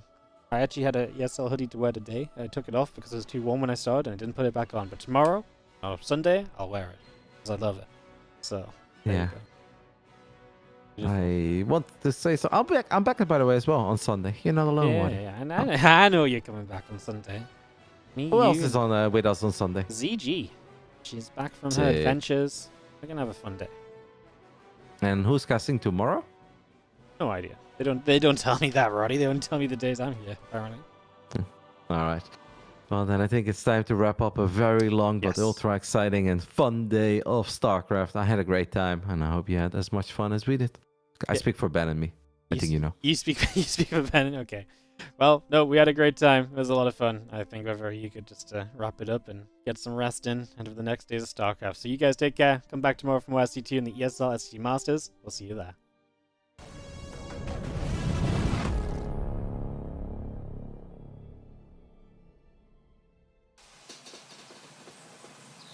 You love it, you wear it. Wear your passion. Share your passion. Wherever, whenever. Gaming is a lifestyle. Get your merch at shop.eslgaming.com.